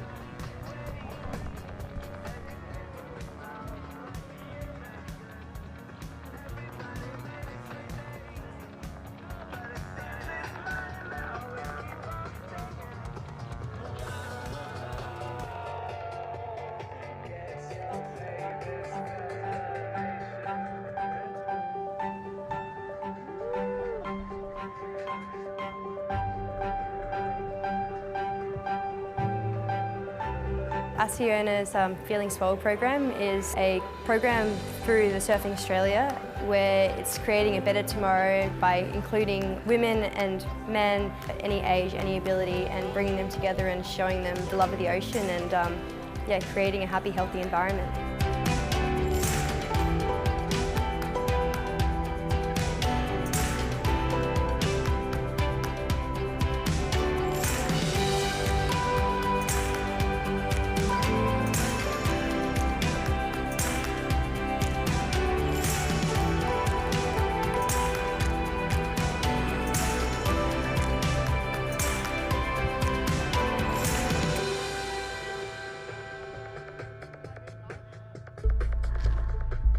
Introducing the 2022 Hyundai Palisade, the flagship of our SUV range. Boldly designed with first-class technology and 8 seats over 3 luxurious rows, your kidults will love it. Yeah, it's good.